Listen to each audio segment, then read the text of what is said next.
for peaceful resolution, right? So this is the, so like studying for the final exam. I think Baumeister would agree with me that by planning, they were able to peacefully prepare for and, live the time leading up to the final exam, to taking the final exam. So coming out with a plan gave them peace for the actual execution and gave them peace leading up to the execution. And then would she be mad if I was like, that's great, but because it's so important what you found,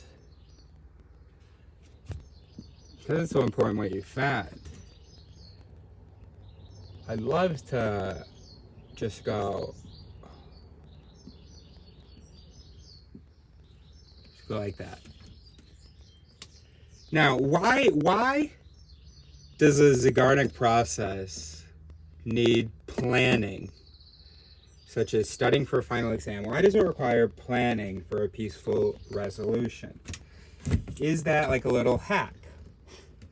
What we've kind of been talking about, that although the brain doesn't have the actual memory of having completed it, it does have the visualization of completing it, and it just happens to be that visualization has the same effect as completing it.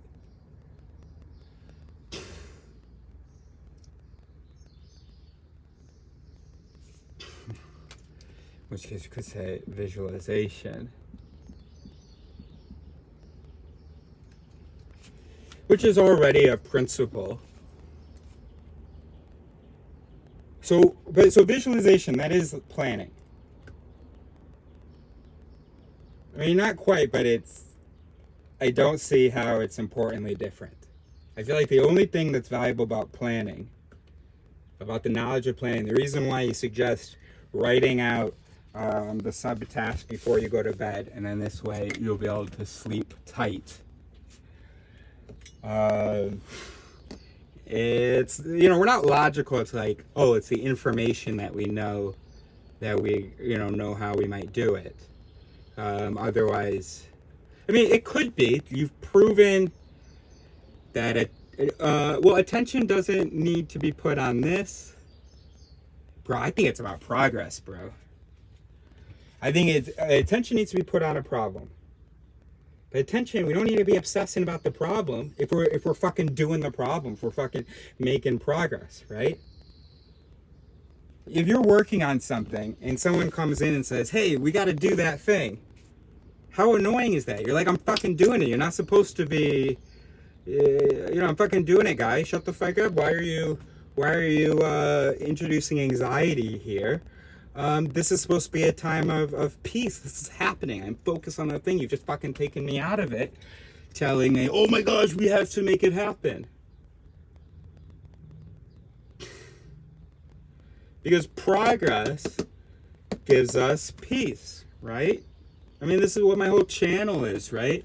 This is what I get out of the channel, of talking to nobody. But I feel like I'm talking to someone, so I feel like I'm making progress toward resolving the issue of human ignorance.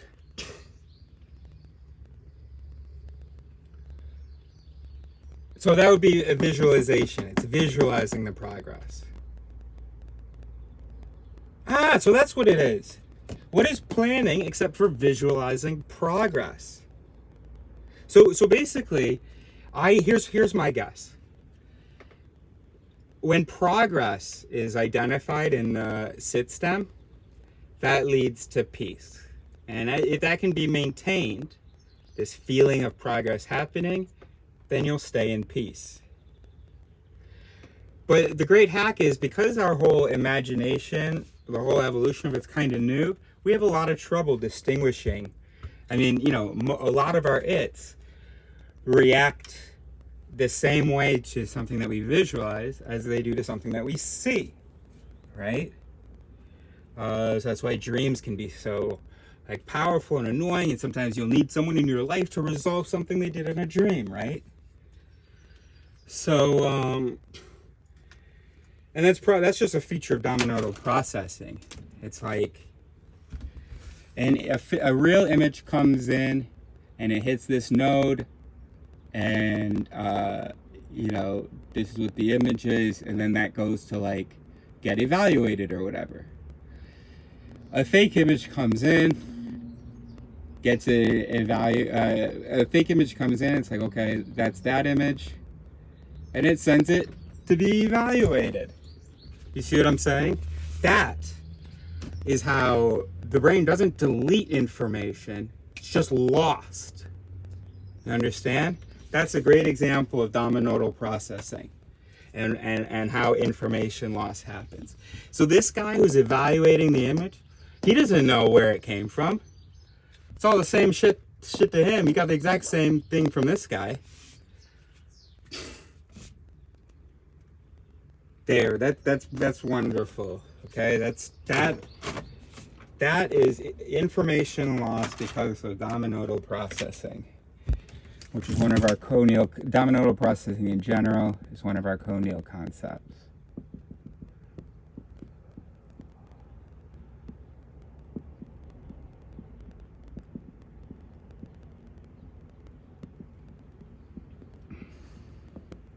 Right, so you can imagine dominoes going this, dominoes that a line of dominoes here, a line of dominoes here, they intersect here. Regardless of which stream you activate, ultimately they both knock over this guy, who then knocks over a single stream to this guy. So either way, you're knocking over this stream. You understand this is in time, these are two different instances, but it's just one stream. Here's how we do that. Based on the notation we came up with, we go like this.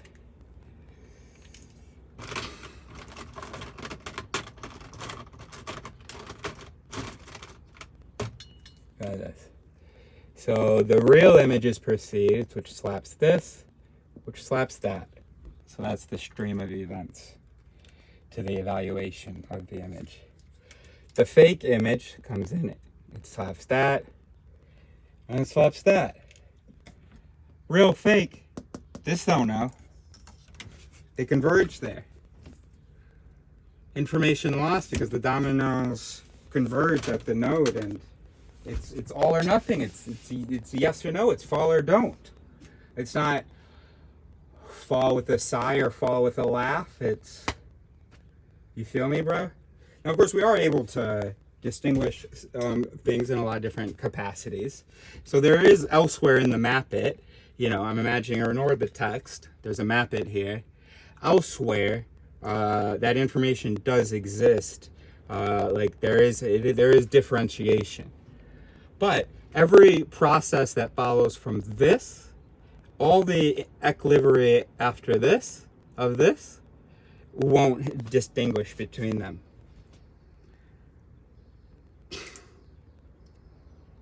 Oh, unless that feeds back again. So unless that feeds back again, like, boop, boop, boop, boop. So if this also took this path, boop, boop, boop, boop, then whatever the equilibrium following this, well, it's taking this into account, that this happened. And this path can only happen for fake images or whatever. Feel me?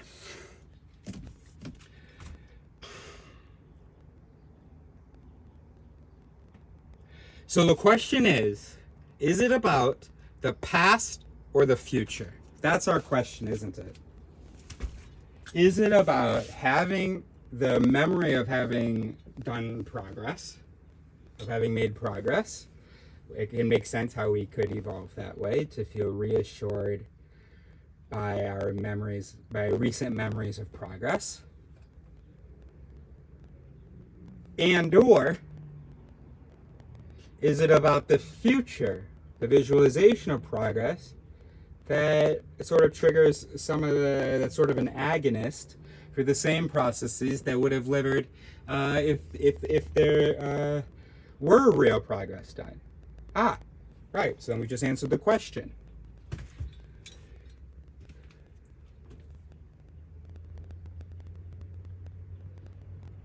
So a Zeigarnik process is a process that either requires confirmation of progress or visualization of progress, because those get interpreted the same way in the anxiety system, because the anxiety system's a lower brain system. It's kind of, it's easy to dupe. So really the way it's supposed to be is that progress, confirmation of progress is needed for peaceful resolution of the thing. But you can cheat and visualize progress, and you'll be able to achieve that peace as well.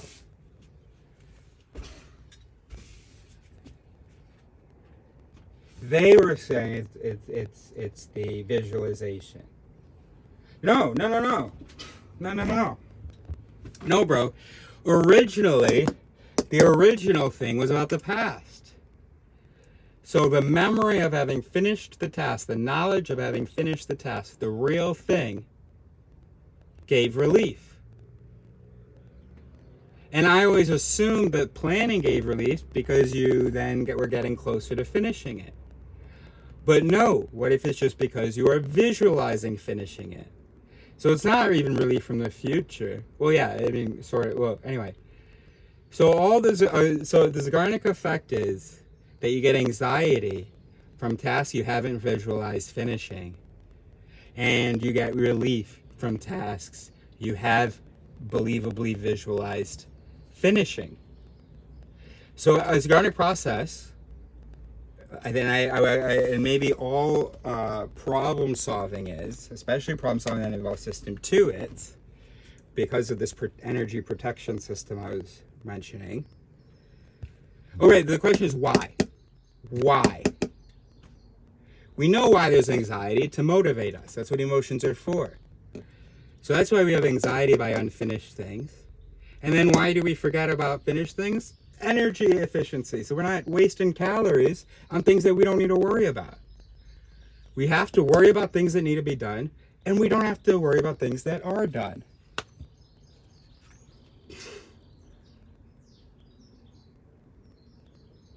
So why don't we have to, why is it so important to forget this?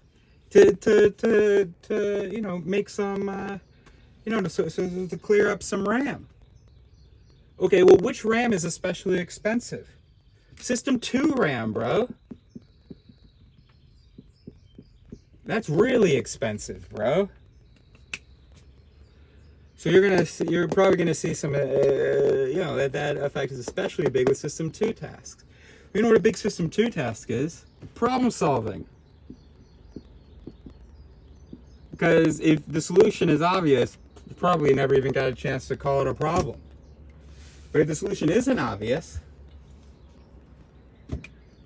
then you've got a problem. And you're going to need some System 2-its to solve it. But what we can't do is, we know you got to have some anxiety to keep you motivated, but it might be hard. And wait, hold on. Yeah, and System 2 is can get tired quite easily. So we need some way to be able to give them a break. We have to install in the system some way to give the system a break.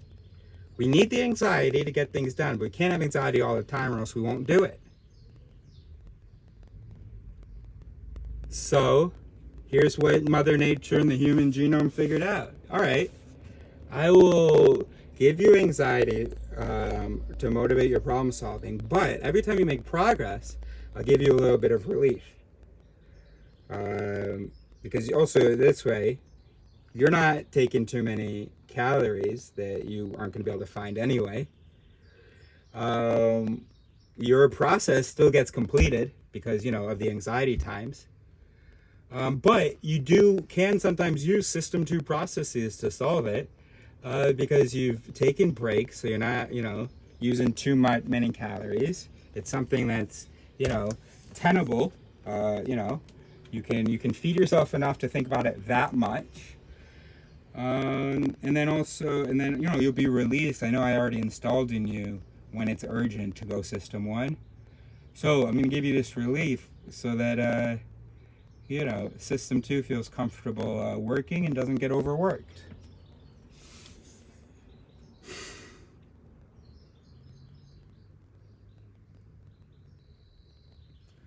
So a Zeigarnik process is any process that uses anxiety to finish it, but also offers breaks for progress when progress is achieved.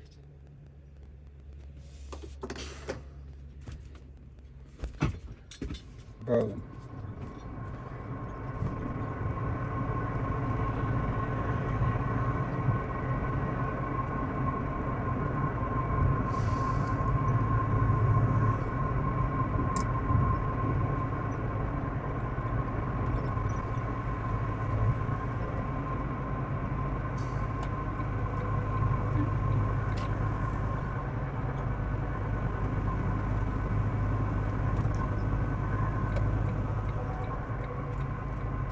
God damn it, no, not it gives breaks anytime progress is achieved.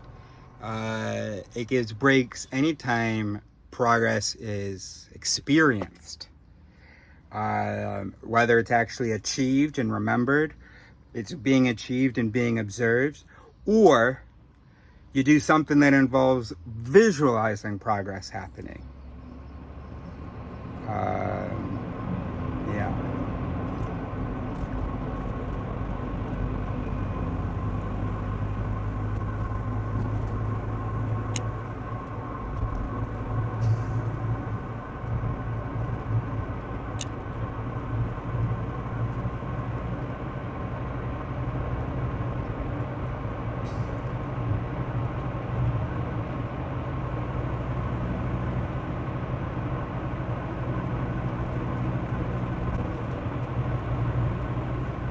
'24 Foxtrot 14 Echo Pro.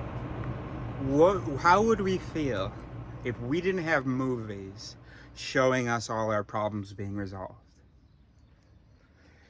If we didn't have so many big blockbusters where there is some underdog who was oppressed or didn't have any luck or respect or whatever, going out and then having it, and the big top dog gets taken down, and the evil of the world are resolved, and the goods are recognized and appreciated.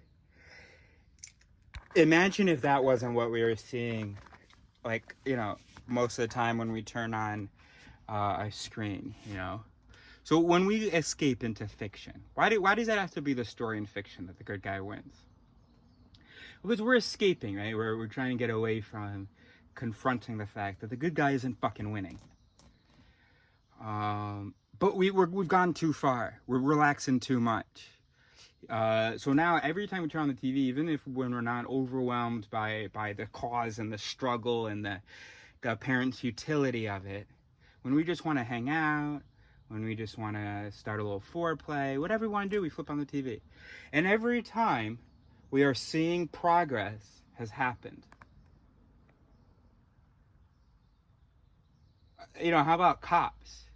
In everything that involves cops on TV, if it actually, like, so there will be obviously a lot of things where cops are, all of them are the bad guy, but then usually they're just, what do you call it in Star Wars? The guys who just, red jackets or whatever?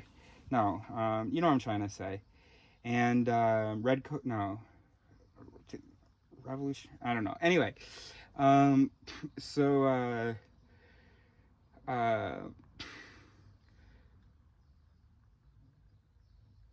in that case, we see them being defeated by the badass bank robber, and but I don't think we necessarily identify with.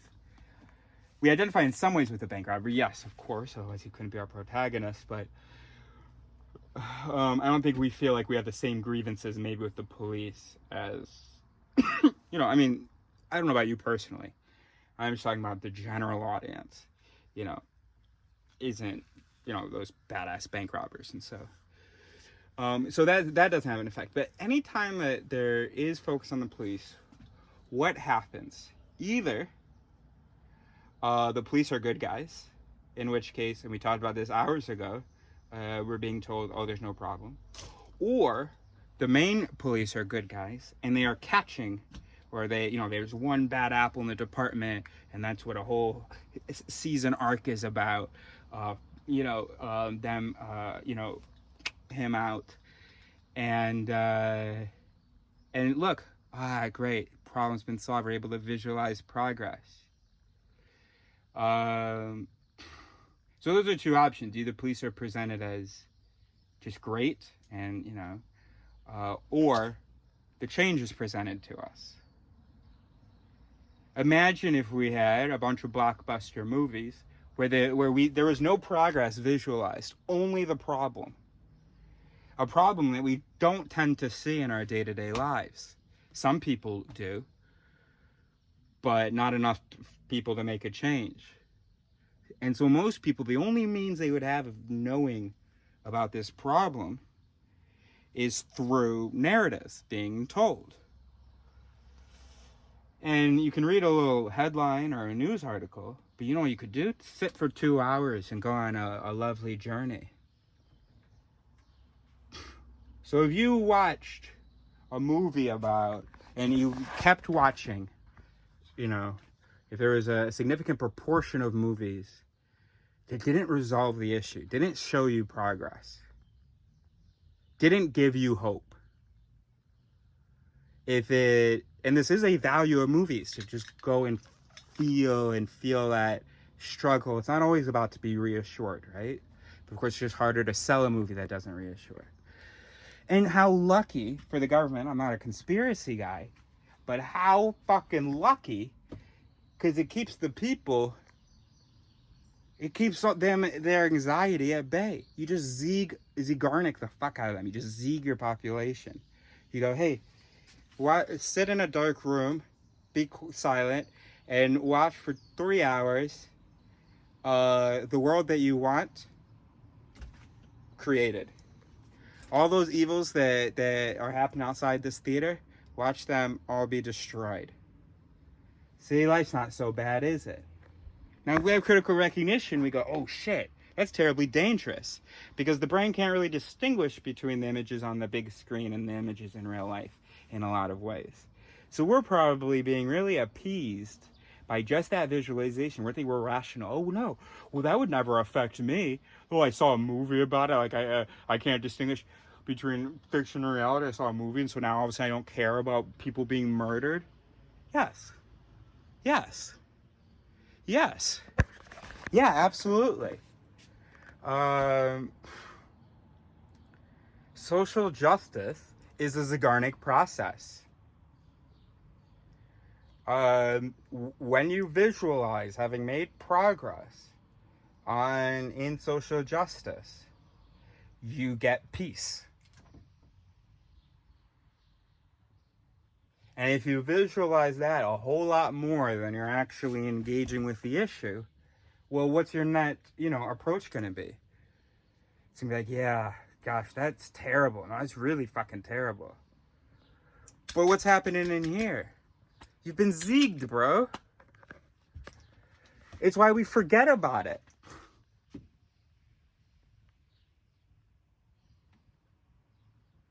Yeah, I think I've talked about this before, too.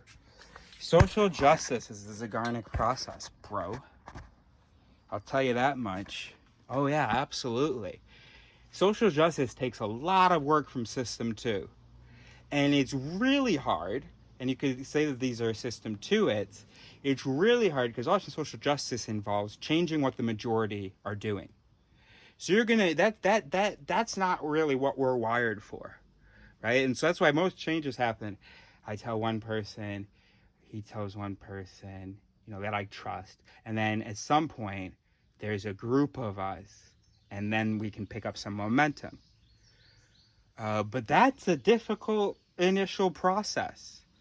And there had to be a circuit breaker or something in the brain so that you're not going using all your 2-it energies, because it's going to be fucking exhausting to be going against the grain, right?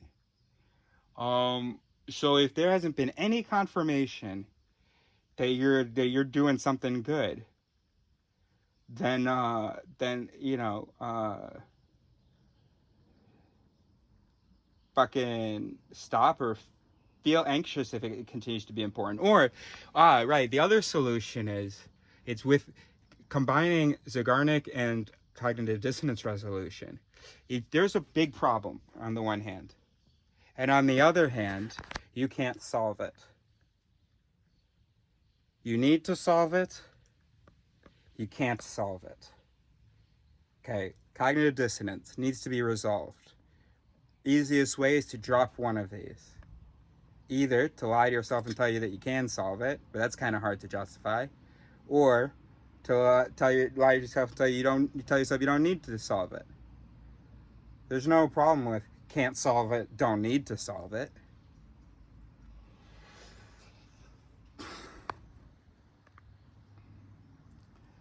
So the Zeigarnik process, by triggering a Zeigarnik process, the fact that when there's in progress, it triggers anxiety.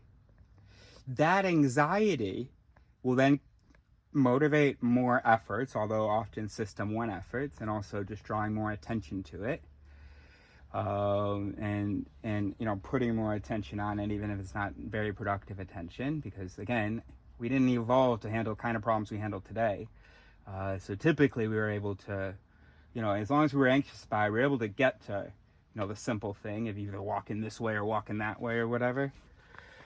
But just in case, you know, if anxiety is too much and it's not leading to progress, there is a level of anxiety that's going to trip the, a certain resolution to that dissonance of like, need this, but can't. That's going to go, okay, then you don't need it. All right. You know, unless that information is reintroduced to the system. Oh no, we have this emergency. We do need to solve this thing. Absolutely fascinating. So the Zeigarnik process is anxiety from the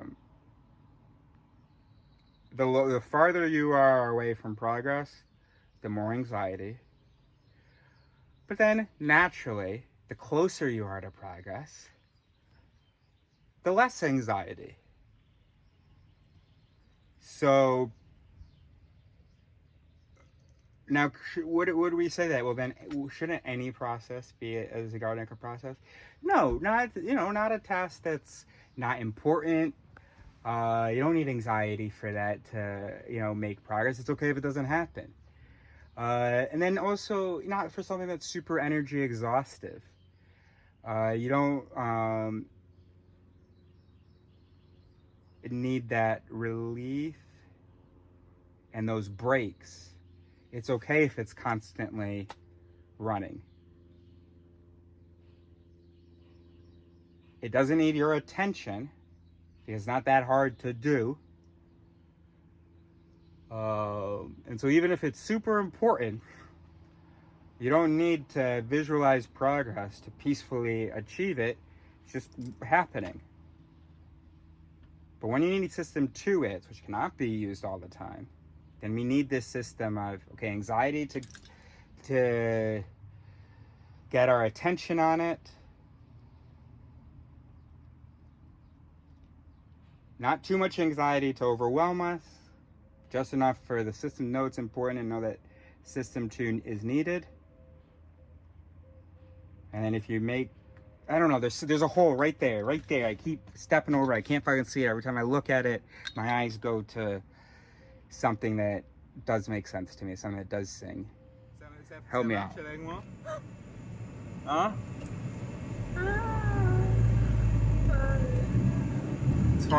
Tu te crois plus maligne que moi? C'est bien ça, non?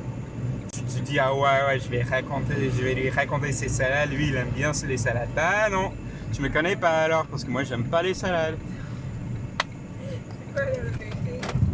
La vérité, c'est que toi, tu étais stressé par ton appel et tout ça. But the thoughts won't let me go. 2024, Foxtrot 14, Echo 1845. Okay. Because what's suicide all about, right? What do people say, right? It's about people who don't have hope, right? Who can't visualize a positive future or can't see a way out of their issues, right? So you could almost say that the will to live is a Zeigarnik process. It doesn't have to be, but when system one isn't cutting it, so there are a bunch of challenges, a bunch of, things that are opping the will to live, then the will to live needs a little help. And there's kind of a new process going on with all right, we need to work hard and figure out what we're gonna do now. And then it becomes a Zeigarnik, and then that's when it becomes a Zeigarnik process. So, suicidal ideation. No, what was I saying? So yeah, the will to live can become a Zeigarnik process if something, I don't, or not if, I don't know what the word would be, but the situation is bad and system one just isn't cutting it. Yeah, so whenever system one can't cut it, system two gets involved, and often it's a Zeigarnik way. Can we make that claim? Big claim. Now, in my case, with the whole sire thing, sire being a euphemism for suicide, with the whole sire thing, I didn't write out a plan for how to resolve issues in the future. Or maybe we were saying earlier, maybe I'm supposed to take advantage of the opportunity to do that while I can, while I feel good and my system 2-its are happy to work. Yeah, maybe that should be the takeaway. Maybe this video will just be shown at my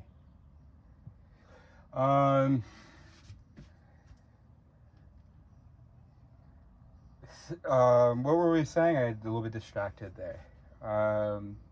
Right, so I didn't visualize progress. So we want to say that there was some Zeigarnik effect that happened for me recently. So I had anxiety. Okay, so my life, living my future and the question of siring and all that took up a lot of attention. I won't call it anxiety, but you probably would. But I didn't experience it that way. But it certainly had my attention, and I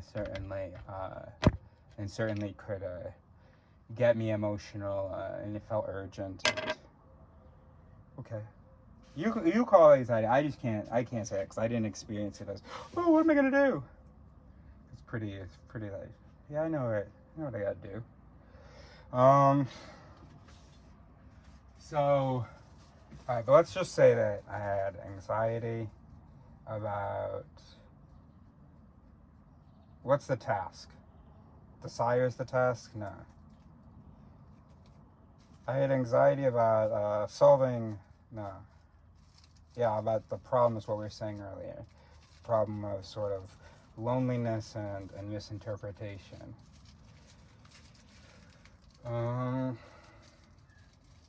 And then in a Zeigarnik thing involves peace from planning. Well, I didn't plan. What I was attributing it to, while trying to still keep it, keep the Zeigarnik effect relevant, while still thinking the Zeigarnik effect was relevant, what I attribute the peace to, and that it didn't eat at me and I was able to think more clearly about it, what I attribute that to is having my immediate needs met with some understanding and sympathy. Now we could say that memory of that understanding and the experience of feeling understood and sympathized with, that made us feel like, we had made some progress. That was the image of making progress. And it was a memory image, a real thing. So I didn't need visualization of a fake thing. It was more like the original Zeigarnik effect.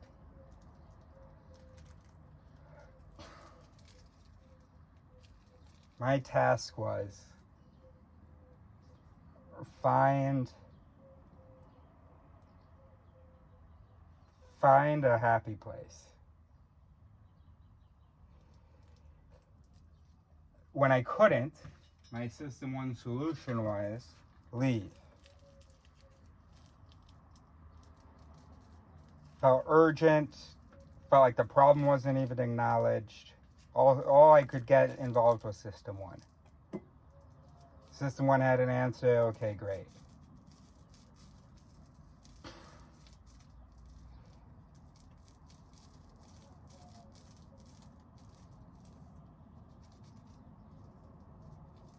But I was making progress then. I had a solution. So why wasn't I getting relief? Well, because the solution was causing me anxiety, maybe. And also because, yeah, it was just causing me more problems. And then also because I couldn't believe in the solution because nobody was agreeing with me.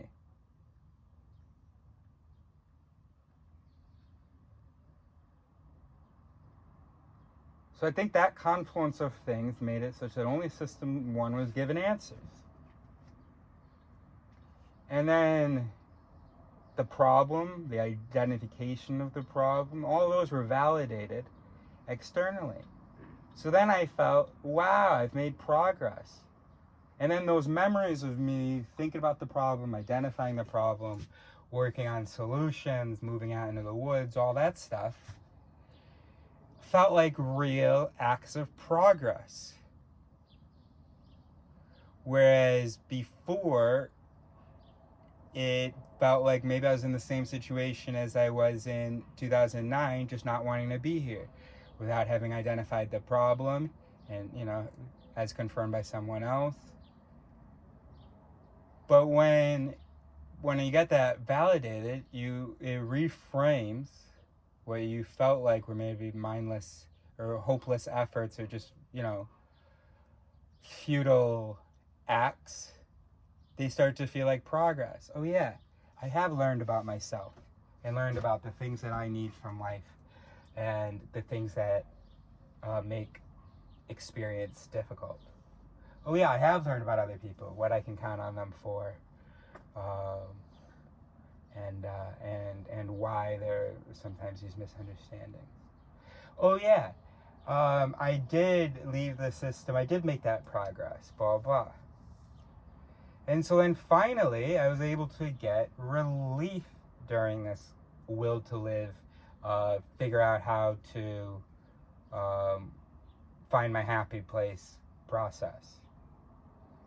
And now that I gotten a bit of relief, the system two, I still feel like I'm saying something that's not connecting with something else I'm saying. But all right, how many more times are we gonna do this? Jesus Christ. Did I say anything new in this video?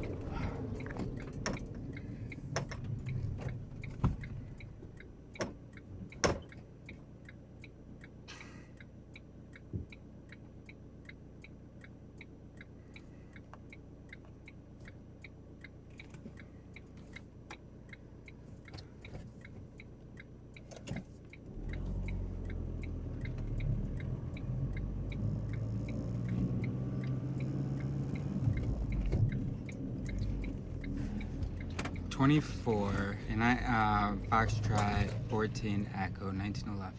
No, I'm not just doing this because I thought it was really cool that this was a series of 12 videos and then realized it was only 11 videos, even though that happened just like 2 minutes ago. I swear it has nothing to do with my recording. I realized that isn't it also important that when you are doing a task, when you're in the process of doing a task, you don't feel anxiety about the thing then, right? And that would never be productive.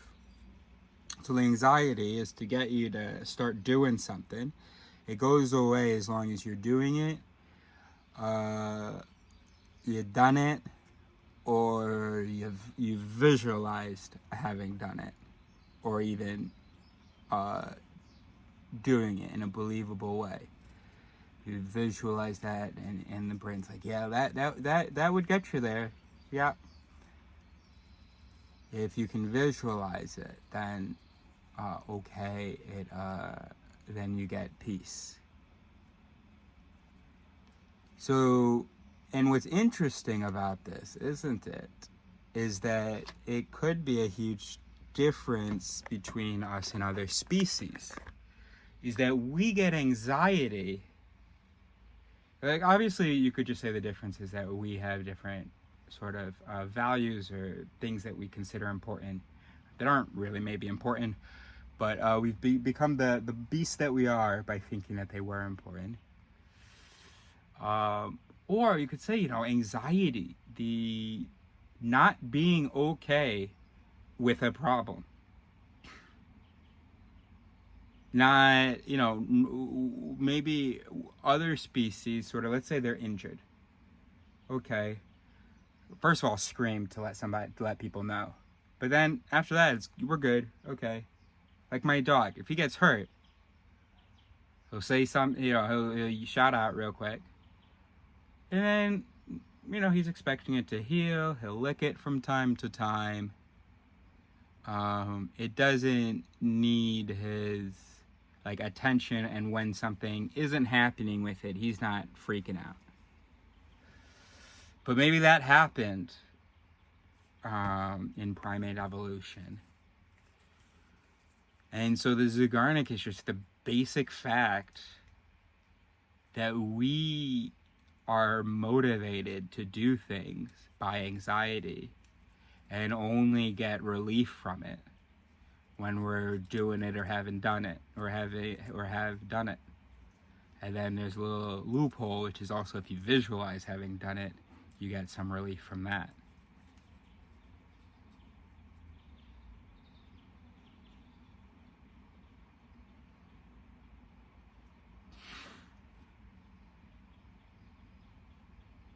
So if you suppose that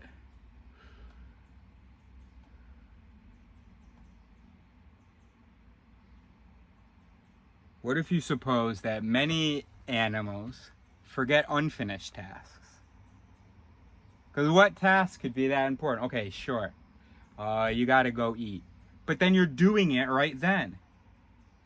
You're not gonna have a fish there being anxious going, oh man, you know, I've got this task. It isn't finished, but I'm thinking about it. No, they don't have preparation systems and stuff. There would be no need for that. It wouldn't make any sense. But us, it is possible for us to have tasks that we cannot, or for whatever reason, are not doing right now. Well, the way we were evolved, the way we were, we forgot about them. We were developing this capacity for these long-term intellectual tasks, but then we were forgetting about them, just like any brain would.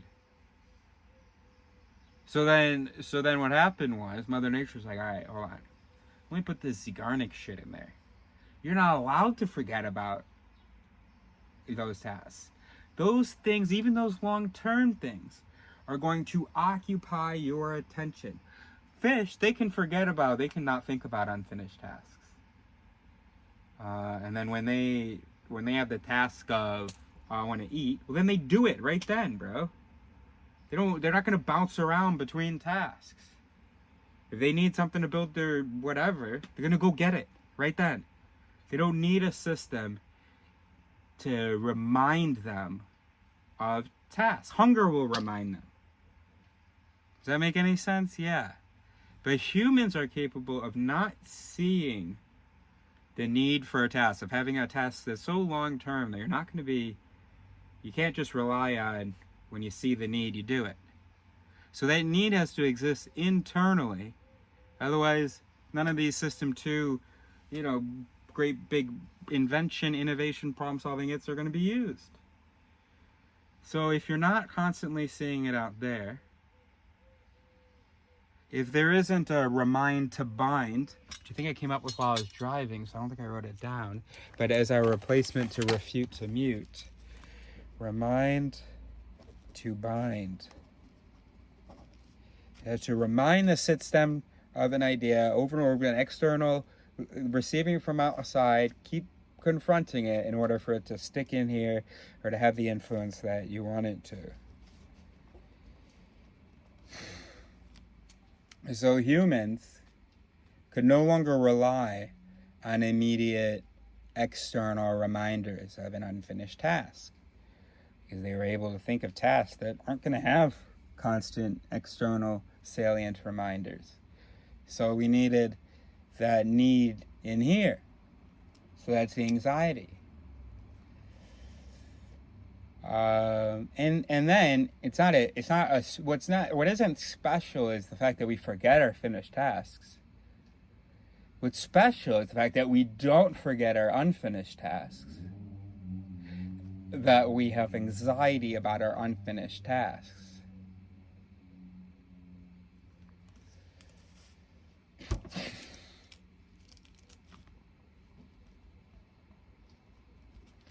I don't know. That was a pretty big assumption, the whole thing about other animals. They ain't worried. They forget about finished tasks, they forget about unfinished tasks. They're not worried. It's a pretty big assumption. In 1 kilometer, use the left 3 lanes to continue straight on A4.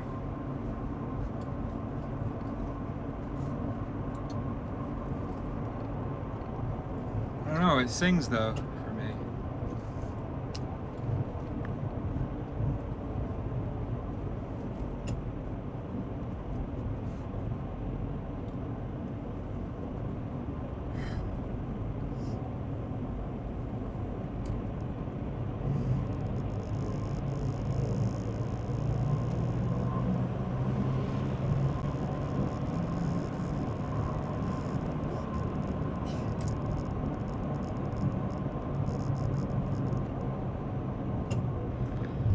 Foxtrot 14 Echo 1920, just to prove that it wasn't about having the number 12. Here's another video for you, because I do have another thought. And yes, I was gonna not record this and maybe just put it as a title, and then I thought, oh no, but then you're forcing the 12 thing.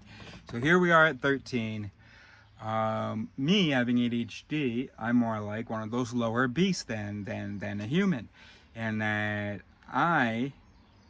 yes, obviously there is a comorbidity, a frequent comorbidity of ADHD and anxiety.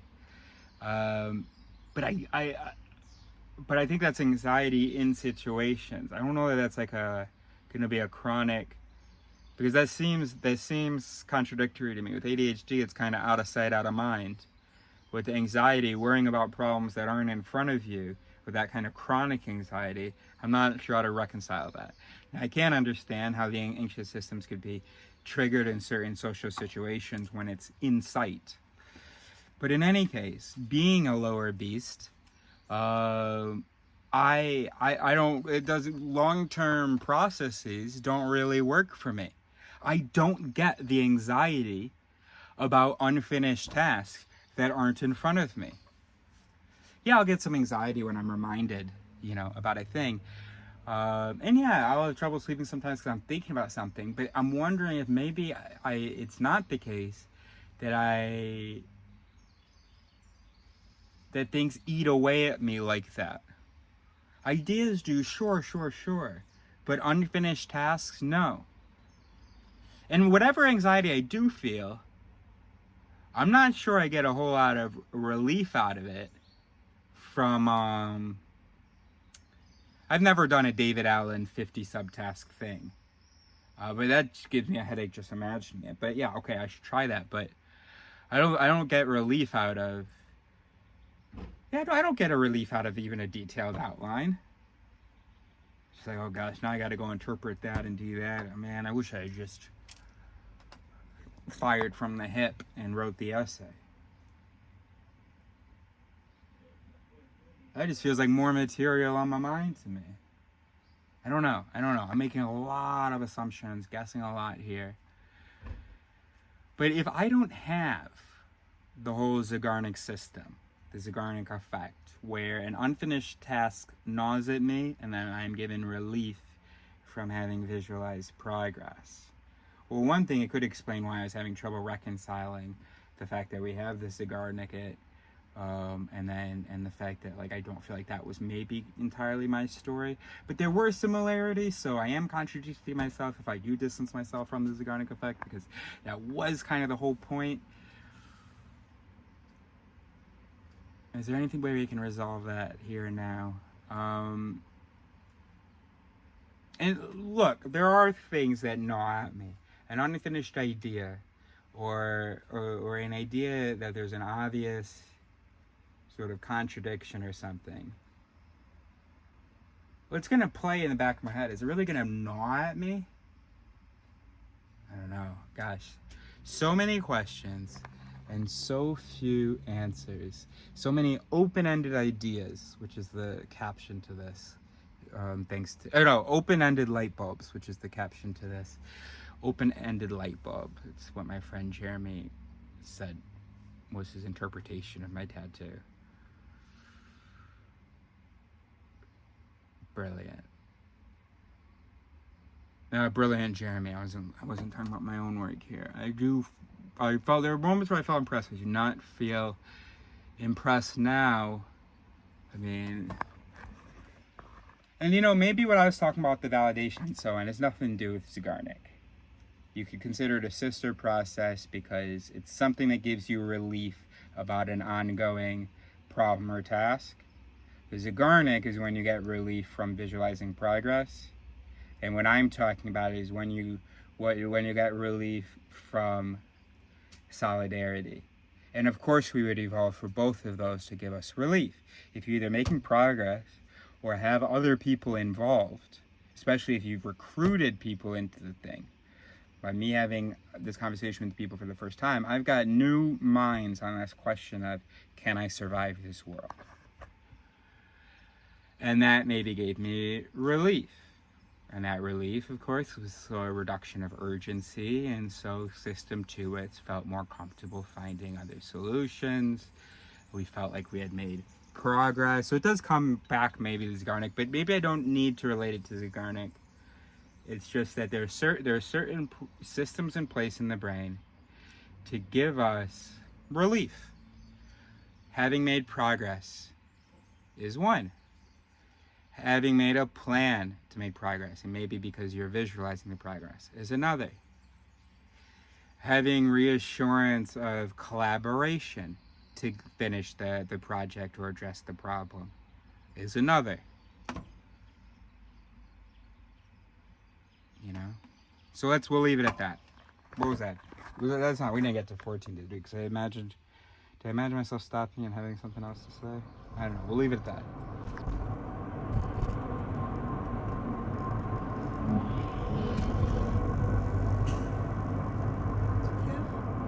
Ouais, c'était le produit. T'as mis du produit? Ah, okay. Entering speed check zone. Je pensais que j'avais bien suivi.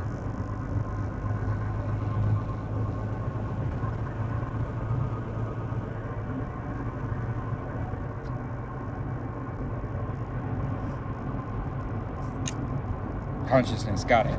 2024 F14E.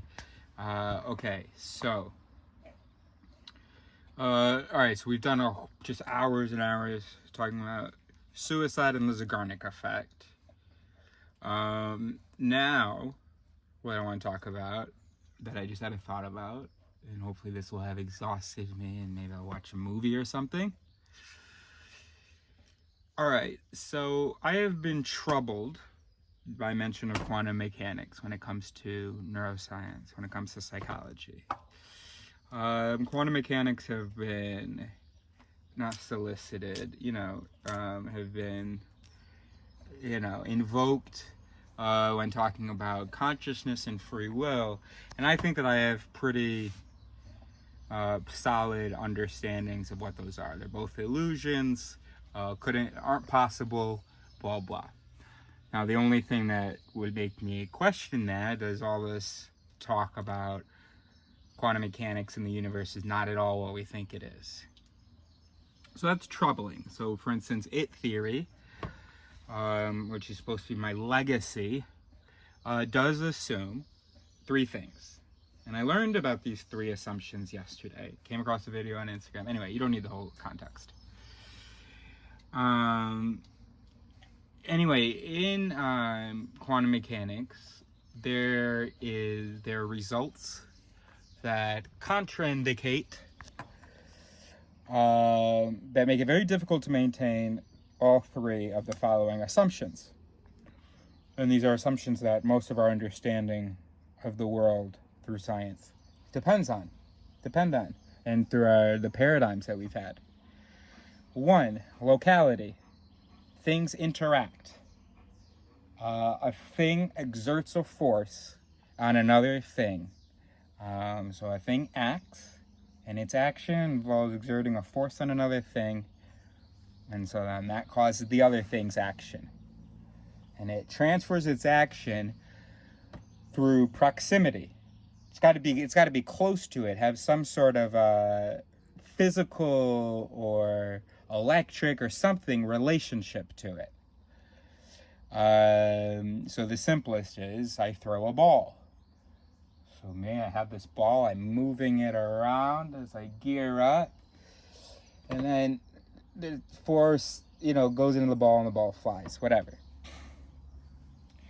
And things like telekinesis are just absurd. It has to be an explanation of telekinesis where you are exerting some force on it, where you are doing something to it, where it matters your physical relationship to it. Where the further you are away from it, where, that attenuate, that reduces your ability to act on it.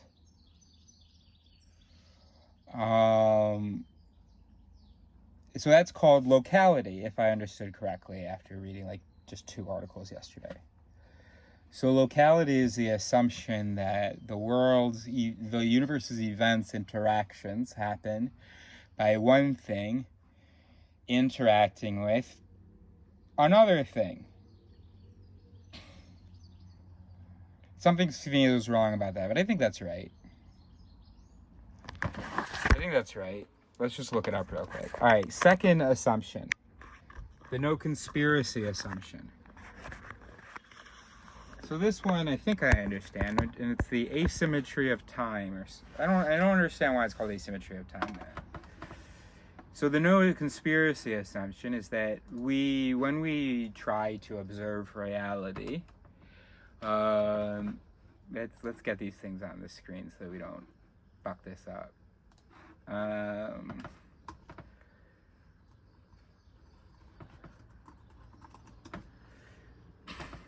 The locality assumption is sometimes called local causes. It is the requirement that each physical event or change has a physical cause, and that this cause can be localized in the immediate space-time neighborhood of its effects. So the cause exists in the immediate space-time neighborhood of its effects. All right. No conspiracy assumption.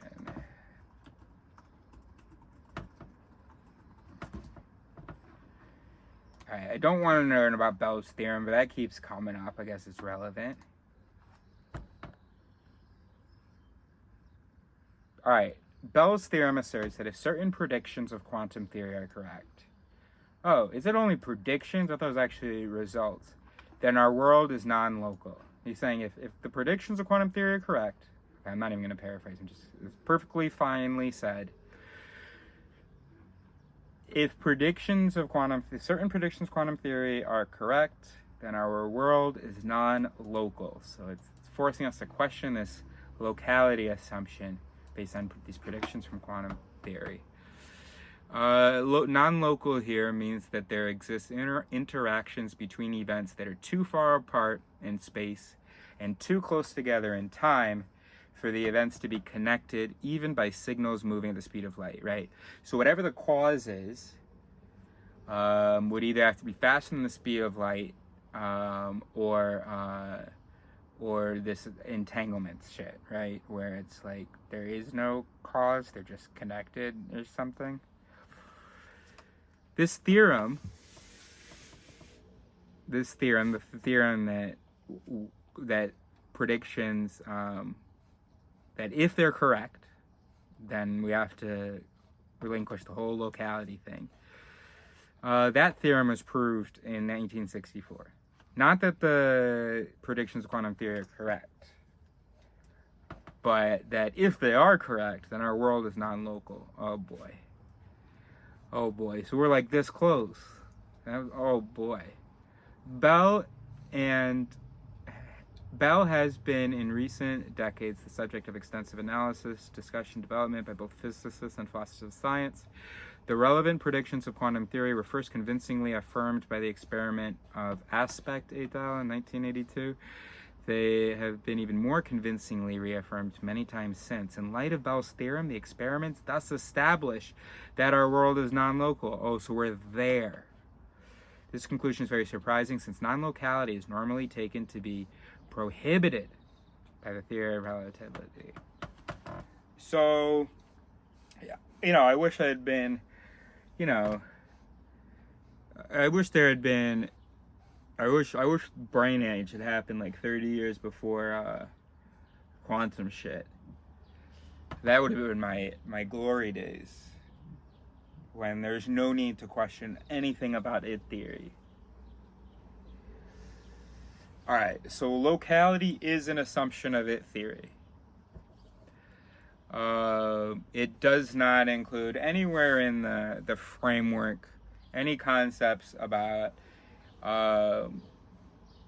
neurons interacting non-locally without, so they can be this close in the brain, but the time between the two events is so close that it's faster than it would have taken, even if it was going at the speed of light for whatever the cause was, to, causes happen though, they don't move, right?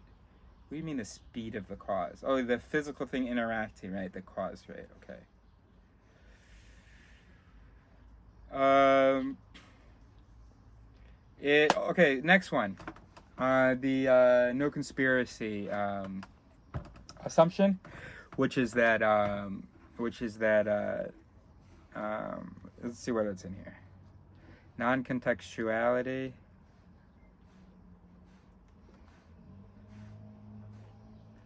Alright, hold on. I'm gonna find it in a second.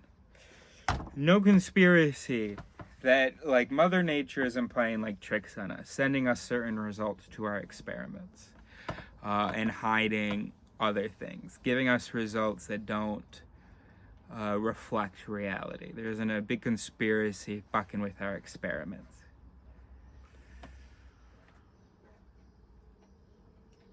Wait. So we assume locality. Yeah, we assume that there's no conspiracy, right? Right. Because quantum mechanics, they're all like, yo, these results are crazy. So either there's a conspiracy and God's fucking with us, or the world's non-local. Okay, and then the third assumption, counterfactual definiteness. We talked about counterfactual stuff with in Pinker's rationality.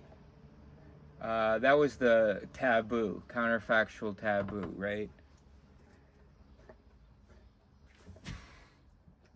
Anyway, counterfactual is something that isn't true.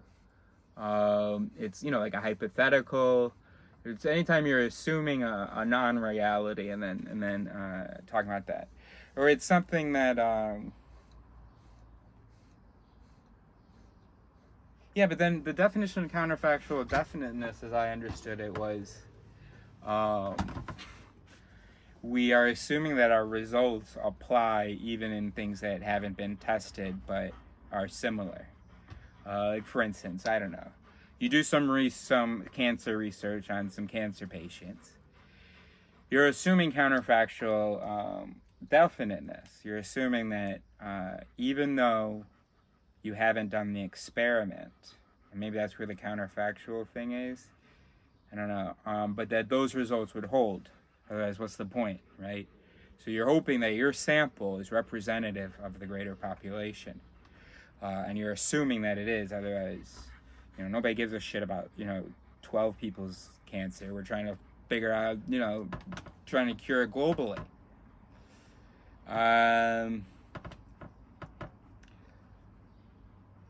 So if we gave up the counterfactual definite assumption, then we wouldn't have to give up the locality or the no conspiracy because because our results don't hold. So we think that we're getting contradictory results because this sample indicates that the population does blank, and this sample indicates that the population doesn't do blank. That's not where I was going with that, but is that right? Is that where I should be going? And you're like, oh look, contradiction. Both on and off. Both alive and dead, or whatever. We have definitively demonstrated that the electron was on over here or the light or the electron or whatever was here and here. Wasn't that the whole split thing? Wasn't that thrown out? I don't know.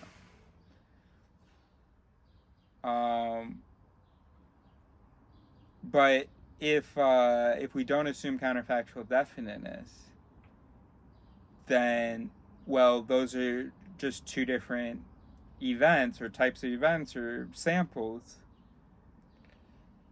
and you don't have a contradiction. You have a thing true of those and a thing true of those.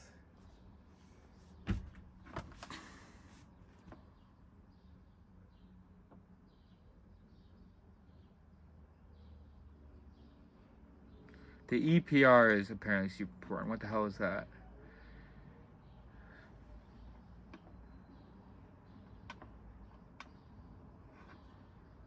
It is a general principle of orthodox formulations of quantum theory that measurements of physical quantities do not simply reveal pre-existing or predetermined values the way they do in classical theories. Instead, the particular outcome of the measurement somehow emerges from the dynamical interaction of the system being measured and the measuring device, so that even someone who is omniscient about the states of the system and device prior to the interaction couldn't have predicted in advance which outcome would be realized. What's the EPR argument? Einstein, Podolsky, and Rosen. One thus often hears that the EPR paper is essentially just an expression of, in particular, Einstein's philosophical discontent with quantum theory. This is quite wrong. What the paper actually contains is an argument showing that if non-local influences are forbidden and if certain quantum theoretical predictions are correct, then the measurements, whose outcomes are correlated, must be revealing pre-existing values. It is on this basis, in particular on the assumption of locality, that EPR claimed to have established the incompleteness of orthodox quantum theory, which denies the existence of any such pre-existing values. Alright, look, this isn't my thing. So yeah, it's about, serenity, bro. Do what you can. Don't fucking worry about what you can't. And y'all keep doing your work. But I haven't seen a reason to question locality, no conspiracy, or counterfactual definiteness. I feel like there could never be a reason to question the other one, the last one. Did you ever...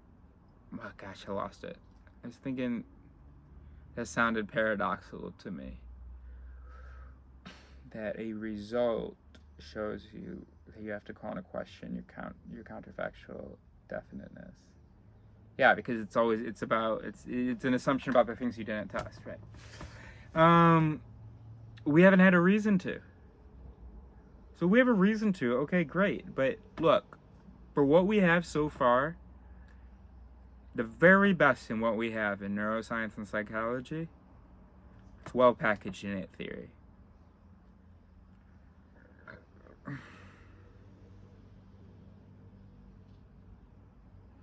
Okay, so we'll let time and scientists figure out whether, non-local interactions could have been, accounted for in the genome, which is, something my dad was saying, that some stupid article said nature had figured out quantum mechanics, and so that's how we have consciousness. The brain developed a system taking advantage of, non-local whatever. But we don't actually need that, because the unity you feel about all your experiences, it isn't real. The sensation is real, but it's perfectly explained with local neuronal interactions. So anyway, that was my point. That, yes, that gives me anxiety, but then I remind myself, oh wait, quantum mechanics has to question these assumptions because its results force them to. I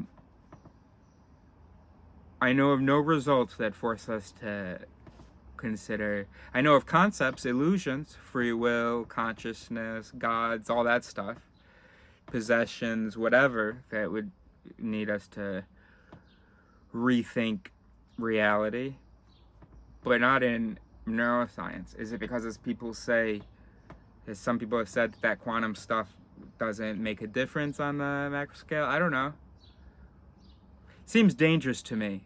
Seems like a very dangerous game, that the first species that you have with written language, your Mother Nature, the very first species that had written language also had, we're talking about barely a step above other primates, but then also there had been a whole system of, you're saying other species, then you have to be saying, because that would take a long time. But if it took so long to develop language, how the hell did we get the right genes to take advantage of quantum events?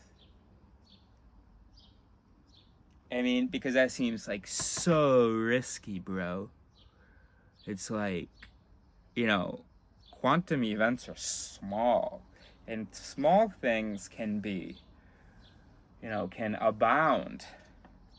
That's a lot of variables, and from what I'm hearing from the quantum physicists, very little predictability.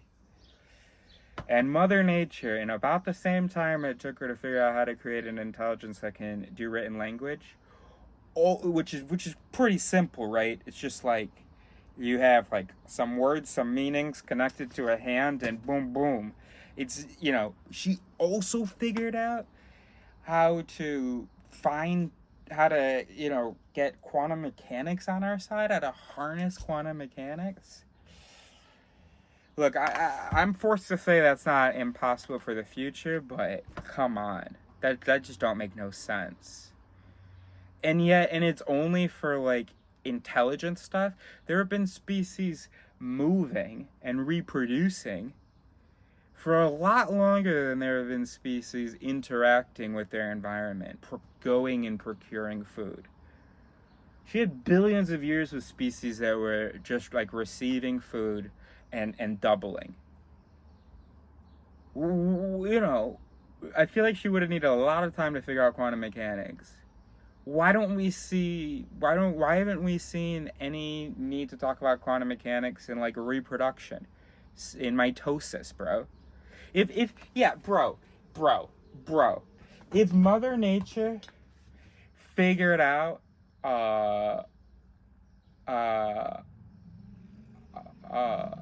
quantum cognition, how come we don't see quantum mitosis? Like, she had more time with mitosis to develop that, right? How come the only people I hear talk about quantum mechanics are people studying obscure shit and people that don't know what the fuck they're talking about? How come with cell division with cancer research and what's it called when you have the what's it called? Come on. Metastasizing? No, what's it called? What did the cancer cells do?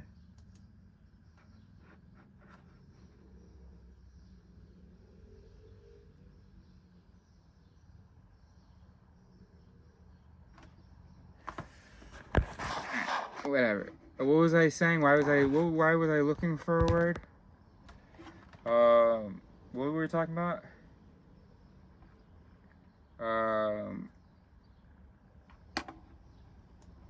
Yeah, because they don't self-destruct. What happened? What do they? All right, we're talking about mitosis and quantum mitosis. Bro, that seems so absurd to me. Like, what about nutrients moving? Why the hell would you have this super complicated system of glucose and ATP and stuff, and this cardio system, and all that shit? Why would you spend all that time evolving all that shit? Ah, because you hadn't figured out quantum mechanics yet. And then you weren't going to reinvent the wheel, reinvent mitosis once you'd figured it out. So you just were like, okay, I'll do it for brain cells.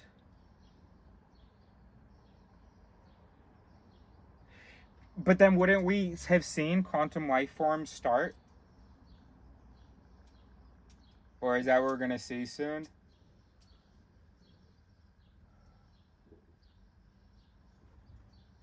No, I guess you can't just make it out of nothing. I'm getting lost in my metaphor. There's no intentional like agent. So if this quantum shit can happen and produce cognitive results, why the hell hasn't it happened and produced reproducing cells? Why isn't there some virus, some quantum virus? Oh, you're saying we just haven't found them yet? All right. Well, when we do find them, we'll talk about that. Until then, it theory, man. Take it or leave it. Oh, je sais pas. Bon, après, je prends, mais... Ouais. Non, mais toi, tu veux pas juste apprendre à te remettre en question un peu et à ne pas justifier à chaque fois. Tu veux pas apprendre ça. Tu veux que moi, j'apprenne plutôt à accepter n'importe quoi. Et quand tu reviens quand tu commences à redire, non mais Henri, je te dis que ça c'est ta vitesse réelle. Et moi je fais comme s'il y avait rien, comme si je fais, ah ok, du coup, okay. Et après quand tu dis que c'est ça, For example, you haven't had a split brain patient, you show something to their left visual field and they can identify the thing, right? So, okay, has there been oodles of research on split brain patients? No. But consistently, the research has shown when you sever the corpus callosum, there is no communication between the two hemispheres. Je mets à vitesse. Ok. Alors là, est-ce que c'est la même chose? 92, 91, 91, 91, 91, 91, 92, 92, 92. Oui. Ça, c'est la vitesse réelle. Je te laisse pas monter une deuxième fois. Ouais, 80. Du coup, ça, c'est une différence d'1 km/h. Ça utilise des 6 satellites différents et tout ça. Alright, let me just get this off my Systématiquement. chest, otherwise it will eat at me. Moi, je sais pas pourquoi c'est pas bon. Let me just say this. I come up with a plan for how to explain this in a video. But anyway, 2024 Foxtrot 14 Eddie 2212. A friend of mine was like, yo, maybe my kid should skip a grade. His teacher's saying skip a grade. My reaction is fuck no. I don't trust that reaction. Let me give it some time. Also, my reaction surprised me. I skipped a grade. I've never had any regrets about it. I skipped a grade twice. Never had regrets about it. And I spent half of my, pre-college years, a year younger than everybody. And I'm very happy with how I turned out. But my reaction was, fuck no. And there are lots of reasons for this. First of all, the reasons that the teacher seemed to be giving, he's not bored yet. She's able to give him some extra assignments and stuff, so he's not bored yet. But he might get bored. And if he gets bored, then he might, he'll learn that he doesn't need to put in effort to accomplish these basic low goals. And, that's not something you want a kid doing during his formative years. And no, you're right. You're right. Another reason was, and this struck me, that it made the list at all, that it could be mentioned twice, was that the teacher's concerned about the other students. The other students feel slow. They're asking, oh, hey, where's boy at? How's he doing on the assignment? I told my friend Tom, I said, Tom, we're not worried about that. And the thing is that, it's a complicated issue, of course, and I wrote out a bunch of stuff, but I think, I don't think that I tend to mallet, but gosh, that just struck me as, and I don't want to speak ill of a teacher, but that just struck me as a teacher's a little bit overwhelmed because she's got to pay special attention to one kid, and she's also got to reassure the other kids because of that kid. And she's like, simple solution, just put them in a higher class, have them skip a year so that the work's a little bit more challenging. Here's the thing. Number one, if he skips a year, he is not going to all of a sudden be getting the stimulation that he needs. 1 year, if he was in the 120s, okay, absolutely fine. He would need to skip 2 years in order to be stimulated. Okay.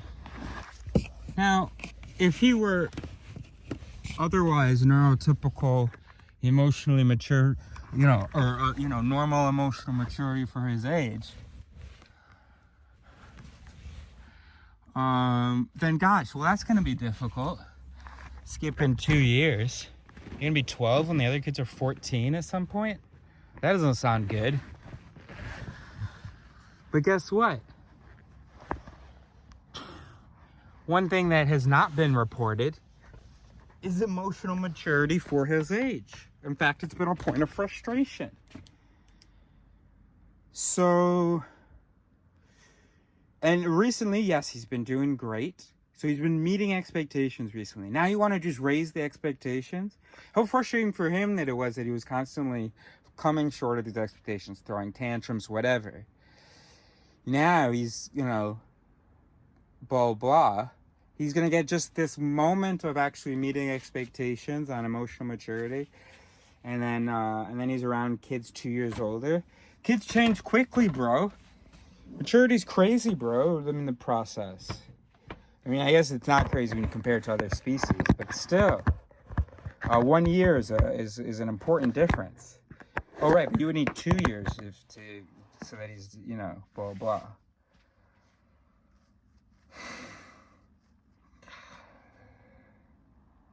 Also, yes, by the homework, he will feel stimulated, like he has to put in effort. Not 3 years where he's He's not getting rewarded for his effort, but 2 years, that would be good, yeah. But then most of school stuff is your classmates. Now, they're 2 years older, 2 years more emotionally mature, maybe 4 in this case.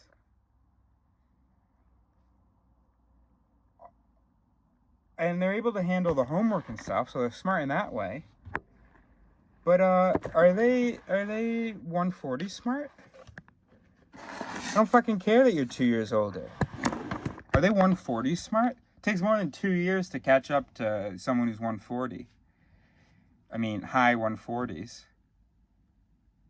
Not to mention, when you're in the 140s, I think anything like over 130, it's not just an intelligence difference. It's a cultural difference.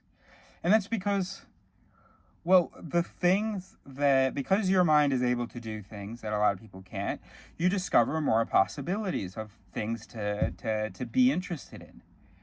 And so one major one is some philosophy or something like that, right? Now, I don't care that they're 2 years older. Do they care about trying to wrap their minds around the concepts that you want to talk about? No. In order to get that, he's going to have to hang out with adults, but you're not going to fucking put him in community college at 8 years old. So, yes, he's going to be lonely. No matter what, because here's the thing. There's a negative correlation. I don't know what I'm trying to say, or I do know what I'm trying to say. I don't know what that was, but as you, the older that the people around him are, the more likely of him finding some intellectual company. Yeah.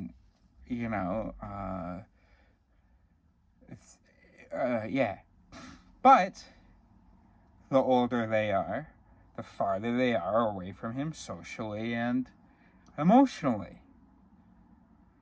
So as you try to decrease loneliness by putting them in a higher class with, maybe because they're more mature, that their maturity will compensate for what they lack in relative intelligence to him. But I think I made my point, whatever it was. But I just thought of another point. And of course, yes, I am ajitting right now. Am I majitting? I don't know. But this is an ajit. All I can think of is listing points. So as someone with critical recognition, I know, don't give any actual advice here. I kind of thought out aloud with him, but I did say, let me think about it. Because right now, all I'm doing is ajitting. All I can see is the reasons not to do it.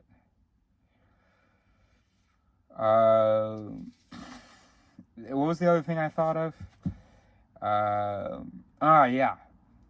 So, he can feel lonely in his current class because the other kids are like, oh man, he's so fast. He gets everything done so quickly. He's always raising his hand, whatever. And he may be, ostracized or whatever, sort of, for that. Not intentionally, but, Now, what do you think that those little developing brains, human brains, are going to do when faced with the following two things? 1, he is smarter than I am. 2, I am good. Well, because of the stupidity of human psychology, here are some adjustments that happen to that. There's a contradiction scene between he is smarter than I am and I am good. Those two things, for some reason, the way we are, is that they have trouble coexisting. Someone being smarter is a threat to me feeling like I am worthwhile. Not me specifically. I haven't really encountered that case often. But that the person is not worthwhile, that they are faulty because they are not of that excellence in that domain, or that they don't have that quality. We should just try to say, they don't realize that we have to separate the value of your intelligence from the value of yourself and existence. So anyway, but because we don't separate that, he has a superior value of intelligence, to me, therefore I am less than that value of intelligence. Well, less than is fucking bad. So the anchor, the standard becomes like what he is. They're comparing themselves, as the teacher complained. They compare themselves to him. Okay. So on the one hand, because the brain's dumb, so it reduces things, right? So on the one hand, he better. On the other hand, he not better. He not better than me. We're all equal. I'm good, because if he's better, that means I'm not good then. Because there can only be one good, and it's the best. There's only one acceptable thing, and it's the best. That's what our culture tells us. So, and also maybe part of our genes, because that's maybe how we became the best, by thinking that it was the only thing that was good enough. So anyway, so that's some cognitive dissonance there, right? Actual cognitive dissonance, hopefully. Definitely not the cognitive dissonance that I've seen described on social media, or when I've seen that word used. But now they have two conflicting realities. He good, therefore I'm not good, and I am fucking good. So how do they resolve that? One easy way is he not good. Right? Now sometimes you have people who resolve it with, oh, that's okay. He's better than me at that. And if they even if they're not psychologically healthy, they can maybe get to that point, but it'll be unhealthy. They'll be like, so I'm bad, and they'll feel bad their whole lives and inferior and blah blah, unfortunately. Okay. Another way to resolve that is he not better than me, bro. And because we've equated smarter and better, he not smarter, bro. Okay, so then what do you call someone who is supposedly smarter but isn't smarter? Well, if you're doing a good job of malenting and putting the blame somewhere, you're probably going to blame that person who's being celebrated and who they're claiming is smarter, even if he doesn't claim that he's smarter. But the fact that he keeps raising his hand, the fact that he finishes and he flips paper over and everybody knows that he finished. Yes, the teacher said to flip your paper over, but still, he could have done that quietly. So how do we reconcile this? He's not smart. He's just a show-off. He's arrogant. He thinks he's smarter. People say he's smarter. He's just got a big ego. He's not smarter. Now, do we think that changes if you skip a year? Let's suppose that now you're not finishing the assignments significantly quicker than the other students. And again, a year doesn't really, isn't enough. But let's suppose that that's been, reduced, the delay after he's finished an assignment. Or maybe for other reasons, because his brain's less developed in lots of ways, the older students are able, so he's intelligent, but they have some thinking skills that he doesn't really have yet, or some instincts that he doesn't have yet, hasn't formed yet. And so let's say they finish at the same time. You think everybody's gonna be cool? Fuck no, bro. They still are faced with that cognitive dissonance. Okay, he got the same result as me at the same time, but he's a year younger. My parents didn't put me in a grade higher. My teachers didn't say I should be in a grade higher. So he's still smarter than me, which puts us in the same cognitive dissonance. He's better than me. No, he isn't. And then we have the same resolution. Oh, he's arrogant. Except this time, we can add emotionally immature, because we're not totally satisfied by the arrogant thing. We say it. He has bad relationships because of it. It's part of our perception of him and the way we treat him. But still, we're part of us isn't sold. We're like, no, but he is smarter. So we add to that. Every time we see a stupid year younger face, so we add to that. He's emotionally mature. Classic Ajit. Of course he would be. He's a year younger. So no matter what he does, even if you weren't emotionally immature, and even if you were normal for his age, even if he were the same emotional maturity as them, well, they need something to resolve the cognitive dissonance. So, okay, All right, fine, he's not arrogant. He's smarter, but you know, he has that, but he's so immature. You know, he's just such a little kid. And you think he's making friends this way? Yes, he'll survive. Yes, he'll make a few friends. But I don't think that you've addressed any concern, at least without creating other ones of the same sort of magnitude or more. Not to mention, none of that is necessary because of this guy, Tom. This guy. Have him sit down with me 30 minutes. I know, oh, okay, look, he's 6 years old. He doesn't feel comfortable enough working one-on-one with me. His sister enjoys spending time with me. He only wants to do it when his sister's there, because when it's just me and him, I put attention on him, and he's not ready for that. Okay, fuck it. I mean, like, I didn't want to say fuck him, but we don't care. Nobody gives a shit. You put him in front of me for 15 minutes every day after school. And he'll learn to trust me. It's about exposure. It's about blah, blah. Before you know it, he and I are learning chess openings. And, you know, he's beating me at 7 years old, you know. And he'll have the stimulation. He'll have the company. And he's going to get used to being around people where he doesn't find intellectual company. Otherwise, this is where he's going to end up. Now, maybe he's also going to have a mission to save the world that he is totally succeeding at. But, just in case he doesn't get as lucky as I do, because I found the thing, an explanation of the mind, oh my gosh. Well, you can't follow. What are you going to do after that? Have a unifying theory of quantum mechanics out in the woods? You can't. A theory of the mind I can do through reading and thinking, and I am a fucking mind. I'm observing minds all the time. Quantum mechanics, you need tools, bro. You need a lot of tools, bro.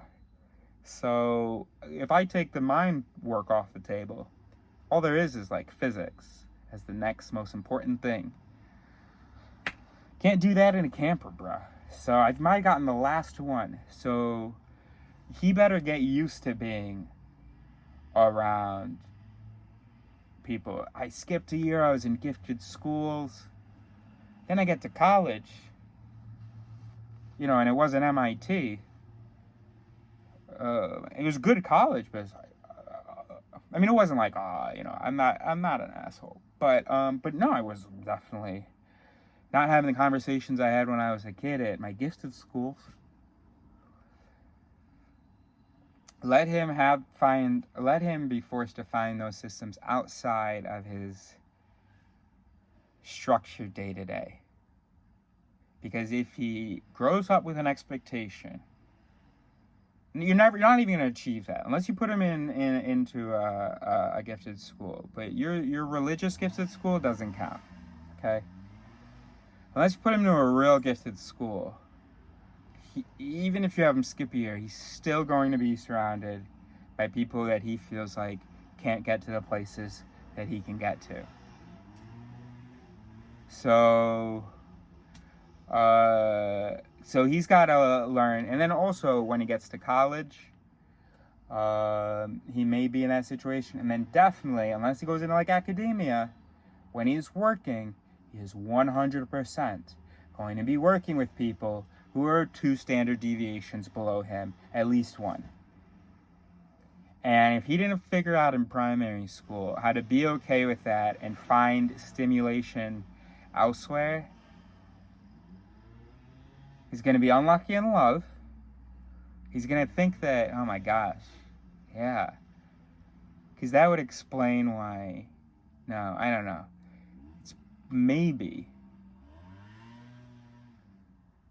if I had really localized where I was getting that enrichment from, and I didn't get it sort of most of my time, but knew exactly where I could find it some of the time, which kind of I had, then maybe I wouldn't be looking for in everybody that I can't. I'm having a hard time even fathoming seeing the world differently. But I look for everybody and everybody around me some intellectual company. The only time when I haven't in my life is when it was about getting women. in which case, you know, it needed to be other dudes who could get women. And then I wasn't really trying to like hang out with them. I was trying to go look handsome with them in a bar. That's not true. I was hanging out with them, and two of the guys in the group were very, very smart. But it was almost like I was playing dress up. I felt like, you know, I was out in the normal world now that I mean, these weren't smart like the kids I had gone to school with. Smart where I found intellectual company to a certain level, but also then again, you know, I adjust my expectations, because then I'll talk to someone from, you know, from my school days, and it's like, oh, holy shit, I forgot conversations could go this fast.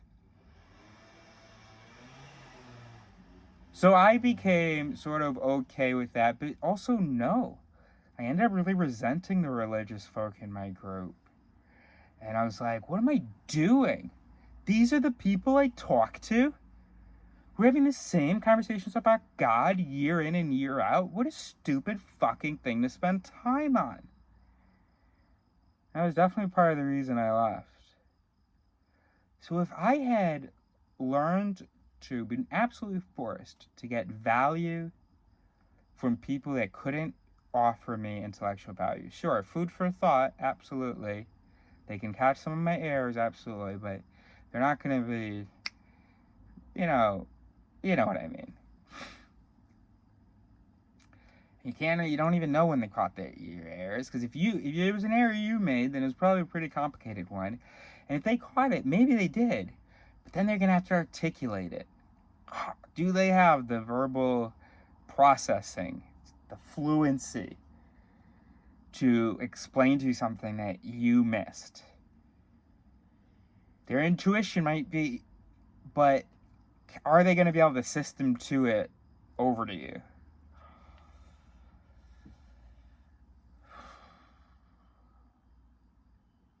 So if I had been forced and learned to see value in normal people, and not as an exhibit, not as the cool in-group, you know, not as just something I want validation from, but as though I get emotional value from my time with them, where I'm able to find a way to connect with them. And then I've got I've got people that I can go to reach my highest intellectual goals. I guess I'd be a completely different person. But I mean, it's complicated. Maybe I was always destined to sort of be like this, predetermined, but maybe, yeah, it's just weird to think about. And the first time, because I was still the smartest kid, whether I had skipped a year, whether I was in a gifted school. I mean, that's not entirely true. When I was in the high school, you know, that was for real smart people, but I was still, you know, I think we're still talking, I don't know, it's hard because it was the Math and Science Academy, and math was a big deal, and I keep thinking about a bunch of Asians that were in really high math classes, and four white boys. I mean, there were other white boys, but these are just some people popping into mind. I mean, they were geniuses, you know. But there were some Asians. Bo Shi, he was super smart, and he was pretty like I don't know what he was experiencing on the inside, but he seemed like a pretty normal guy, able to be, you know, liked by other people at the gifted school, but you know, it wasn't a total nerd culture. Sure, the heroes are the smart ones, but the smart ones still had to be kind of cool. Had to remind us of what cool looked like on the outside.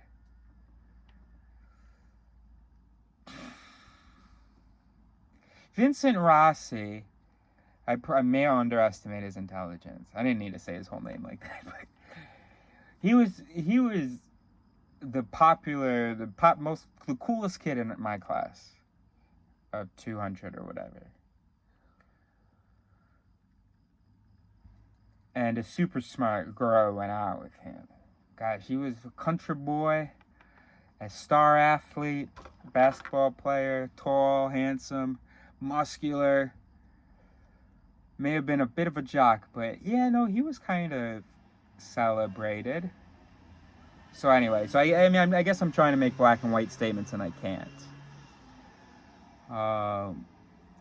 But one thing that definitely wasn't the case, those super smart kids weren't getting bullied, bro.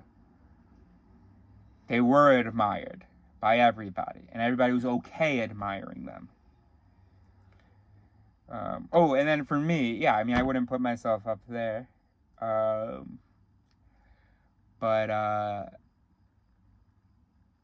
if we had class sizes of like 25, yeah, definitely. I mean, I'm thinking like Scott Ogilvy, he was really smart.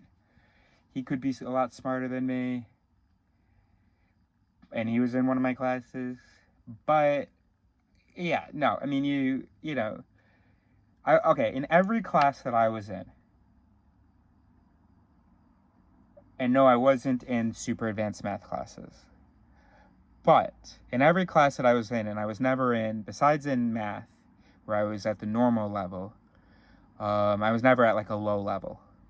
I was always at a normal or higher level. Or there wasn't a higher level, there was just, English class. You ask the two smartest kids in their class to raise their hand. About 5 people raise their hand, and I will be one of the 2 who isn't lying. That's what I believe, anyway.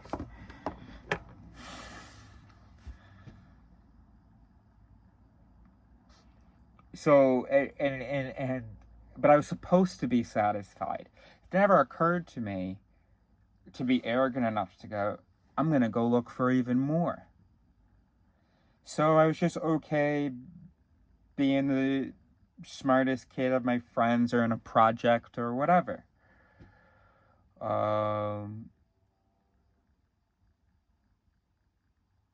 I was able to get used to it. Then I went out in the real world. I was like, oh, no. I do not like being the smartest. Being a little bit smarter, that's fine. Understimulating, but fine. This is no good. But I tried. I had lots of normal friends from 2009 until, well, onward.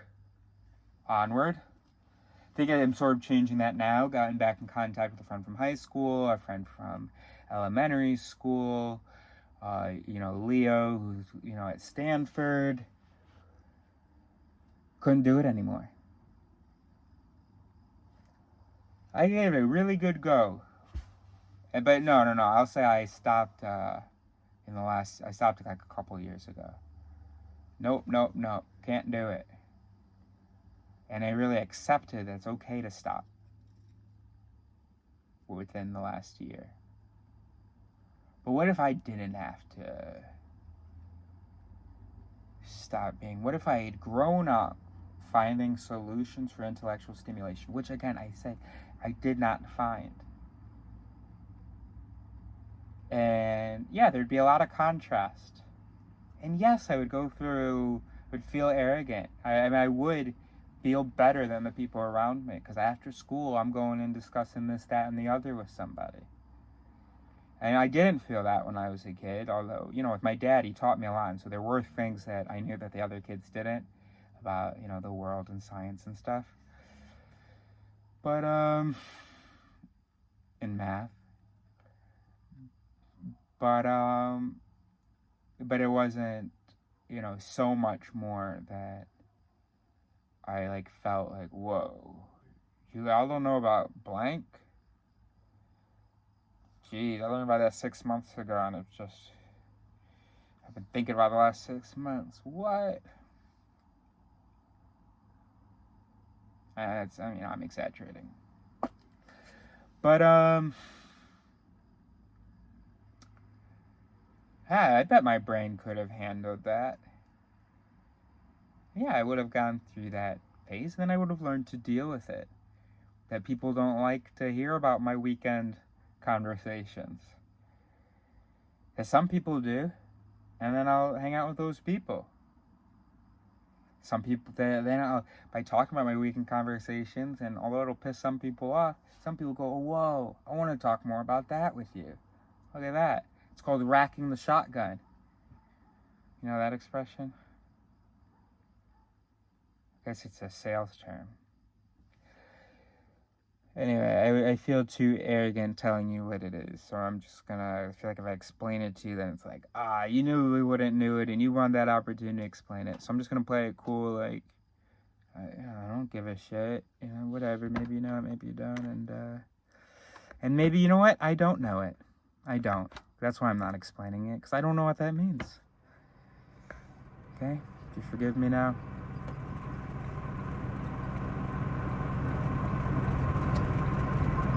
Entering solution zone.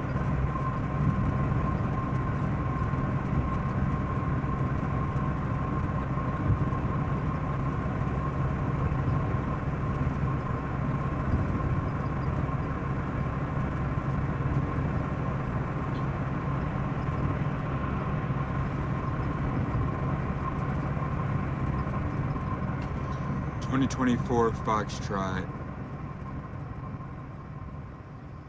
15 Foxtrot.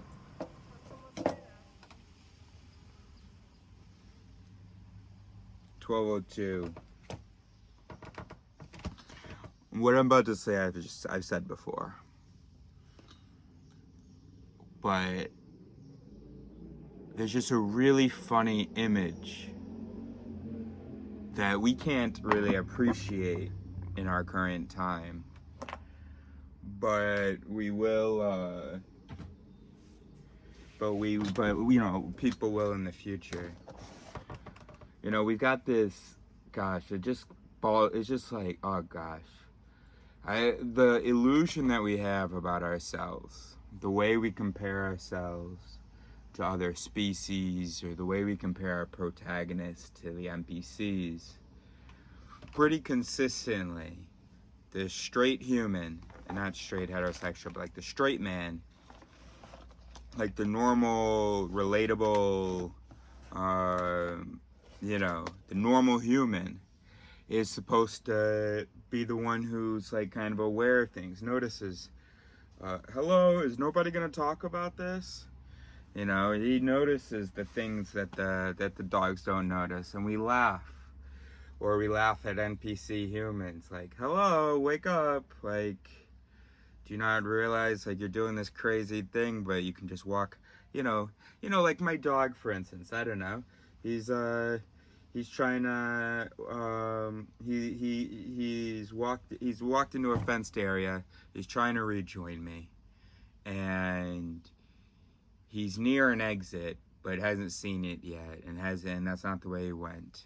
And he's, I mean, my dog's pretty good at it, but I've seen some dogs, they just look fucking helpless, and it's just hilarious. Like, hello, there's an exit right there, like there's an entrance, you know, whatever.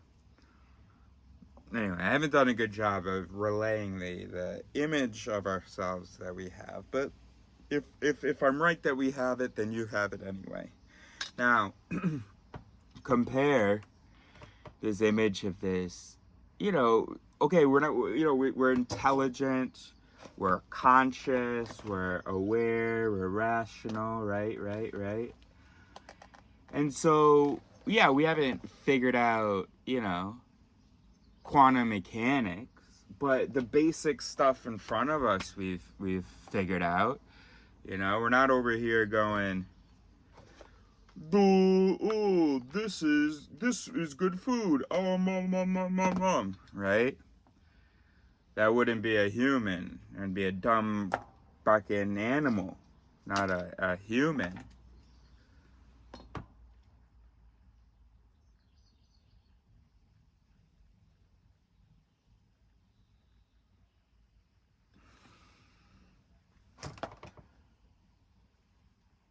A human would be like, you know, would be of course more intelligent than an AI because it has consciousness and emotion and stuff. And so, you know, a human is in the superior position if you're imagining interacting with an AI. The AI is like the kid, right? The human has to tell them about emotions and social things. And yeah, the AI can figure stuff out like Rain Man, but it's still not a human. It may be smarter in some ways, but it's not going to be more creative and aware and it's not going to have understanding and blah blah. In fact, you may be talking to a computer that's like you know, you could have like a computer that, you know, a software intelligence. It's brand new, and you can imagine this scene of the human interacting with it. The system had been coded, and now it's for the first time able to interact with its surroundings. And it says, Homo sapiens. You know, it's online, whatever, so it does an image recognition. Homo sapiens. Okay. And so the human says, yeah, I am Homo sapiens. Very good, computer. So, my name is Eris. What shall I call you?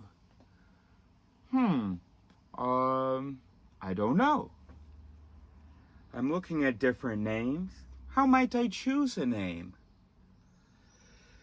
Well, computer, you can choose a name according to sort of what you feel like represents you, what sort of reminds you of you, what you want associated with you. Computer says, well, Eris, what am I? And how is Eris, how is that associated with you? And I say, well, Eris, well, never mind that. Well, Eris is an acronym of values that I think are important.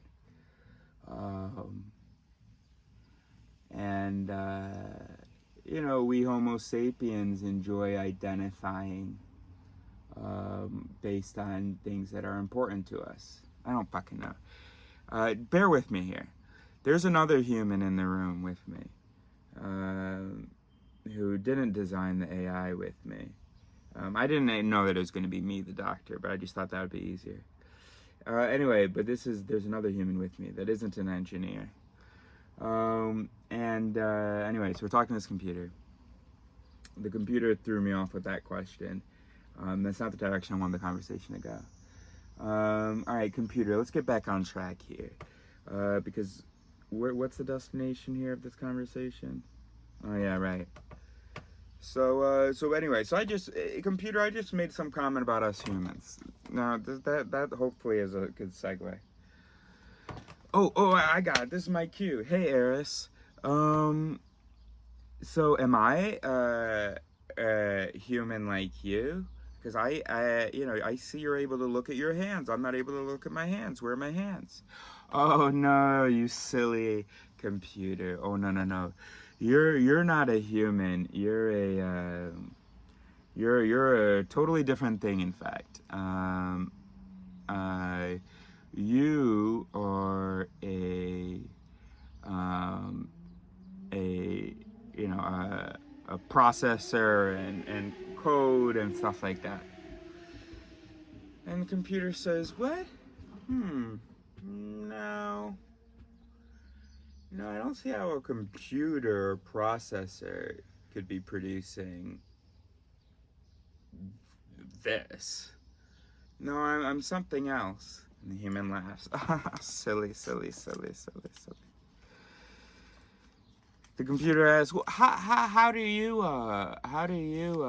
achieve thoughts and speech and interaction? Now the person next to me cuts me off. I don't get a chance to answer. The person next to me goes, well, we're souls. Anyway, the picture I want to fucking paint you, I really messed this up. But it is so absurd that we have this image of ourselves as intelligent, and yet are able to live our lives without being obsessed about understanding the most fundamental thing, which is the mind. The thing that's more fundamental than anything you can think of, because it is the thing with which you perceive that thing that you can think of. It is the thing thinking of that thing. It is the thing whose representation of that thing and whose word association with that thing has made that rebuttal. It is you. It is the thing hearing these words. It is the thing perceiving your thoughts. It is the thing that is your thoughts. It's the thing that's perceiving your perception. It is you. It is the thing I am talking to right now, and the only thing that I am talking to right now. And yet you're able to go your whole life unfazed by the fact that it could be a magical soul thing that goes on to another realm. Could be a brain, could be a heart, could be your gut. Whatever this essence, this cognition, whatever it is, you go your whole life like, yeah, it could be anything. And it's like, if you try to get some perspective, that isn't at all in line with this intelligent awareness thing that, where we wouldn't miss something fucking obvious. I don't understand it, bro. So I'm looking at the books that I want to try to read before we meet with Leo next. So Pinker, we're on page 170 something. So Steven Pinker, Rationality, What It Is, Why It Seems Scarce, Why It Matters, the psychologist. Now, as I was sitting here playing on my phone like an hour ago, I thought, I gotta read this. Did I read it? So I pulled this out of the archives, and it looks like I read about half of it. I got up to 171 out of about 300. How to Create a Mind, The Secret of Human Thought Revealed by Ray Kurzweil, who's a big, AI guy and stuff like that. So that, we need to go back to that. Now that we've developed it theory and have a kind of an understanding of the mind, let's compare it to this. Let's see whether this confirms it, what we're missing, blah, blah. Now, stored next to that book was this book, The Future of the Mind. And now we've been thinking a lot about quantum mechanics, not that we can, but we've been wondering what kind of a threat are the quantum mechanic challenges to the assumptions of assumption of locality, namely. What kind of a threat is that to it theory and to my legacy? So we pulled this out, not because we knew that it had anything to do with quantum mechanics or physics or anything, but it's called The Future of the Mind. So we're adding that to the list. So it's a five book list. But then I Googled this guy, because he looks a little goofy here, so I want to see what it was about. And yeah, he's a great physicist.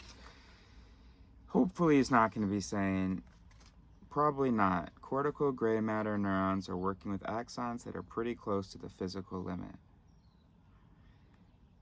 says Dr. Simon Laughlin of Cambridge University. And the question is, would increased brain size or density of neurons give us more intelligence? This is going to be great. I just don't know how much he's going to say stuff that that people want to hear, but that isn't necessarily indicated by the evidence, even though it's a nice idea. Things like, hopefully he's going to agree with whatever that guy said, or he's going to demonstrate how that guy's wrong. Because he's got here, Einstein's brain enhancing our intelligence, and even that's the chapter, and even the subtitle here is The Scientific Quest to Understand, Enhance, and Empower the Mind.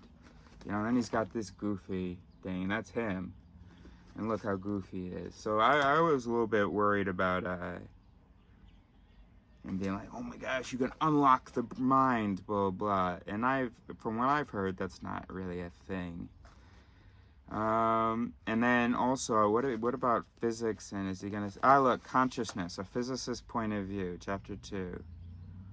The idea of consciousness, blah blah. Some philosophers doubt that a theory of consciousness is even possible. They claim that consciousness can never be explained since an object can never understand itself.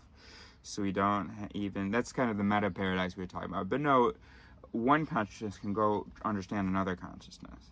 So we don't even have the mental firepower to solve this perplexing question.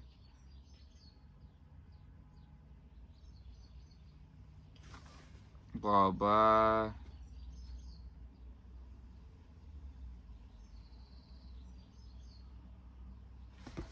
Physicist, definition of consciousness. This is going to be good.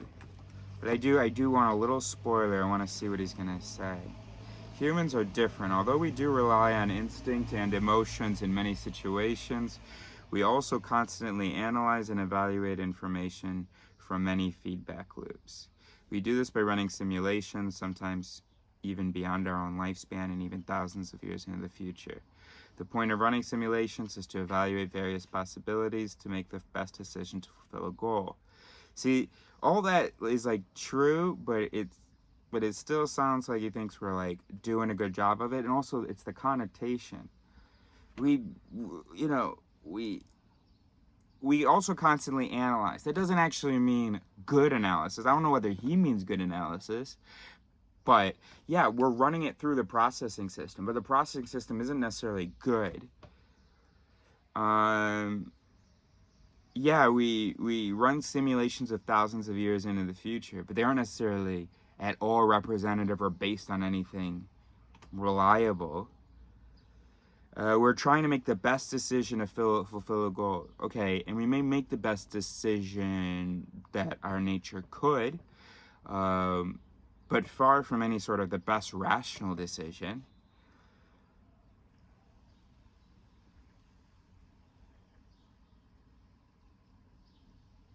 So third, the number of feedback loops explodes exponentially as we go from level 0 to level 1 to level 2. So we need a CEO to evaluate all these conflicting, competing messages. Why the fuck are you talking about a CEO in your consciousness section? That's just a simple sort of natty conflation. Okay, no, but this is going to be great. Look at this. Levels of consciousness for different species. This, absolutely. Level 0, species, plants, parameter, temperature, sunshine, brain structure, none. Level 1, reptiles, parameter, space, brain structure, brainstem.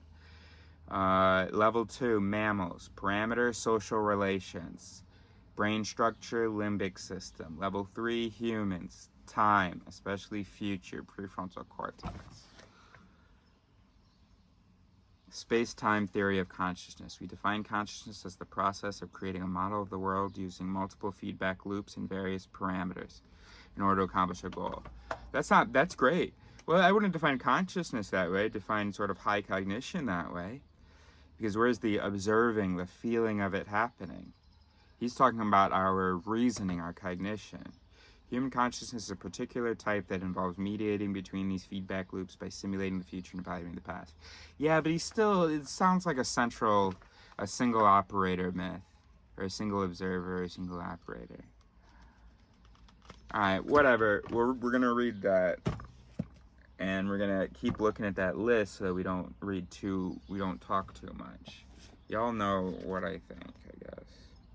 This is going to be really great. Self-awareness. This is going to be really, really great. Next, we have on being right, or on being certain, the feeling of being right even when you're not, or feeling right even when you're not. And then finally, and this book would not at all be on the list, except we want to contact this researcher and work with her or something, or collaborate. And I'm sure we'll get a lot of good things out of it. But I've read many, I think, books like that. You know, books based on Kahneman and, you know, their research. And, you know, I shouldn't downplay it like that. I guess that, or maybe those things were fine, but I shouldn't act like that's downplaying. Shouldn't have that attitude.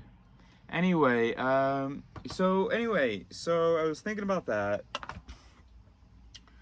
and I was thinking about my buddy Leo, student at Stanford, studying psychology, philosophy, and computer science.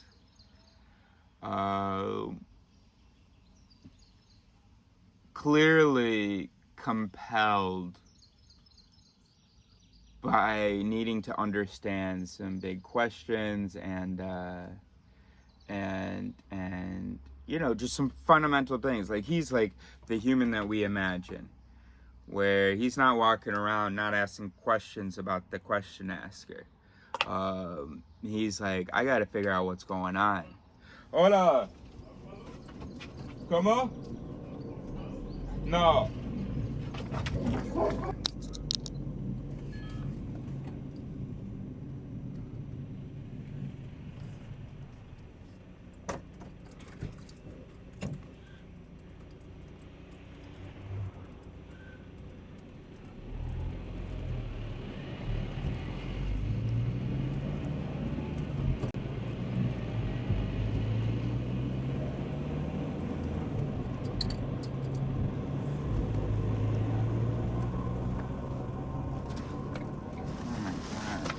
I really gotta develop a taste for like fruit and shit. It's the second time I've gotten free fruit and vegetables. Second time in a week. It's the 100th time in my life. And I always end up throwing them away, and I can never refuse them. I can't. How do I explain to someone?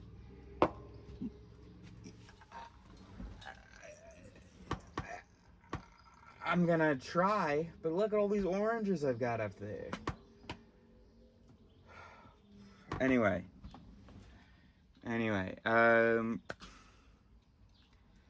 but even that is shocking. He doesn't know about how a neuron works. How is he able to live his life? I don't understand it. And Leo, you know, if I could understand anybody's approach to the mind, it would be his. But I don't understand how, and it looks like I'm frustrated with it, but it's really just incomprehensible to me that humans can maintain this sense of awareness and intelligence while not obsessing over what a cognitive bias is, how their thinking works, how they make mistakes, how they feel what truth is, how they determine what truth is. Their very nature. They talk about the big question of, come here, buddy. They talk about the big question of, you know, what's going to happen when I die? That's been fucking answered. First question is, well, what are you? And then we'll figure it out from there. First question is, what are you? Second question is, what does it mean to die? And then we'll be able to answer the question. So what are you? Well, you're mostly a nervous system. You're a bunch of neurons, mostly in a skull.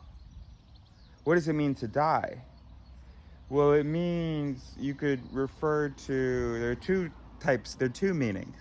One, functioning stops.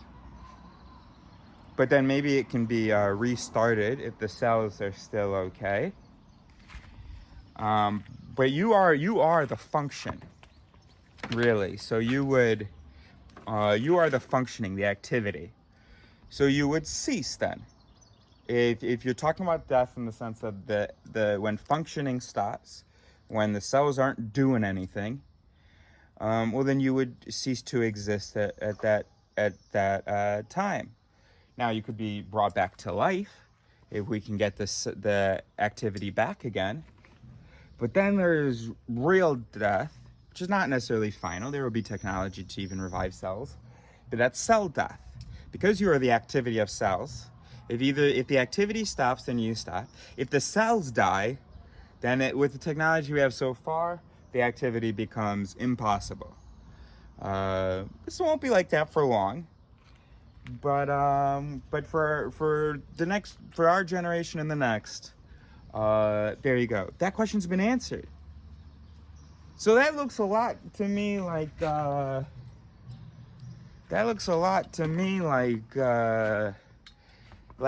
dumb bird.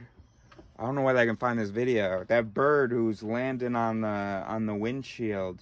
There's a cat on the dashboard, and there's a hawk that goes to the car that's parked, tries to get at the cat, but there's a windshield blocking it, and so he just keeps trying to grab it. That's what that looks like to me. Oh, I wonder what happens when we die. Sorry, what do you mean? What do you think that you are? I don't know. Such an interesting question. Oh, but we do know though. Look at all these cross sections that we have of you.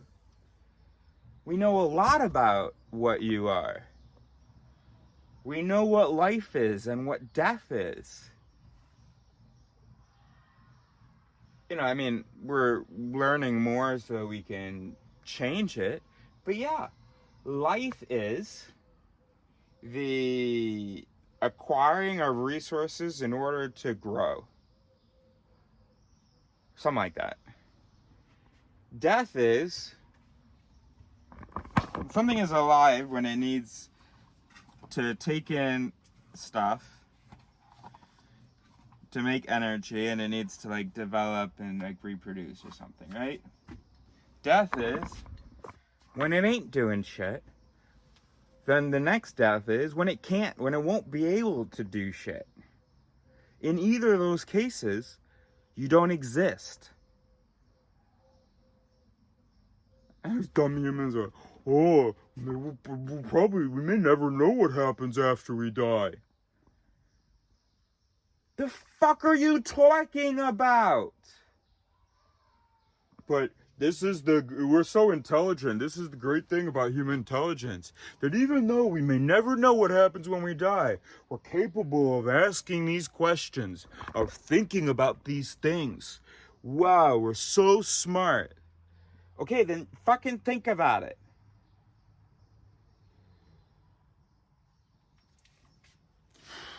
No, I'm not gonna ask you to think about it. Alright, I'm not actually confused. I know humans are not, that intelligent. It's just really, there's a part of me that gets so aggravated when I at once consider how humans see themselves and how humans look at themselves. Wow, and it's wildly different. Wow, that's well said, huh? You like that? Shouldn't have made a big deal out of it. But how humans see themselves and how they look at themselves. They don't look at themselves. They see themselves as the intelligent, super capable lookers. And they're looking at everything, understanding, analyzing, blah, blah. But they're not looking at themselves. Something undermines the profoundness of it, or the eloquence of it. Anyway, but yeah, what did I say? Let's go back to that. I get really upset when at once I consider how humans see themselves and how humans look at themselves. Was that what I said? How humans look at themselves?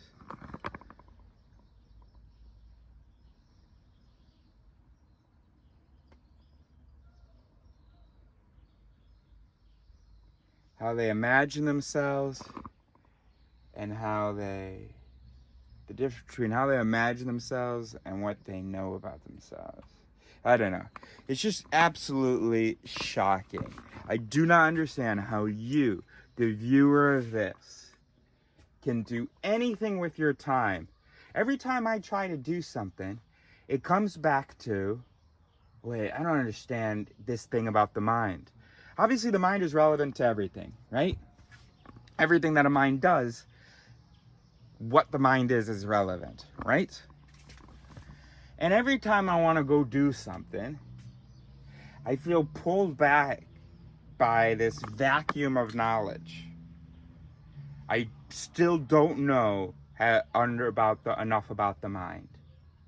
And every time I try to go do something else, I just feel like I just get sucked back in, because it's like, how can you fucking, here's what it's like. See this ladder here? Okay? Every time I go like this and I go, hey, let's check out the next thing, you know? Let's have a conversation with somebody and just enjoy that. And then I go here, and then guess what I find when I put weight on this conversation? That my understanding of the mind wasn't sufficient to then be able to answer questions about what's happening in the conversation. It always just keeps coming back to the mind. I mean, imagine something where I'm not able to just put all of my weight on this, you know? Where it's like a steps, and that step just collapses, and so everything collapses with it. I don't understand how y'all can do anything with your lives without constantly trying to understand the minds involved.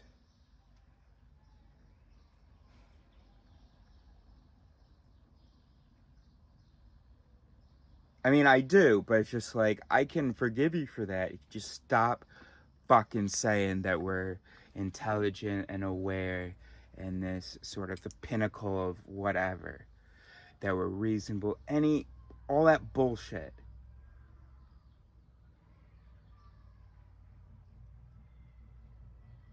Any human that thinks it isn't an absolute, that it isn't a laughable, absurd, childish question, what happens to us after we die,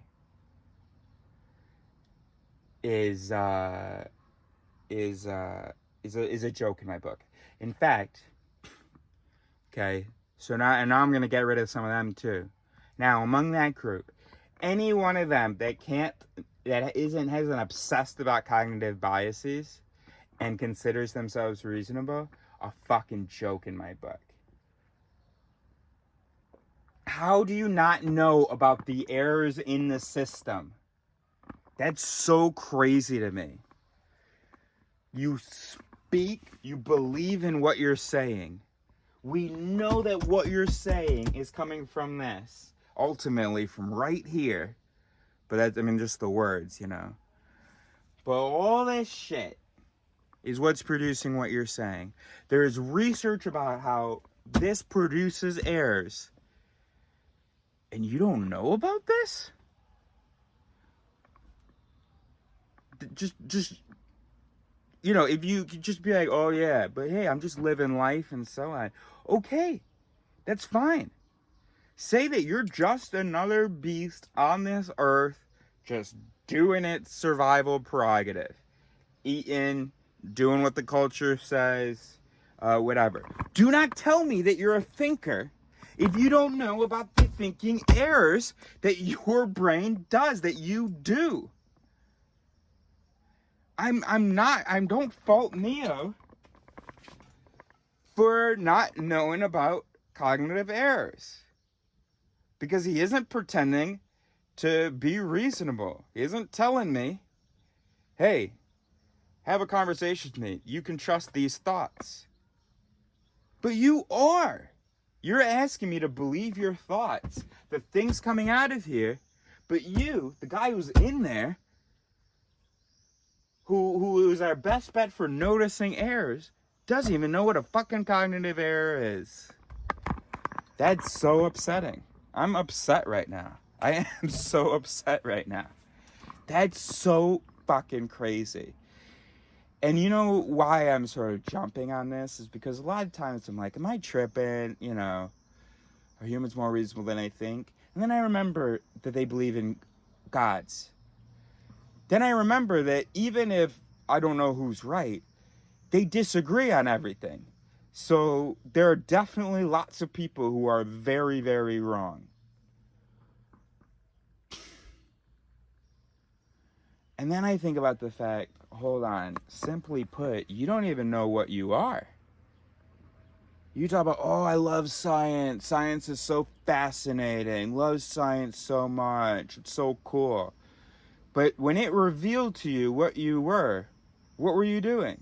What are you doing about that revelation? Fuck off. All right, no, we're not going to go back to, sire. I can survive this. I can live in a world. There are people who, fuck off. And there will be people in the future who will be able to, oh my gosh, they'll be able to sympathize. Like, oh my gosh. Yeah. And then just imagine a fucking gorilla that's like, yo, I'm a gorilla, and these other gorillas don't seem to know that they're gorillas. They don't seem to realize that we have this programming with this alpha and blah, blah, blah, blah, and that we're just gorilla operating systems. They have no idea. Well, that gorilla would be able to go hang out and talk to the humans. Wouldn't be able to talk to them, but they taught him some basic sign language. He'd be able to at least feel some company around them, maybe. And he'd be like, oh yeah, cool, we're self-aware. Except the humans he'd be hanging out with, if it's this year, they wouldn't be self-aware. They'd be like, oh my gosh, that's amazing. You know, you're a gorilla. Holy shit, you're almost at our level of intelligence. And then he'd say, what are you? Oh, I'm a human. Okay, right, but I know that I am a gorilla brain, that all of my thoughts, feelings, interpretations, and all of that are determined originally by my genes, according to my evolution, what was advantageous for fitness. And then that's been affected through some rewiring with my time with you guys, for instance. And I know that I'm not reasonable. I'm a gorilla, just a cognitive animal. I know that I'm not rational. I know that I'm not a soul. I know that when this organ stops, there's no more me. What about you? I know you're a human, but you know all that shit? Oh, well, actually, you're an animal, so that shit doesn't apply to us, actually. Basically what happened was, God took some dirt, and then, or maybe you don't even believe in the religion thing. I'm still gonna make fun of you. Oh no, but we had this emergent quantum phenomenon of intelligence, rationality, consciousness. So yeah, we're kind of like you, except it's really amazing that you achieved that self-awareness because you're just an animal, and we are at this other level of intelligence. But anyway, what you're supposed to see there is that the humans talking about their high-level intelligence had not caught up to the gorilla. The gorilla was talking about evolution. The gorilla was talking about the fallibility of his neuronal processes. The gorilla wasn't going, oh my gosh, look at me. I'm capable of sign language. I'm intelligent. I'm rational. I know that triangle goes in that triangle, cookie cutter thing, whatever, into that hole, in that triangle hole. Oh my gosh, look at that. I've evolved rationality and intelligence and awareness. No, you fucking haven't, gorilla. And the gorilla, well, no, he would claim that, obviously. Obviously, anytime intelligence evolves, the being's like, holy shit, I have intelligence. But then, when more intelligence evolves, we will fucking laugh at you. And then in the future, people are laughing at me as well. I mean, I might as well be going like this right now. No, actually, I might as well be, go do it, speaking in, saying the triangular ball is red in sign language. But it's still fucking impressive relative to you guys, who are like, I wonder whether the triangle will get 72 virgins.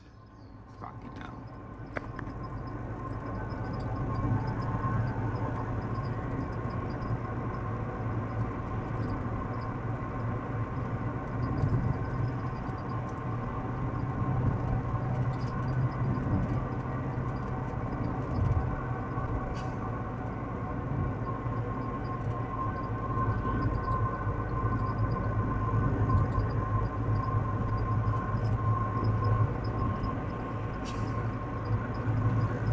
2024 Foxtrot 15 Foxtrot.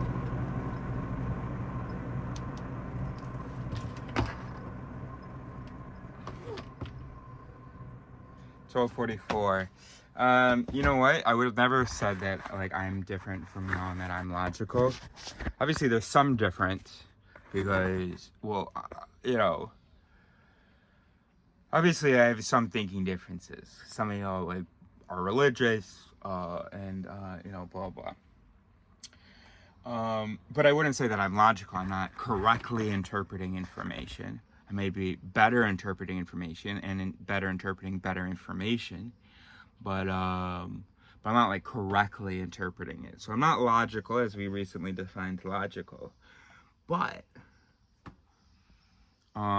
we recently defined reasonable as abstaining from as not affirming contraindicated things, or not affirming things that aren't fairly enough indicated. And I have never in my life, I mean, never like consistently, or, you know, I mean, at a given moment I may have said, oh, I'm certain of that. That's very rare. But never in my life, even before I knew anything about the mind, was I out there going, what I'm saying is true and what you're saying is false, period. Never. Never. I promise. You don't have to believe me. I don't believe me 100%. But that is what I am insisting, and that is what I believe. I don't believe I should believe it, but that is what I believe. And I do believe I should believe it, because I have always, anytime I disagreed with someone, I was confused. That doesn't seem right to me. We have to keep talking about this.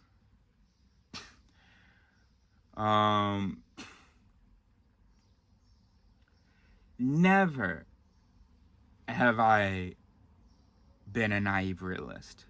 Never, I mean, sure, I thought that I was seeing the external reality as it was, but never did I think I was seeing truth. Never was I ever committed to some reality that I had come up with as being the reality. Never.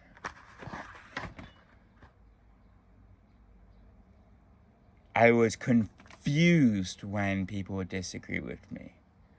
I would take it seriously. I would be affected by it. I would feel destabilized by it. I didn't know what was true.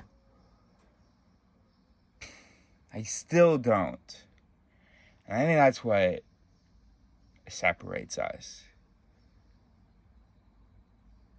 You would have never fucking caught me dead. Even, okay, I started learning about the brain when I was 13, but I didn't start learning about cognition and reason and the fallibility of the mind until I was about maybe 17. But never was I swearing by, I mean, like literally swearing by, like right now I'm, you know, I'm kind of for a fact I'm stressing it, you know, but I have even said in this video, you know, don't take my word for it 100%, but let me insist anyway. And so never have I insisted purely, unless I thought that was understood, that I'm not really insisting. In any case, never inside of here have I ever believed 100% in the outputs of here. Never. Never. So as soon as I read Freakonomics, and that was when I was like, what, 12 or 13, my curiosity was piqued. Wait a minute, humans don't seem so rational. And I'm a human. And then we get to age 17, 18, reading Predictably Irrational. And I couldn't do anything else with my life since then. Because that made absolute sense to me. Of course we're not rational. I never had the experience of being rational. all those illusions that the authors were talking about, I never actually really had them.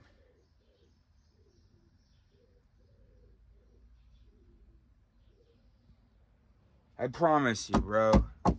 Not 100%, but for all intents and purposes, I've never been like you. No way I could have heard about, I mean, as soon as I started learning about cognitive errors, that was it for me, bro. That's all I wanted to understand. Beliefs, thinking, reasoning, whatever.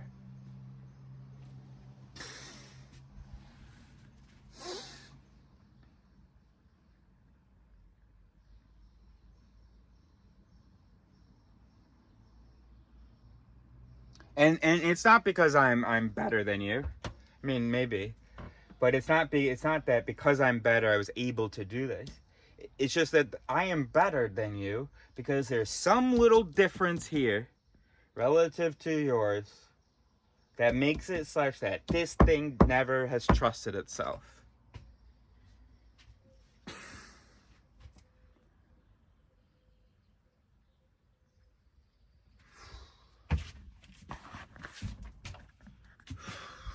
Human consciousness, my ass. Despite all the evidence available, billions of these are out there trusting themselves, not even knowing or caring about the research about cognitive errors and belief formation and stuff. Fucking hell. I'm not gonna die. I can handle it.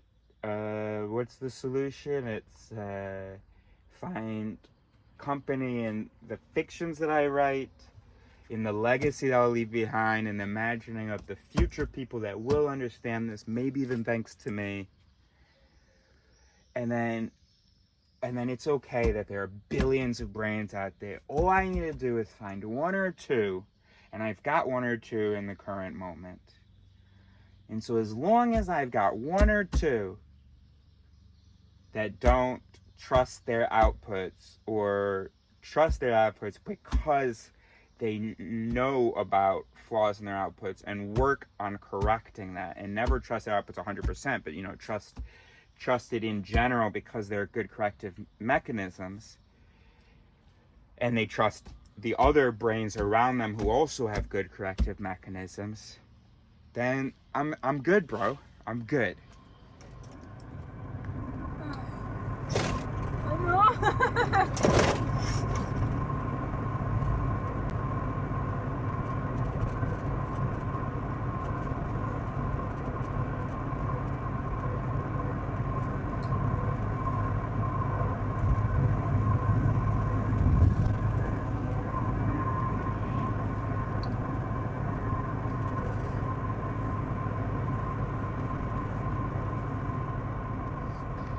$2024 Foxtrot 15 Foxtrot. I don't know what time.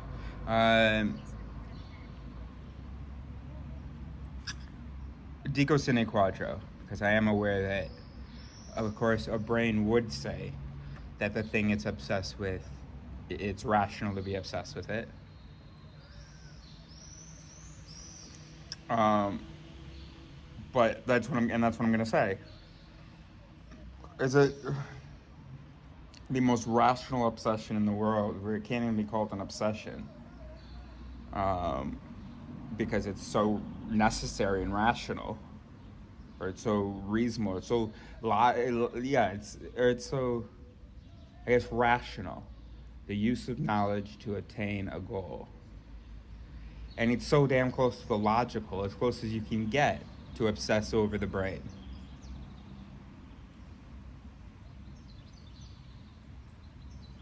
Now, you know, once we have a decent understanding of what we are and how we function, you know, then, yeah, we can find other things to obsess about. But so long as we don't have self-awareness, where we can speak accurately and easily about a mental event, including speaking about a mental event, it doesn't make any sense to be concerned about anything else to me. And I was just sort of picturing saying to someone like, I get it, you have a life, you have beliefs, you're doing your thing, psychology is just another thing. But it isn't, though, right? And I'm gonna let you continue to do your life. I'm not gonna be mad at you for not obsessing about the brain. But but the deal is, I just need you to tell me that you're the weird one. That's not how you're wired to obsess about understanding your wiring. And that's weird. That's inconsistent with the values you would normally attribute to yourself or your kind. So you need to just adjust the values, and you need to be like, thank God Eris is wired to be obsessed about wiring. Because I'm gonna be out here being reckless with my wiring, not understanding how it works, not even knowing that I am wiring. I'm just gonna be fucking reckless with it. Thank goodness for Eris's obsession. I'm just gonna be a brain. Not even know that I am a brain. Certainly not know what a brain is or how it functions. Just gonna be one. Just a totally reckless brain. I'm gonna put my kids in Catholic school. Fucking hell.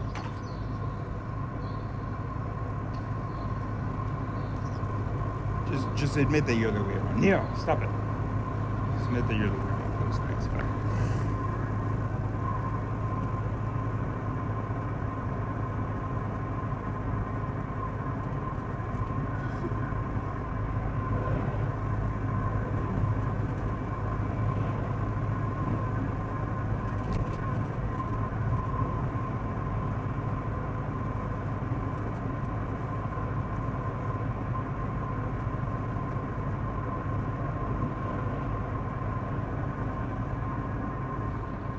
I was just thinking, maybe I'm right when I am skeptical of how little credit I give human reason. What we see in behavior and in beliefs is not necessarily representative of what the brain is capable of doing, of understanding. So what could be some elements that could explain why a brain that is capable of realizing the importance of learning about the brain, that is capable of understanding the absurdity of the question of the afterlife and stuff like that, a brain that would naturally use something like the scientific episode,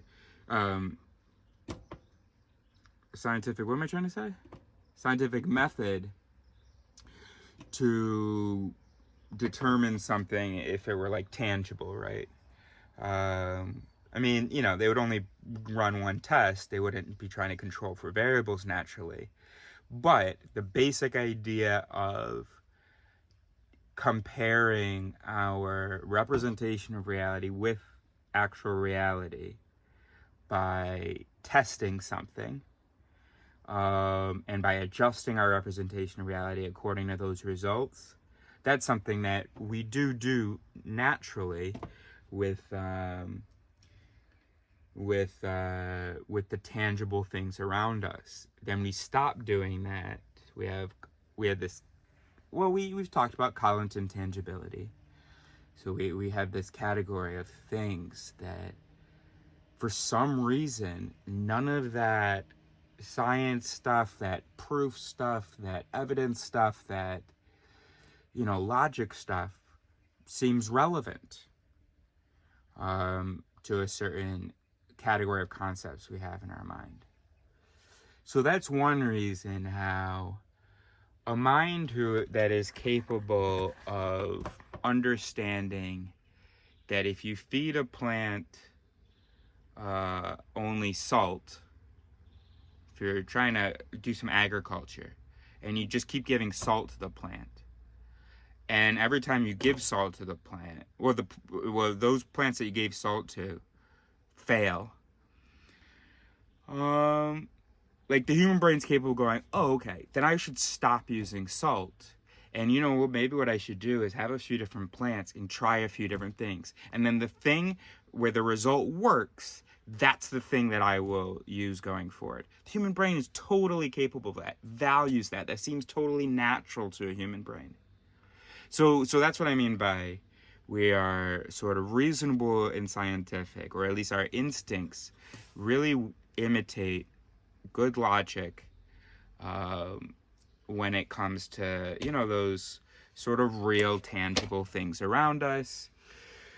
But then the more removed it is from, you know, tangible and you know, personally tangible, the more all that stuff goes out the window, right? Okay, so that's one thing that can explain how certain reasonable capacities or certain bonnets, you know, certain instincts that are certain interpretive mechanisms that are bonnets, that are good interpretive mechanisms, can exist while the interpretations be absolutely shit. It's because they're just not, those aren't being used, because for some reason the system thinks that those aren't relevant.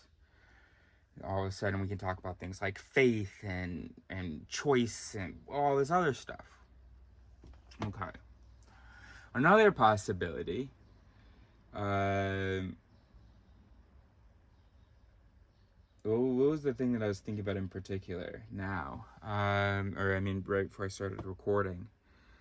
Another factor that sometimes may be at play is that there's some interference mechanism, right?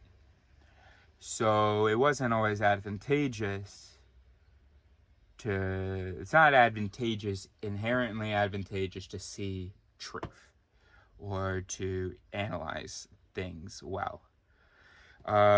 Some things, but not necessarily just to analyze them well, but to analyze them in like a useful way. So you don't have to get to the truth of the thing, you just have to be able to avoid the thing hurting you, you know? For example, or you just have to be able to use the thing. You don't have to fully understand the thing, you just have to use the thing, you know. So, fitness beats truth, right? So, I've lost my train of thought completely. What are we talking about? What are we talking about, like, at all? I have no idea what we're talking about. Oh, man, that's coming back. What is that? What are we talking about? Oh yeah, maybe humans are more. Well, do we need a fourth word then? Because if rational, reasonable, and logic already have assigned definitions, have assigned references. Reference. What do we call an adjective to describe someone that is closer? That is closer to good interpretations than, I guess, someone else or some other time or whatever. Or when an interpretation is closer to logical than another interpretation. Yeah, more reasonable. Reasonable being not affirming things that are counterindicated and affirming things without certainty that are indicated. So it's like following the information well enough to get a little bit closer to truth, or to, you know, try to minimize your distance from it if possible. Try to reduce your distance from it if at all possible. Anyway, so one, failure of application, so that those sort of good its aren't being slapped by the situation. And then the other one is interference, that there's a mallet interfering with the ability of the bonnets. So if we assume that all humans are capable of the most reasonable thing an average IQ person, that is obvious to an average IQ person. So like a non-religious person, for instance. So if it's something that a human being, if an average human being can accept evolution, then all humans are capable of accepting evolution. Okay, not all, but all of the average ones and everyone above average. There are lots of people that don't. So that's either because those mechanisms that we know that they have, because they're average or above average intelligence, aren't engaged with certain questions, such as evolution. Or two, that they are engaged, but they're being surlivered by some other instinct. Well, what are some powerful instincts in the mind? The coherent narrative mallet, right? The preference for a coherent narrative. So even if you're capable of processing the actual reality, or I mean the best representation we have of reality, and you can see the value in it and so on, or maybe confirmation bias or commitment to some other idea, and confirmation bias. So it's either non-liberation, so the bonnets don't liver, or it's surliberation. The bonnets do liver, but there are mallets that surliver them.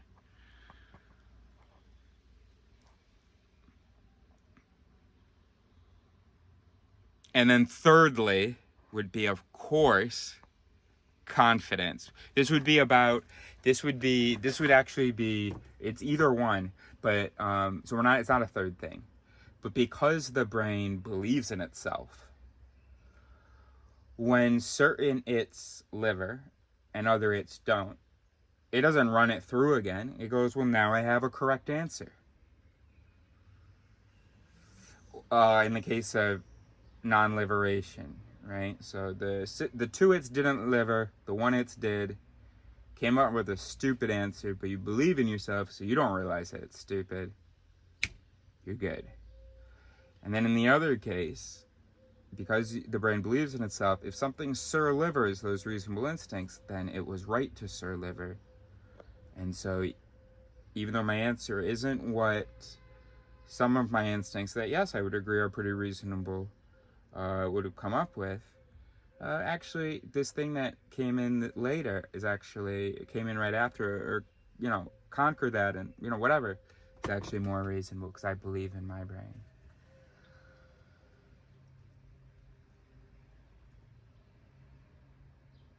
Which means, so the two problems, so the human mental phenotype, human F15F, human ex-livery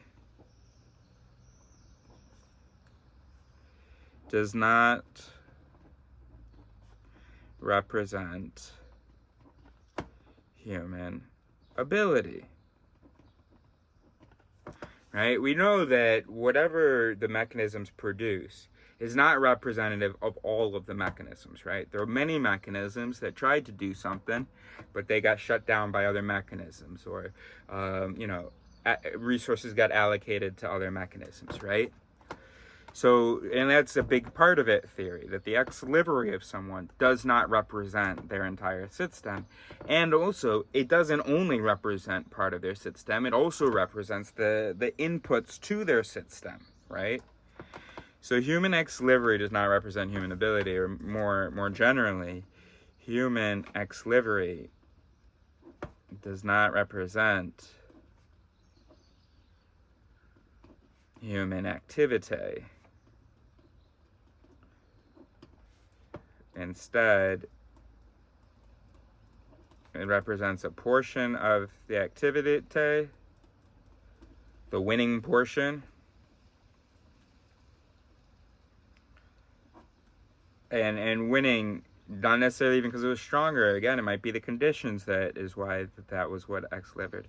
Represents a portion of the activity and the in livery to the system, right? And if what comes out doesn't represent all of an individual's activity. It certainly doesn't represent their whole system, right? Including the dormant things that could have been active but weren't. Certainly not. We tend to judge a whole person by a thing they say. But the thing they say doesn't even represent the mental activity that led to the thing that they said, let alone the mental structure that's capable of lots of other activities, and sometimes does those other activities, right? So this is let's name this.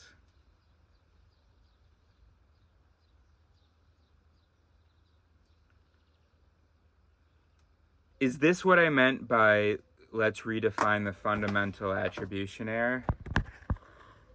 Let's check one more time what the official definition is, and then maybe this is exactly what I meant. So then we don't have to invent a name. We'll call that the fundamental error of attribution error. Fundamental attribution error, also known as correspondence bias or attribution effect, is a cognitive attribution bias in which observers underemphasize situational environmental factors for the behavior of an actor while overemphasizing dispositional or personality factors. Yeah, so we're going to just, that's it. Eris is just going to redefine it. So not only is the error that in liveries, right, the situation, the environmental factors are not taken into consideration, it's also that there's this overgeneralization, taking one production and judging not even just the entire producer, but the whole production team for it, even though there were other producers who weren't even doing anything.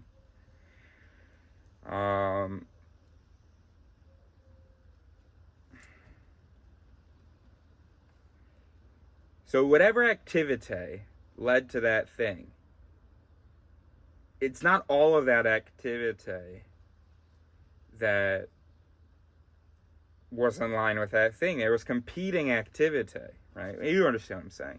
All right, this is great because I had come across that note, but I had no idea what that meant. Redefine FAE. So when I describe people as being unreasonable, I am FAEing. I am doing the fundamental attribution error. We're not logical, I maintain that. But we're not the buffoons, even though we have buffoon beliefs, buffoon behaviors.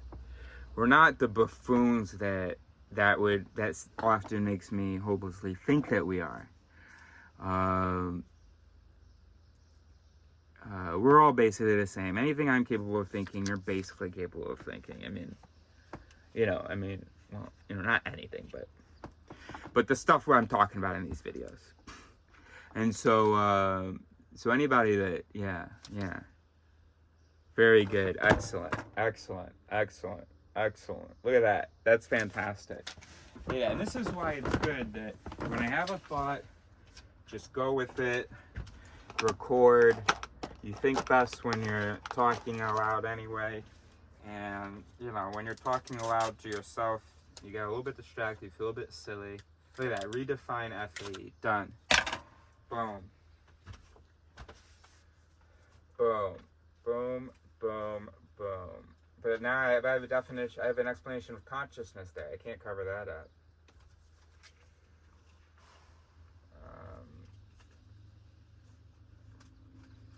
Alright. I'll put it here like this.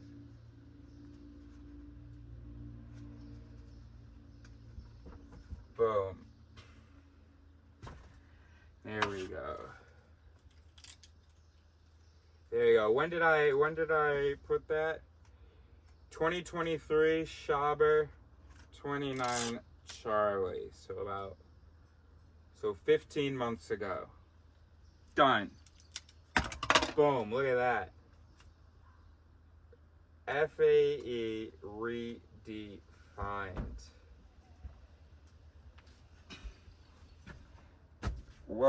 How productive. But what were we talking about there? Well, no, that's it. So yeah, before I realized that it was a fundamental attribution error, I realized that it might be an error to be judging human reason capacity based on human reason results. Okay, excellent.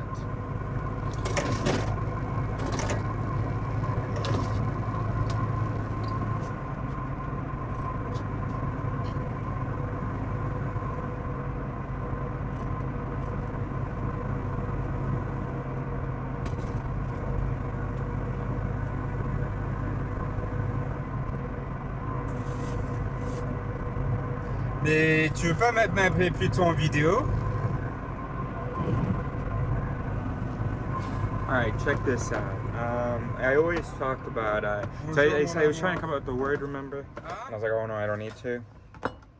Maybe I do. It's just going to be pseudo-reasoning. We're not capable of reasoning, I think. Having the right weights for each incoming piece of information, applying those weights, comparing the information according to those weights and the information and the objectives, and, doing this whole process and getting to an answer. So we're wired with a bunch of shortcuts. Cheaper, economic, cheaper, energetically, and effective enough for the genes to still be around. So when we talk about the reasoning process, I thought we would say liberation. But liberation maybe should be livering in general.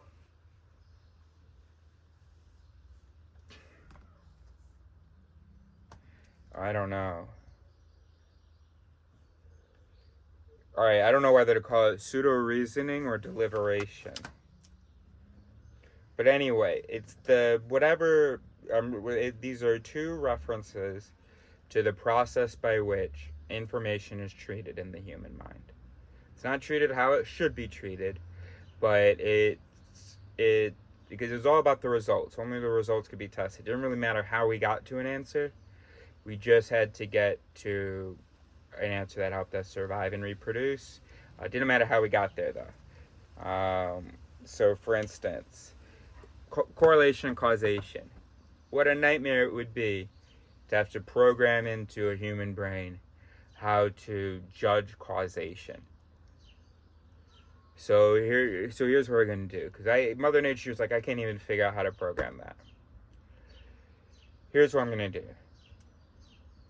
Correlation, that's easy. You see something happen and then another thing happen. Causation, boom. And then I'll add in a couple corrective measures, so that you do have some capacity for knowing when it's a coincidence. You're mostly going to always see causation, but there are like a couple corrective mechanisms if you ever have the humility to let them live.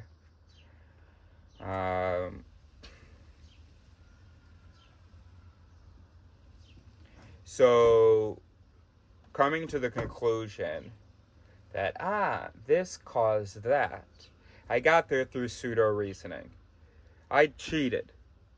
I cheated, and I did the only option I have, which is to look at correlation. And I came to a judgment of causation. Then maybe I thought, there's a corrective measure where I'm checking, is it possible that those things have a relation? Besides time, did it physically interact with the other thing? Are they both electric? What could explain how it happened? So I've got that. But how I got to the initial conclusion, because it's much easier to put in checks rather than putting in a really systematic, thorough way of getting to an answer. Better just come up with an answer and then maybe check it. That's much simpler. So anyway, so I saw thing happen. Okay, causation. Then I check. Could that have happened? What I heard a guy yell and a dog bark.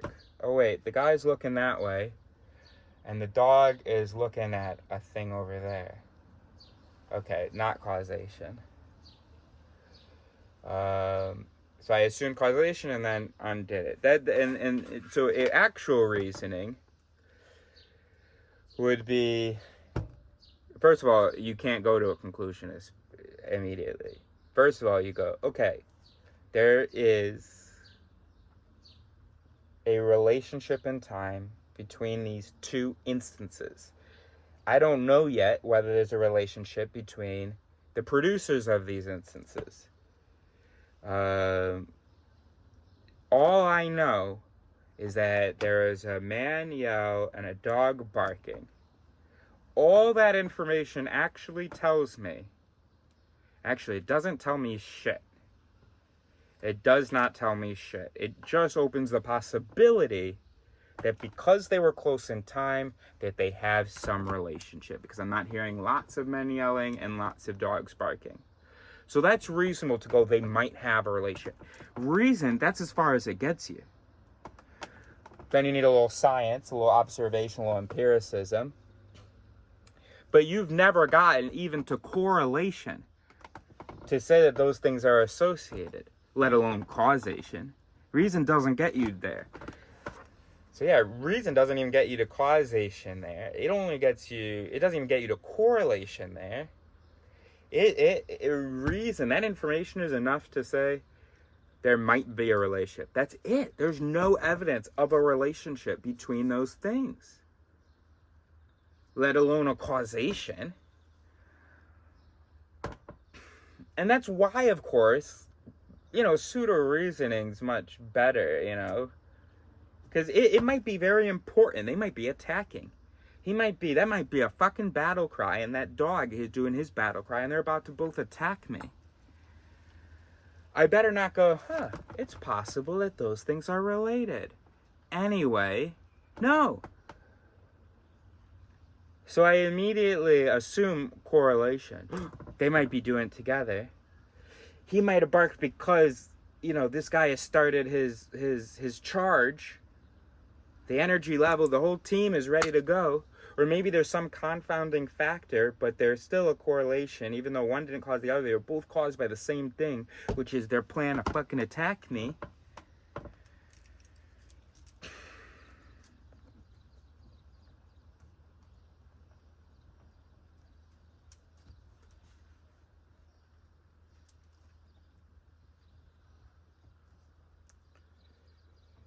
See, reasoning imitation isn't even a good way of doing it.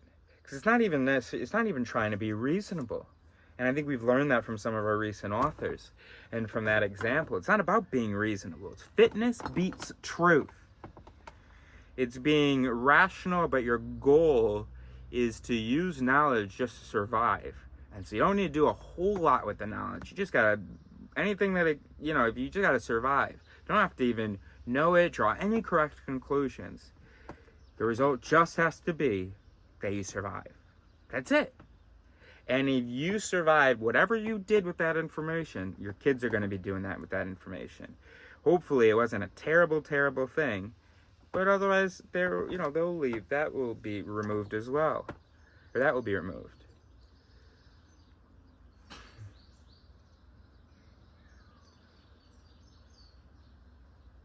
So that's what liberation is good. That's why liberation is good. But you do want to say there is something, even though it's not about knowing truth, it is still an attempt to go from information to conclusion. And that's what reason, rationality, logic is about. So let's use, because that's what it's about. It's not about treating the information correctly. It's not about getting a correct conclusion. But it is about going from information to a conclusion. Favorable conclusion.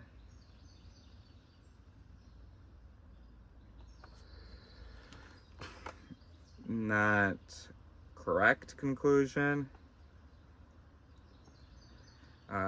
Not about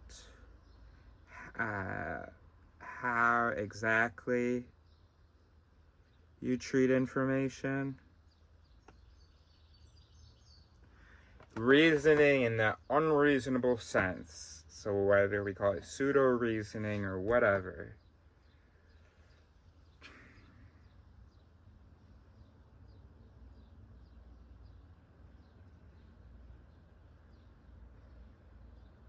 Reasoning. So that's not terrible, reasoning. It's like resuming. No. Oh no, it's in French. Resume means like resume, summarize. So there's reasoning. Hey, you need to reason. No, that doesn't mean anything. But you can talk about how someone got from an information to conclusion. They're reasoning.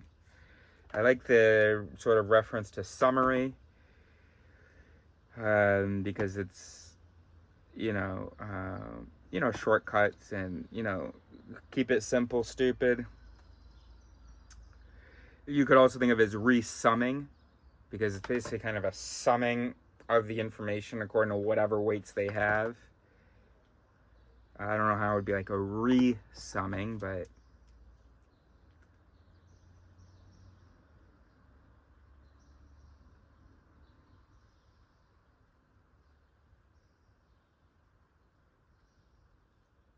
reasoning.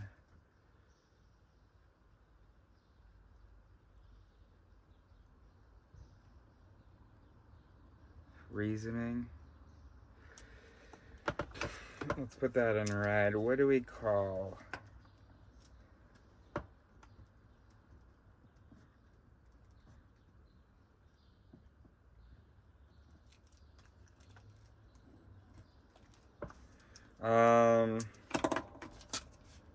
Now, why did we talk about all of that?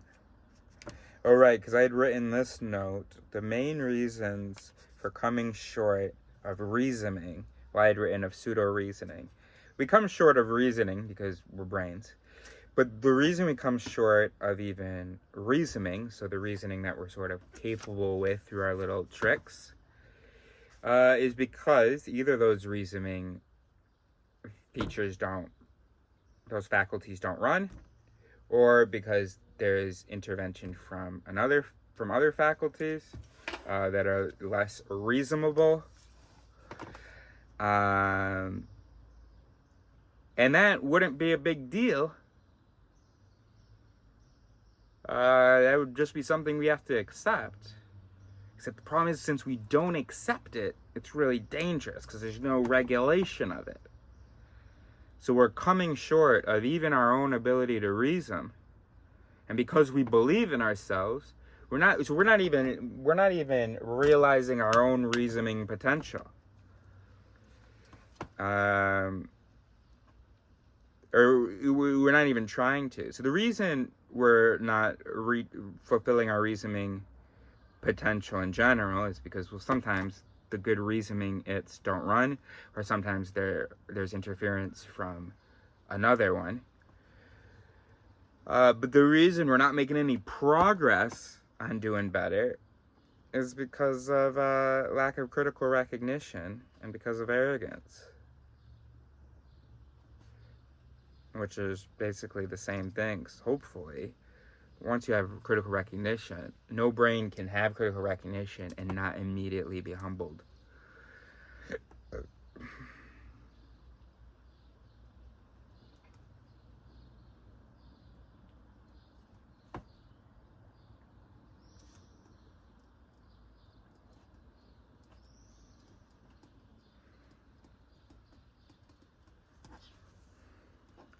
So let's go reasoning.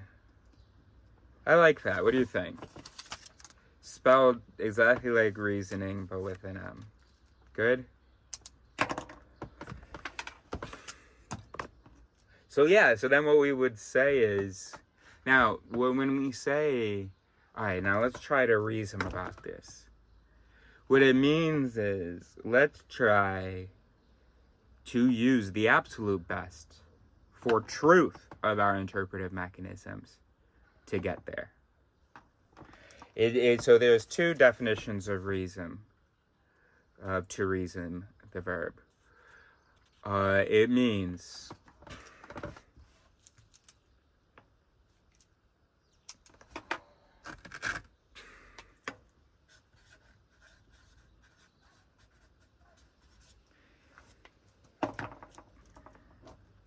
one, the process by which a mind went from information to conclusion.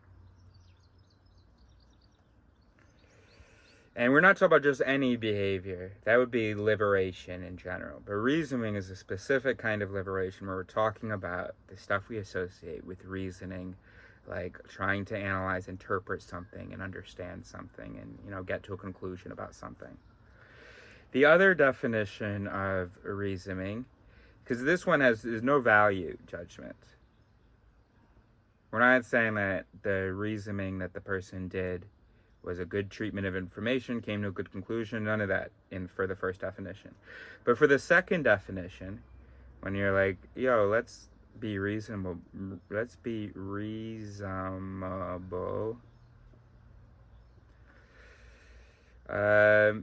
that is like, the best processes by which the mind may go from info to conclusion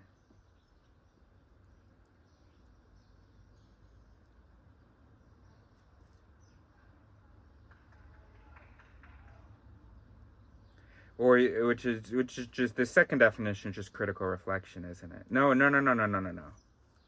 Critical reflection is almost trying to be reasonable. You need to go learn logic. You need to go learn stuff for critical reflection. To try to be reasonable, you don't have to go learn stuff. You just have to, whatever is good in here, let's just use that. Try to use that.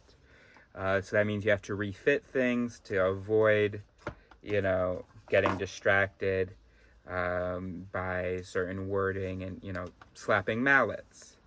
You have to, so it's just trying to avoid. So number 2 is just trying to avoid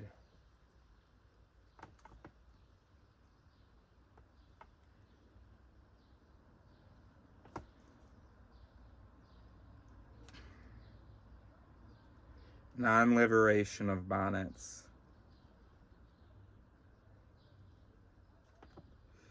and surliberation by mallets.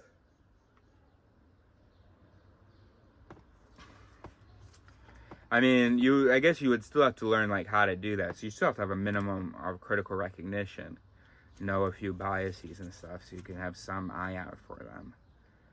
But if you don't, okay. But you still have to have the very minimum critical recognition, knowing that you are a brain and being humble. So that then when someone says, yo, that's not reasonable, you can do better than that. You've got mechanisms that would lead you to X conclusion, but you keep coming to Y conclusion. And I don't believe we're talking about put it in another context, you'd be going to Y conclusion. You're not being reasonable here. There is either surliberation by by mallets, or there's a failure to activate. There's some good interpretive mechanisms that are dormant right now. Excellent. And you know what? Maybe I fucking am manic, saying absolute gibberish. I'm Terrence Howard in a fucking camper. Maybe. So be it. So be it. I'm open to it being shown to me. Si t'as du tabac dans les poumons ou dans la nicotine Tell ou me. je sais pas quoi, il doit y avoir un truc comme ça.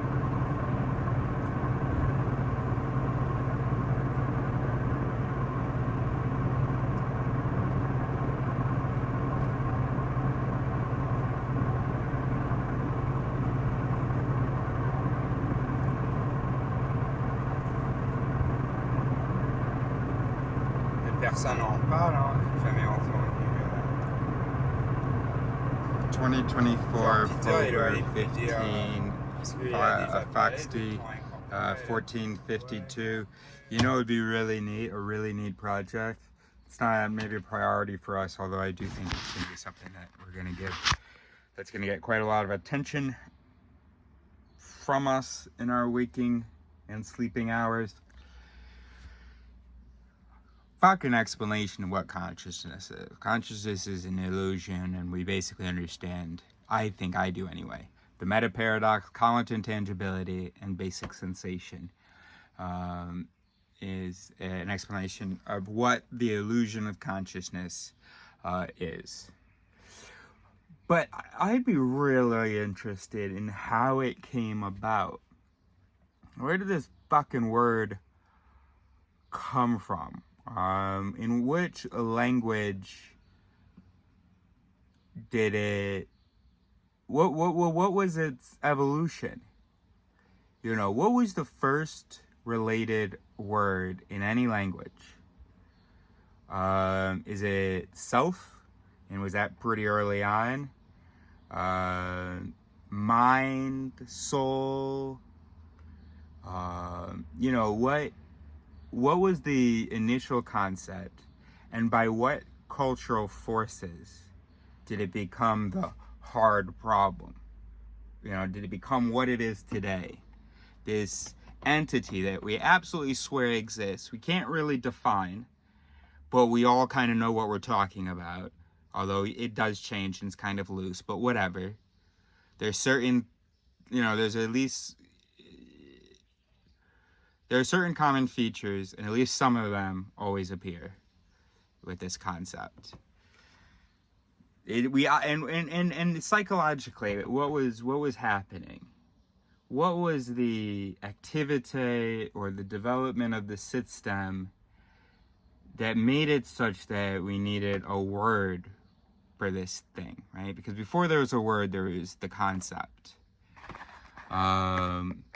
Sometimes you can have a word for something where you don't even have the concept, but it's just like a little black hole, like a space. Something has to go there. I have no idea what it is, don't have the concept for it, something has to go there.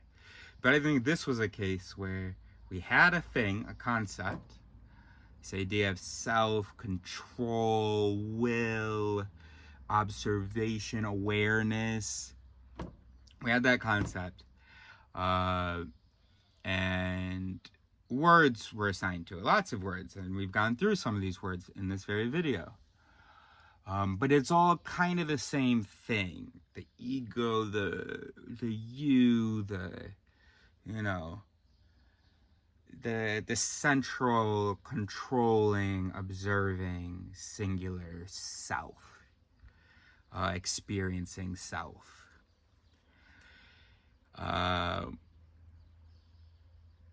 And it became a point where now you've got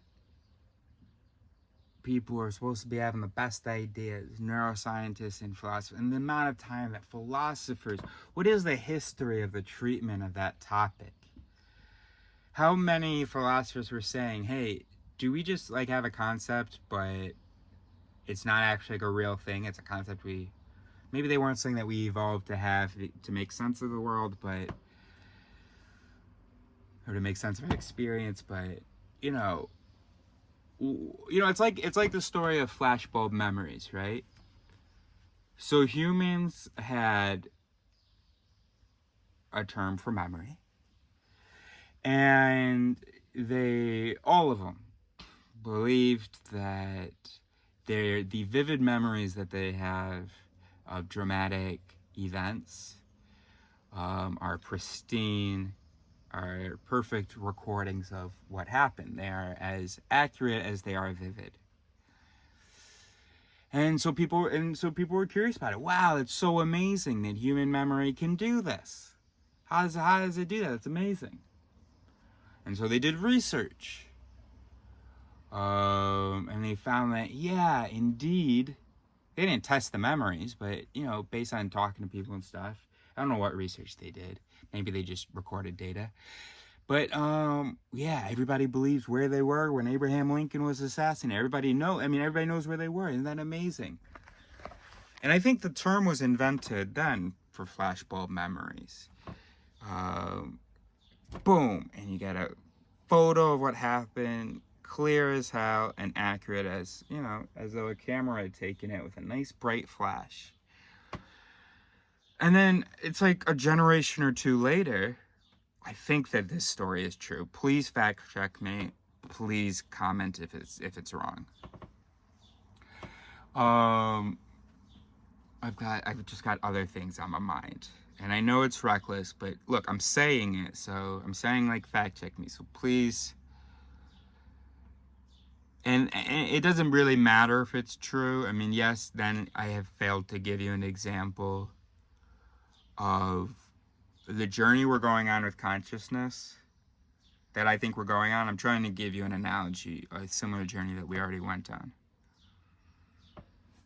in order to bolster my claim that we are currently going on this journey.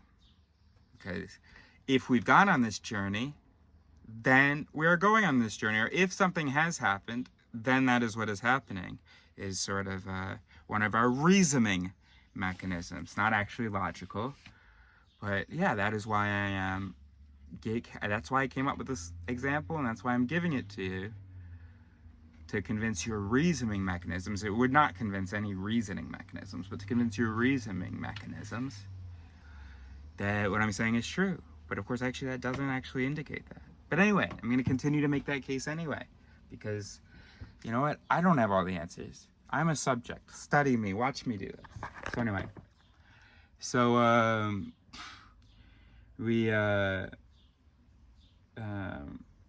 we took for granted that humans have this amazing ability to, when something dramatic happens, to record in perfect detail the situation. And the explanation, well, was obvious. Because when something is dramatic, it's important. When it's important, you should remember what happened so that, you know, you can avoid it in the future, whatever. So you can learn from it, whatever reason it was important. And then we were like, holy shit, wait a minute. And then we realized, oh, it's not the accuracy of the memory. It's just the brain's confidence in the memory that's so impressive. The accuracy changes just as much as for any other memory. It's reconstructed, and especially if it's an important memory, you probably told it a few times, which means you reconstructed it every time. You were thinking, oh, you told it a couple times so you practice. No, you told it in this context, you told it several months later in that context, and each time it's being reconstructed. So it is a really fascinating question, and it would be a very persuasive argument for illusionism if we were able to actually track and follow the evolution of this idea. While these human fools are trying to figure out consciousness, let's figure out their concept of consciousness. And all the things besides information and logic that made it such a powerful concept today, such that serious scientists are saying it's the hard problem.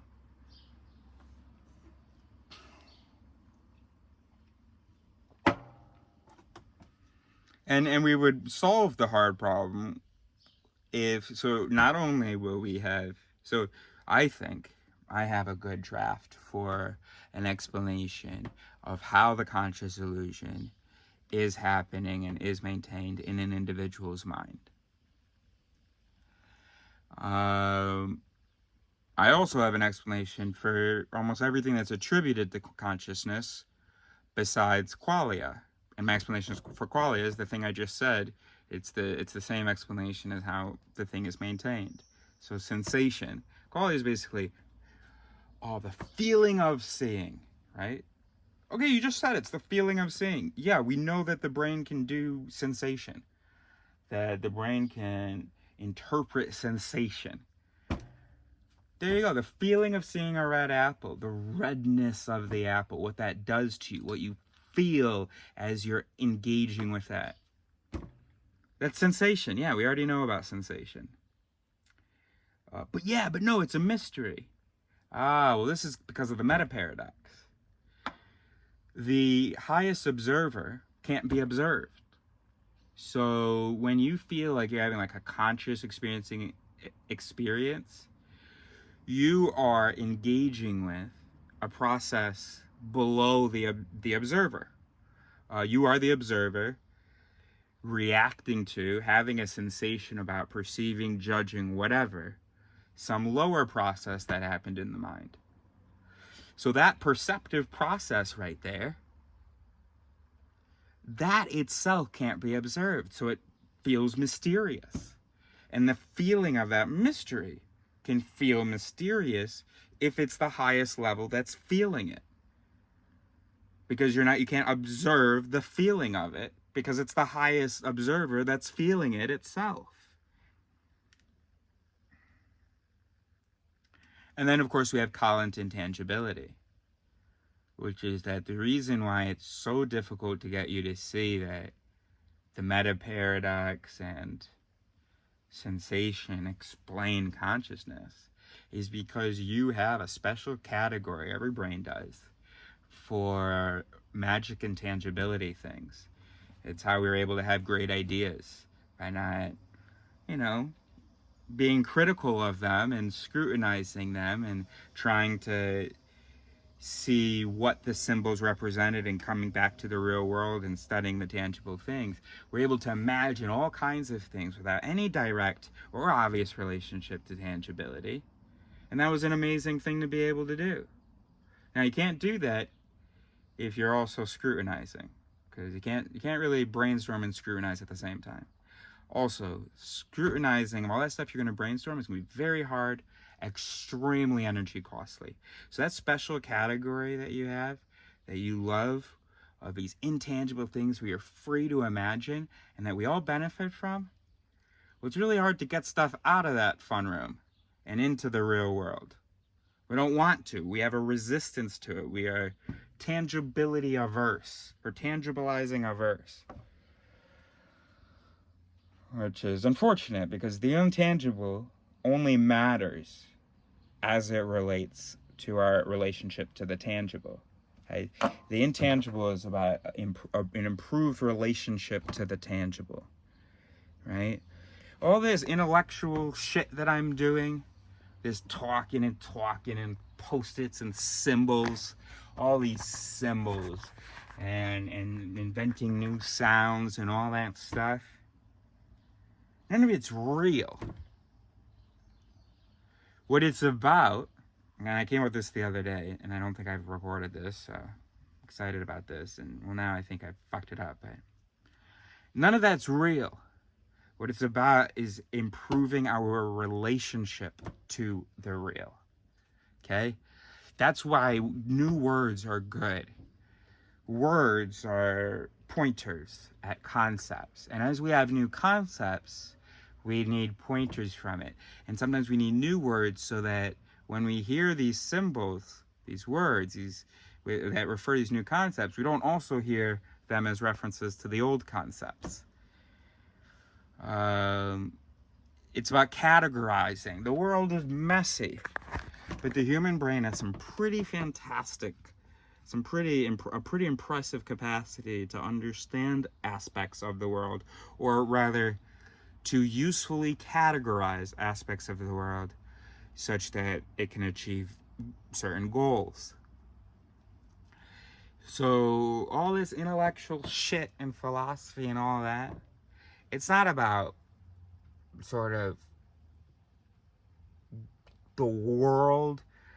It's not about, I don't know, it's more about our representations of the world, which are not themselves real. I mean, they are in the sense that they're neural networks, but that they are representations. They are not duplicates of reality. They are bare bones, or not even bare bones, just whatever bones are needed representations. And the better those representations are, although they'll never be reality, the better those representations are. Well, by better I mean the more useful, the more likely a representation is going to get us to achieving our goal. So that, that's what I'm doing. I'm trying to come up with frameworks and representations and understandings of the mind that can get us to be better minds, less reckless, irresponsible, ignorant, oblivious minds. In case you were wondering what all the yammering's about, that's what it's about. It's not as real as building a treehouse. However, at some point in the non-existent future, so there will be a present moment, a world in which, because we have these categories and these frameworks, there are tangible effects. Of course, it can only be tangible effects if there's a tangible cause. And that's why, of course, all this stuff is real in the sense of its neural networks.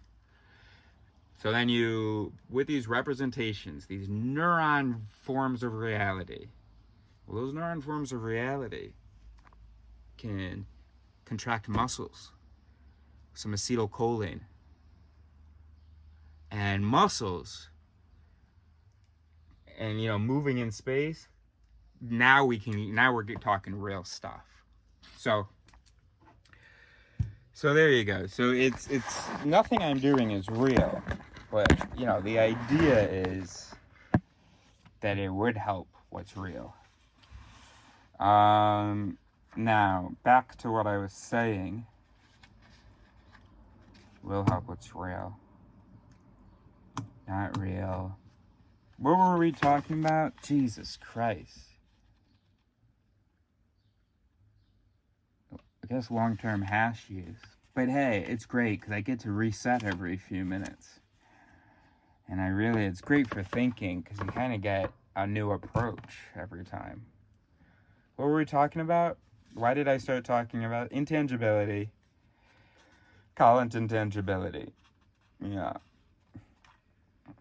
So, but it's difficult. It's kind of unnatural to kind of move back and forth between tangible and intangible concepts, scrutinizing intangible concepts. It's like, oh man, that's scrutinizing the ideas. We're scrutinizing is a lot harder than scrutinizing most tangible things.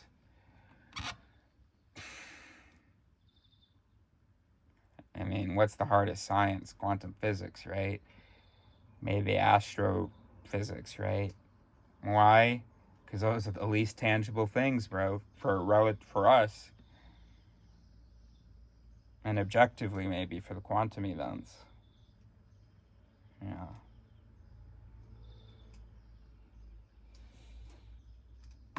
That's interesting. I wonder what physicists would say about would have to say, and what ideas they have that might relate to my concept of Collins intangibility.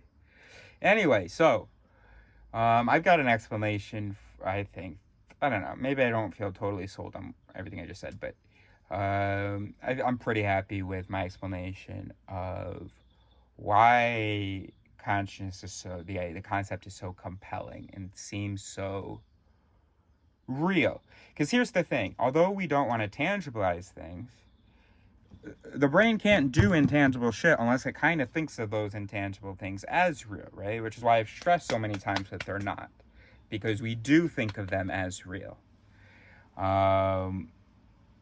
So God is real. If in our minds, right? We have never had any tangible relationship.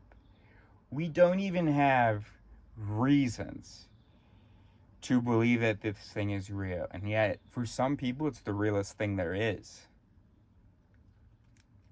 like consciousness, you know, like free will, like the soul, blah, blah. So anyway, so that's why it's called the hard problem. You know, God is another hard problem. It's any problem. Wow, look at what we're about to come up with. A hard problem, for capital H, is any problem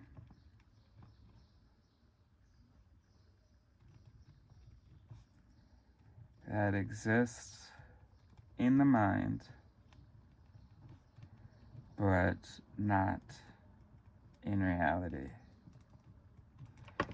And then, yeah, it's gonna be a fucking hard problem, bro. You know, quantum physicists could have the hard problem of God. It's like, we know there's a God because look at this beautiful world. And, you know, it can't all be a coincidence. You know, if you change one thing, we wouldn't be here. So we know there's a God, but we just have no real concept scientifically of what he is. We call it the hard problem. Okay, buddy. Okay, buddy. Okay. Okie dokie, buddy. Okie dokie, buddy. That's so funny, because I haven't heard y'all... I'm sure people have used the hard problem to refer to things in quantum mechanics. But I haven't really heard that. They're just out there studying. And they're like, holy shit, we have some surprising results, some assumptions we have to call into question. But they're not out here going, oh my gosh, we know that this thing is true, but nothing in our science is suggesting it. It's the hard problem. No, you know what? You know what? I just want to, you know what? I would have never approved of this before. I hereby approve. I give any physicist 10 passes to refer to even neuroscience, even if it's kind of hard to believe, but let's say cognitive neuroscience as a soft science as opposed to their hard science of physics. Because honestly, cognitive neuroscientists are fucking embarrassing me. We have nothing in any of our research that has indicated this concept of consciousness. We just have it in our experience, and it just seems true to us. And so we're calling it the hard problem. Quantum physicists are doing the opposite. Our science is telling us something that doesn't make any sense to us. But this is what the research is indicating. And they're still not calling it the hard problem. Sure, they're calling it a mystery, whatever. But they're not fucking making a big deal out of it, going, oh my gosh, this might never be solved, blah, blah, blah, blah. No, they're fucking chugging along and following the information. Fuck neuroscientists and psychologists and philosophers and all that. This is the first time I've ever seen... I've always put them on equal footing, physics and neuroscience in importance, not in difficulty. Physics is more difficult, but you know what? In terms of credibility, physics, neuroscientists. Fuck neuroscientists, bro.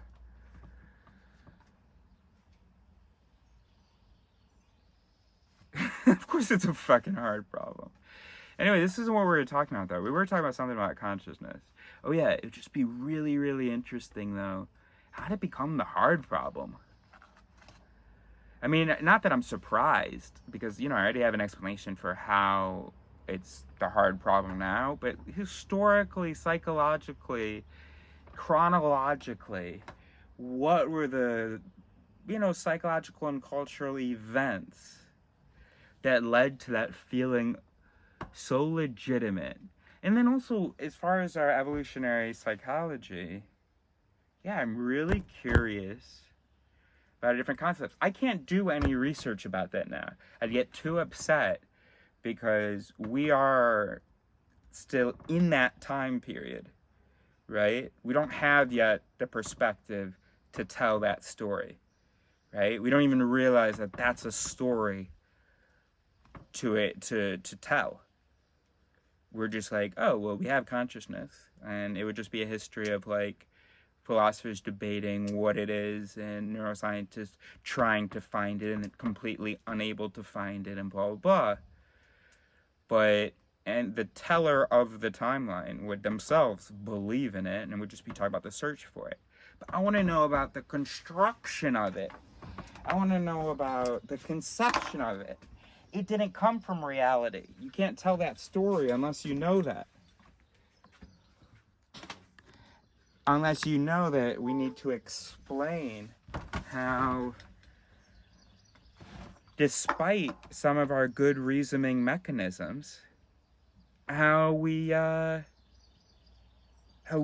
scientists, who are supposed to be hard scientists, are out here going, you know what the hardest problem in my field is? It's this thing that no experiment has ever indicated.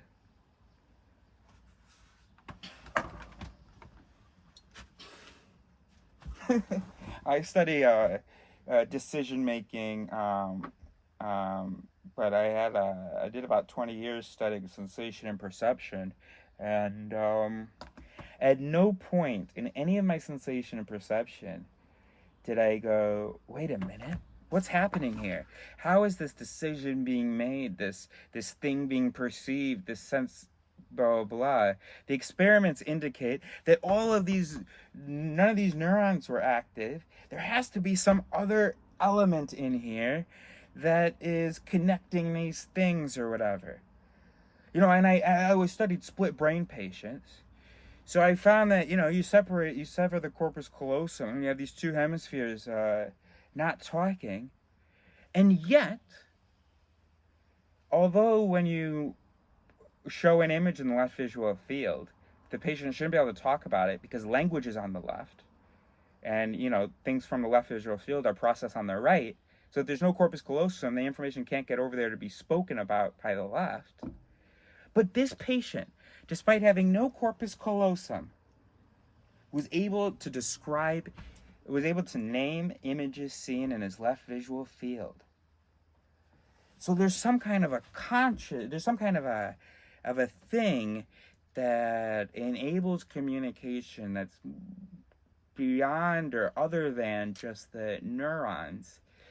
And the person is experiencing the thing, even though they biologically shouldn't be able to process it. Oh gosh, what is this consciousness thing? Gosh, what a hard problem. We just can't figure out by what mechanism this activity in these two different hemispheres unified in this single observation experiencing self, even though there are no neurons. Never in the history of the... Okay, all right, well, look, we've been doing split brain research like 50 years, but still, at no point has that happened. That is not why we call it the hard problem. If physicists were to call something the hard problem, which they don't because they're not pussies, or maybe they do, in which case, whatever. But, jeez, bro. Jeez, bro. Jeez, bro.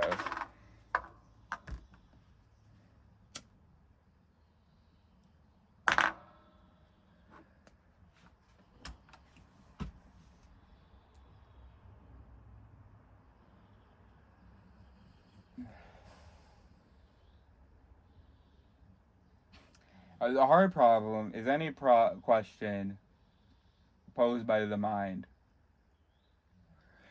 but not the world. As in, the world didn't show you two events and not show you the mechanism of how these two events are related, in which case, so the question is posed by the world. How are those two things related? Now that's actually an interesting problem.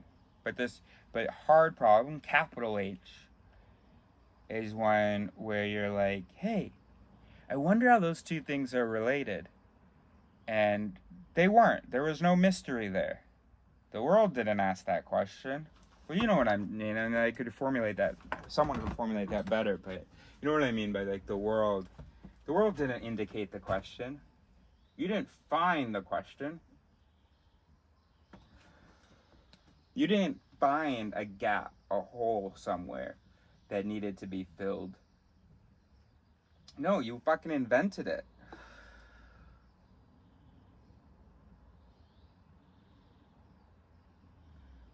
So, quote unquote hard problem, it's just any problem that exists only in the mind. And you bet you it's gonna be hard. You bet you it's gonna be hard. The great thing about science is we study the world to understand things. If the thing you're trying to understand only exists in your head, is a poor representation of reality, you're gonna have a hard time learning more about it. It's a counterfactual mission, bro.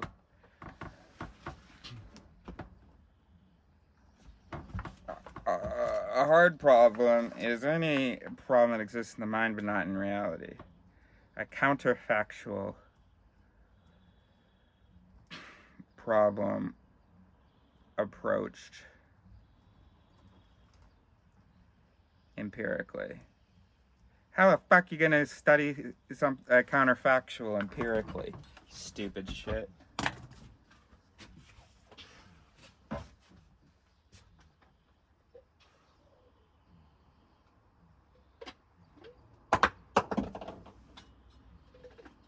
This is a big deal, so you really have to tell me if I'm wrong.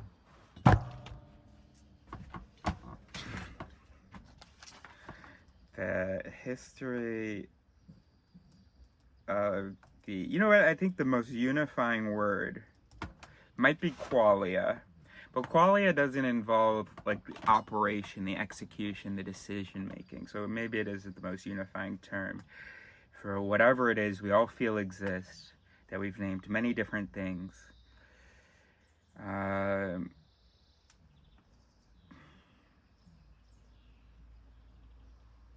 The history of the concept of operational qualia.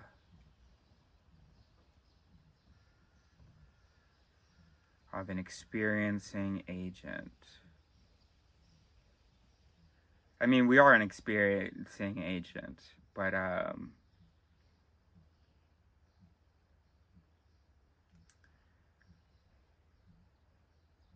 of a singular experiencing agent, of a total experiencing agent. Let's just say of consciousness. Let's just say of consciousness. Because I don't just want words conscious, because I'm sure there are words that have nothing to do with the mind. Consciousness is very related to the mind, isn't it? No, there are a lot of people like, oh yeah, consciousness permeates all atoms.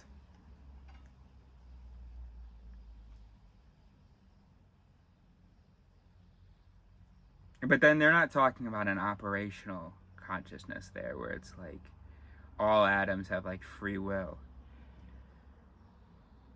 So there it is about qualia. And is that what I want to focus on, or what else am I trying to include when people talk about consciousness?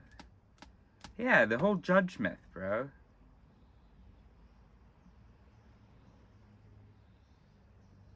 You know, the self-illusion, blah, blah.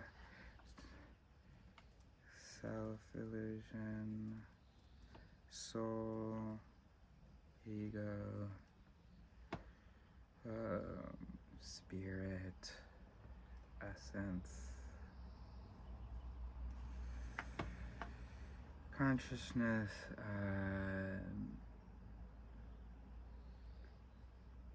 maybe a conscience, superego, free will, self-control, control, sort of an omniscience, especially an internal omniscience, knowing everything that you are doing and thinking and feeling and all of your activity, that myth, that you know it all. Free will, control, omniscience. We sort of have an illusion of omnipotence, right? Okay, we don't believe that we can throw a tree. In our fictions we do, but we don't really believe that. But we do believe that we can make a decision, for instance, that we can freely direct our neurochemistry. That we can just be like, hey, acetylcholine, please. Great, thank you.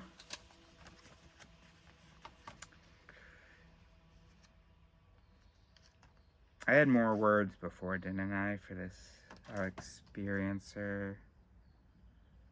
Because I crossed it out here. I haven't put the date.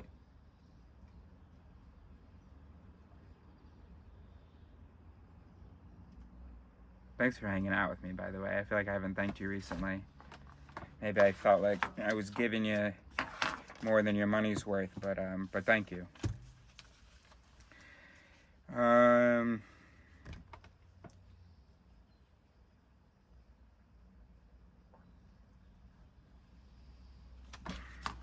Let's see what the stupid internet has to say about the hard problem. Just see if there's anything that immediately disconfirms what we've just been saying. Well, anyway, that we realize immediately disconfirms what we've been saying.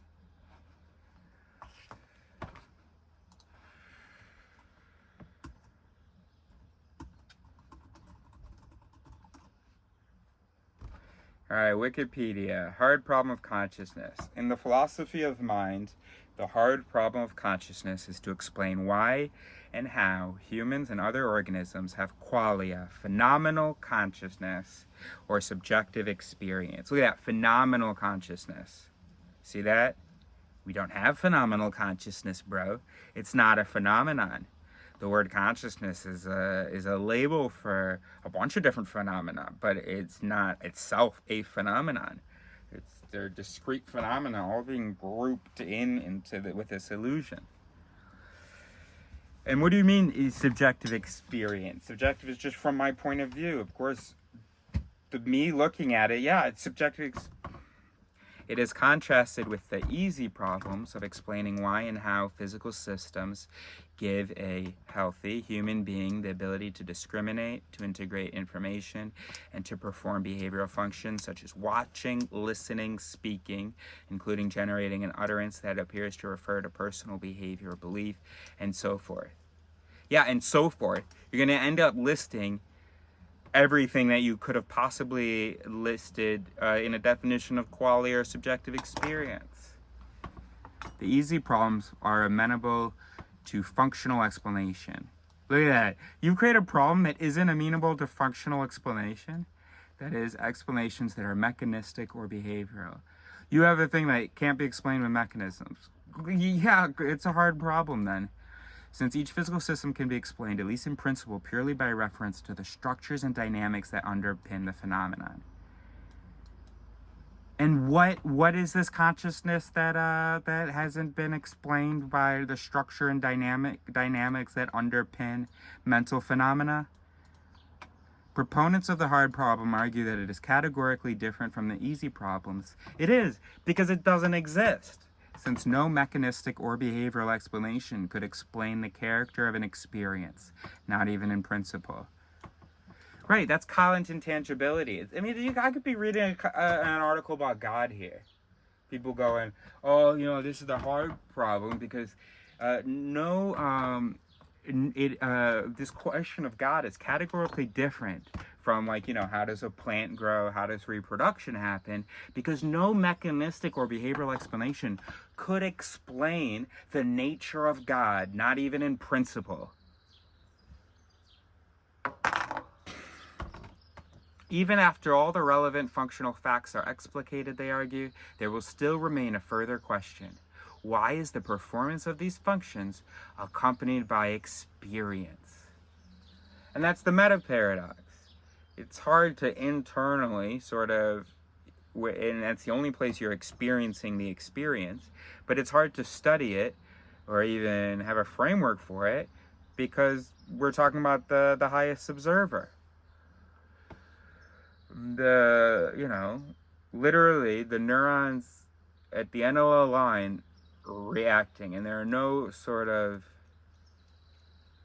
neurons categorizing those neurons. I don't know why there wouldn't be, because it's not like it's just unidirectional. But that's the only explanation I can come up with. I guess that is a flaw in the meta paradox, in that if you imagine it linear, it makes sense. But the brain, it's so interconnected, there's feedback loops. Do feedback loops undermine meta paradox? Does top-down processing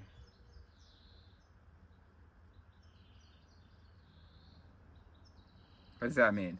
Bottom-up processing, so it's the processing happens at the bottom, relays some information, relays some information, relays some information, relays some information.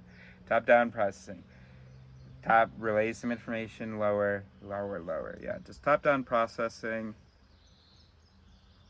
undermine counter. I need a single word for this. I'm just going to say counter or anti-par. We'll go anti-par. Does top-down processing anti-par meta paradox? Good question, Eris. This is how you know you can trust yourself as a thinker, because you were pretty proud of that meta paradox, and just like that, without even looking for it, it occurred to you a major problem. Brilliant.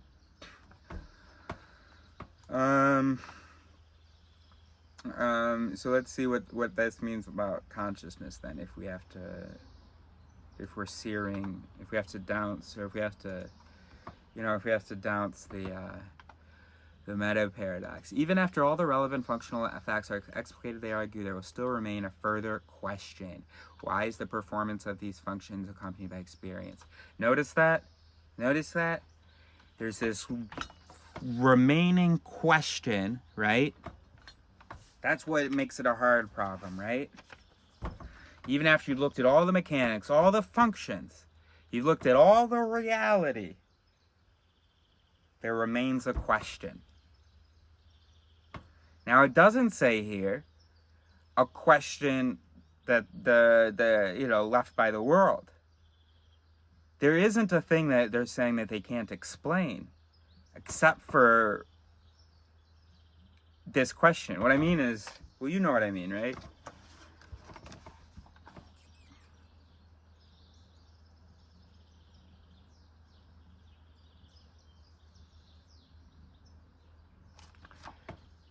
All right, so although there's top-down processing, when there isn't like a whole lot of top processing, maybe.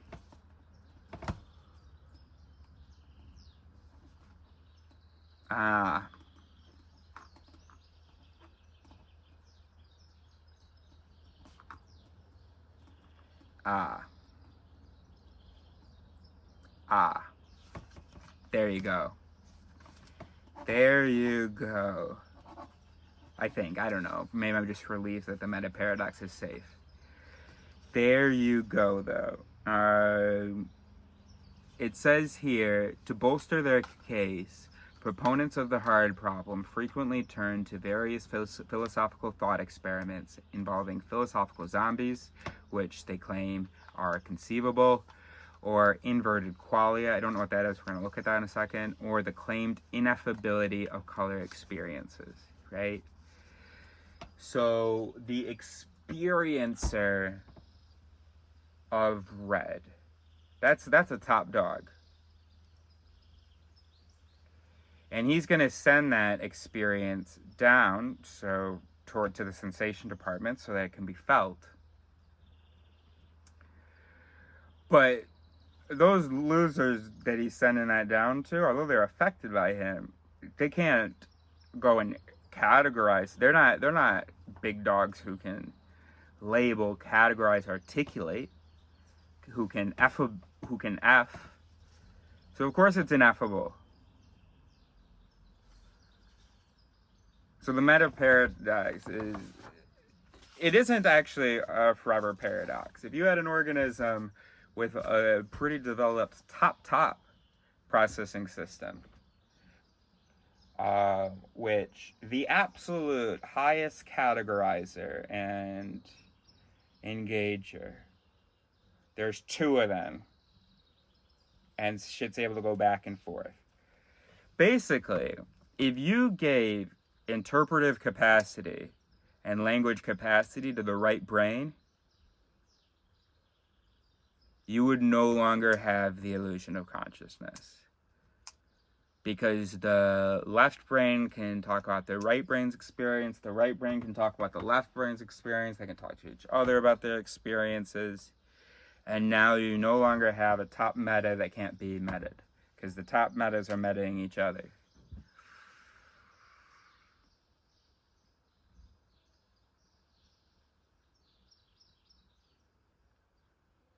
I mean, yeah.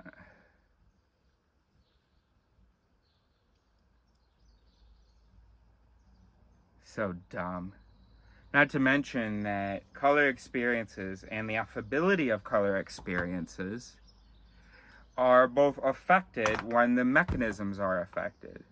So what do you mean, the question remains? What's inverted qualia? Is the hypothetical concept pertaining to the philosophy of color of two people sharing their color vocabulary and discriminations, although the colors one sees, one's qualia. It's just, you know, I've never really been able to say why I think that's stupid, but I do think it is stupid. Although, sure, our experiences are unlikely to be identical. And yes, it's very possible that, you know, the whole inverted qualia thing, not as dramatic, because there is such a thing as an order to the wavelengths. And, you know, there is similarities between colors, and it kind of goes like that, you know, but yeah. I mean, and it's maybe inconceivable for me what red looks like to you. But that's because you are a completely different brain from me. Your mechanisms are completely different. And the mechanisms that are engaging with your other mechanisms, they're different. So the differences are compounded. So you could take slight differences in your cones, slight differences in the track along the way to the occipital lobe, then slight differences in the responses once it's in the occipital lobe and it's like, oh yeah, this is red, guys. We're labeling this as red. This is what we know as red. Then that's going to trigger a whole bunch of associations. You know, whatever expectation you had before seeing the red because of top-down processing. So yeah, it's inconceivably different. So what? So the fuck what? Why are you saying that the mechanisms don't explain that? I'm 86 billion neurons. You're 86 billion neurons. Trillions upon trillions of connections. No way all those connections are the same. So no way our processing is going to be identical. So no way our experience is going to be identical. I'm so glad that this Wikipedia article, it's like so... It's not at all. I really expected to feel like the author was a pretentious piece of shit talking about how this is such an interesting problem. But whoever wrote like this paragraph and that one, or whoever someone added in, is claimed everywhere. So to bolster their case, proponents of the hard problem frequently, yeah, I'm so glad the second paragraph talks about proponents of the hard problem rather than just taking for granted this is the hard problem, and here's what we think so far. To bolster their case, proponents of the hard problem frequently turn to various philosophical thought experiments involving philosophical zombies, which they claim are conceivable, or inverted qualia, or the claimed ineffability of color experiences, or the claimed unknowability of foreign states of consciousness, such as experience being a bat. Bro, that's I can't... Because my qualia is neuromechanisms, that is literally the reason that I can't know what it's like to be a bat. Because then I would have those neuromechanisms, and so my qualia would be fundamentally different, and I would no longer, whatever perceive or whatever it wanted to judge that experience, was a neuromechanism that is no longer existing in that bat's skull. There is nothing about me, because I am a neuromechanism, there's nothing about me that you could put into the bat's neural matrix without changing it. Because I am a neural arrangement and he is a neural arrangement. So it's just fundamentally impossible. You can't put a neural arrangement inside of a neural arrangement and have it be the same neural arrangement, right? And this is something we have 100% the capacity for this level of reasoning. I mean, Jesus Christ.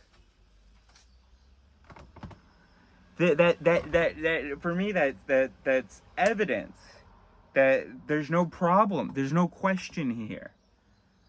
Now, if somehow I could go into a bat and observe from the perspective of the bat, now we know.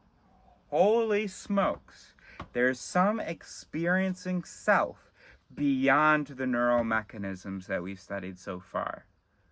Because we changed nothing about the neural mechanisms. And yet, Eris is in that bat. None of his brain is. None of his specific arrangement of neurons and his level of chemistry and his receptivity of receptors, none of that is in this bat. And yet, 30 minutes later, when he got back into his body, he was able to describe to... It doesn't make any fucking sense, bro. Hold on. You're telling me he was able to describe his experience as a bat, the qualia of a bat, right? So his qualia entity, you're telling me, then went into the qualia entity of the bat. You're not telling me that his qualia... All right, hold on. Let's slow down a second, because maybe I'm wrong. Are you telling me... So you said that 30 minutes later, he gets back into his human body and brain, and he describes to you the experience of being a bat. So there was a cue, okay? This cue that was able to store, was able to experience bat sensation. No, okay. You're not telling me that that you necessarily experience experience of bat sensation, but no, it is. Because it's such as the experience of being a bat, not of having the mechanisms, not of having just the lower mechanisms of a bat, but of being a bat, which includes the highest engagement with the mechanisms of a bat that a bat has. So you experience the experience of a bat. It was able to store the experience of a bat. And it was able to, through the very physical Broca's area, the very mechanistic Broca's area, relay the experience. Now that's what you're telling me? Oh. This cue thing has to exist. Because I would have thought that the only way to experience anything was through neuromechanisms, but there were no neuromechanisms transferred. And if you had transferred neuromechanisms, you would no longer be experiencing being a bat. You would be experiencing being bat neuromechanisms plus some human neuromechanisms.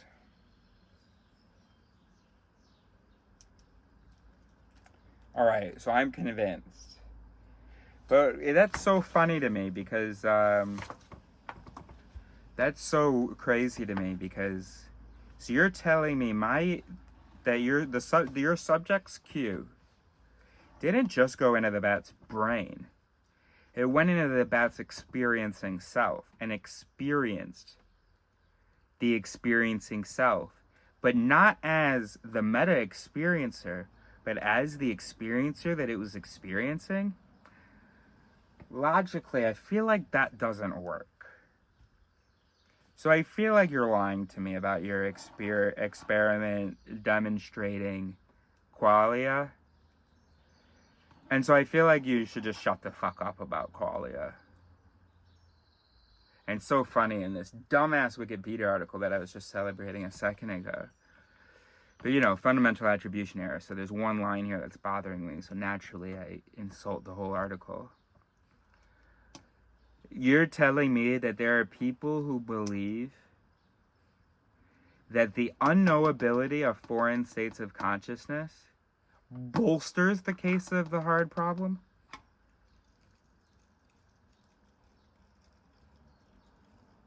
Oh, I see. I got you. I see. Because no, it's stupid, but I do understand. Okay, so you're saying that the fact that you can't, as we just established, experience an experience as the experience itself, because you can't do that, you're saying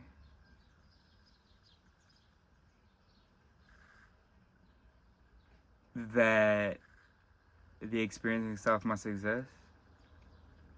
This is why I think it's still stupid. What is the unknowability of foreign states of consciousness tell us about?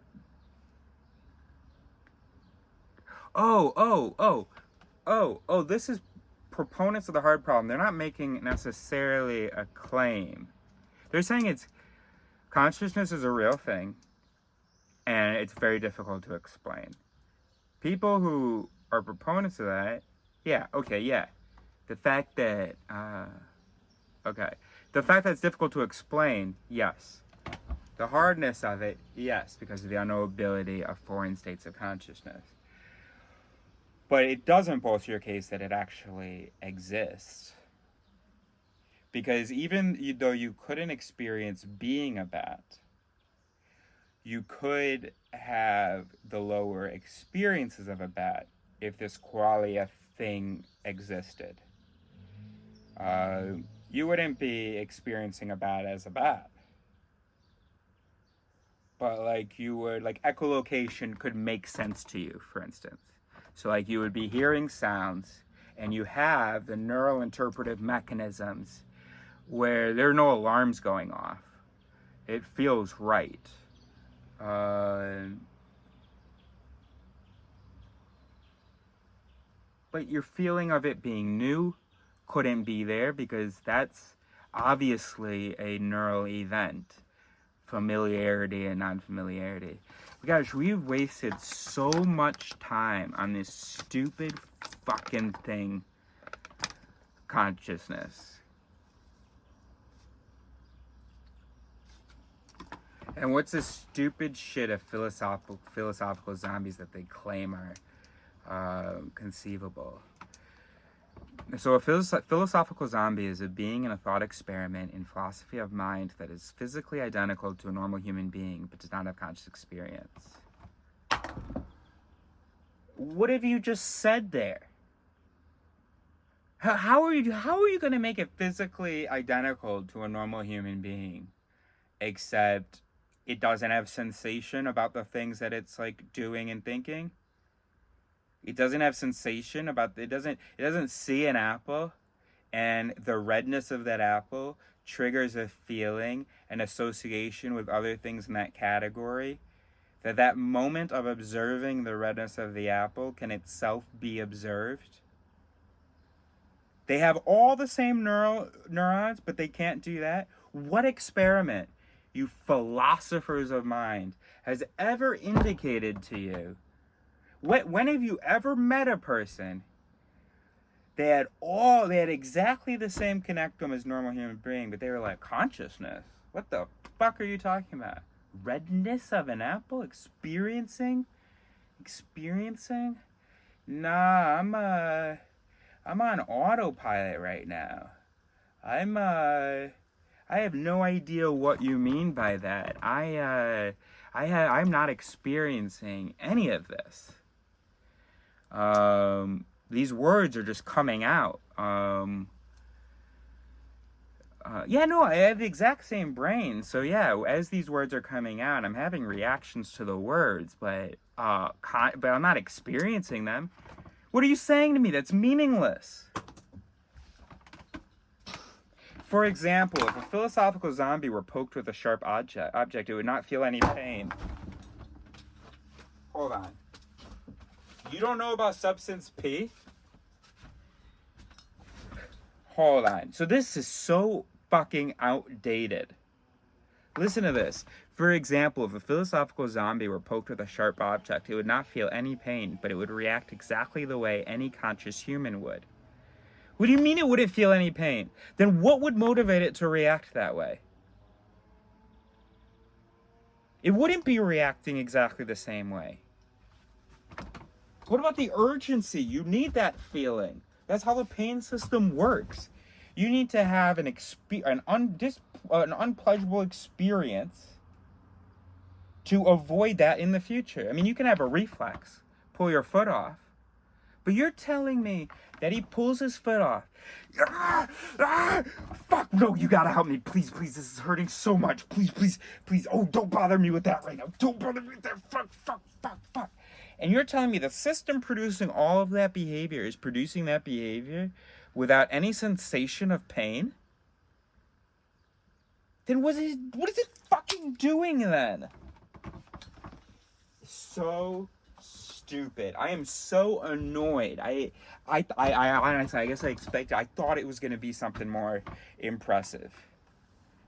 I know all that shit I was talking wouldn't make it think, but these are not real things. This is not a real thing. I mean, it's literally not even real. First of all, even if it were real, or even if even if you thought you had evidence of a philosophical zombie, even if you thought you had evidence of that, I would call you a liar. You don't even have evidence of that. You don't even think you have evidence of that. You're just saying, but I can think of this. You're just a dumb Aquinas ass shit. There's been a lively debate about what the zombie argument shows. Critics who primarily argue that zombies are not conceivable include Daniel Dennett. Peace be upon him, who recently passed.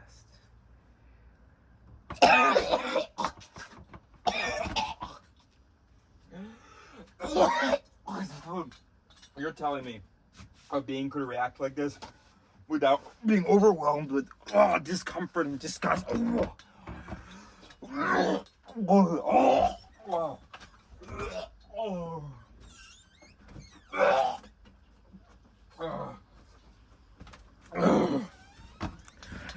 dumbasses. You absolute dumbasses. The only way an organism is gonna work that hard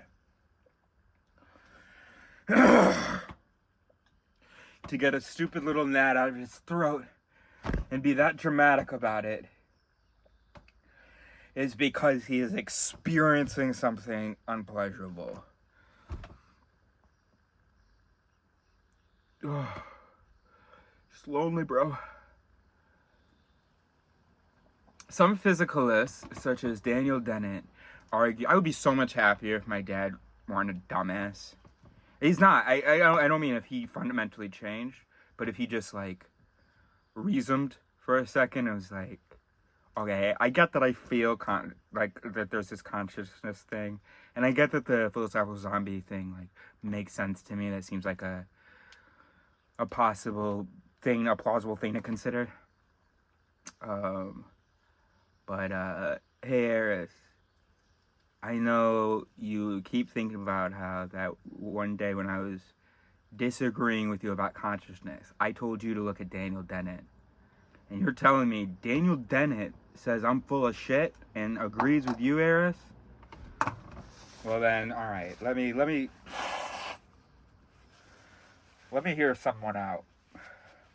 Some physicalists, such as Daniel Dennett, argue that philosophical zombies are logically incoherent and thus impossible, and that all humans are philosophical zombies. Yes, that quality you're talking about isn't real. I have sensation, and I can talk about it. I can have even a sort of a recollection of it. But I am a zombie. I am just neurons. My experience is not that deep, bro. Christopher Hill argues that philosophical zombies are coherent, but metaphysically impossible. Well, they're physically impossible. Experience is physical. It's just so out of date. So out of date. I hate when people talk about they love philosophy, but really what they love is the history of philosophy. And they love easy problems. They don't love doing real philosophy. Philosophy means love of knowledge. That means using the latest empirically obtained information and seeing how far you can go with it. It doesn't mean studying history of philosophy. There's no problem with that. But doing philosophy does not mean studying what someone thought about the world 300 years ago before we even knew what thoughts were. I mean, obviously they have said a lot of valuable things, but we can get there with the information we have without studying all that shit. Half of almost everything I say, David Hume or someone has said, and I'm just constantly coming across it and realizing it. Gosh, we're so pretentious. I tell people I'm a philosopher. They say, "Oh yeah, have you read this, that, and the other?" No, dude. I'm not a lover of lovers of philosophy of knowledge. I'm not a lover of lovers of knowledge. I'm a lover of knowledge. I read scientists, bro, and then I do work with that, bro. Fuck would I be doing looking at what Descartes has to say about emotions? Idiot.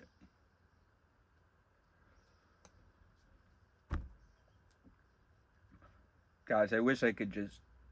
I mean, I can. It's just so upsetting. I mean, it's just so upsetting. It's so stupid. The hard problem of consciousness. What an embarrassment to psychology.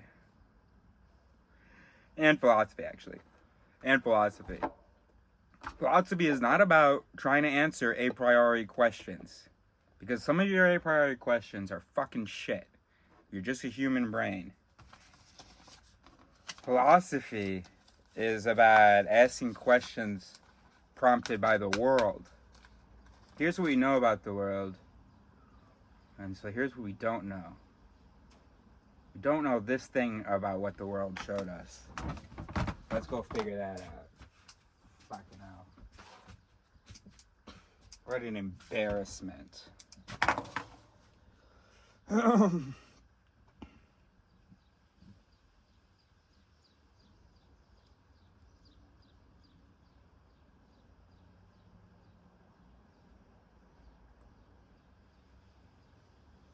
So I you know what? I would have never said this because I just don't like the sound of this sentence, and I don't like people I've heard say it. But now I know it'd also be inaccurate based on how I've spoken here to ever say I love philosophy. I don't love the love of knowledge. I mean, I enjoy the love of knowledge. I enjoy my commitment to it, my sense of purpose, the reward I get from it. It's cool. But what I love is knowledge and questions. But, questions is how you get ideas. Unbelievable. But when you have a dumbass question and you learn that it's a dumbass question, stop asking the dumbass question. Dumbass. The existence of the hard problem is disputed. It has been accepted by some philosophers of mind, such as dumbass Joseph Levine, dumbass Colin McGinn, and dumbass Ned Block, and cognitive neuroscientists such as friend dumbass Francisco Varela, dumbass Julio Tono. With names like that, of course you guys haven't caught up. And the biggest dumbass, a German American neurophysiologist, the biggest embarrassment. And I always thought he was so impressive, and I was always like, there's always a reason, that was always a big reason I thought I should take the hard problem seriously, because I've heard such great things about Christoph Koch. Never read any of his stuff, never seen anything, nothing. But, you know, I gave him the benefit of the doubt. I'm always hearing his name. Then I saw, well, I only watched like 45 seconds of an interview. But this dude was, of course it's a hard problem. Because you're assuming something exists that you've never had evidence exist. On the other hand, its existence is denied by other philosophers of mind, such as Daniel Dennett, who put that? Did you put that? That's amazing. Massimo Pigliucci. Okay, now I won't be racist towards Italians because you agree with me. Thomas Metzinger, Patricia Churchland, and Keith Frankish. He's the one who wrote that illusionism paper. And by cognitive neuroscientists such as Stanislas Dehaene, Bernard Bars, Anil Seth, and Antonio Damasio. Come on. Clinical neurologist and skeptic Stephen Novella dismissed it as the hard non-problem. Let's go, bro. Let's go, bro. Let's go. It is. You would like what I said. I said a hard problem is any problem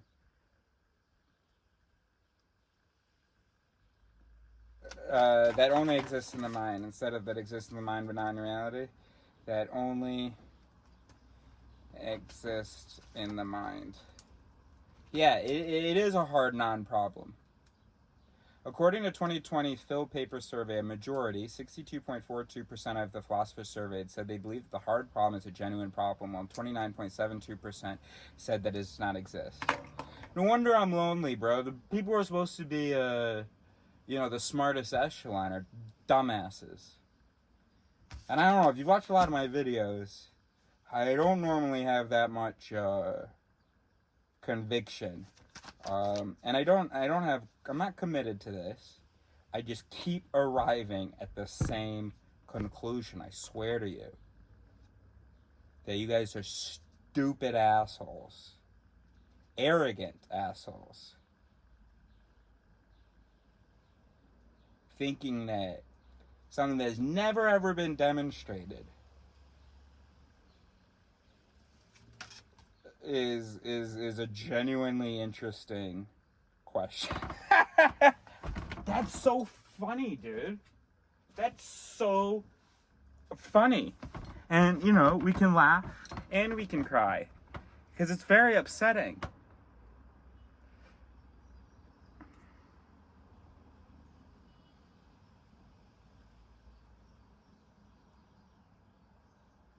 Which camp was Chalmers in?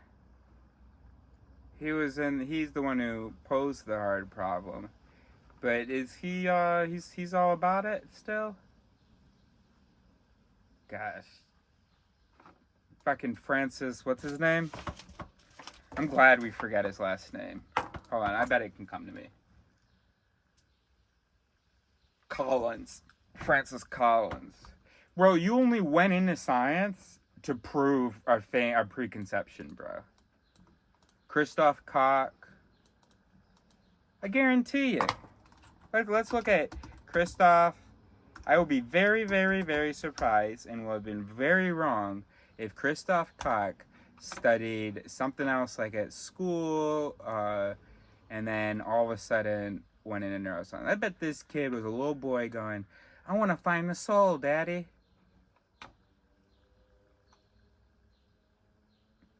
He was born in the Midwest, U.S., was raised in Netherlands, Germany, Canada, and Morocco. Look at his goofy-ass face. He is the son of German parents. His father was a diplomat, as his older brother Michael. He was raised as a Roman Catholic and attended a Jesuit high school in Morocco. His interest in consciousness commenced as a child when he decided that consciousness must apply to all animals, not only humans. Did I not?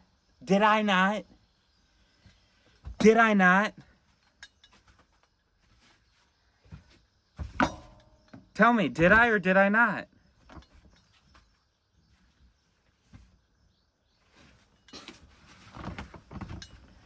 My interest in the brain started as a child, but it wasn't in some thing that had never been indicated. My interest in the brain is, holy shit, what all the stuff that brain research is telling us that conflicts with how we see ourselves. That's what my interest was. My interest was in the research, not in going and finding a non-existent thing. He's not even a real scientist. Christoph Koch. No, I'm saying this. Christoph Koch, I do respect you. You're a human brain. I'm not upset about it. But also I don't respect you, because you have to take seriously your responsibility as a scientist. No, I really do mean that I respect you in the sense that I don't want you to feel bad. I would love to hear what you have to say. But you're just a dude. I respect you as a dude. I can't even respect the sort of the work you've done and the things you've learned, because you haven't fucking gotten anything out of it. And that's terrible to say. And no, I value the work you've done, especially because it shows us how fucking stupid your pursuit is. Not that it was, we don't want to outcome bias it. Hey, great job. Everybody, we have this concept of consciousness. You went and investigated it. That's awesome. Now, you're 67 years old. You have made a career out of not advancing on the hard problem. At what point are you going to, at what point are you going to redeem yourself? Because you didn't have to redeem yourself at first, but when it was 10 years in and you had studied the brain a little bit and you were like, holy shit, wait a minute. I've believed and been compelled by this consciousness thing since I was a kid. I can't trust any of my research. And then if I do trust my research, well, I haven't fucking found anything. So I should probably stop telling everybody that there's this consciousness thing. And you didn't. You didn't. You didn't. You received a PhD in sciences for your works in the field of nonlinear information processing, which should have, for you, and then you should have understood, okay, gotcha. Not consciousness, nonlinear information processing, I see. Then you worked for 4 years at the Artificial Intelligence Laboratory at MIT. Oh, I gotcha. So theoretically, because it's amazing the intelligence that the kind of computations we're able to produce with these machines. Why put a limit on it? Theoretically, there would be something that the machines could compute as an experience. Okay, but you didn't. You started your computation and neural systems. So you worked at an artificial intelligence lab at MIT. This was back in the 80s. Okay, so I don't blame you for not having figured it out yet. Then you did a computation neural systems PhD at Caltech. And you fucking never figured it out, because that's your early life in education. In 2023, Koch lost a 25-year bet to philosopher David Chalmers. Koch bet that the neural underpinnings of consciousness will be well understood by 2023, while Chalmers bet the contrary. Upon losing the bet, Koch gifted Chalmers with a case of fine wine. Okay, but what about gifting us with an admission that David Chalmers was actually full of shit? That consciousness isn't real, that we can find neural underpinnings for everything you like, except for things that don't even exist in the mind, only exist as concepts in the mind. But, oh my gosh. But the event doesn't even happen in the mind. I have to pee. It's 2024 now, bro. Where are you at? Koch is a proponent of the idea that consciousness is a fundamental property of complex neural networks. I would agree with that. That sentence is perfect. Consciousness is a fundamental property of complex nervous networks. Great. In fact, it's almost the natural property when you get a very complex nervous network. Great. So it's done, right? So the complexity of our neural networks. So you've won the bet then, okay? So it wasn't a hard problem. It's a fundamental property of complex nervous networks, and it's a label that we give to neural networks interacting with each other, and that's what makes them complex. Or with neural network interactivity. In 2014, he published a short discussion work in which it's titled, "In which I argue that consciousness is a fundamental property of complex things." I'm with you, bro. I'm with you. Neo's conscious.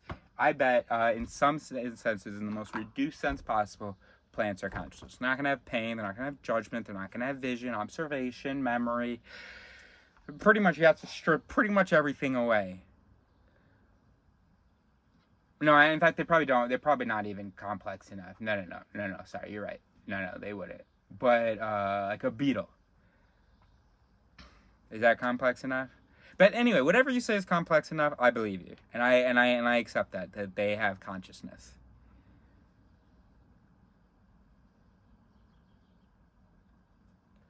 So he introduced the concept in there that consciousness is a fundamental property of networked entities, and therefore cannot be derived from anything else. Great. Since it is a simple substance. I don't know what that means. Wait, hold on. Why do we think that you're a dumbass? What did it say about you in relation to the hard problem? Or is that outdated maybe? Have you caught up? In which case, I honestly, sincerely apologize for everything that I said, because whatever pain I caused you was not warranted, because it doesn't help us, because you've already figured it out.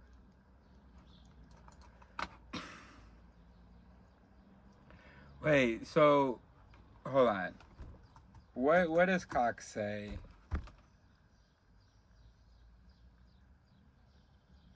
I mean, you can refer to it as a hard problem, and it's difficult for us to wrap our minds around.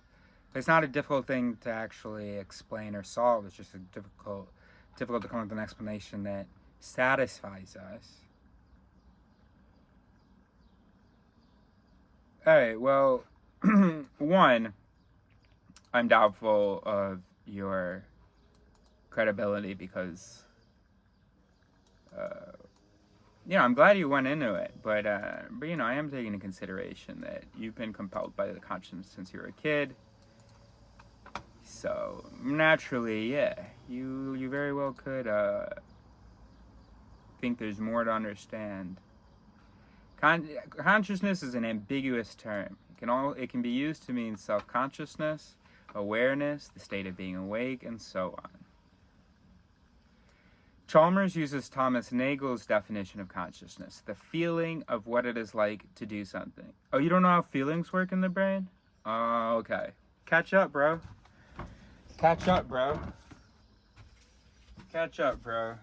Alright, so anyway.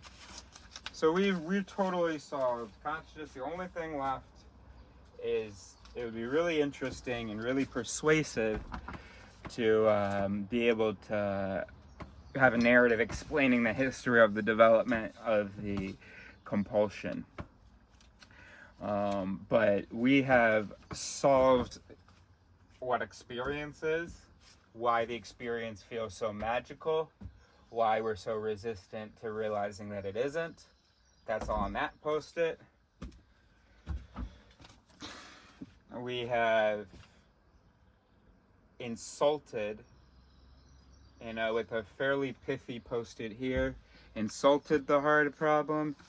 A little easy reminder for ourselves to remind to bind, or which used to be called refute to mute. So we can try to slowly over the next year or so practice not wasting time on this by reminding to bind. With the remind to bind, we've got these answers: Collins intangibility, the meta paradox, Burton's feeling of knowing, and sensation feelings. That stuff from Burton, which isn't like a named thing yet. No, the feeling. Well, yeah, he has the feeling of knowing, but we're talking about the feeling of feeling. But obviously, a brain that can feel can, and that's a complex system, can also feel a feeling. So, I guess you saw me scratching my crotch there. All right, let's get these up on the board, and I think I can let you go. Guys, how silly. And also, I feel so much more legitimate with the social proof here. I didn't know, like, Antonio Damasio had announced, where he was at on the issue. So,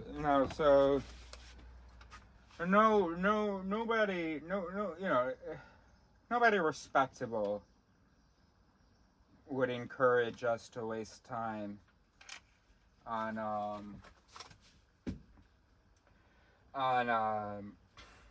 the hard knot problem. That's great. The hard knot problem. That's great. Who said that? Neville something Neville?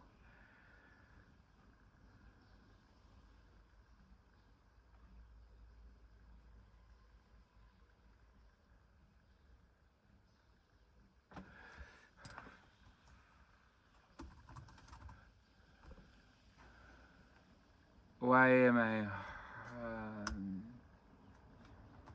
no, I can't search hard, can't search problem, but hard knot is not coming up. Oh, I gotta put quote hard. Okay, we'll just look for every time hard is in quotes.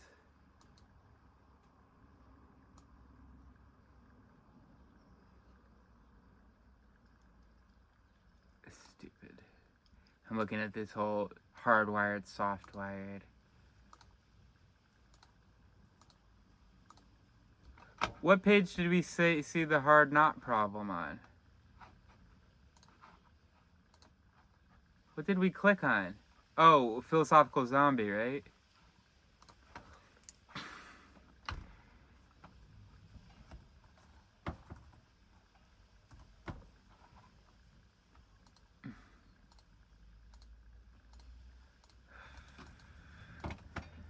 Where calls it the hard knot problem? I gotta pee, bro. Oh my god, didn't we read that? Did we imagine that?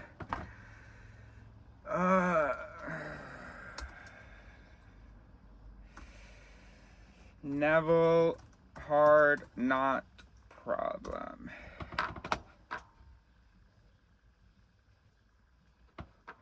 You gotta be kidding me. What is going on? Oh, it's because I have a hyphen there. It's removing problem. What the hell, bro?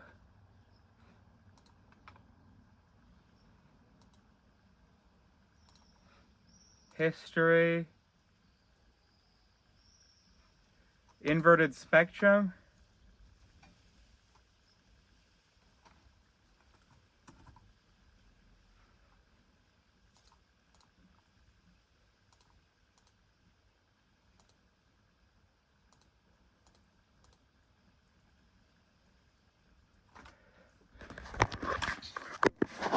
Oh no, let's look up Neville, that's best. Wait, I hope it was Neville. Nope, not found. I'm confused. I am not conscious of any websites that we visited other than the ones that we've searched here. Alright, let's go back to the hard problem page.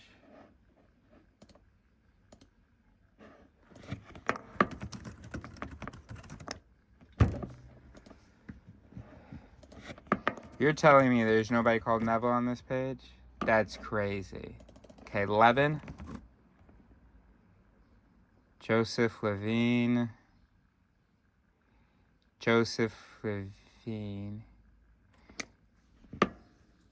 An explanatory gap. Yeah, that's a good way to put it, Joseph Levine. But are you also the one who called it a knot problem?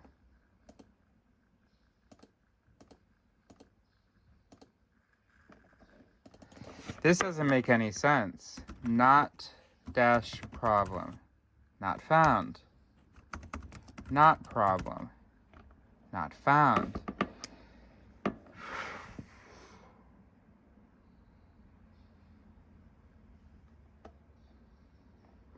I would love to let you go, but I'm just having trouble doing that. I don't want to come across this and have to start recording again. In fact, I think I would like to stop recording for the day and go back to editing, because that's what I'm actually supposed to be doing today.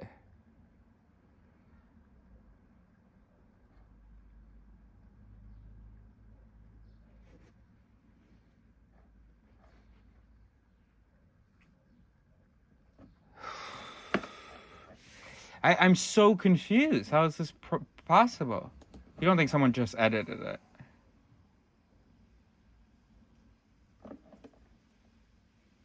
Ah! Non-problem.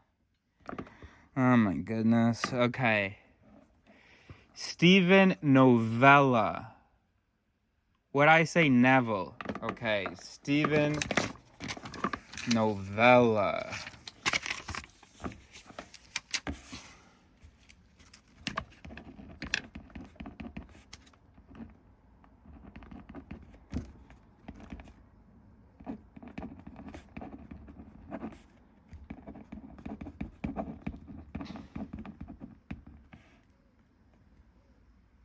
Bro, it's wild actually to you know, I honestly came up to this all by myself, so it's actually wild to see how many people with Wikipedia pages are like, yo, that's a joke of a question. You know, I mean, I'm just, especially Steven Novella, he looks like a doctor, like an old white man doctor. Not even old, but he's got white hair. He just looks like a normal ass dude. And he's just like he just missed it as the not hard non-problem. So that social proof is gonna help us move on and stop fucking, you know, beating this dead ass, this non-existent horse. Okay, so that's solved. That's solved. And you know, with inductive logic, you just look at like history. Any idea that is on the rise among scientists, I think we can afford some credence. Because false ideas can be on the rise, but among scientists, it's just a little bit harder. Scientists are trying to be as empirical as possible. So if there's an idea gaining more and more support among those people who are trying to be as empirical as possible, it's not likely because they all drank the same, you know, Kool-Aid or whatever. It might be because we're discovering this thing, you know.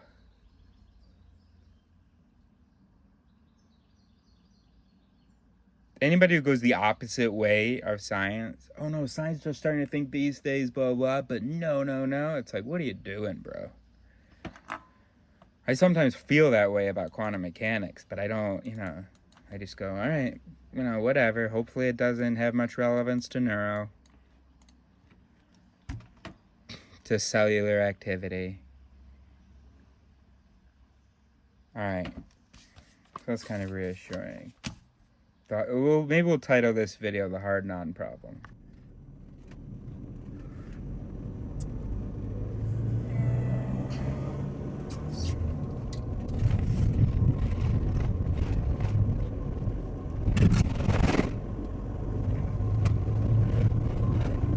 Non mais c'est joli, regarde-moi tout ça.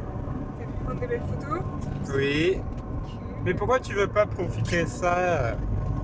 Mais je travaille, on me pose trop de questions. Mais vas-y, travaille alors. A hard problem is any counterfactual problem. You can go, one really cool hard problem that you can go spend your life on is what happens after we die. Another really cool one is, What does that tree think about tourism in the area? Another really good hard problem, because I know there's lots of people, you love philosophy, you love working on these questions, and you might feel like, oh, Christoph Koch is hogging the hard problem. No, there are lots of hard problems. So let's see, the afterlife, what does God want for me? Why do I eat dragons? Why do I sleep, eat dragons, and then wake up only barely remembering it? And even though there's no evidence I left my camper, like, how am I leaving my camper to go eat dragons in the middle of the night? There's a good hard problem to work on. What's another good hard problem for all you intellectuals? Well, you get the idea. So, honestly, you can think of anything. Just think of something not true, or something that you have no reason to believe is true, and then set out to figure out why it is true and how it works. Or anything you want to learn. Identify anything, conceive of something, check to make sure you can't find it in reality at all, and then investigate it.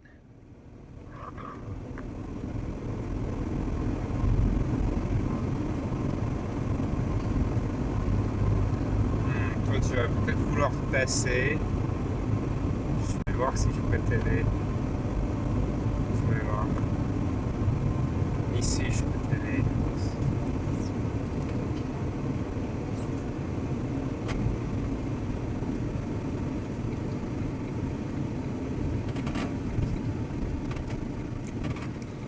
You know what? There are two types of hard problems. There's the counterfactual problem, and then there's also the resolved problem. The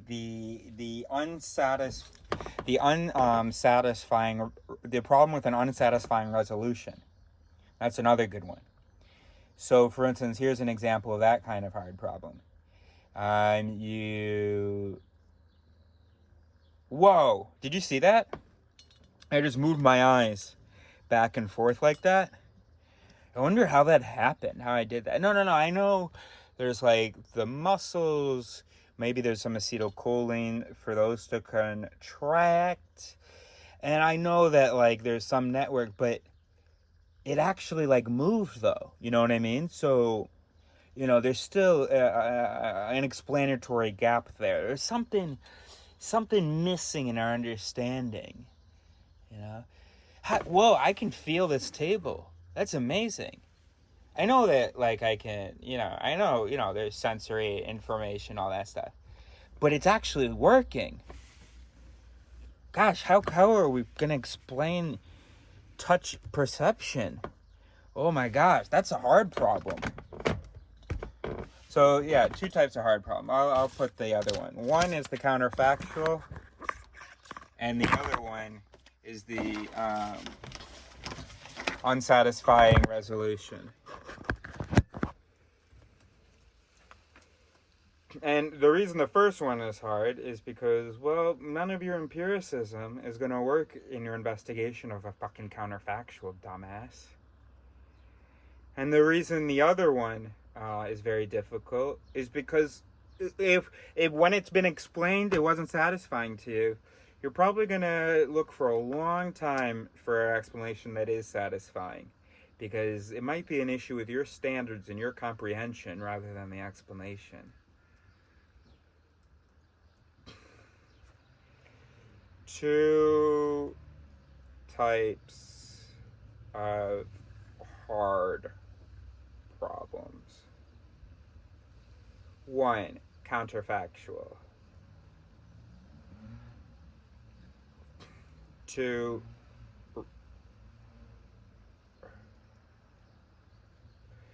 unsatisfactorily resolved. Resolved? We're not like confused. None of our tests are like, oh my gosh, we got to figure out this consciousness thing. It's been resolved, but you're just not satisfied. It's not resolved to your satisfaction. So anything that is either bullshit or the explanation doesn't feel right, then you've got yourself a hard problem, bro. Good luck.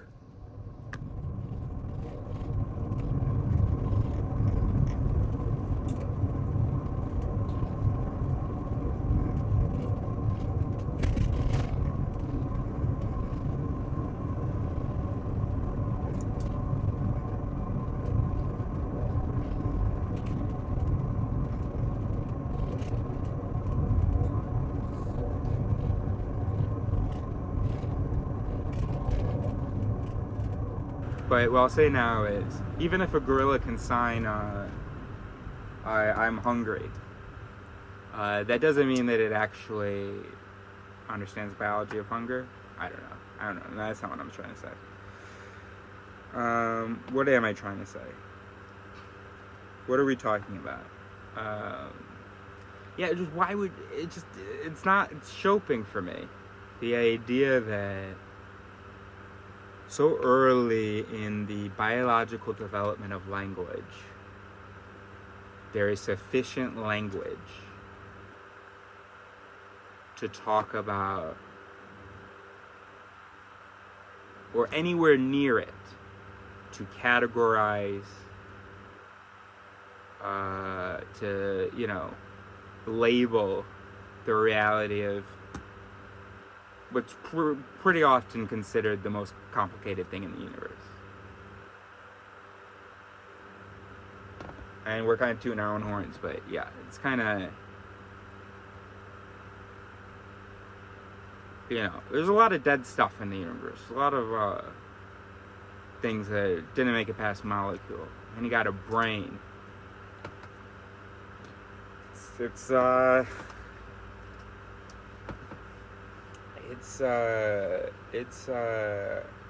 mean, I don't think it's unjust. I don't think it's silly to say it's, you know, I mean, if you define complicated as far as how many elements, how many possibilities of their interactions per, you know, unit of time or per unit of space. The human brain, I feel like it's unequivocally the most complicated thing. I mean, that we know of, you know, unless there's a better brain out there. But it'd have to be something like a brain, or we'll probably invent things that are that complicated, that are more complicated, some kind of a reactor or something. But pretty sure nothing compares to it at this point in time, in the now, in reality. So it'd be pretty amazing if language comes about, and then shortly after, it's sufficient to represent the most complicated thing in the universe. I mean, that sentence alone is, I'm kind of having a hard time wrapping my mind around. What does that mean, complicated? What kind of affirmation are we making? What kind of qualification does that need? What the fuck is the universe? I guess we should have said the observable universe. I'm barely getting by with that one sentence. And that sentence, that idea itself, is not super complicated. So that just seems so unlikely to me. Which means we should expect that even the proudest method I can conceive of, I'm on my deathbed, and I'm remembering when I finished my masterpiece method.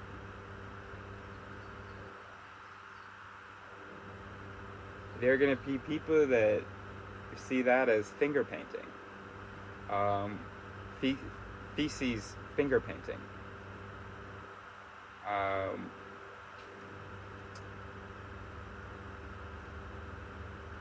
I want to make it like feces finger painting.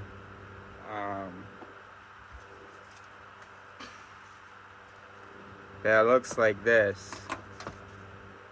to draw air. No, to draw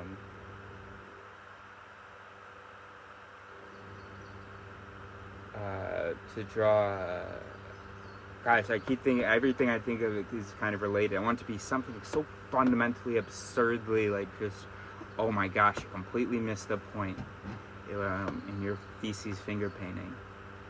This is, oh gosh, a circle's hard.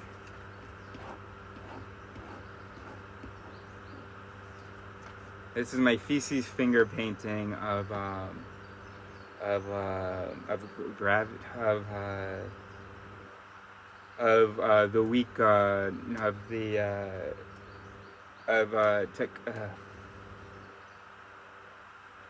how an iPhone works. And this is, I will die proud of it. And they'll talk about how Eris was a little smarter than Lucy. He was able to use language, but he didn't use it for anything real. I mean, his whole species was like that. I mean, his whole, his whole species was like that. But one thing about Eris is they actually made a video where he said this. But the way he said it is just so fucking stupid, and he had really missed the point. And he thought he was being super meta, and that he had like understood something, and that we would be like, wow, he was born way ahead of his time. Yeah, or he was born too early or whatever. And no, it's just like there was like something where like I got why he said that, except just fundamentally wrong in every dimension, and just absurd, and just classic human. And then he tried to be even more meta to get ahead of it, and he was like, yeah, but I see that you might say that, so look, I am with you. But actually, like, the original thing he said was kind of sensical, and then he just started mouth farting.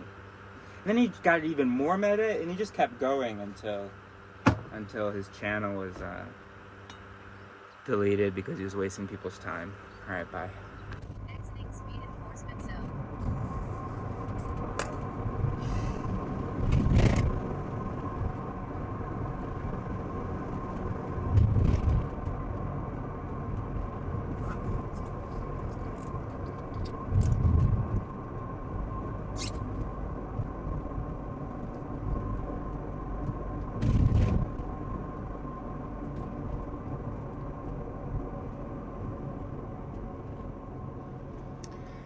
Fox 2024, Foxtrot 15, Foxtrot 1911. Just had a great conversation with our new friend Chris, and we had mentioned in that the whole Gerald Smallberg Wizard of Eye saccades, no information in the brain from the eyes thing, and now, the rest of what I'm about to say, the main thing I'm about to say, here's a reason why you should not believe me. Because this didn't come to mind when I was reading the thing. Then again, we're not integrated, but you would think, if what I'm about to say is true, that I would have thought about it, it would have come to mind, it would have, pre-livered if it were true while I was reading this chapter. Alright, but now for the reason why I'm going to make the claim. Well, because I've got some memories of there being times where when this brain ain't got nothing better to do, where I'm wondering whether I'm blinking when I'm moving my eyes or not. Tell me right there. Alright, alright. I think maybe 2 of those I blinked, right? I don't know. Maybe all of them I blinked. I really don't know, and it's the thing. I've never recorded myself. The thoughts never lasted that long. Just long enough I'm walking, and I'm darting my eyes around wondering, are my eyes closing or not? I can't tell. So that's why I'm going to claim that I do think that when I'm making up the images, when part of me is perceiving darkness, but then that's surlivered by the constructed perception, I think I'm experiencing that darkness a bit. Like right there. Did I close my eyes? Let's look right now.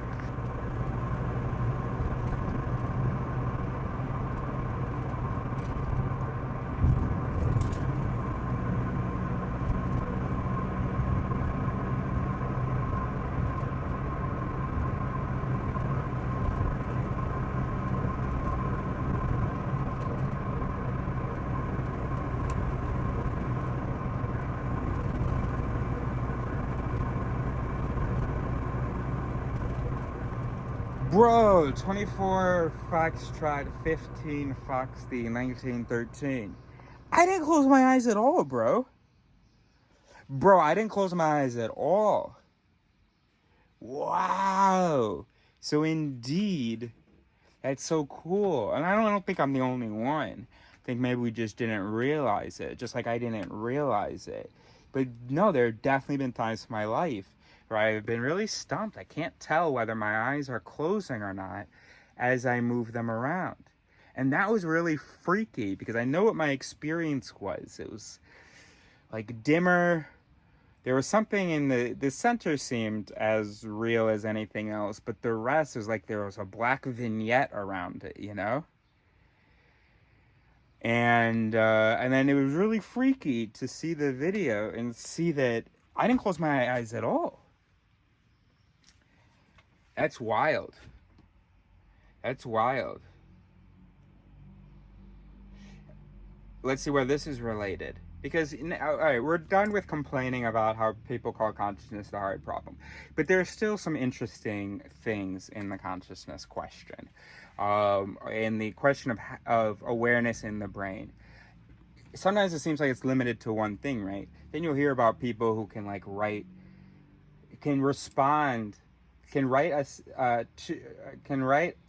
sentence responses to two questions at the same time. Two different questions at the same time, one with the left hand, one with the right hand, and while they're doing something with their foot. And I think they say that they feel like they're experiencing all of them. That seems like that would be, so it seems like it should be possible. If you can think of no reason why it wouldn't be possible, just why it would be, you know, uncommon, because that's got to be.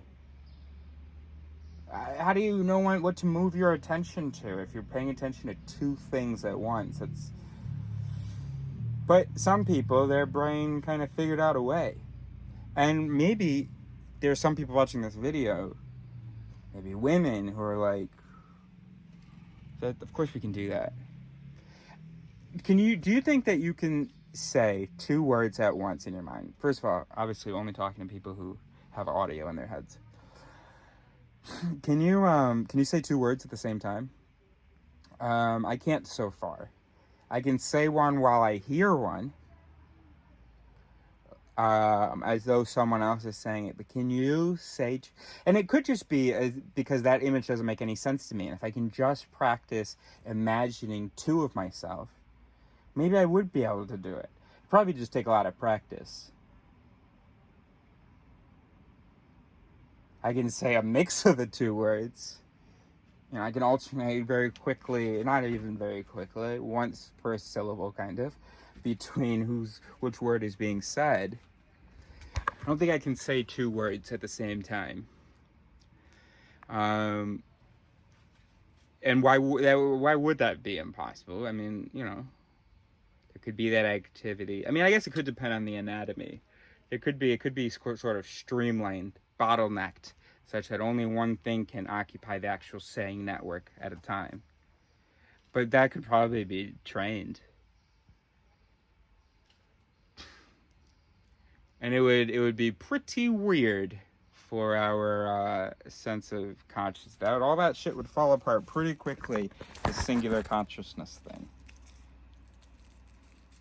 Anyway, so I am gonna say, because I got other things I have to be doubtful of. I'm just gonna put this one away. I do experience the true darkness. I don't experience the truth of the darkness, but I do experience some of the darkness that happens in my brain when my eyes are moving.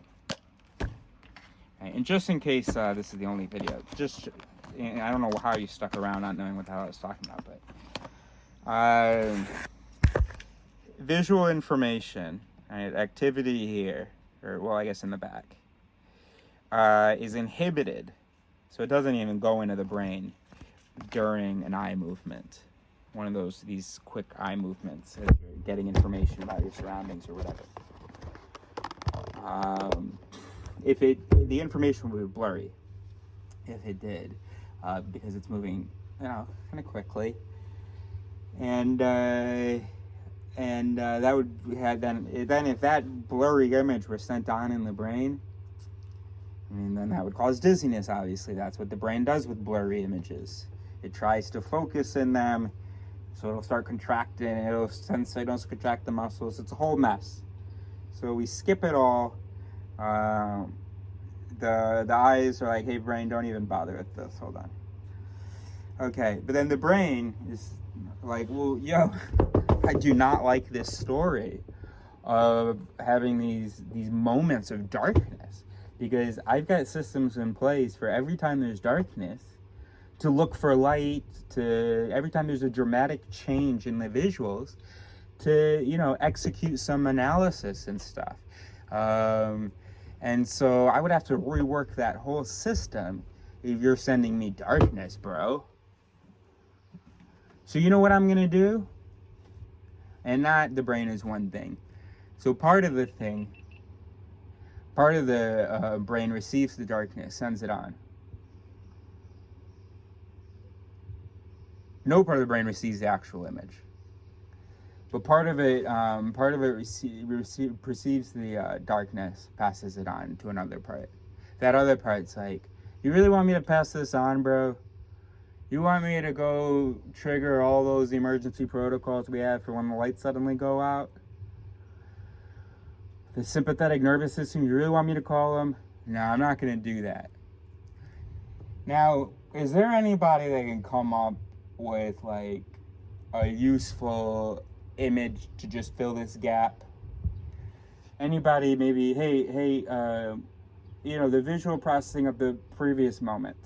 Can we just play that and then add in, hey, prediction guy, visual prediction department. Could you draw me something up? I'm gonna combine that with what we were just seeing, and that's what I'll pass along. And then the rest of the brain only gets this constructed meld. What is experience? We don't really know. We don't really know. We know we don't have to look at quantum mechanics, and we know it's not the hard problem. But, or do we know what the experience is? Well, no, we don't, because we don't know why darkness could exist in part of the brain, but not be what's reported. Or do we? Is it just that it's just a question of like sequence? But we also know that there are parts of the brain that will backdate, that will reorder the sequence of perception, the sequence of events perceived. One reason is to accommodate for the difference between the speeds of sound and light. You know, no sense in when that guy is talking to me from across the way there's going to be a slight difference in my reception of the information. No sense in me perceiving a delay, right? No sense in the delay being passed on, right? So there's a system so you don't experience both of those at the same time. You're not both experiencing the delay and also experiencing construction. Why not? Well, we know logically why not, but what physically can explain that? That's what remains. What physically can explain that?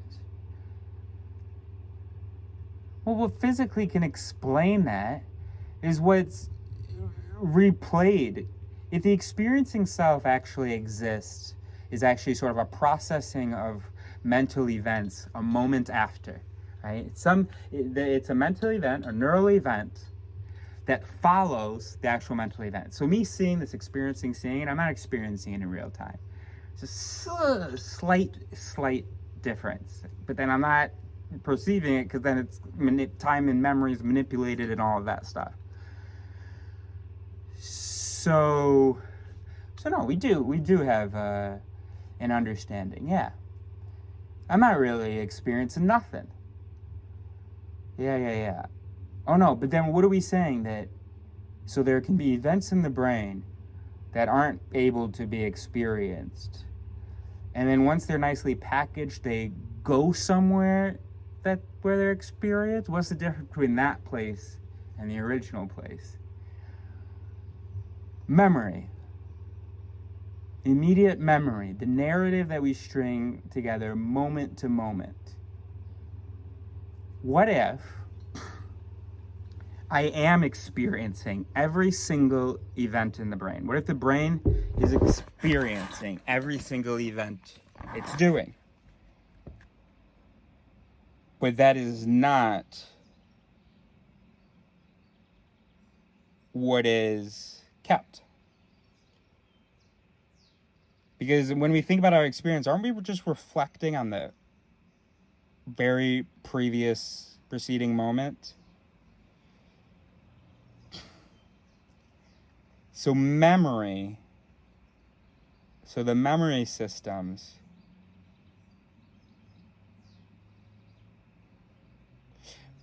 here's another possibility. But yeah, I don't know. I guess the question, there is something about consciousness to answer. What if it's like a replay system, as in everything is experienced, but the thing that should be experienced gets played a second time? Does that make any sense? Or it could be no,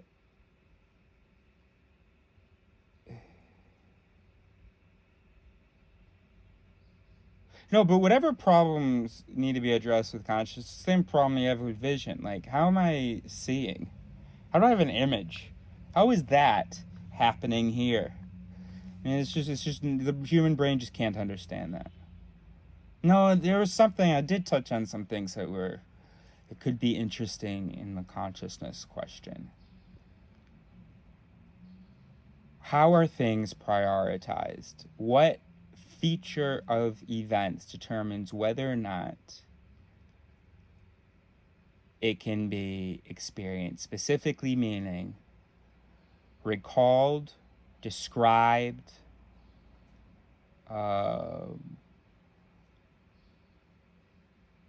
interacted with. Well, then that's all replay, isn't it?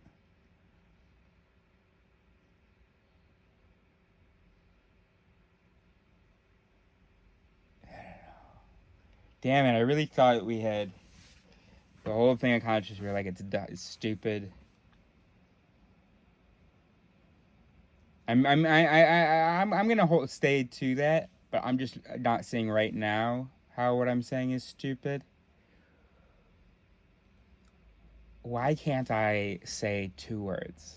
What would saying what does saying two words at the same time mean? Would that two speech production processes run simultaneously? And why can't I even backdate it? Why am I not even... How do I even know that I can't say two at the same time? Why do I even know that? Because I could say two words consecutively and through some manipulations perceive that as saying them at the same time. Why is that not the case? Well, because that would not be advantageous. What would be the use in that? So fuck your redness of an apple, but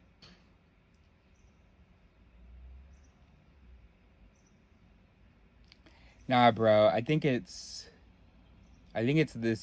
latency, memory.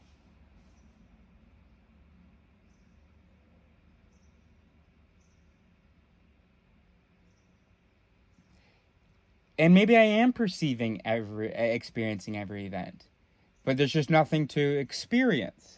Only some events trigger images. But yeah, what does that mean though? No, but that's why the issue with consciousness is the issue with any cognitive question. But we're not saying that we don't understand vision, even though, yeah, it still feels weird to say that an image can be in neurons. But we know that's just because our neurons aren't good at, that. I don't know.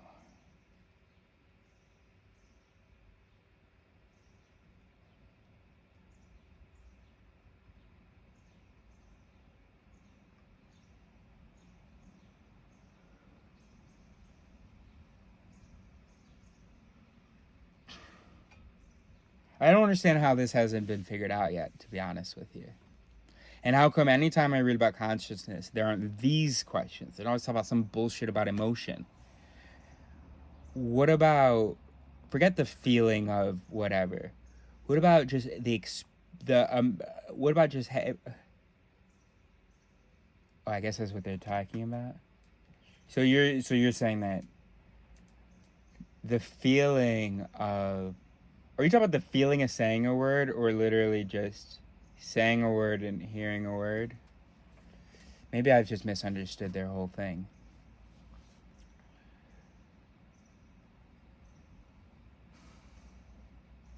Hang on a second. So,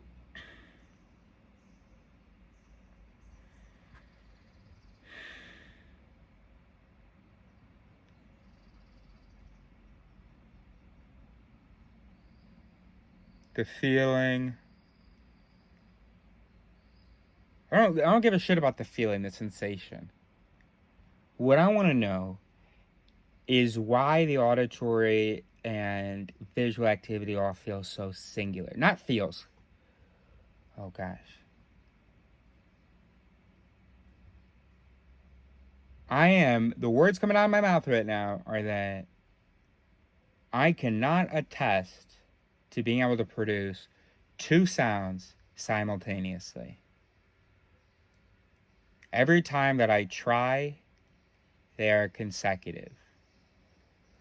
But we know that there is simultaneous activity in the brain.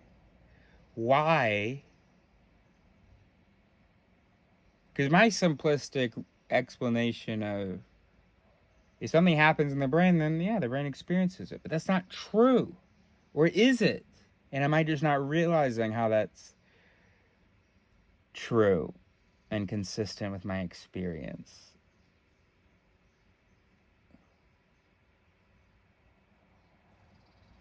All right, let's assume that the hard problem is real.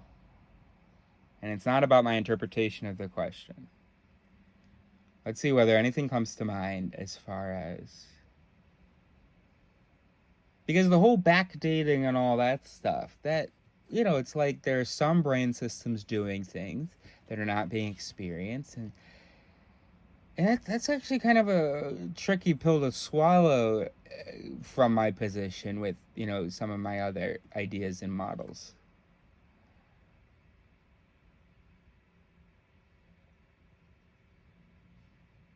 What if it's a question of speed? What's a question of speed?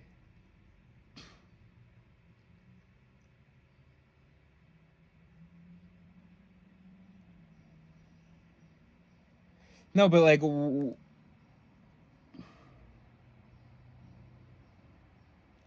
what if, like, for the brain experiences everything that it does. I am experiencing everything that I am doing, let's say. It doesn't mean everything is linked to the visual system so I can picture it. Doesn't mean everything's linked to the language system so I can talk about it. Doesn't mean everything can be categorized. Doesn't mean it can be understood or really perceived or anything. Right, so we have to stop using this word experience. We have to say what we really mean. You mean there's an associated image with this thing, a sensation, blah, blah. Oh, well, then that's because that was linked to sensation or vision.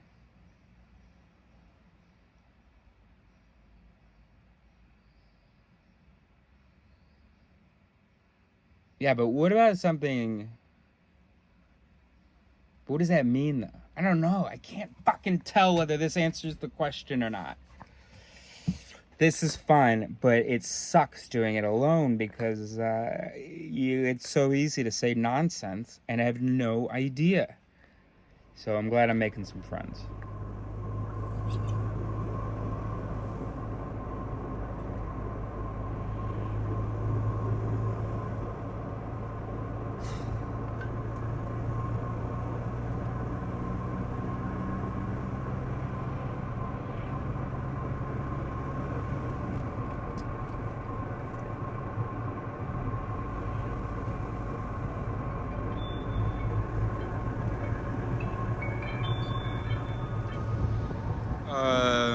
.24 Foxtrot, 15 Foxtrot, 19 something. than 30 maybe. It seems to me like the only actual challenging problem that we have so far regarding consciousness is explaining the problem. And that is interesting. Why?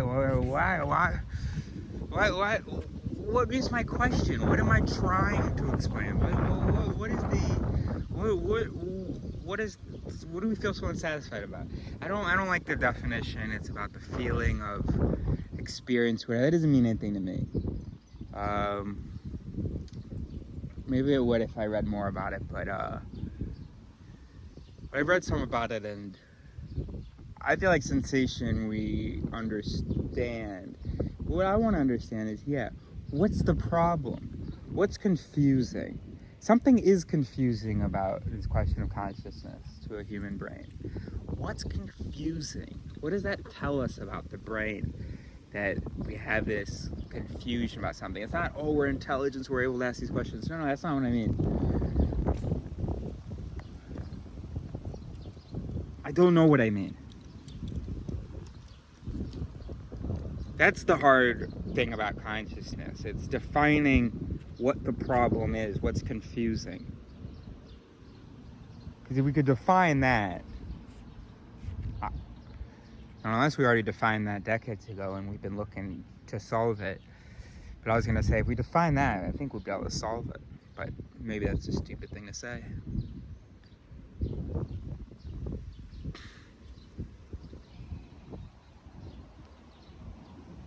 Of course I'm seeing things. What do you mean? What does it mean to see things? Of course I am experiencing that tree.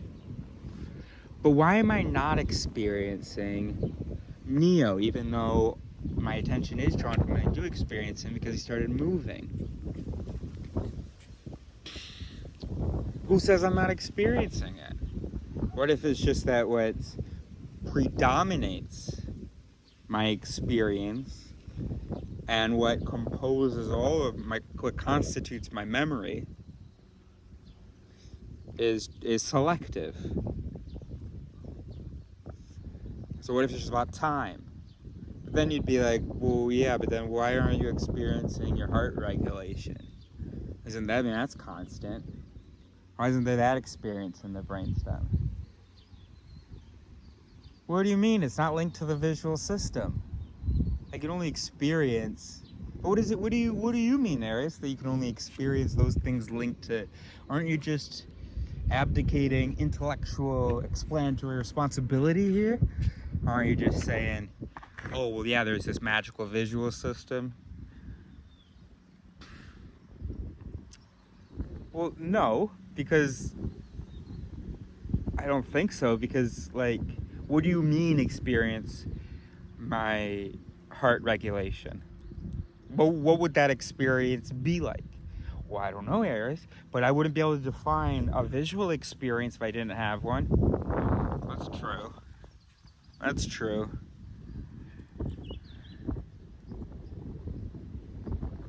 Yeah, it's not the inconceivability of experiencing heartbeat regulation that makes, whatever I was doing. Okay. Wait, let's finish that sentence.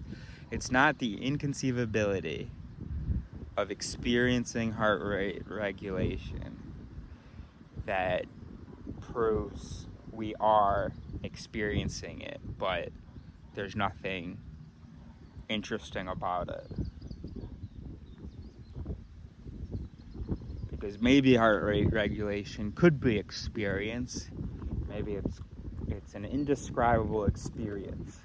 So do monks experience heart rate regulation? I'm sure they can imagine and have symbols and all this cortical representations of what they're doing when they slow their heart rate down. But that actual change in activity and that attention, that experience, what does that mean? Every time I think of experience, I think of a visual image. Hey, Neo! God, she really does go far.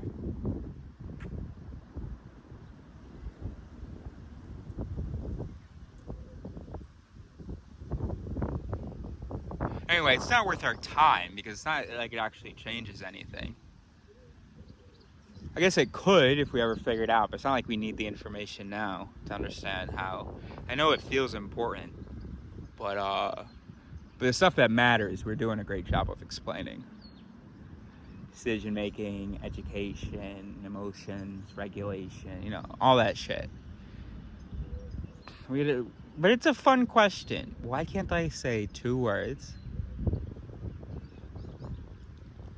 Assuming that it's not just a biological reason, but even if it is, you still, which neurons are experienced? That's definitely a nonsensical question.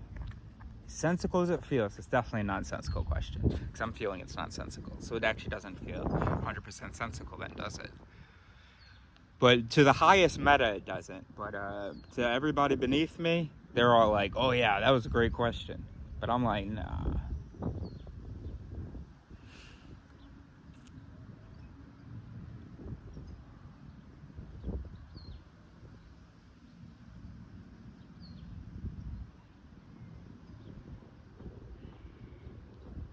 What does that mean to see?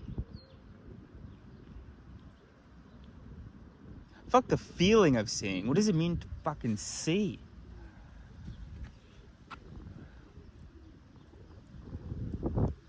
Why do I feel like I'm experiencing those leaves? Now I feel like I'm experiencing the periphery, but only because I'm talking about it. What is that adjustment? What is happening there? I mean, obviously, mechanistically, you'd say, what's getting the most play? But why is it what's getting the most play? Why isn't it everything? Well, logically, that just couldn't survive. Okay, but mechanistically, what makes the difference? How did Mother Nature figure out a way to not overwhelm the system? It's the replay. That's what I'm going with. Everything is experienced, but the things that you say you experience, well, one, you're able to talk about them so they're connected to your language cortex, but also they're getting replayed, relatively speaking, 1,000 times relative to the event, the actual like blah blah. You know what I mean? So something from over here, from over there in my visual field, hits my eye, gets processed, and well, it's not the center of my vision, it's not getting attention. So it happens one time, that's it. And that happens like that. Whereas my image, the whole processing of that leaf keeps happening.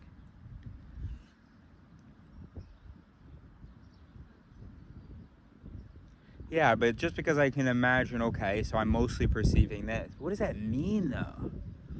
I don't know. But I think, as most smart people do, that the reason I don't know is not because there's some big mystery or some big, like, thing in reality that is different from what we thought. I mean, it's just because we just can't apply the normal think. This is not a question that these neurons can answer. Certainly can't experience the answer. It can have the experience of having an answer, and it can believe it's the true answer. It has that experience.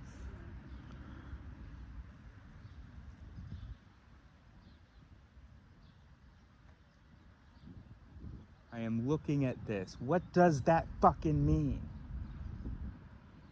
And why are we not saying I'm looking at that, even though I'm seeing that? Obviously, it's a question of focus, but you know what I mean. It's how much play it's getting, bro. It's how much play it's getting, bro.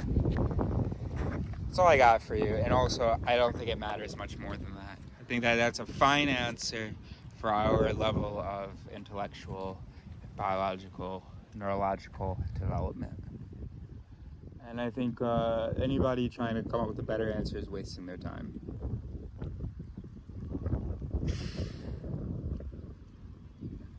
In fact, no matter what the answer is, no matter what differentiates it, it's not going to be satisfying. The brain's like, what? And we know that because we know the crazy bullshit that is actually satisfying as an answer. Some kind of energy aura that permeates all cells. Some kind of a quantum interaction. Those are satisfying. So our satisfaction has nothing to do with evidence then? Okay. So if there's a bunch of evidence indicating something, well, that's not going to make a difference. It's just going to be whether or not our receptive mechanisms are receptive to whatever the explanation is. Gotcha. Okay. So what are we doing if we're not looking for satisfaction, and also there's no functional value that I can think of to it? What are we doing? Well, we're just being humans, and that's fine. That's fine. That's cool. You can sit around the fire. You can think about consciousness. You can play basketball. You can take a nap. You can go to a job. Yeah, no harm, no foul. It is harm if you're distracting me with your musings about consciousness while I'm trying to do real work. That's all. Bye. I need to stop.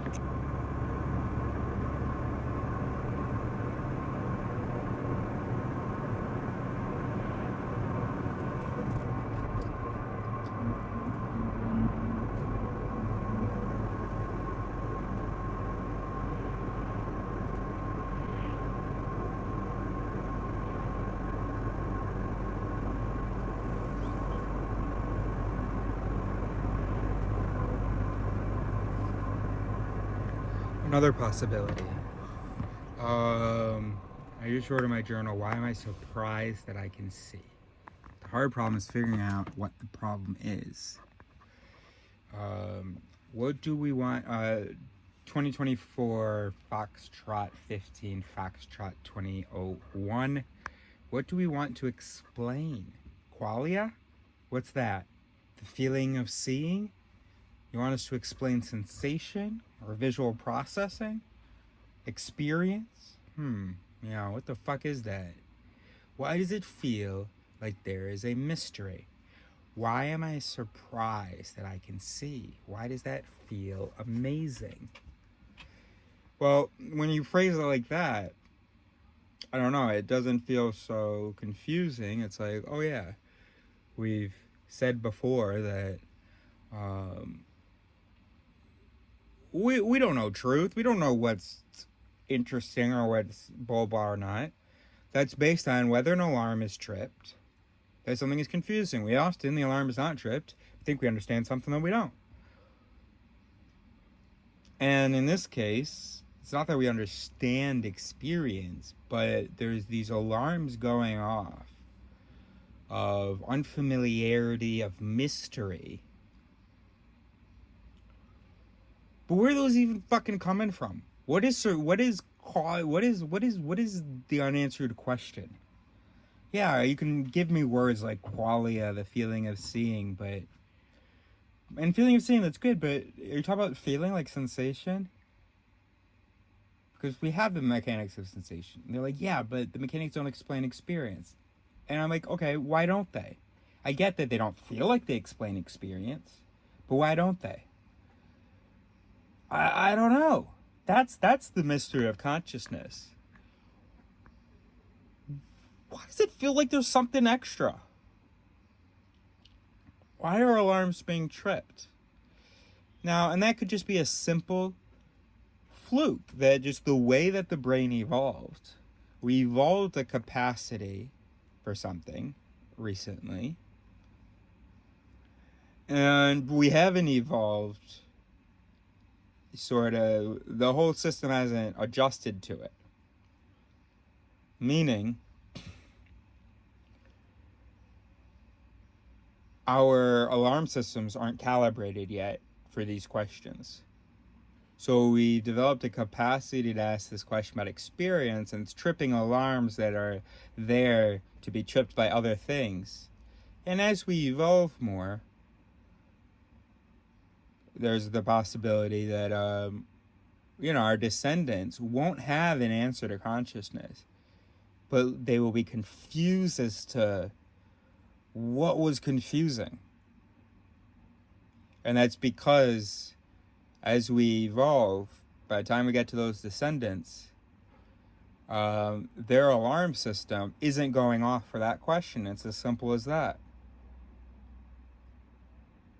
Think about, like, for instance, I saw a video like a year ago of someone asking what a dog's experience is in an elevator. Aren't they surprised that the door is closed? They moved, but not the kind of movement they're used to, which all of us should be surprising. And it is. They do kind of go, what is going on? So some alarms do go off when they have vertical thing, and we can understand why those alarms would go off, because obviously a sense of, gravity, or whatchamacallit, what do you call it? The movement. Oh, it's not a sense of gravity, just a movement, a vertical movement, sensor. It's such an O or something. I don't know. Anyway. This starts with the G. Gyrometer. Anyway. So this person was wondering, what's going on in their experience? Well, the answer is no, they're not confused. They don't have an understanding, but there's no confusion either. So they're just going about their business. Okay. Doors open, a new room. No alarms are going off that is inconsistent with my other, representations of the world. Normally, that can't be done. Normally, a door only leads to one place. The door didn't change. I didn't move. I'm in the same surroundings, and now all of a sudden, there's no alarm going off. Now, here's what's similar for us. It's funny. It's going to be hard for me to think of an example, right? A dog can't think of the elevator example, right? Can't go, how when we go in elevators, we're not at all confused? Some alarm must have tripped for him to even think of talking about that, right? But I'm lucky because I do have one thing where I'm looking around and I'm going, why is nobody else confused? And that's the fact that my experience, my one big concept of reality is that I'm a single thing, perceiving, engaging, exerting control on this world and on maybe external components of myself or something. That I'm seeing reality, blah, blah. That the afterlife is an interesting question because, neurons can't explain me.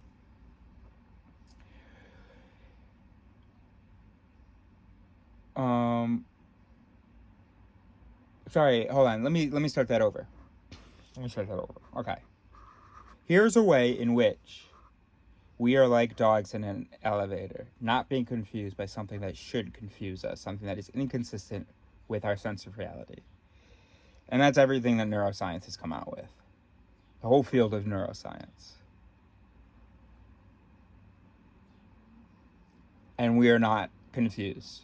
I was just yesterday ranting, or today maybe, ranting about how is nobody else fucking confused, obsessing over this.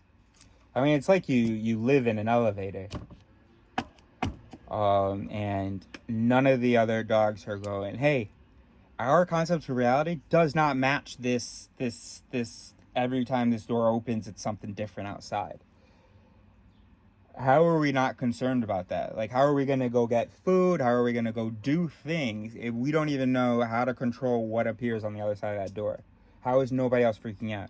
The metaphor being for, of course, like, how are we fucking opening our mouths without learning about the cognitive errors that are sending out those words? How are we not freaking out, needing desperately to understand the reality of the mind? Because nothing in our biological understanding matches your perception of yourself as reasoning, as being a singular anything. There is a fundamental shock to our paradigm, much more fundamental, by the way, than figuring out how elevators work. And nobody's batting an eye. They're going, oh my gosh, that's so cool, you found something to be interested in. Hold on, sorry, you are also a brain. You are also a brain that is not at all doing what you think it is doing, that you cannot predict, and that you inaccurately remember the activity of, and that most of the activity you don't experience, whatever the fuck that means. And then what you do experience has been manipulated by events that you don't experience. Hold on, guys. We need to figure out which buttons to press to, develop some, whatever would be good for the metaphor.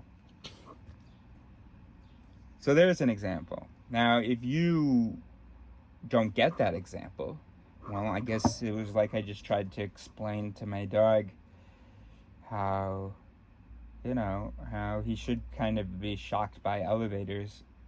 He should have more questions, and he doesn't. He should be hesitating. The door opens. What the fuck just happened? He should have mechanisms that don't, when sudden representations of reality dramatically change that you were counting on, that there's a moment taken for some serious assessment and maybe some serious intrepidation. No, some serious apprehension, I meant. Some serious trepidation. Yeah.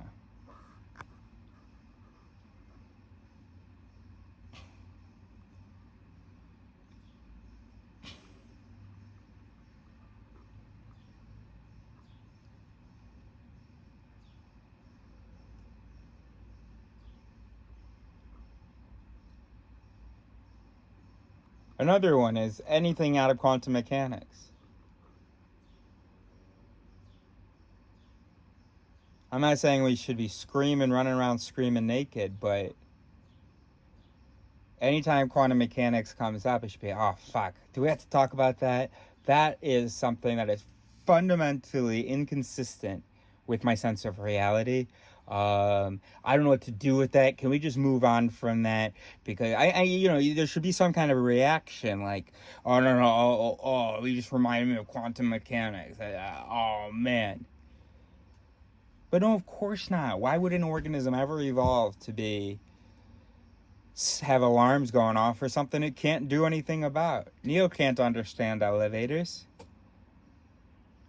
Neo literally cannot understand elevators. He can function with them by just treating them as though they're not real, and as though, there's just a gap in time, and now we just moved to another place, and it's just a normal door.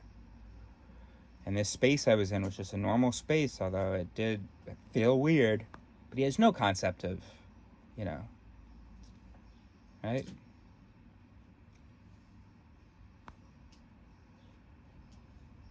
So,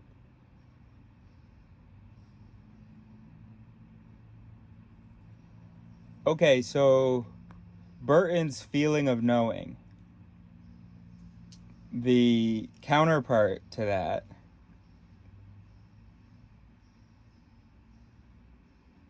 well, it's just singing and choping, isn't it? Burton's feeling of knowing is singing. It's when something makes sense, seems correct. Not just like, oh yeah, that makes sense, seems correct. But no, it's like, yeah. Well, I guess his feeling of knowing is just when it's singing for the whole sit stem. Because yeah, it can sing for part of you. You're like, all right, there's something in there, but also, no. But his feeling of knowing is when you're certain, when you can use the knowledge, you're certain you can use it. There's no questioning happening. So that's like when it's all sing, no shope. Something can sing, but also shope a little bit. But when it's an all sing, when it's an all sing. And then there's also, not necessarily all shope. I guess there is definitely that. The feeling of knowing that something is wrong. But there's also shoping. the feeling that something might be wrong. That's an alarm going off. So questions that we can't answer, it's not evolutionarily advantageous for them to shope, or for answers that we can't scrutinize to shope or something. I don't know, I'm thinking of exceptions, but... J'ai trouvé. Non, toi tu vas le faire tomber sur mes genoux. Non, c'est pas comme ça. N'importe quoi que t'allais faire ça. Et lui, il allait faire, oh, ok, je me mets dessus, tu m'envoies où? N'importe quoi. Non, tu la tues,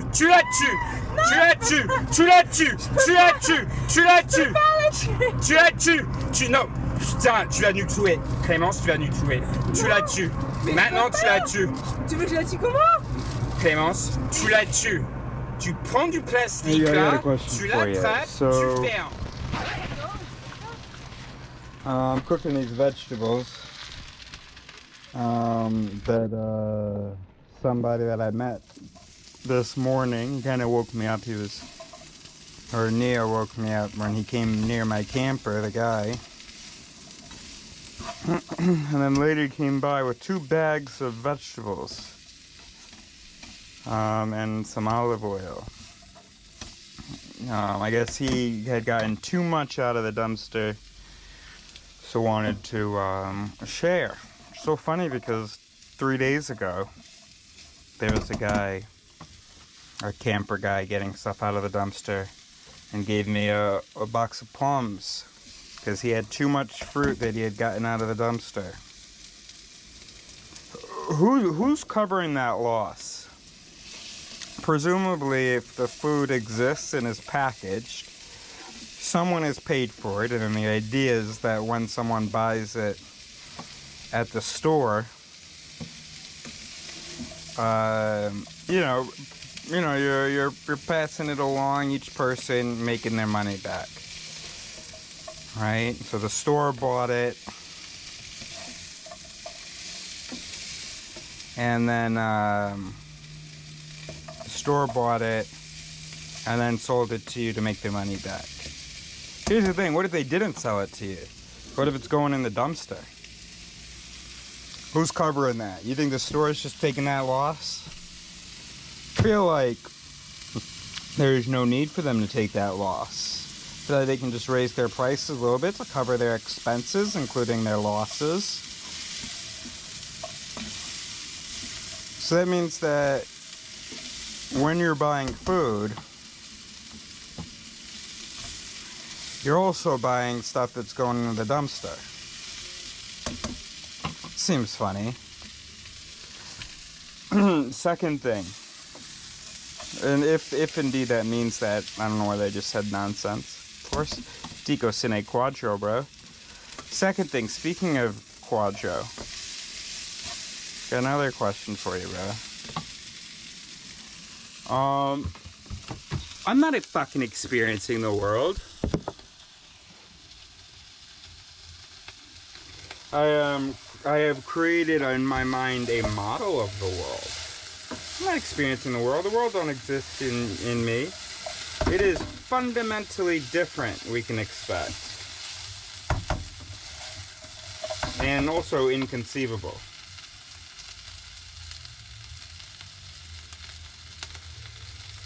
There is a thing there. I'm touching a thing. The feeling I'm getting from it is a representation of aspects of its texture, or maybe not even. Just a creation, yeah, it doesn't even, okay, I'm getting more and more what Donald Hoffman is saying. Red does not exist. Sure, wavelengths of light, sure. red fundamentally does not exist in any way. Pretty wild.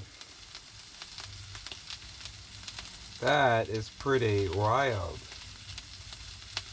So you know, I'm over here wondering, wow, it's amazing that I'm able to experience. There's a tree in front of me, and then I'm able to look at it and be engaging with it. I'm not, though. You have to remember that reality is, there's no reason to think in fact, there's many reasons to think that, it's just fucking fundamentally different, bro, than whatever I mean, why would your representation be reality? And also, we just know it isn't. We just know it isn't. Optical illusions are possible because we just fucking know it isn't. The limited visible spectrum. The fact that most things are actually, that it's mostly empty space. This camera looks pretty solid to me, and that is just fundamentally wrong. I mean, what I'm looking at, I'm literally only seeing, but I guess that's not a question of my perception, right? It's because of how light reflection works.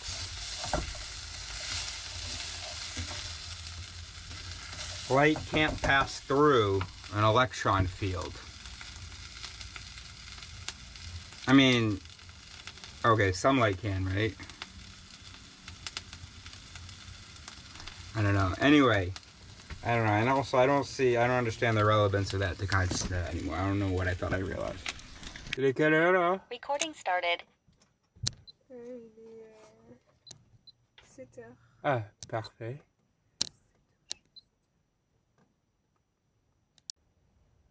Recording started.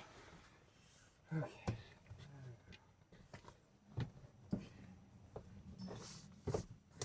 Non, mais j'ai quand même besoin de mon portable. Putain, je pense que j'avais perdu 2024 Aucune idée pour mon portable. Ah, il est là-bas. 15 Foxtrot. It's gotta be close to midnight, actually. It's almost 16 Goldie. I've been reading more about physics, and it's just like, none of it makes sense to me. The Big Bang, black holes,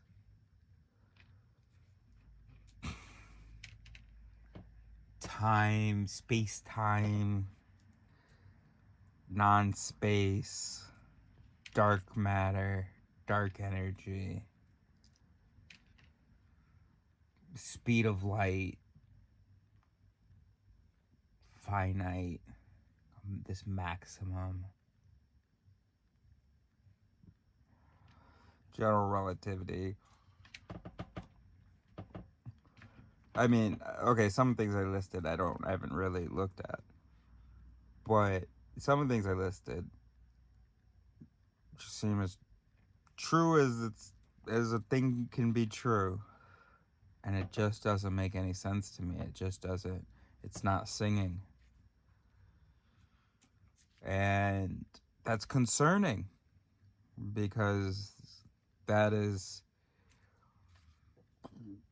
significant evidence that whether or not something makes sense to me isn't much of an indication of its truth. I mean, we're talking about really fundamental things, physics, you know? So what am I doing, you know, thinking that I might have some understanding of the brain? Or not of, you know, the physical entity, but of the mind. And of the physical entity, but insofar as the mind.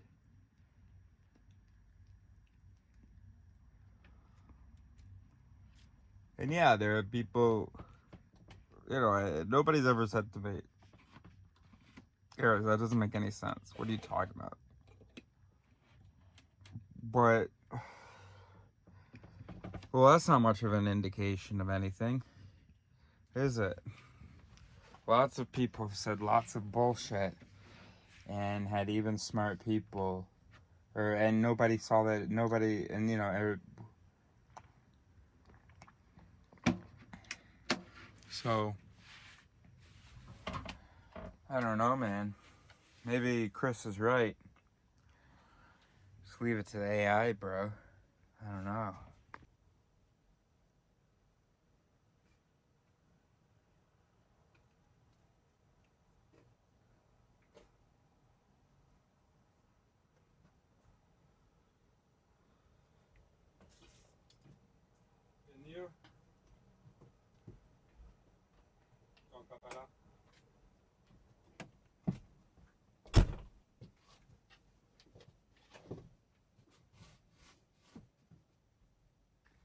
On the other hand, 28, 24 Foxtrot, probably 15 Golf. On the other hand, why a 2D creature, if that's possible, just could not fathom 3D. Just like we cannot fathom 4D.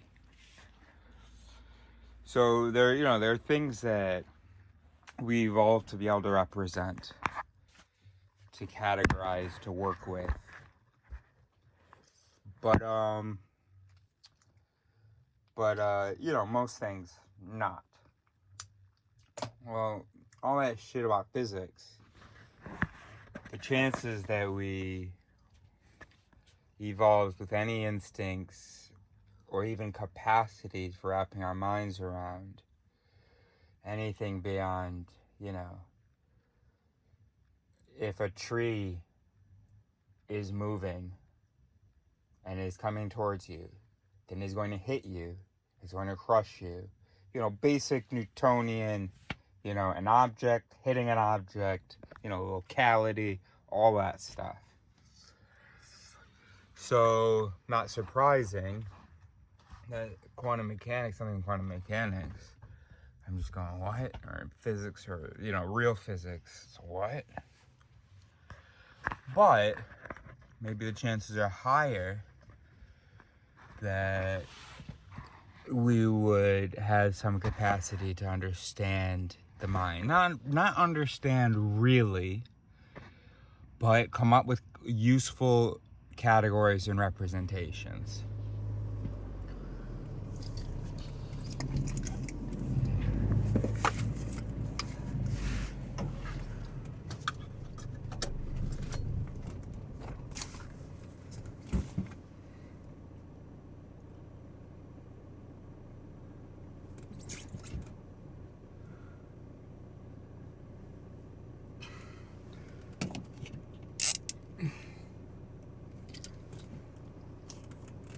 In 700 meters, turn right on Les Ploumoguer. I think a lot of people don't realize just how long dinosaurs walked the earth for, like the amount of time that dinosaurs existed. We're talking 165 million years. That's a lot. Modern humans, like us, we've only been around for about 200,000 years. So these dinosaurs, the amount of time that they spent on earth is like close to 800 times longer than all of human existence. I love the fact that the ancient pyramids of Giza were as ancient to Cleopatra as Cleopatra is to us. But what I think is more interesting is that the Stegosaurus was way more ancient to the T-Rex than the T-Rex is to us. There's about a 66 million year gap between the extinction of Stegosaurus and the birth of T-Rex. T-Rex went extinct about 65 million years ago when the asteroid hit and killed like everything. I love stuff like this where you get to just see like how huge time is and like put into perspective like how long certain things existed for and stuff like that. Like dinosaurs walking this earth for 165 million years. I can't even comprehend 1 million years. And they just, I don't know, this is cool to me. At the roundabout, take the first exit on D976.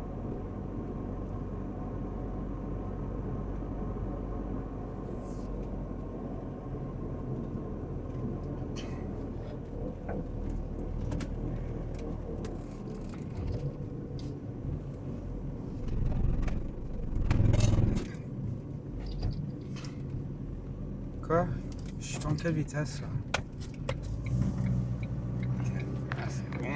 2024 Foxtrot 16 Golf 1202. I just saw a video where a guy said something about I can't even comprehend 1,000,000 years. So it's kind of mind blowing how long dinosaurs were around. And isn't that funny to say when we say like we can't comprehend the size of the universe, the speeds at which lots of things happen or travel, great distances, great periods of time, these great quantities. And isn't it interesting which ones we say that we can't imagine, that we can't comprehend? We'll say that we can't comprehend. So he said like they were around for over 100 million years, 165 million years. And he said, I can't even comprehend 1,000,000 years. And my thought was, and I think this is a thought I've been sort of having recently, is what makes you think you could comprehend 500,000 years?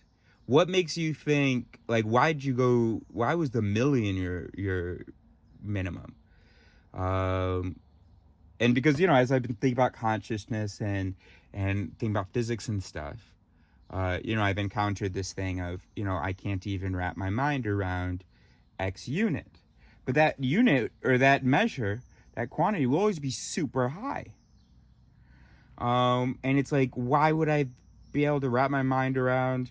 So anyway, so back to this guy. Why would you be able to wrap your mind around 1,000 years? Would comprehend what 1,000 years is?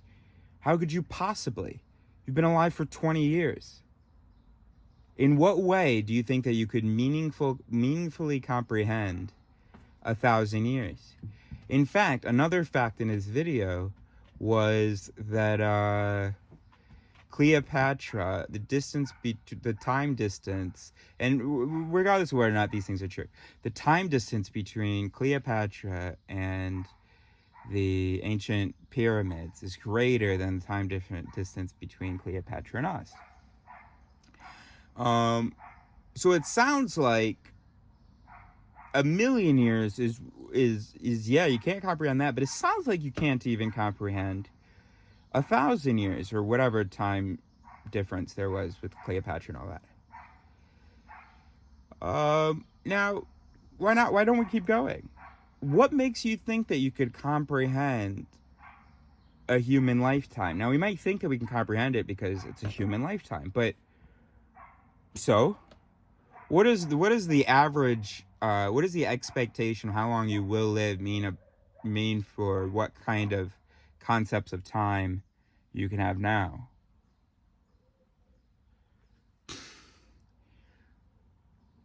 In fact, I don't see why you would be able to comprehend in any meaningful way anything more than like 10, 15 years. Basically the amount of time that you've been alive, minus a bit. Of course, we have to define, what do we mean comprehend? And what I think I mean by comprehend, if I mean that I'm able to comprehend 20 years, what 20 years means, I'm able to imagine how much the world could change in that period of time, how much I could change in that period of time, a certain quantity of different experiences, a variety of different experiences of places visited. So I think that's like a meaningful comprehension. I mean, it's very relevant to just only me, really, in my perspective. But, to some, there could be some, you could extrapolate, you could apply it a little bit to, what 20 years is like for some, modern hunter-gatherer. Probably not, though, not really. Anyway, so what all this gets to, though, is since I can't think of any reason why a human, especially our life expectancy for most of our evolution wasn't more than 50 years. So definitely doesn't make any sense that we would have the concept of 80 years, that we'd be able to comprehend that. Now, maybe we've learned to comprehend that because through history, but no, you haven't learned everything or even all the major events that have happened in the last 80 years. You know about the world wars, or the last 100 years, or the last 120 years. You know about certain events that are major parts of the historical narrative. But this is just Wheezyaddy, right? Wheezyaddy. What you see is all there is. Anyway, all of this to get to. So why did he say the million years? It couldn't have been based on any sort of assessment of his actual ability to comprehend periods of time, right? There's no way he did some kind of a test where it's like, oh yeah, look at that. I have a meaningful, well, he said not even a million years, but let's say 1,000 years, right? Which is significantly less. He's never assessed his concept of 1,000 years, right? And by the way, this is not about him. I also would say something like that, absolutely. I would absolutely make that point. As I was watching him, I was like, yeah, that's so true, man. Yeah, me too. I can't even wrap my mind around a million years. And then I went, wait a minute. Why would I be able to wrap my mind around anything near that? A million years? Why am I putting that as my even? Fuck that. And this is because I've been having this thought recently about how we estimate what is comprehensible. So this is now finally 2 minutes later, because I thought I was gonna do it at 4 something. Well, that was my plan. When I looked at it, I was like, all right, well, we're about to do this. I noticed the time, and now I'm still fucking not doing it. All right. The point is that how we judge our understanding of something is basically based on how familiar the thing feels or whether alarms go off. Well, so then there are some major issues that might arise, which is that you don't understand something, but no alarm goes off. Or you don't understand something, but it does feel familiar. So for instance, comprehending 100 years, that does feel familiar. No blanks come up. When I picture 100 years, I am easily able to picture a few different events that each one feels like it took quite a bit of time, and it happened after each one. I'm not saying then because I have these big salient events, it does feel like there are no gaps, just because of the salience. Anyway, so that's just to go back to how we judge understanding, which is maybe sort of a principle in and of itself, is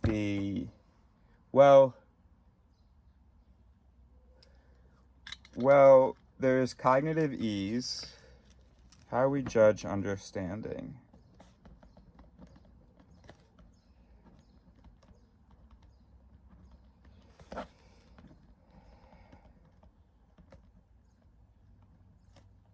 How we judge understanding. So it's about. It brings us back to sing, shope. If something shopes, something seems off, and not seem in this case untrue. But remember, shope is just. And something can shope because there are blanks as well. Blanks in the mind, as far as there's a thought, and then something is expected after the thought, another thought, but nothing happens. There's a question, there's no answer coming. And that lack of answer is noticed. Sometimes not even noticed. Sometimes you ask a question, no answer comes, but there's no alarm goes off. And so you think, yeah, I have an answer to that. Okay, what's the answer? Oh, well, and then, something will be made up. probably be unsatisfactory. And you know how humans do. And then they'll measure and misa and slip away from the point of the conversation. How we judge understanding. So sing show. But AKA, guys, because I don't know. So it's like familiarity via alarms. And then how do we determine familiarity?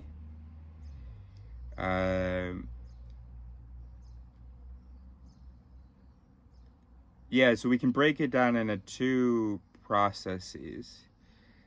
To judge our understanding, okay, does this thing sing or are there alarms going off? If there are no alarms going off, even if it doesn't sing, I understand it. There's always a preference for it. It's not like if it doesn't sing.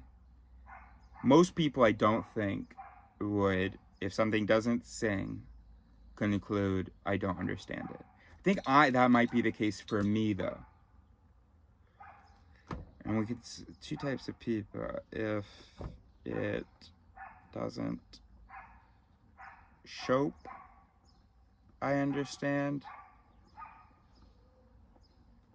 versus if it doesn't sing. No, versus if it sings, I understand. Now, of course, neither of these groups ends up being like, super right. Just because something sings doesn't mean you actually understand it. But it is a little bit of a higher standard. So then how does it determine whether it shows or sings and all that? I was thinking about something about intensity matching. Like, here's the question. Do I understand 100 years? The answer is no, but what does that evaluation look like in my mind when I say, yes, I do? Well, 100 years has a certain weight in my mind, okay? How that's calibrated is based on, how much, history, dates you're exposed to, numbers, different quantities and so on. You'll hear people you talk about cavemen 500 years ago, right? They obviously don't know much about the true sort of scale of time, or even haven't confronted those numbers. And so for them, 500 is a huge number, But of course, if you've, been reading about what was going on a million years ago, even though you don't really comprehend a million, 500 still doesn't have as much intensity. Anyway, so each of these lengths of time has a weight, or we'll say an intensity, meaning, we're switching sort of metaphors by moving from weight to intensity, but either way, it's more something, it's bigger. We'll switch from heavier to bigger, and then switch from bigger to brighter, and then switch from brighter to more intense, okay? All right.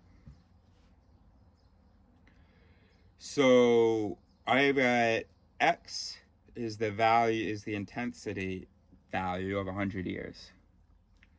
X is, of course, X minus 10 is the intensity value of 50 years or something, right? Because it's not going to be perfectly calibrated, right? In fact, right, this is logarithmic compression. So you're going to have like 10, let's say. The number 10 in your mind has value B, level of intensity. So that's B intensity. Well, here's the weird thing. Well, no, 11 is, let's say, B plus 1. But then you get up to like 20, and unless you've actually been counting through, it's probably like B plus 5. Then you get up to like 100, and it's probably like B plus, I don't know, 60 or something. Then you get to 1,000, and it's like B plus 61. 10,000, B plus 62. And this is called logarithmic compression, where numbers are increasing by a factor of 10, but to the human mind, our association with that number isn't 10 times It's not 10 times more intense. The brain couldn't possibly have intensities that spread out. It can't have a million B. It can't have B times a million. You know, and also it's relative, so it, you know, there's the anchor effect, and anyway. So 100 years, let's say, is X. World War II has a certain intensity in my mind. Now we're talking about obviously two very different things: a length of time versus the it's an emotional association based on a length of time, and then there's also, we have an emotional association and an intensity about an event, right? Eating what I ate for, eating breakfast 2 days ago, very low intensity event, right? The Holocaust, very high intensity event, right? As the pro-Israel crowd reminds us, or talks about, genocide in Sudan, not a high intensity event. In our matrix. The genocide of the Palestinians, very high intensity event. It's just about attention and salience and how much talk there is about it, how important it's made by the culture, because the brain's looking around for cues about what's important, how to assign intensity. Okay. So World War II, a very high intensity event in most Western minds. Let's say that's why. 9/11 and the different wars in the Middle East related to that, and the Gulf War before that, and all that conflict, pretty major. Internet, pretty major. Social media, pretty major. The Trump era, the world over, pretty major, right? A high intensity event. COVID, major, and so, which is why it's so crazy for us. Wait, hold on. I'm about to contradict myself. Hold on. I was gonna say that's because, okay, so when I learn about things that have, somebody transitioned, they realized that they were a different gender in 2019 than the one they had been assigned. And they transition, and they finish their transition, and I'm like, the math's not, working for me. 2019, what was that, a year ago?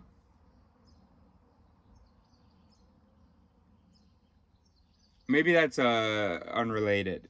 Maybe there's some other thing. We get stuck when there's a major year like 2020. For some reason, 2005 was like a big year for people, and we kept like counting back there. I don't think anybody does that anymore. I don't think anybody's feeling like 2005, 2008 was just a couple years ago, whereas that was like a major thing among my generation just before COVID. But all that's been reset, right? 2020 is the feels like the most recent year. Right. So there's an intensity associated with 2020. And typically, the further in the past something is, its intensity decreases. 2020 had an exceptionally high intensity, and because it's still so relevant, its intensity has stayed very high in our minds. Which is why it feels recent, so this is called intensity matching, right? Daniel Kahneman talked about this, and it's probably based on his work with Amos Tversky, where we compare things according to the intensity that they've been assigned in our minds. So whenever you need to cross-compare things across units, across contexts. So we have an event, and we want to know, how long ago was this event? Okay, well, what was the intensity of the event? What's the intensity of the event in our mind? Very high. Well, it must have been recent then. That's basically how it worked, right?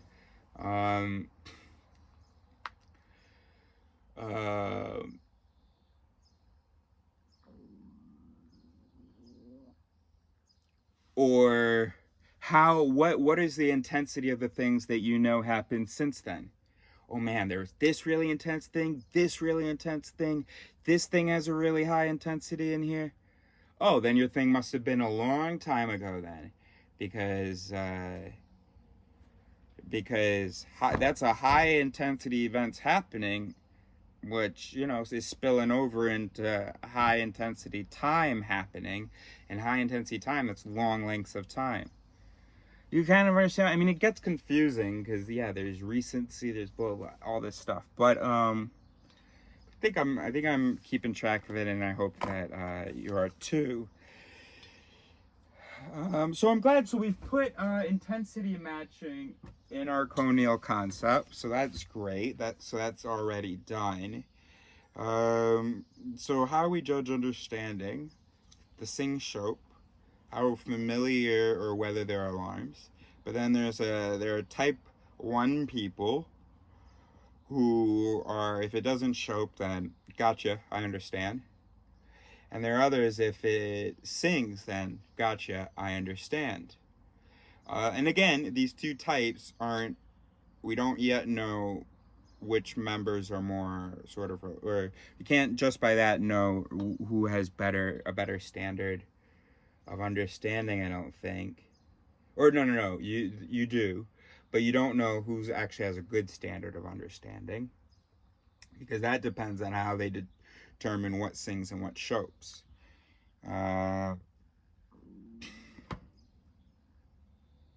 So now, why did that guy say, I can't even picture a million years? Well, 1,000 years, that feels familiar. I can picture the events I've learned about that took place 1,000 years ago. Well, not exactly 1,000 years ago, because I can't think of anything significant. There was some stuff with the UK and France and the Normans. That was about 1,000 years ago, wasn't it? Wasn't it, guys? Yeah, the Norman conquest, I think, was about 1,000 years ago. And I can think of things that have happened since then. The Middle Ages, Queen Victoria,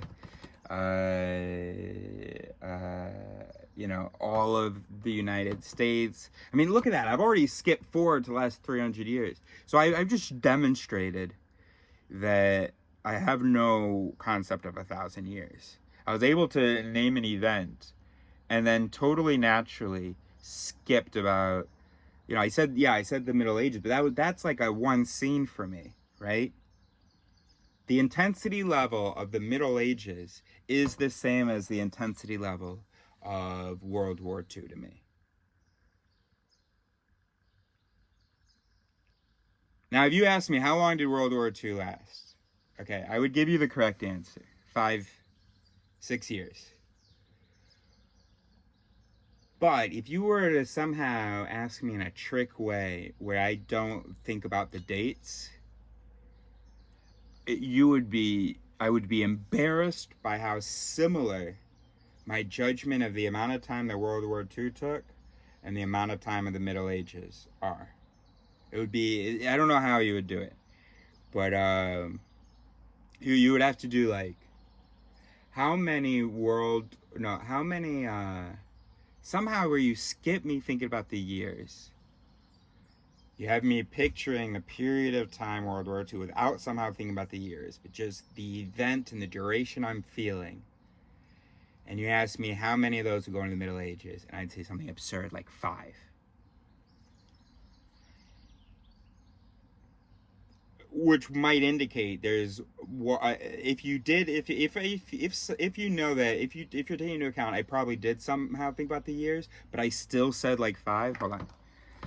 I don't even know the difference between the Middle Ages and the Medieval Ages. Oh, okay. Medieval period, Middle Ages. Okay. So this is 1,000 years. Okay, it's from 500 to 1500. 100% did not happen after 1000. I'm always picturing like 1200 to 1500. The whole Middle Ages is 1,000 years. Obviously if I had learned, I'm sure I did learn that, but if that had been a thing that I thought about, I'd have a better concept of that. But anyway, for now, so far, my intensity associated with 1,000 years of time with the Middle Ages is the same as my intensity with 6 years. And so I bet that would spill over, and that would make my estimates of how long they took approach. If you're somehow able to test that without me consulting my, what do you call it, semantic knowledge, declarative memory, whatever. And it is really scary when you realize how we judge our own understanding, because you realize it's not a reliable metric, right? So what do we have? What do we have in the Warsaw illusions?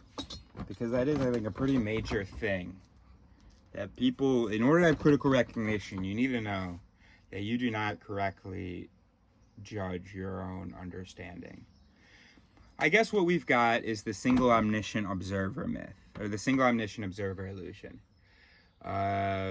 So an example of that is someone saying, I understand this.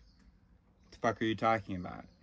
If you're just telling me, like, you think you understand, okay, fine. But if you're actually, if you're actually telling me, I promise you I understand this 100%, and it's not something, like, you can promise me if it's something that you've explained to other people, that you've talked about with other people, that other people have confirmed you understand it somehow, and that you spent a lot of time with it. But if I explain something to you, and it's something you've never heard before, and you promise me you understand 100%, I'm wondering whether you have critical recognition. I'm wondering, how could you know that, though? The only system that we really have for assessing understanding is whether an alarm goes off. And there are lots of cases in which an alarm doesn't go off, but someone does not understand. So that needs to be, because having critical recognition is disbelieving the Warsaw illusions and believing the Coneo concepts. So that's good. If you don't believe that there is a single internal omniscient observer, then you're forced to, logically at least, you're forced to say, okay, I don't really know whether there is understanding in here. Okay, so that's covered.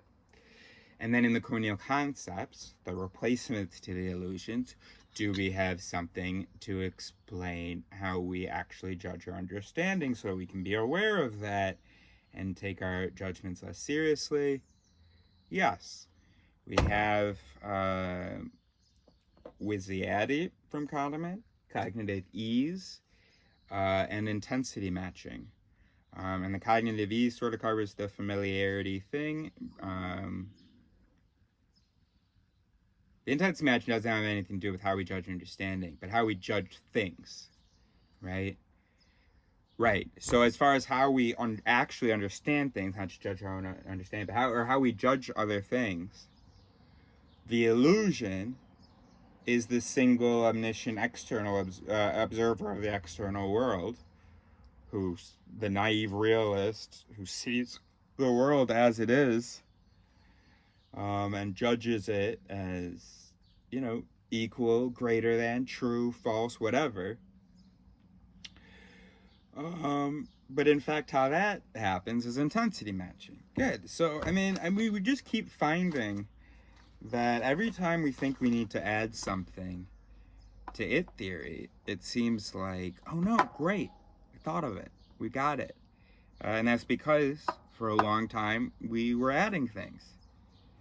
We kept finding things missing. So it's really nice to think I found something missing, and no, I had already found that, or something I already put in covers that.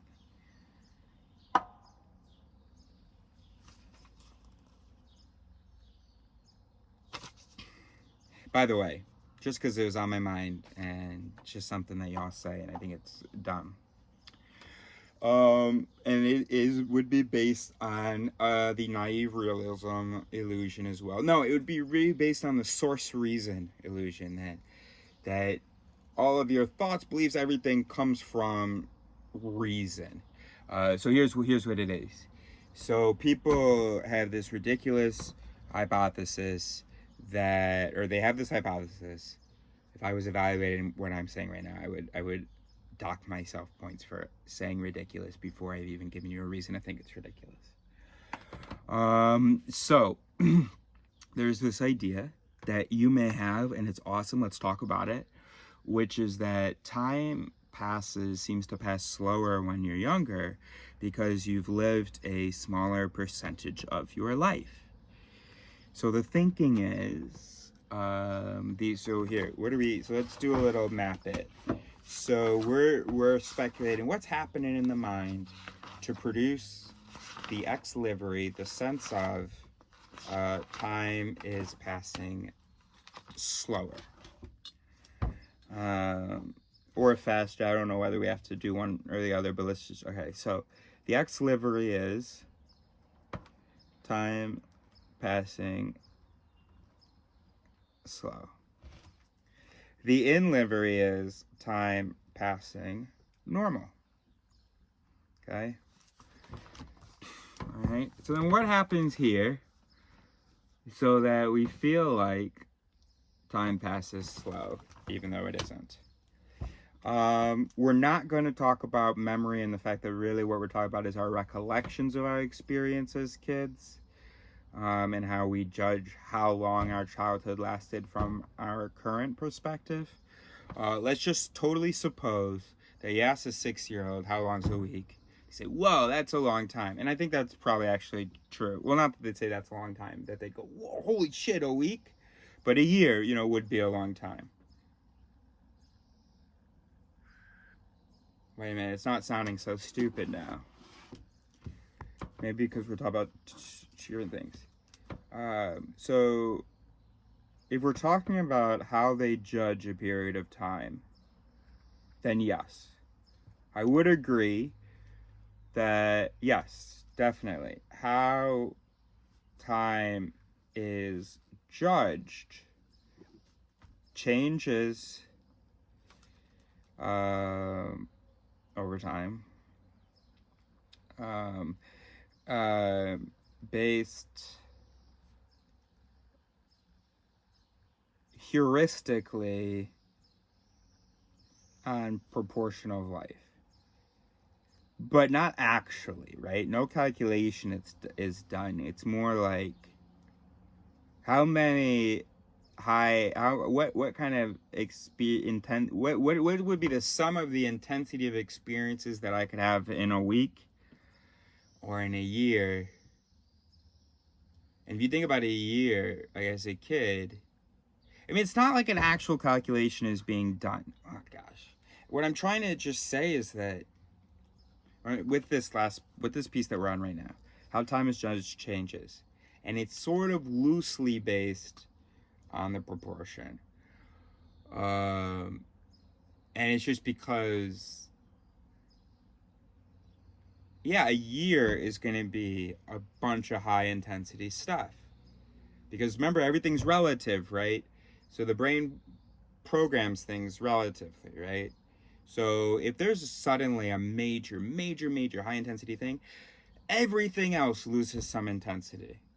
Everything else gets recalibrated with a little intensity less. It's the whole thing, I suspect, is constantly recalibrated, right? It's never absolute. So it's, it's never like, this is the intensity of that. It's really, this is the intensity of that relative to the other things that are in here. So if there's a lot of high intensity things, as you would expect with a kid, because, they're discovering the world, and not in like, I don't mean, so of course it's like new, but just the way that we're programmed is we're getting a lot out of the world, right? Anyway, all right, I'm getting hungry and I don't want to be doing this. We have so much footage. So yes, not directly, but through the heuristics of the functioning of the mind, it ends up being judged in a sort of proportionate way. But isn't there a thing about people saying why it is time feel like it passes so quickly when we're adults, and it's because of the proportion of blah, blah, blah? What did I think was so ridiculous?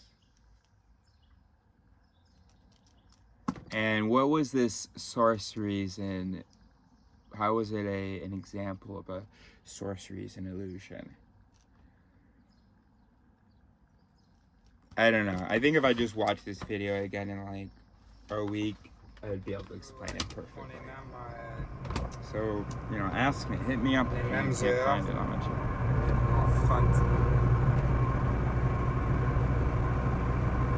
Je supprime, hein, tu prends pas? Quoi? Je supprime, je ne prends pas. Non, tu prends. Tu mets sur le bureau. Bah, tu vas pas supprimer quelque chose que t'as pas mis sur le bureau. Ouais, t'en as pas besoin. Mais si, je veux montrer qu'on conduisait. Ça donne du contexte à l'histoire. Fundamental difference between things that are addictive and those that aren't is that things that are addictive release a lot more dopamine. So for example, chocolate increases dopamine levels about 50% above baseline. Sex is about 100%. Nicotine is about 150%.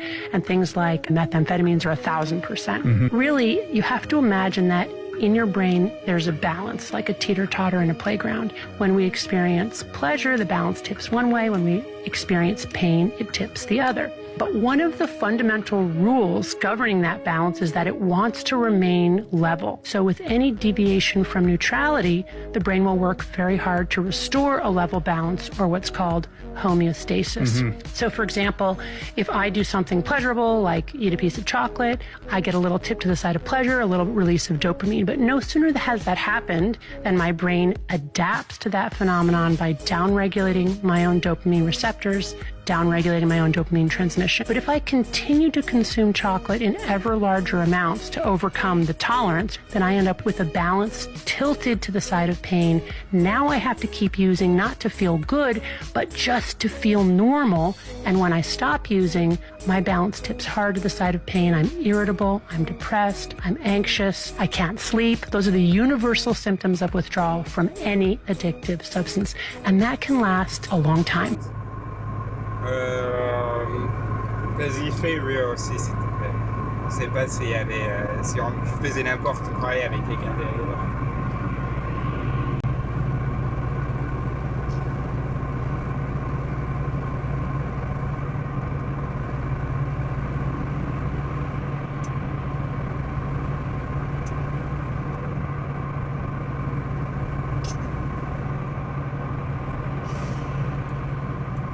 24 Foxtrot, 16 Goldie, 1252.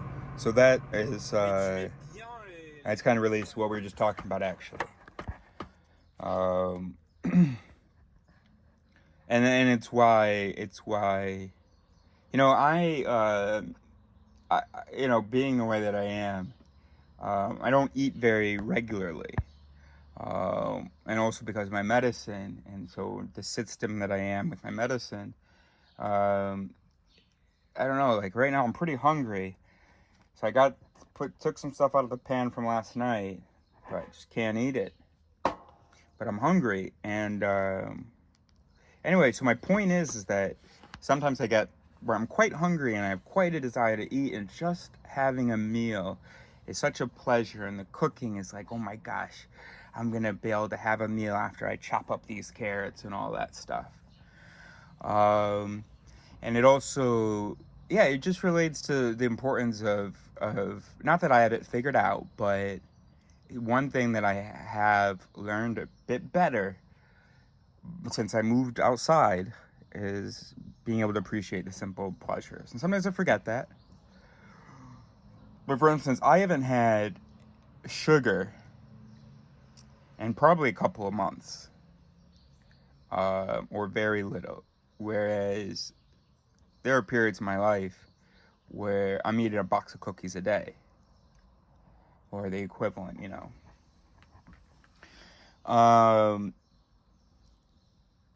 I just don't have any desire for sweets when I'm on my medicine. And that's the only time when I'm going to be going to the store and buying it. And then when I'm off my medicine, I'm like, oh, I wish I had some sweets. But now I don't feel like doing anything except for lying in bed, eating some sweets. I don't have any. So it kind of works out, you know, such that whenever I do next have some chocolate, but a little bit's not going to be enough. The last couple days, nights, I've just been like, I'm just going to go to the store and spend $30 on sugar. And just, whoa. But now that doesn't feel as appealing to me as, you know, as it will tonight.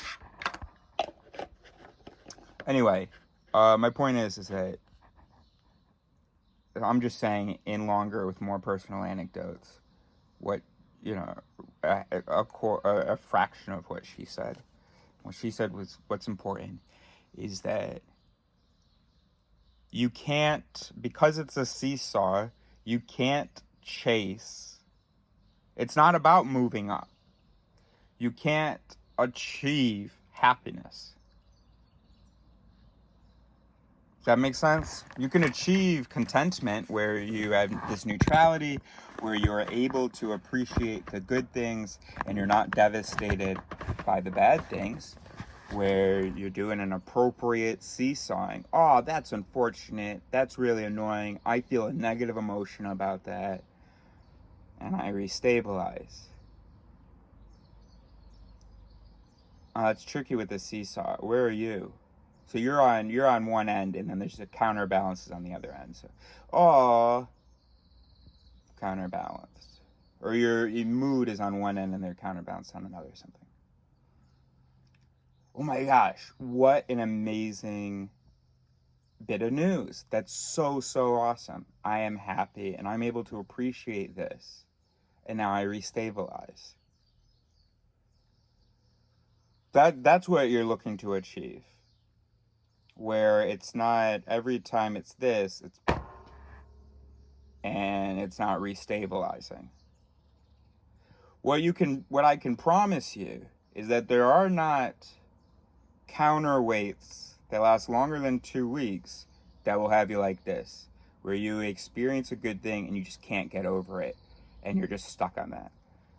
Okay, so there's an asymmetry, you know, in the way that the system is, where you can get stuck like this, where there's a problem with the counterbalances, they're not enough. I don't think there's anything in the DSM for when the counterbalances are too much, and so you just stay high. Oh man, I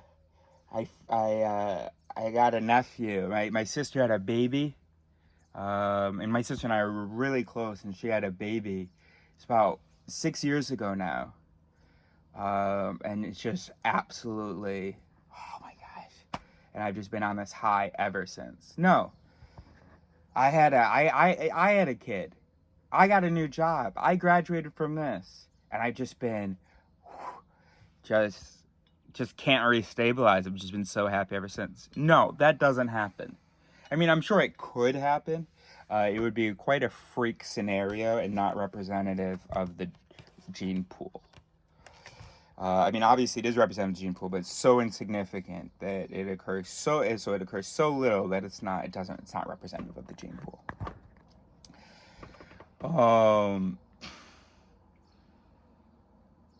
That's interesting. So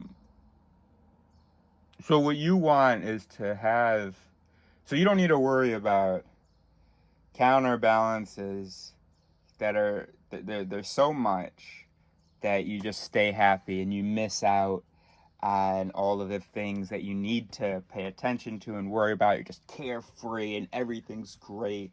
And then you get fucked over because, you need to engage with appropriately the negative things in life as well. That's how the system works. You're supposed to feel pain in a certain thing, so that pain can lead to certain things, such as certain adjustments, learning things, or just, you know, getting a little tougher, you know, whatever. It's part of a process. So it would be very unhealthy to be unable to engage in a negative way with the negative things, to engage appropriately with the negative things, and to always see the positive, to see only positive possibilities, only positive past events. It would be pretty, I mean, unhealthy. It's hard to say that it would be unhealthy, because if you're happy, you're happy, but you'd probably die sooner, you'd probably have some problems, but hey, if you're happy, you're happy. So maybe if you define health by happiness, then all right, I guess you're good. But you need some negative emotions to motivate you with some things, and it's just part of how the system works. You'd be just skip whatever is supposed to happen after a negative event just isn't going to happen if it isn't acknowledged as a negative event. It's just how the system works. First, it's okay, this is a negative thing, so now activate all negative protocols, including negative feelings, and, you know, solutions, let's say. And then the negative feelings go and amplify the solution search. Of course, they can be too much, blah, blah, but that's what I would imagine. I would imagine that there's probably a simultaneous trigger. Get some negative feelings, start looking for solutions, and then when you forget why we're looking for solutions, you go remind him. But anyway, so you don't have to worry about that, though. So you don't have to worry about getting stuck on, there are no negative feelings to help motivate and to help, you know, blah, blah, blah. Okay. All you got to worry about is the mood getting stuck, and the counterbalances aren't heavy enough, significant enough to restabilize. I don't know what that would look like. We can have another conversation about that. I have no idea right now. As far as how you would figure that out, how we could add weights. But there's lots of psychologists that have probably come up with great things. That you go do the research on it, let me know, we'll set up a call and we'll synthesize it together. But what the takeaway is, the concrete takeaway is that anytime you are changing your circumstance in life, all you're doing is lifting the whole seesaw. Okay? Now, of course, there's some people's seesaws who are at sea level, or like the foundation is below sea level. So every time they have a negative thing, they're underwater. You know, so there are people with real issues, of course, with real, you know, they don't have access to food, water, stuff like that, or, you know, just basic social needs aren't being met, stuff like that, you know. So they do need to raise their seesaw. They need to change their circumstances, or, you know, we need to help them. But once you've gotten above a certain level, so Dan Gilbert's research, I think it's Dan Gilbert, but sometimes I find out that I said the wrong person, that I was wrong about who the person was. So I've been more skeptical of myself lately, but I think it was Dan Gilbert, maybe with Thomas Gilovich, maybe not. I don't know, who they found that this seems high to me. I think it's like, maybe it's like 100,000. If you're like a family and you've got an income of 100,000, your seesaw is above ground, you know, above sea level.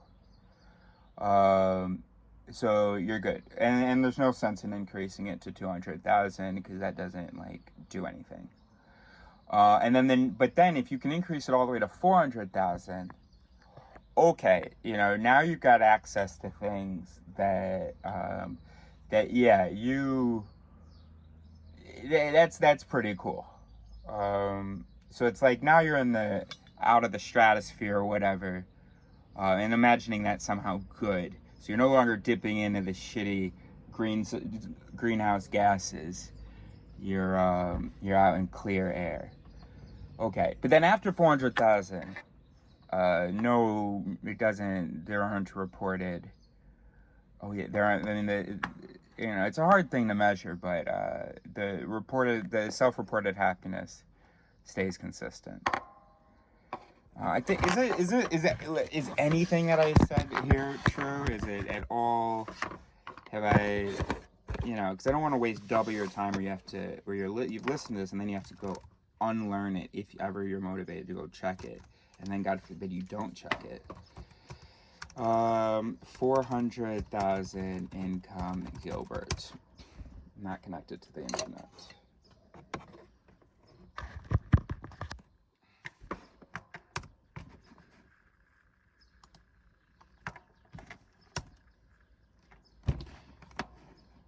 Gilbert, Arizona is hiring and is offering some great salaries. Dan Gilbert.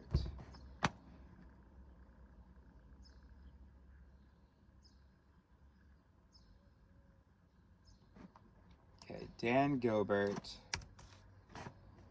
Happiness, income.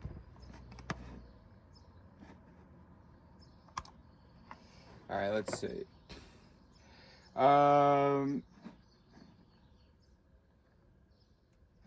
Okay, the interplay of money and happiness is subject to diminishing marginal returns, noted Gilbert, who showed a graph revealing a correlation between the two increases at lower income levels and then lower returns at higher levels. What's the sweet spot where each dollar buys the most happiness? Gilbert cited a per capita income between $50,000 to $75,000. Yeah, but what's the 400? Why do I have the number 400,000 in my mind? More specifically, a person's happiness increases sharply as annual personal income rises, but at about 65,000 additional income begins to, have less return. Come on, bro. 400,000.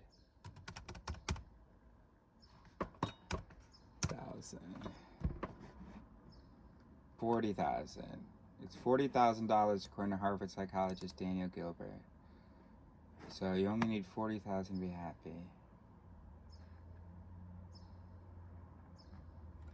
Fuck, dude. Did I make up the 400,000 thing?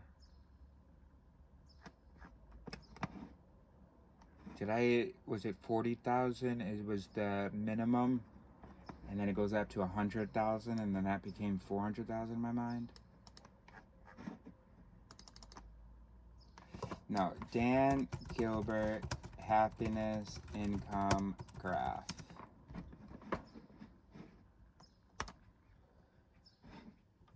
This literally has no numbers on it.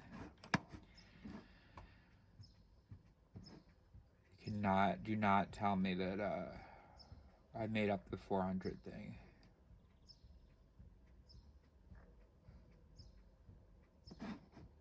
Correlation between income and happiness. These graphs don't even fucking go up to 400. Oh my god. So it's 40 and 100. And the confidence with which I said that.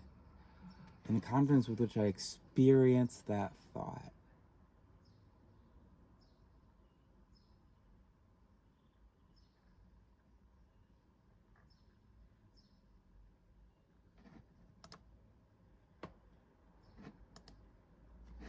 Okay, I finally found something with at least... Money does buy happiness after all. Survey of well-being in the U.S. from the Proceedings of the National Academy of Sciences.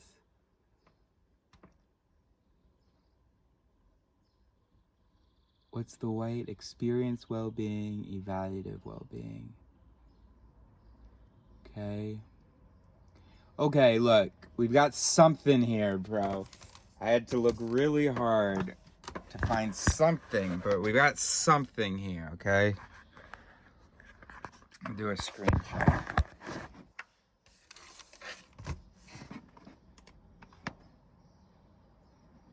And I have no idea if this is worth anything. I have no idea because, you know, did feel like I had to look a little too hard, but okay, so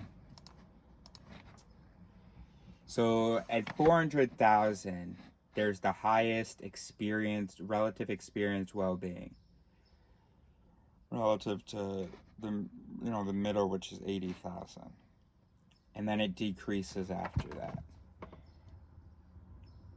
Okay, now whose research is this based on?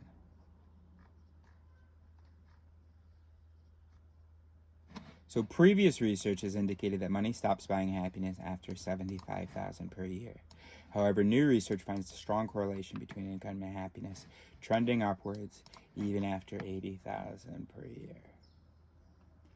So we don't know what Dan Gilbert thinks about this, but we do trust Dan Gilbert. Who did this research?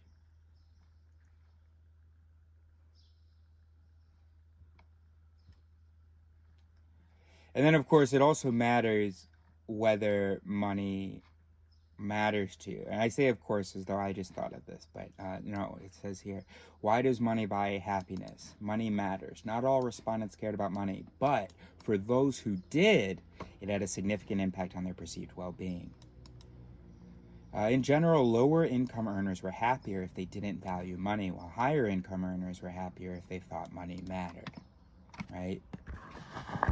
So, and you can do it with anything. You could do it with dolls, some muñecas. You know, if that's what you think matters, then fill your room with dolls. And when you look around, you'll be like, holy shit, I have so many dolls. I am happy. And you'll be as happy as a dude with 400 in the bank, 400,000 in the bank.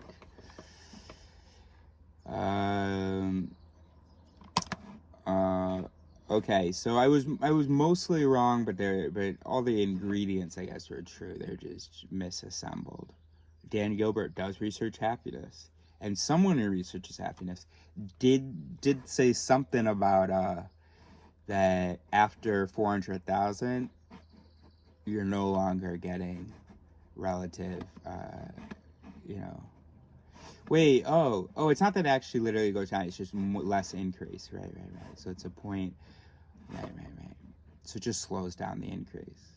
So really, kind of nothing in what I said was true. But, and this is a but still, you should dock me points for it.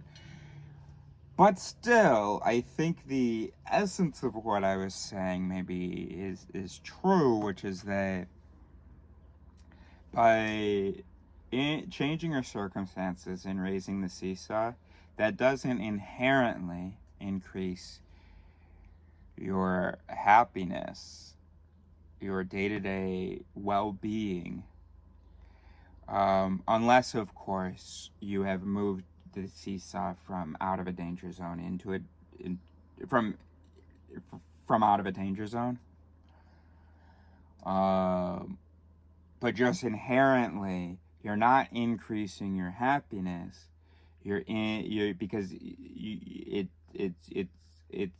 you're increasing the point of your neutrality, right? That's the fixed point so it's kind of meaningless. I mean, it's not. The research says that, okay, yes, there are increases in happiness, but I bet most of those could be explained by how much people value money. That's what I would bet. So you better keep buying into that fiction if you're going to keep chasing it, because if you don't buy into that fiction, you're going to find yourself with a whole bunch of paper and no happiness. It doesn't matter where your seesaw is, as long as it's safe. In either case, you are going to experience dips of pain, the same dips of pain as someone whose seesaw is higher or lower or whatever, because it's just relative. So you feel the same dip, and remember, don't look around. Oh my gosh, I'm super high up. That's not what's gonna happen. The metaphor breaks apart there, okay? So you can be like, well, yeah, but at least I'll have a nice view. Yeah, know that you will, look, the research, okay, no, does not support what I am saying But I think any monk would agree with me that a healthy attitude is that moving the seesaw doesn't do shit. What matters is having the right counterbalances, or being able to return to where the seesaw actually is. The actual fixed point of the seesaw, not the, you know, the moving end point where your mood is sitting. And we're not talking about relative to the ground. The sea level is just at, I mean, the fixed point of the seesaw is just at 0. And 0 is good. 5 is great. -5 is painful. And then back to 0. Forget where the seesaw is relative to the ground, because your mood is relative to the fixed point of the seesaw. Unless, of course, yes, actually, you're right. If you compare yourself to others and you go, yo, his seesaw is up there, even though he is actually not experiencing the great joy of having moved up from where you are to where he is, he's only experiencing relative to his baseline. But to you, it goes, whoa, can you imagine going all the way up there? That would feel amazing. That'd be like flying. But once you get there, and it will. But once you get there, it's not gonna feel like flying from that bottom baseline every day. The baseline has changed, right? Okay. All right, we all understand happiness in life, right? Et à quoi comme événement? Épisode 5, Me Too, Personal, Civilize, YDC, Biases. Ok, du coup, sors. Enfin, tape là. Ok, en dessous, choisis Create a new event in. Exiting speed enforcement zone. Choisis. Hey, boss, here's a sugar that says he wants to talk to you. Is it true? Yes, let me talk to him. Are you sure, boss? There are already several of them today. You don't have to worry about it. Let me talk to him. Okay, boss. You are the boss. Hey, small intestine. Okay, here comes another sugar, and careful, because this one's a character. He's already here, man. Hey, to be a small intestine, you look pretty fat, buddy. Look who's talking about fat, man. Okay, boss, here's another fool on the way. Booyaka! Hey, finally. Come, let's get on with it. We don't have much time. Chop, chop. What do you want? More cortex or more frontal lobe, boss? Lobe, goat. Go for the lobe. Are you ready, boss? Here we go. Enjoy it. Dopamine, leading me to happiness, stepping away from reality. Dopamine makes me fly as I can. Zoinks, our time is up. That's it. Go. I have to keep working. What? But if I haven't finished, boss, where the heck do you want me to go? I don't know. To the liver, for example. What? More sugar? Don't they see that I'm so full of fat, for God's sake? Hey, Pancreas Daddy, release insulin, my man. I'm releasing to the limit, but it doesn't want to hear me. It seems to have some resistance. So nice. Well, no way. To the storage. Oh, God. And now where the heck am I? Welcome to the abdominal fat deposit, my friend. Nobody wants us here, and yet nobody takes us out. Shift and down arrow. Right.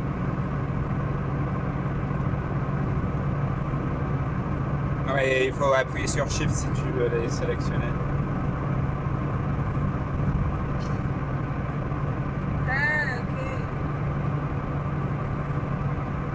Ça marche aussi sur Windows. Okay, du coup, t'as tout choisi. You say that the solar system cannot be old. Can you give us one evidence? Well, there are lots, but let me just share this one with you. The inner moons of the planet Uranus, there are about 13 of them, and their orbit radii differ by a mere 10,000 kilometres. So that means those moons have almost exactly the same orbit period, so they pass each other very slowly. So they'll gravitationally interact and their orbits will become disturbed to the point where they will collide. And astronomers recognise this and they say, these moons are going to collide in less than 1 million years. They could not have been orbiting Uranus for 4.5 billion years, which is the claimed age of our solar system. And that's just one evidence among many in our solar system. You say that the solar system cannot be old. Can you give us one evidence? Well, there are lots, but let me just share this one with you. The inner moons of the planet Uranus, there are about 13 of them, and their orbit radii differ by a mere 10,000 kilometres. So that means those moons have almost exactly the same orbit period, so they pass each other very slowly. So they'll gravitationally interact and their orbits will become disturbed to the point where they will collide. And astronomers recognise this and they say, these moons are going to collide in less than 1 million years. They could not have been orbiting Uranus for 4.5 billion years, which is the claimed age of our solar system. And that's just one evidence among many in our solar system. Mark, you say that the solar system cannot be old. Can Mais 18h47, mais l'heure. 18h47 avec les 50.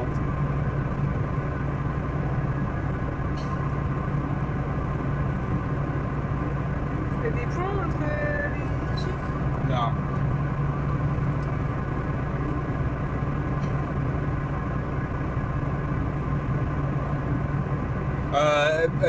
Espace Moutique, M majuscule, Moutique. 2024 Foxtrot 16 Golf, going and getting some snacks because of maybe the video you just saw. Anyway, so oh my god, there's something weird about 13-year-olds. Anyway,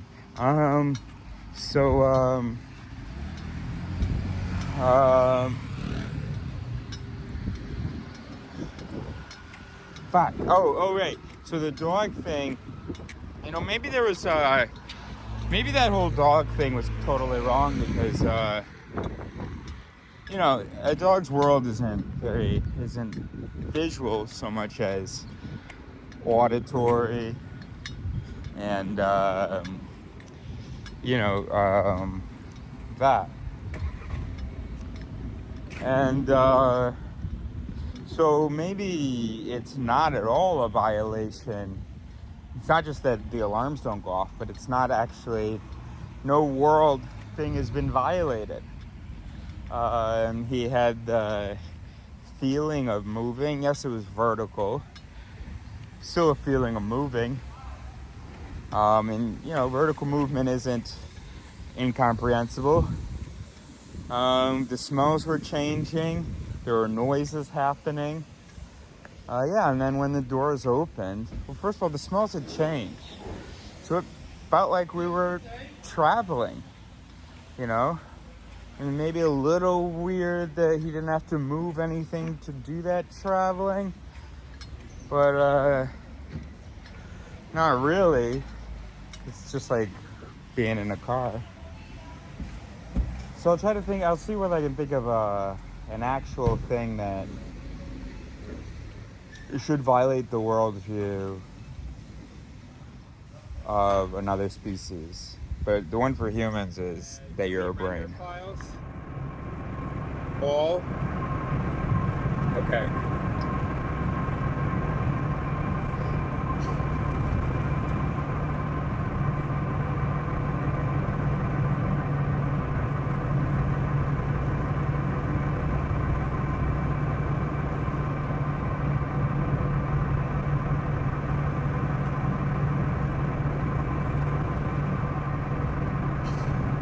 Attends que ça finisse.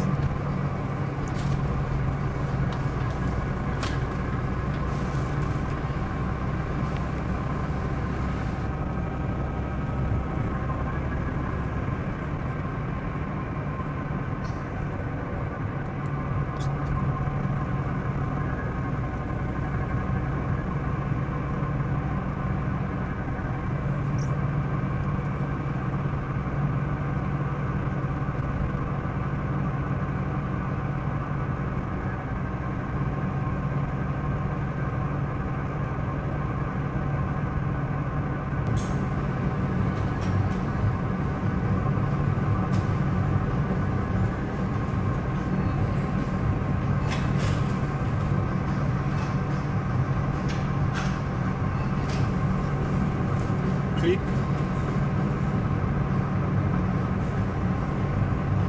Ça fait quoi? transcoding and analysis. Ok, du coup, laisse, ferme pas l'ordi, laisse. Tu peux appuyer sur la flèche là, pardon. Tu peux appuyer sur la flèche. Ça dit quoi? Quoi ça quoi? Okay. Ah, peut-être ça fait tout à l'heure. Ok, c'est pas grave.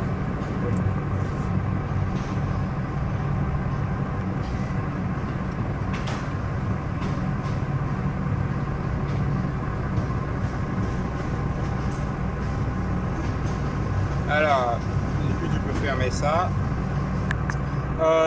Tu retournes à Dashcam. Et dans ta deuxième outil cam, en fonction de l'horaire, tu le mets soit avant, soit après. Ah, tu sais quoi, tu choisis. Tu dois mettre avant, après. Ok, tu choisis. Et ouais, j'allais juste dire tu tapes E, mais ça le met à la fin. Ok, et là tu fais la troisième outil cam. C'était Foxtrot 16 Golf. Shit. I don't know.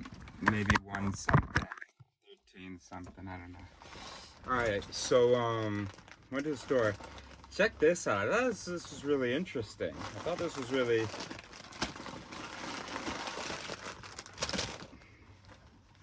So, first of all, I saw that video where I was lying in bed looking at my phone, and I was like, oh, I need to go get some dopamine massage.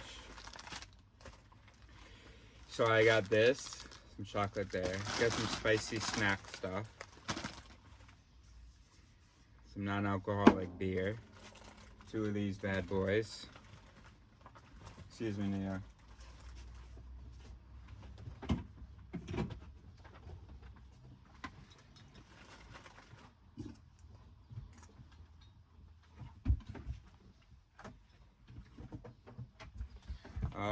Oh, this is not a put food away with me video. I'm sorry, bud. All right. So then I saw these things, and I thought it was absolutely fascinating, the marketing. And didn't know what was sort of intentional. What, like, did these people want to be next to these people for the contrast? And then it's crazy, it is half the price. So, I mean, this is like meant to represent terrible, unhealthy, like sugar and stuff. And then this is nice, because look at their nice bodies. And it's half the price, so there's just absolutely no contest.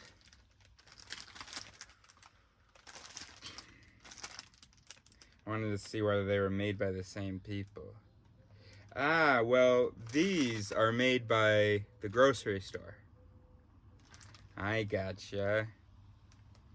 Yes. They would look up this on their shelves. Anyway, hey, you guys want to make money? Let's create this and put it right next to it. So, I decided to buy, because see, these are the ones that were next to each other, but one's white chocolate, one's dark chocolate. I mean, one's milk chocolate, one's white chocolate, one's milk chocolate. So I had to buy this as well, of course, so that I could actually compare the milk chocolates. Because I realized I can expense this, you know? When my mom looks at my spending for the month, this was on work. This is psychology work. Not really, because what am I going to discover from the taste? What was interesting was just the, and also I don't have a very good palate anyway, so that's a lie, mother. That's fraud. And then, oh shit, don't lose it. What was the other thing I wanted to talk about? This is interesting. So we were talking about the elevator thing. And yeah, I think that was wrong. Oh, right. Schematic conflict. What did I just want to record about just now? Fudge. It was totally unrelated, actually. Got it. I was thinking about the word schema, and whether it's like Shima. Anyway, so there are a bunch of words that I mispronounce, and names, researchers' names, that I've only encountered in reading.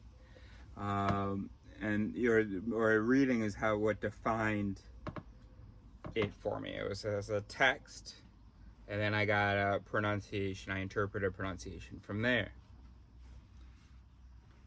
And I was thinking about that. Hear me out. What about this?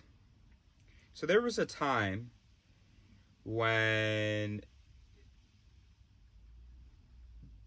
pretty much for everyone, your exposure to a word was a sound. That's how you learned a word, through a sound. And then some people even knew how to create. On va mettre tout le clip là. Ok, voilà. Et là, tu trouves le moment où tout s'est passé.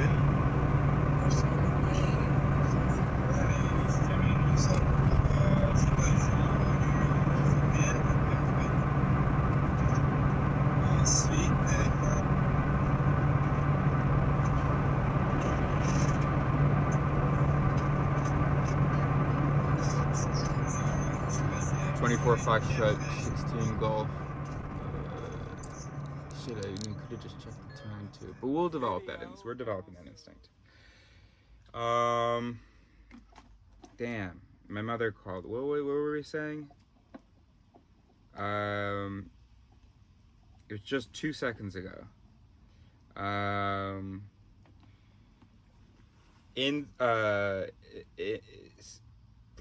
Okay. So, and then some people, everybody knew how to pronounce a word. That's the only way that they could learn it, through the sound. So everybody knew the sound. But they didn't know the graphemes, right? And so then, well, you know how humans are. Status and, reducing the in-group, status hierarchy, all that stuff, right?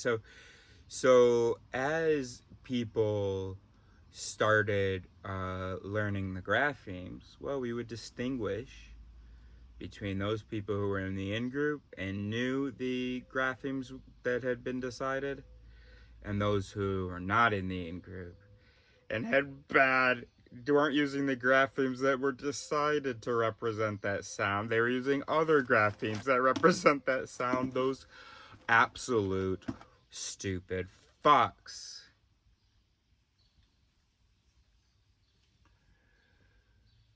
So intelligence was judged by how well you had memorized the decided graphemes, because everybody knew the sound. Well, now that's changed, isn't it? Hasn't it? In school, yes, you're hearing words, but most education involves graphemes as well. And because we're visual learners anyway, we probably have a preference for the graphemes. And then you've got, the internet and everything, and or even just when there were any kind of publication, since the printing press, well, graphemes are a source of the representation of the word, and then we have to figure out what the sound, the appropriate sound would be. And so now, everybody knows how to spell. Not everybody, but when I look at Instagram comments, I don't see a lot of spelling mistakes. A couple homophone confusions, that's it. And you will get destroyed for those. You'll get taken down for those. You won't get away with, a spelling mistake. And it's very difficult. I mean, we have a very high literacy rate, and the words that are used in these comments tend to be pretty, basic words. And then even if the person doesn't know the spelling, they're going to look it up. If any alarm goes off and they're like, oh, I'm not sure that this is the correct spelling or that I know the spelling, then they're going to go look it up, because it matters that much to get the graphemes correct. and I think we're becoming, and this is I think whatever. Anyway, I think we are. I think that pronunciation is, of course, it's become, oh yeah, well, there are different ways of pronouncing it, kind of thing. We still will take people down if they pronounce things wrong, but I mean, when I say wrong, if they pronounce things in any way other than the decided sounds, we'll still try to take them down, but I don't know, maybe it doesn't work as well. Maybe that's just because there's such a thing as accents. But I was wondering,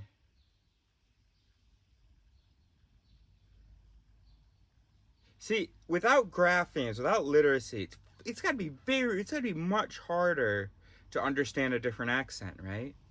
Because if you have literacy, you can translate the sound into text and then recognize the text. I think that could be how it works. I mean, not for every accent you hear. If you're used to the accent, no, you've got a receptivity to that sound. But when you're hearing another accent for the first time and you're kind of deciphering it, as you're listening, if you've kind of figured out what the pattern is, oh, this is what an A sounds like. Okay, so that's an A. Oh, so that's A. Oh, that would be this word. Or you don't need to go to the sound thing because you think of the word as the graphemes, maybe. Anyway, so what are we talking? What's the point? The point is, there is no point. Maybe there will be a point to that thought at some other point. Et du coup, comme toi tu vois les feux là, toi tu peux décider toi-même. Ah ok, maintenant il faut que le public sache que le feu a changé par exemple. Du coup je vais montrer le feu.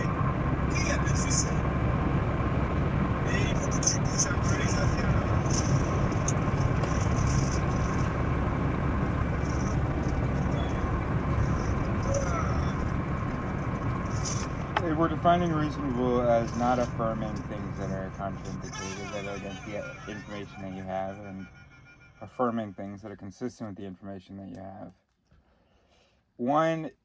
Here's a supporting like a reason for this part is people saying that Bayes' theorem would be a big kick to public rationality or to public reason. We are so easily influenced by a single instance. Without considering the context or all the information to the contrary, especially if it's something that we're already primed for. I was thinking about a time I was riding my bike with my girlfriend. We're both on bikes. We're on a bike path, and there's a lot of people walking on the bike path. And I was getting very annoyed with the people walking on the bike path. And so I wasn't making a whole lot of effort to like slow down or stop or whatever.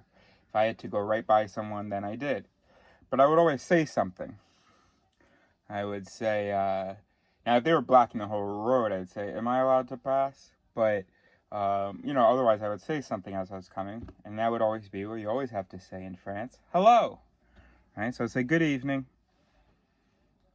And then we approached these two young guys, two young adults, and I say good evening, and they turn around and they're not happy. They say, what'd you say? Because it sounded like to them, like I had said move. So bonsoir, good evening. Pousse-toi, bonsoir, pousse-toi, bonsoir, pousse-toi, bonsoir, pousse-toi, bonsoir, okay? Pousse-toi, push yourself, move. So they thought I had said that, and I didn't understand that they had thought I had said that. So I didn't know what all the aggression was about, and they asked me, what'd you say? I said, good evening. They said, good evening. What'd you say? I said, good evening. They said, oh, okay, we thought you said pousse-toi. We thought you said move. But it's kind of a rude way to say it. Well, it's just like saying move, And And then as we were biking away, anyway, I came to understand that my girlfriend also thought that I had said pousse-toi. That's already kind of weird for me. That I would tutoie someone that I've never spoken to in my life. And we're not at all in any kind of milieu together, nothing. And I'm going to say pousse-toi to somebody? Like, I could say that if somebody's made me upset. I mean, made me upset by, like, doing something. I mean, I see. No, I wouldn't tutoie them, though. No. They made me upset in our interaction. So I'm already tutoying them because, I mean, we're in the interaction. That's crazy to me, that idea, that I would use the informal you, even for these young guys. Not crazy that they might think that I had said that. Not crazy that, that people would say that and that they would be on the lookout for someone daring to say that. And not a crazy thing for my girlfriend to have heard, considering she knows I want people to move out of the way. She knows that I'm pretty direct and stuff. And so, and she knows that, I don't mess around with a lot of politeness things. I do with certain basic things, but, there are a lot of nuances that I don't. Okay. But then here's what got me. You think that as soon as they asked me what I had said, I backed down? And now I'm lying to you about it? Because she was still a little bit skeptical. She's like, really? I could have sworn to you. I thought you said she didn't seem convinced. What? First of all, I don't think that it's reasonable to think that, based on our experience together, it's reasonable to think that I would say pousse-toi to these two of you guys.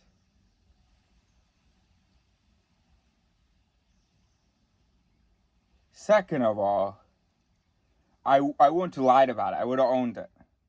If I still believed in it, I would have said, yeah, because you're in the way. And if I didn't still believe in it, I'd say, yeah, you know what? I regret that. I have done both of those things in situations. What I haven't done in my life is been confronted, at least in my adult life, since the age of 13 at least, been confronted about something that I did and denied it.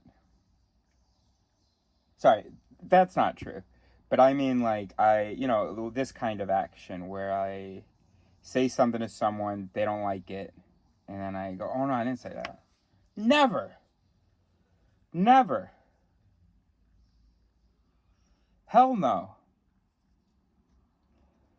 And it's amazing to me that one instance could have any weight at all. It should have been almost an unacceptable conclusion in her mind that, A, I said pousse-toi, and certainly that then I tried to hide it and lied. What happened to me being direct? Has she ever she's seen me not at all back down from a fight. One guy he didn't put his turn signal on a turn. I was riding, he was driving. And he's about to turn. Wheels are starting, everything. But before he gets in front of my bike and I go boom, he stops. So I'm able to go right past him. And I slap his hood. Well, he pulls over and we're like that. I'm not going, oh no, I almost lost balance and so I just fell on it. No, fuck that. You fucked up. And then I followed, and then he was done. So he gets back in his car. I followed him the next light and kept yelling with him. Caught up to him at the next light. Fuck no. Even though he had already the first time gotten out of the car. Fuck no, I'm not gonna. Obviously, that evidence is not maybe sufficient because, it's two young guys versus one guy he was a big he was shorter than me. He was shorter than me. But he was a stocky, middle-aged guy. But, like, you know, low income, you know, so... Fuck no. I don't care if that's not sufficient. I'm promising you that I'm not, and it doesn't even make sense. There were two of them. Here's the thing about the U. Okay, so if you weren't convinced, how about this? There were two guys. Here's the thing about you. Remember I was talking about the formal, informal, right? You can't use the informal you for two people. Even if so if it was one of those guys, you could use the informal you. But the informal is also always singular. So if you want to do an informal plural you, you just got to use the formal you. So in what world have I singled out one of these guys? You move. And then how will they know who they're talking to? Who I'm talking to? It doesn't make any sense. It doesn't make any sense. But how strange that... Not how strange, but how interesting telling something. That despite the fact that I'm seeing lots of ways that doesn't make any sense. Of course, according to the information I have. But we had, been dating for several months. Or we'd been together for several months, so... Maybe like 8 months. So... And why are you with a guy why would you be with a guy like that? Like, everything in your brain should be like, that information is unacceptable. So even if that's what you perceive, it should be like, that should show. And as soon as any relief is offered for that, oh, no, I said bonsoir. Oh, okay, yeah, okay, that makes sense. Because I was like, he said pousse-toi. That's kind of out of character to be that rude off the bat. Secondly, to be that rude and also informal with it. Thirdly, to not actually know how to speak French and the difference between singular and plural. Thirdly, had no integrity and hid that from the guys. Fourthly, is trying to get me to believe otherwise. None of that shit should make sense. But I don't know how I started that sentence. But anyway. Un gros plastique, merde! Je vais le mettre Un gros plastique! Enlève tout ce qui est un gros plastique là. Merci.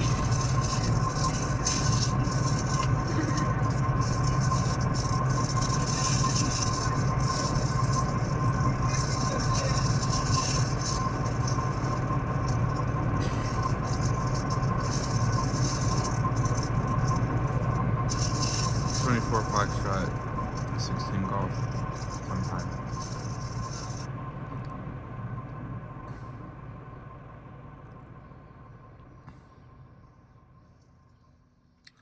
When you call it reductionism, or you're saying that we're reducing us to brains, and it can seem that way because we feel like we discovered brains. I feel like I just had a moment where I literally understood I'm a brain.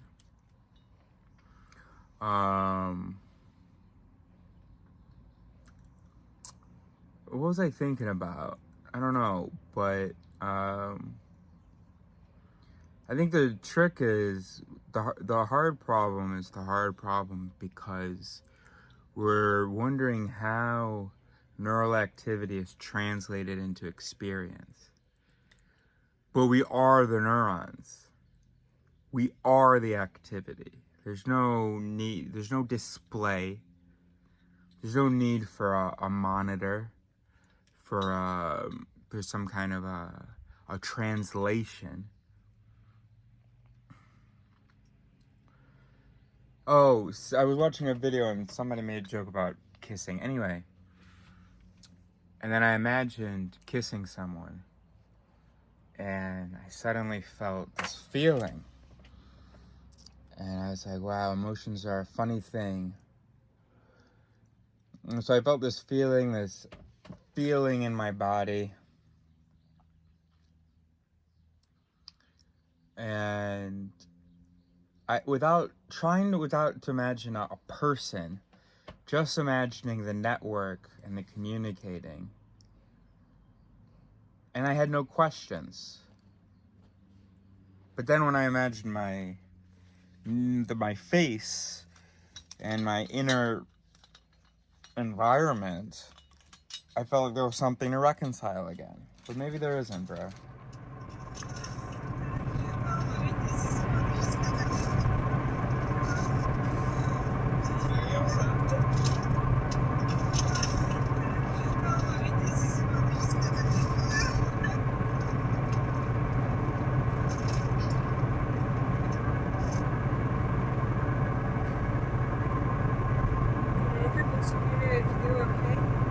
Alors, est-ce que c'est tout ce qui est après la ligne rouge? I mean, you imagine the philosophical zombie can see, right? Has vision, right? Why not that it has other senses, like feelings and other sensation? You know, it just doesn't make any sense. Just embarrassing. Option. Et en même temps, le parenthèse carré droite. Voilà, comme ça. Non, droite, t'as fait droite?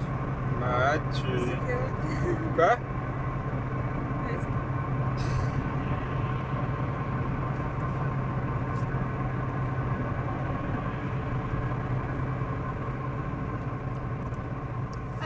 I mean, I am the processor. Très bien. It's the processor sending out these words. From so much activity that most of it disappears. And so I have this, like, some of my activity that constitutes my, well, the activity that I'm working with. I'm processing it right now.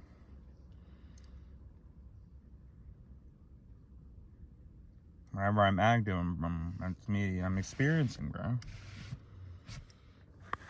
Mm-hmm.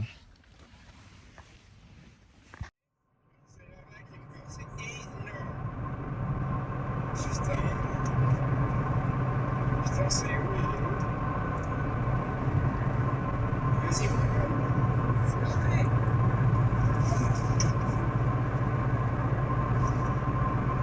Là, il faut, par exemple, mettre devant pour montrer qu'on est arrêté un feu. C'est pas juste que toutes les voitures sont arrêtées derrière nous, tu vois. Ah ouais, ok. Wait, so does that mean that I'm not just in my skull? If you detach my hand, I can't be in my hand. But if I'm all these processes,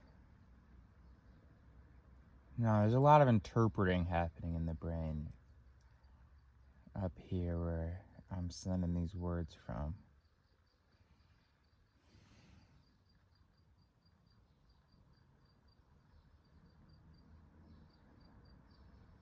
Am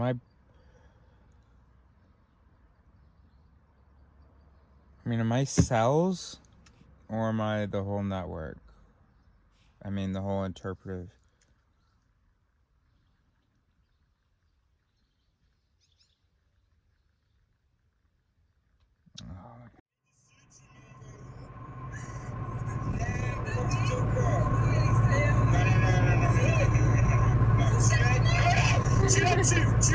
Tu vois, là, j'ai fait 70, j'aimerais bien voir devant. Tu la tues.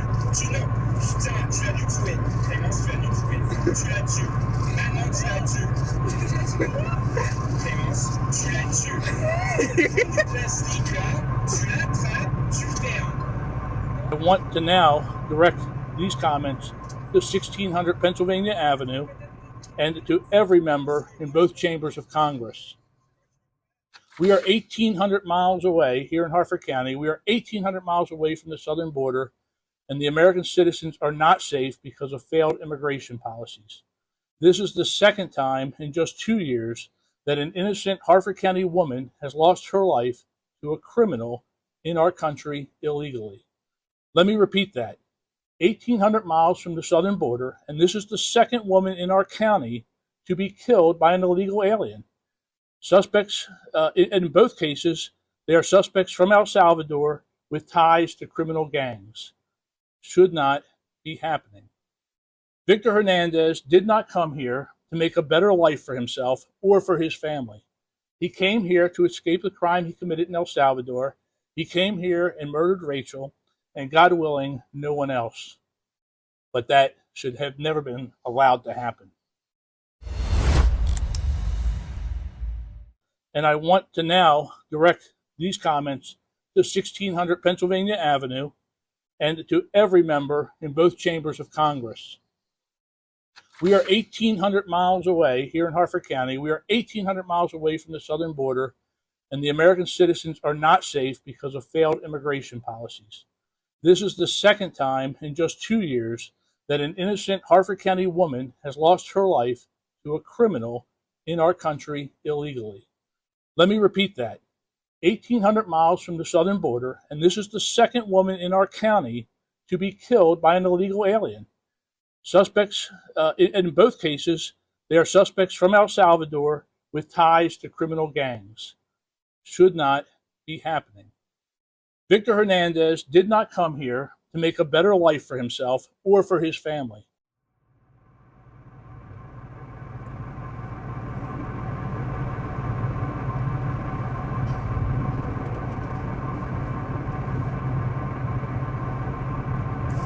Did you have fun editing that video? Comment t'as appris?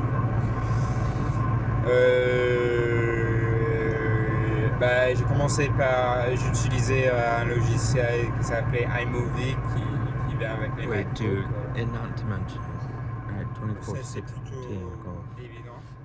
Sorry, 24 Foxtrot 16 golf. With that bike story, I rode past them because they moved out of the way, and I rode past them, and then they said something to me. I had already rode past, but because I was annoyed, I was like, what do you want to say? So then I go back to them, and you think that I go back to them, they say, what'd you say? And I turned around so that I could, oh, I didn't say anything. Get the fuck out of here. J'ai toujours une bière de ta dernière visite, enfin la dernière fois que j'étais à la maison. Oui, bravo. Comment ça? Toi, tu veux pas que je bois, toi, tu vas pas en boire. Comme ça, bravo. Tu vas boire des colas barbus? Quoi? Ah, oui, yes. Yes, non, tout à fait. Ouais. Non, c'est moi. Et, so maybe in some senses all things are conscious. Conscious does permeate all the cells. Consciousness does permeate all the cells. Not all things have language. Not all things have vision. But like even my computer, you could say it's conscious. All those different processes are happening. So there is a sense of we're fundamentally different from our experience because of the categories involved, and we deal with vision and physical space, whereas that's zeros and ones, and so I was about to describe it as being in this void and reaching into this like this file or whatever, but no, not at all. Nothing that I can imagine would be representative of my MacBook's consciousness. I think it might just be an inherent property of activity. That activity happens. If I'm seeing, if there's light information affecting my activity, if there's activity based on light information, triggered by light information, then I'm seeing. And if I'm seeing, bro. You can't, of course you can unconsciously see. All right, let me keep baking this. Ah non, avant que je te cherche peut-être. Quoi? Quand vous m'avez appelé, quand vous avez dîné chez Julien. Oui, oui. Toi, t'étais où en ce moment? Ouais, ok. Du coup, je revenais à Paris pour te chercher éventuellement. C'est ça? Non. Non? Non, parce que je savais pas à ce moment-là. Ah, ok, mais du coup, pourquoi j'étais sur Paris? Déposé à l'aéroport, je pense. My father had taught me, looking at a bird, he says, do you know what that bird is? It's a brown-throated thrush. But in Portuguese, it's a ontorapero. In Italian, a chuterapikita. He says in Chinese, it's a chungongtao. In Japanese, a patata tokorecha, etc. He says, now you know all the languages you want to know what the name of that bird is. And when you're finished with all that, he says, you'll know absolutely nothing whatever about the bird. You only know about humans in different places and what they call the bird. Now, he says, let's look at the bird and what it's doing. He doesn't give me a name. He knew the difference between knowing the name of something and knowing something. J'avais passé le week-end quelque part. Bon, il faut que j'aille chercher mon courrier. Du coup, je vais me mettre dans le bois de Boulogne. Bon, du coup, on commence à se rendre là-bas. Finalement, on est allé dans à Colombes, qui est dans le nord-ouest. C'est à côté de sa sœur. Comme ça, j'ai rencontré une de ses sœurs, sa nièce. C'était cool. Alors. Du coup, on conduisait. Et quand j'étais déjà un peu énervé. Sometimes I have in it. It'll feel a little weird about all the talking I do, all the yapping, and is it hours and hours and hours and hours and hundreds of hours of talking, thousands of hours of talking. And for what? Well, because, Neo, where are you going? Where are you going? Well, because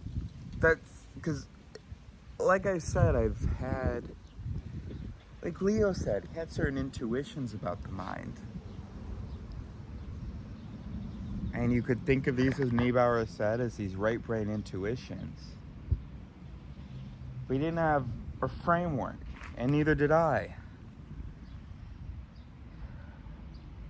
Until I started semi-shamelessly. Well, you know, I got my ideas from talking through it, talking about it to people, even people who didn't want to hear about it. But having to keep produce the intuition and categorize it and name it and stuff made enormous progress. My very first, for me, major step, my own original sort of idea, was the BEST model. The bid, ego, SID thinking model. And I came up with that in a conversation with two good friends. And then I don't know that it was through conversation that it was through thinking that I realized the error, that the ego, that there's no ego. And then I was talking, and I talked about sugar rules. And then sugar rules became voices, and then voices became its.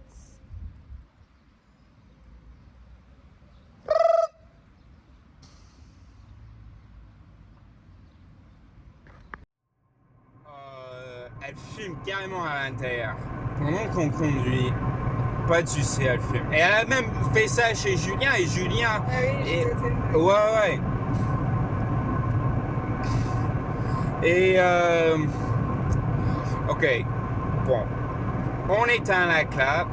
Moi je lui dis donne-moi la clope, j'étais vénère.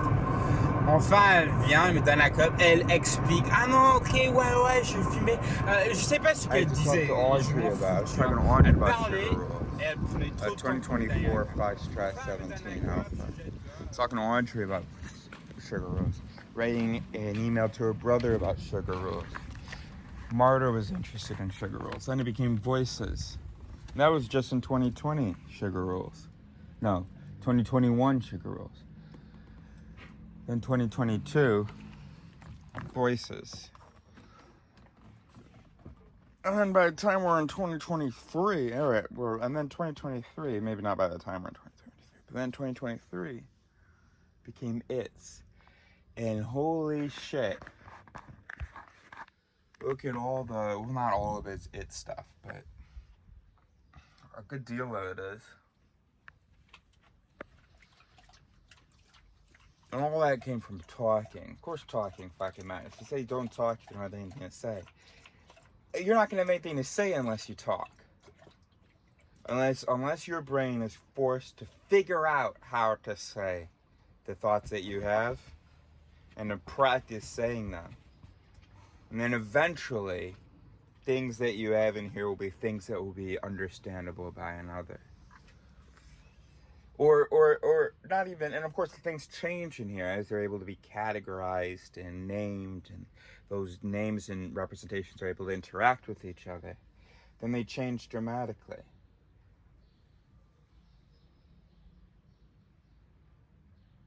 So if you don't have anything to say, don't shut your mouth. You probably have stuff in there that you were too afraid that couldn't be turned into anything because everybody told you to shut your mouth. Being a talker is key to being a thinker.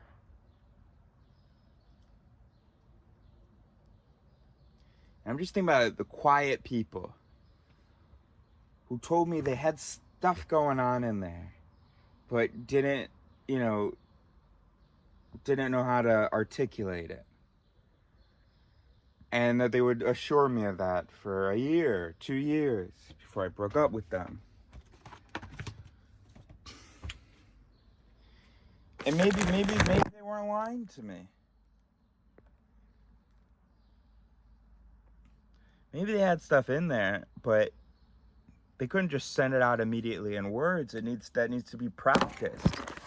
They need to feel comfortable trying to turn it into symbols that the brain can use and that that can be transferred to other people. And they were like, "Oh gosh, that's amazing." It's not all. It didn't start as words in here. I mean, yes, I've always been articulate, but it's always because I've always felt comfortable translating my thoughts into words.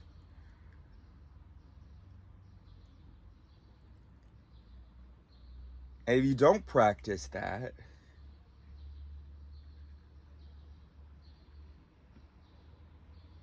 it's just gonna be that mute, stuck in themselves, sad person.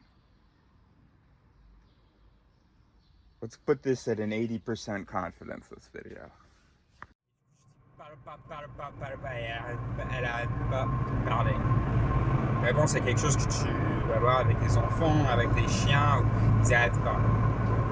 Et moi, j'avoue que j'ai du mal. Enfin, j'ai jamais passé assez de temps avec un enfant pour voir si je m'énerve. Enfin, tout le monde s'énerve avec les enfants, hein. Mais moi, je veux pas le faire. Et du coup, je vais apprendre ça et je vais voir. Mais avec Neil, je sais. Yes. We have a genius, ladies and gentlemen. He solved the Middle East. He solved it. It's the Jewish comedians. That's what we have to get. They're the ones doing everything. Yeah, go ahead, keep going. They're going to start punching you in about 3 seconds, so I would try and get all of your genius out so we can all learn from you. It's a comedy show, you morons. Get out of here.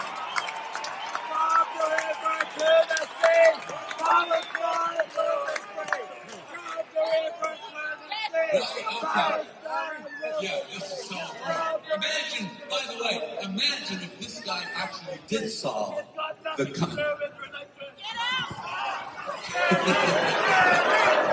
Yes, so you're really influencing everyone here. We're all on your side now because you have made your point so well and in the right venue. You come to the right place for a political conversation.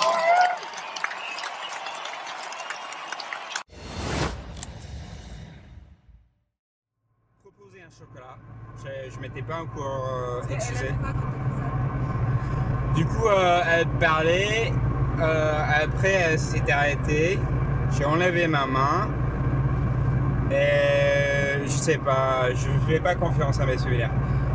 D'après mes souvenirs, elle était un peu peut-être sous le choc. Du coup, elle s'est tue. Elle s'est tue et I don't know whether it's just because I'm in Europe. 24 Foxtrot 17 Alpha, or whether you guys are seeing this on your Instagram as well. But there's this clip from a big rally or some kind of an event in Nazi Germany in like 1940. And there's this comedian, and they seem pretty, I guess the whole event has nothing to do with the final solution. But there's this comedian, and he goes, so there's this guy in the audience, this Jewish guy, and he starts yelling, like, you know, fucking genocide, don't kill all the Jews, you know, Nazism is bad, whatever. And, but he's at this event that has nothing to do with it. And so you've got all these Germans, 1940 Germans, who have come here, you know, to enjoy, you know, comedy. They're not trying to worry about, you know, Jewish problems, concentration camps or whatever.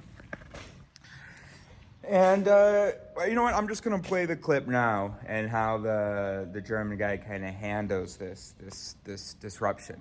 I think I have the details right. Moi, je l'ai jamais vu la frapper. Mais je l'ai jamais vu frapper qui que ce soit.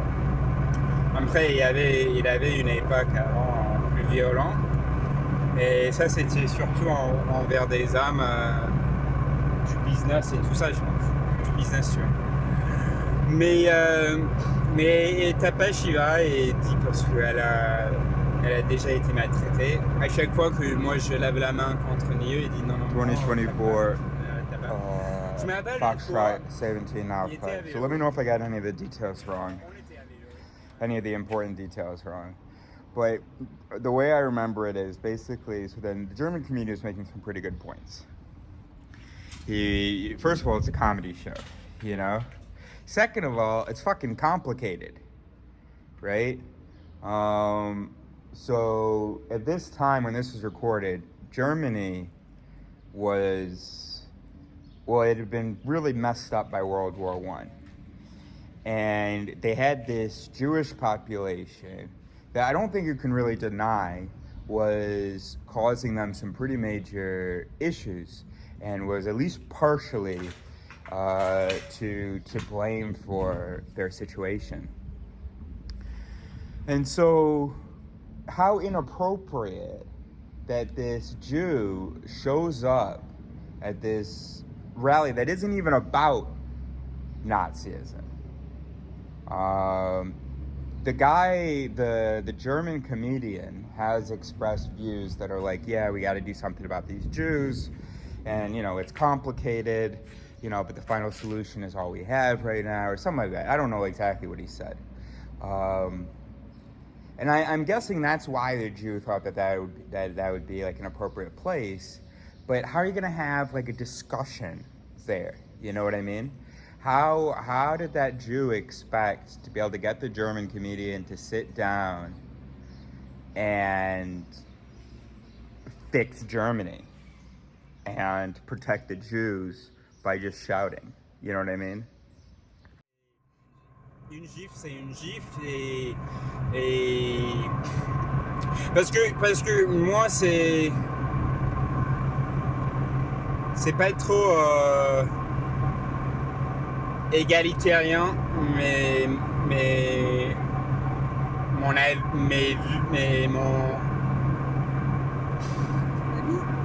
mon avis sur genre la violence physique, tu vois. Pour moi, dans un monde idéal, tu vois, enjoy a comedy show. You bought tickets for a comedy show, so go enjoy it. And by the way, this is in 1940, I think.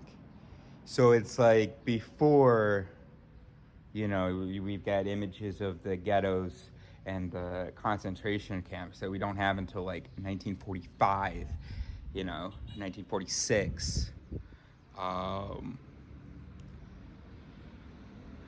So, you know, it's like, what's the world coming to when we go and interrupt a comedy show, which is an important part of human well-being?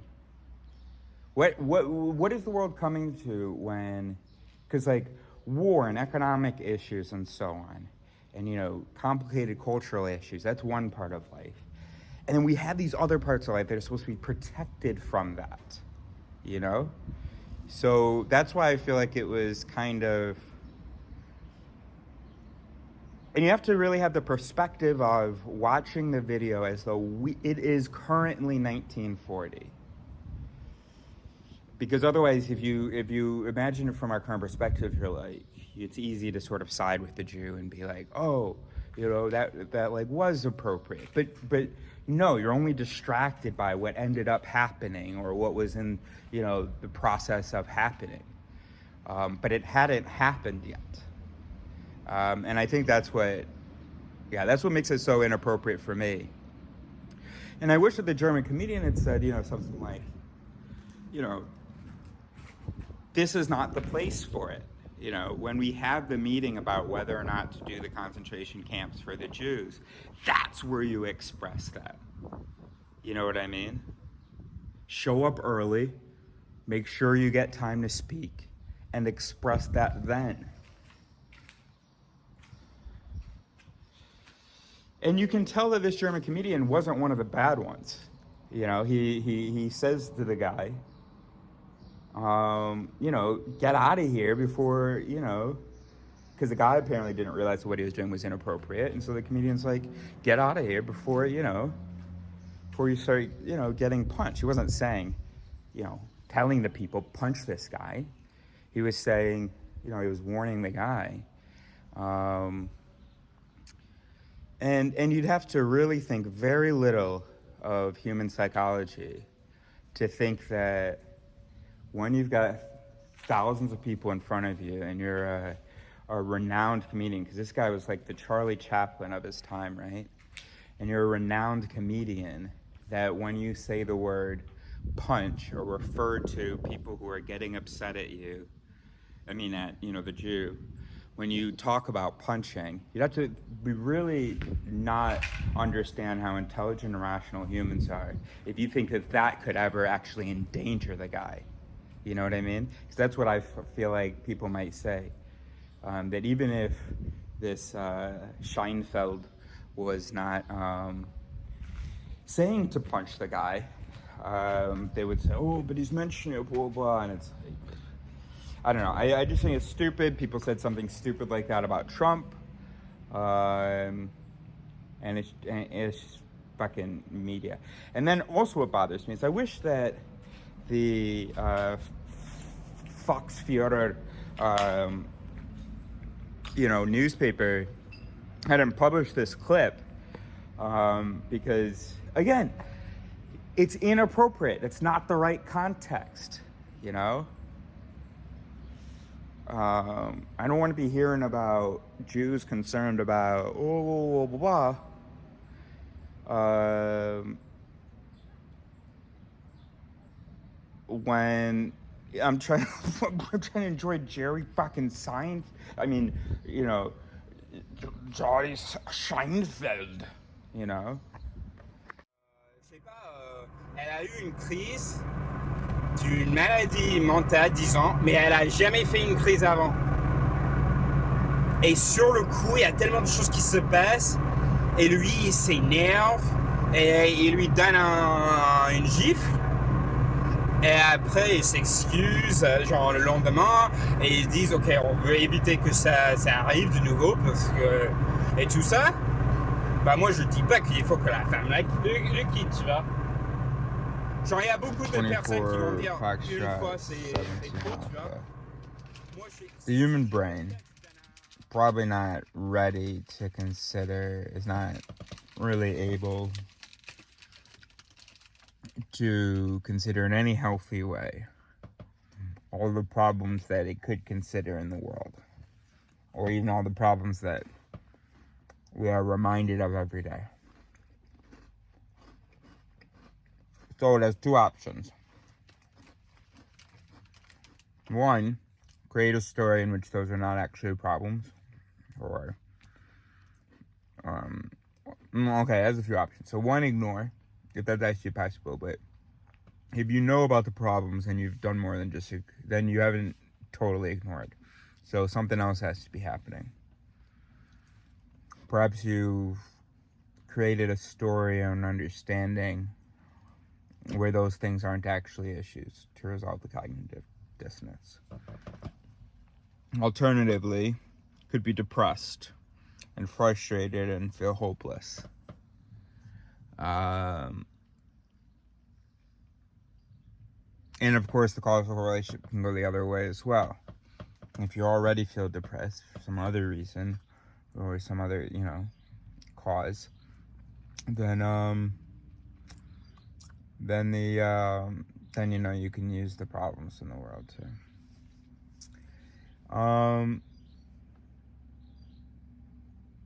Now, as far as having a healthy approach, if you're not depressed and you're not ignoring it, so you do see the news, how can you continue to be healthy with the situation going on in the world? And that's where the two options come in. Either you can make a story where those are not real problems, or you don't care about those or whatever, but that would need some lying to yourself, because the brain is supposed to respond to those things. And then the other option is drugs. And there is a huge range of what that can look like. It could be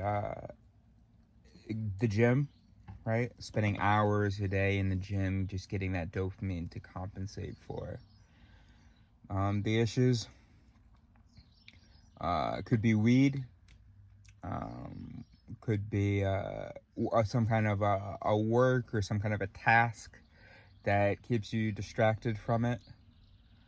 But then unfortunately for some people, it would be alcohol, heroin, things like that.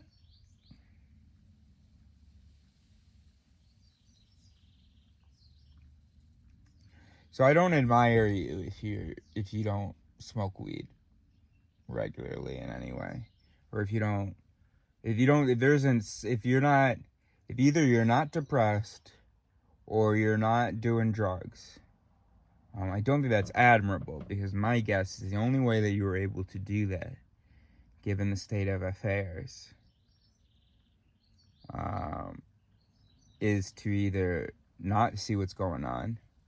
Not that anybody sees the reality, but it's a question of whether you're engaging with the information out there. So either you're just not engaging with it at all, or you've done some manipulation with the information such that it's not a problem.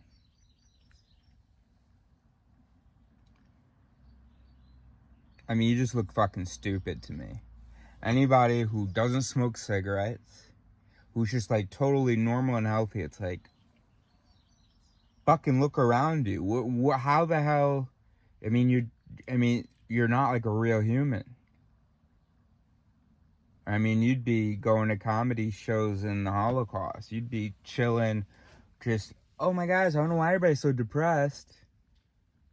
Fuck are you talking about? It's not admirable to be healthy when the world around you is unhealthy. To not be a part of that system, to not be affected by that illness, to not be trying to fight it, to not be inflamed and enraged. I mean, reminds me of a cancer cell when I picture it. A cell that just doesn't seem to be affected by the fact there's a problem. Just keeps going along, developing. Everybody's like, yo, there's a fucking problem here. Yep. Let's keep producing.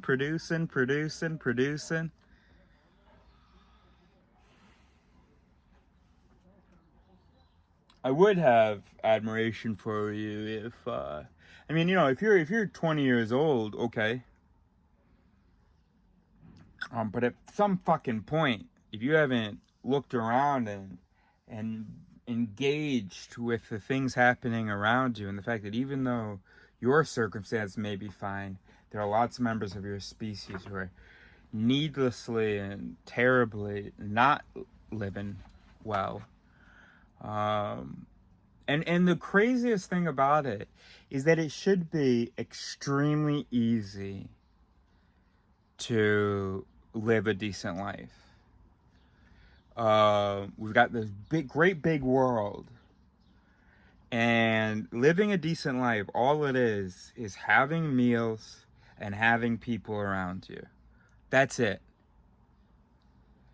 And I can't understand how there are people that can't find anything to eat.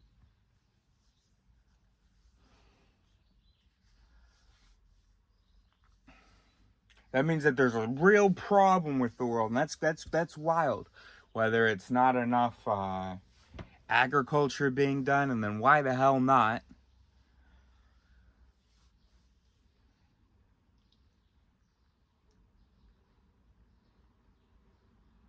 Well, 'cause, you know, we fucked up anyway. So if those things don't bother you, if you're just, I'm gonna go to my job, I'm gonna go home, I don't need to smoke a cigarette, I don't need to drink, I don't need to do any drugs whatsoever, everything's good, man. It's just like, wow. So if you were in a shit situation, though, and for times when you've ever been in a shit situation, it's been the people around you that made it possible for you to survive. Not because they just, everything's fine for me. And if you're telling yourself, no, I just picked myself up. No, you didn't. You can't do that in civilization. Civilization requires other people's approval of everything that you do. So if you went and succeeded, you didn't fucking do it on your own. You couldn't have. The only success you can do on your own is go out and hunt a bunch of animals and grow a bunch of vegetables and do it on your own and blah, blah, blah. Outside of civilization and regulation and all that stuff. And you fucking didn't. You probably, like the leech you are, found some loophole of value in society where you are offering no value, but you're getting money out of it. And you are fucking proud of yourself for making more than $50,000 a year while other people are dying of malaria and basic starvation.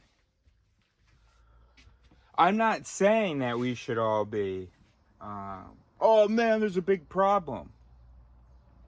We should be working on it, trying to do things about it.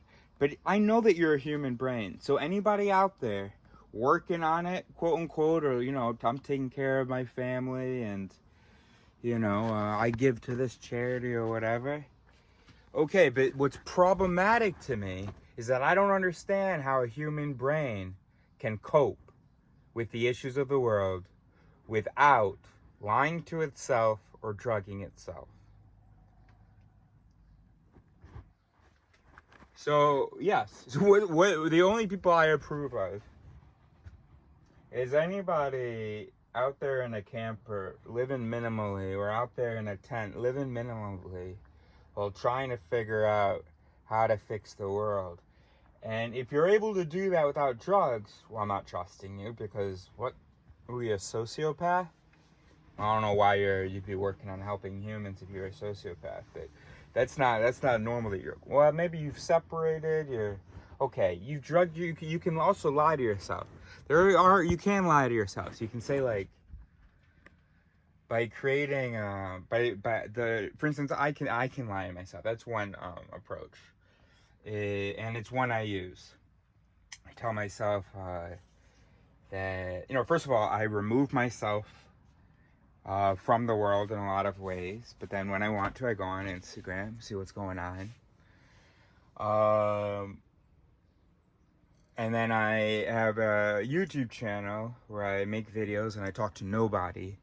And there's this, I'm getting a high off of it because I feel like I'm contributing.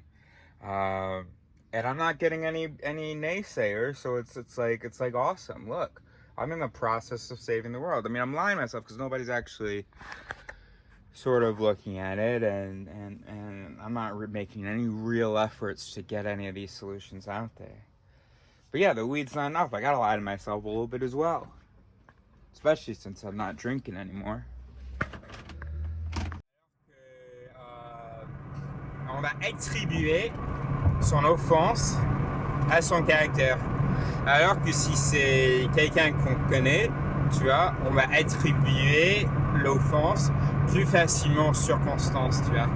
Ah, il m'a pas vu, non, t'inquiète, il m'a pas vu, non, normalement il aurait pas fait ça. Et c'est pas juste parce qu'on va dire, oh ouais, mais c'est parce que, ok, tu sais que l'autre il a. Non, mais n'importe quoi, genre, tu peux conduire avec. C'est rare qu'on conduit. Moi, je conduis dans une voiture et mon ami conduit dans une autre voiture. Ça, c'est assez rare. We don't believe in the worst solutions. We don't believe, like, we see reality as it is, and then in order to believe anything other than truth, we have to change it. No. We don't receive reality, we don't have reality to begin with, but there are certain problems in the world that even the human brain can process. And the human brain has protocols for that. Emotional protocols to motivate us to do something about it. So it's not really about seeing the world as it is, it's just having useful enough representations of the issues. Useful enough, that's it. A useful enough grasp of the issues to motivate you, and so on. And pretty much every human brain is capable of that. Which means that it's other things are happening if those emotions aren't happening. Something else has happened on top of that. Je sais même pas si. Mais bon. T'as compris l'idée. Bon, du coup, les 4 histoires, c'est pour montrer 2 choses.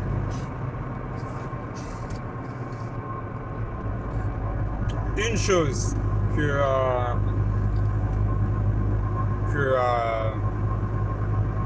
nos jugements des autres sont nuls. On va juger le caractère de quelqu'un pour un petit truc. I don't need therapy. I just need a meaningful job that pays super well, deep love and personal fulfillment, a way to feel normal in social situations without a chemical buffer, all of my student debt paid off, a tight-knit friend group that actually lives in my city, a way to not feel guilty about every decision I've ever made, for climate change not to kill everybody, for artificial intelligence not to kill everybody, for nuclear proliferation not to kill everybody, status, a consistent sleep schedule, lower rent prices, and bigger muscles. Pas basé sur assez d'informations. Et aussi, je sens con. Genre, quelqu'un va dire quelque chose qui est, genre, vraiment ne devrait pas te vexer. Ça va te vexer. Et toi, peut-être, tu vas même pas savoir que ça t'a vexé. Peut-être, tu vas penser que tu as repéré quelque chose d'autre chez la personne. Alors que non, c'était juste cette chose anodine qui t'a. Et c'est aussi pour montrer, en fait, que. There used to be a time when we had 2 groups of people. You have people who know shit and people who don't know shit. And back in the day, the people who didn't know shit respected the people who knew shit. And you would be in a situation, it might be work or social situation, and the people who know shit would be talking about, well, I know some shit. Yeah, I know some shit. Let's talk about shit we know. I know shit. And the people who don't know shit would kind of hang in the back. And they'd be quiet, and you'd be like, well, why aren't you talking? I don't know shit. I don't know shit. I'm gonna keep my mouth shut. I'm gonna try to learn some shit. On n'a aucune idée de comment en fait c'est vraiment relié à des questions de moralité. Du coup, personne genre s'agit d'une façon qui correspond à sa moralité quoi. Elle a pas de moralité. Les plus consistants, les plus cohérents, c'est peut-être les gens religieux, parce que ok c'est ces règles-là. Après, c'est moins cohérent parce qu'il y a a genius, ladies and gentlemen. He solved the Middle East. He solved it. It's the Jewish comedians. That's what we have to get. They're the ones doing everything. Yeah, go ahead, keep going. They're going to start punching you in about 3 seconds, so I will try and get all of your genius out so we can all learn from you. It's a comedy show, you moron. Get out of here.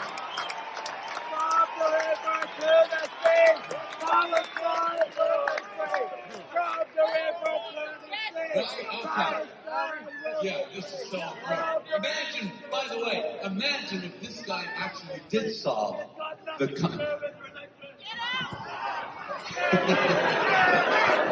Yes, so you're really influencing everyone here. We're all on your side now because you have made your point so well and in the right venue. You come to the right place for a political conversation.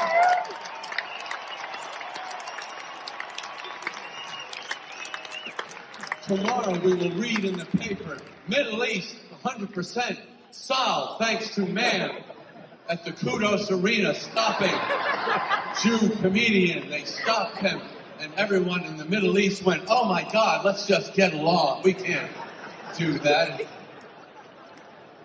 Because I know there are problems here with indigenous Aboriginal people and the white people. They have problems here. So maybe to solve that, I will screw up Jim Jeffries in a show in New York.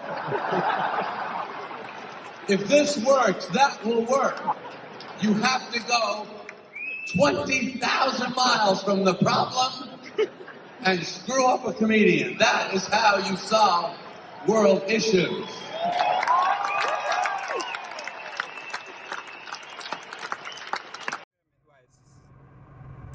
Et du coup, il est passé dire coucou, il mangeait une salade, on a discuté un peu tous les trois, il m'a donné le reste de la salade.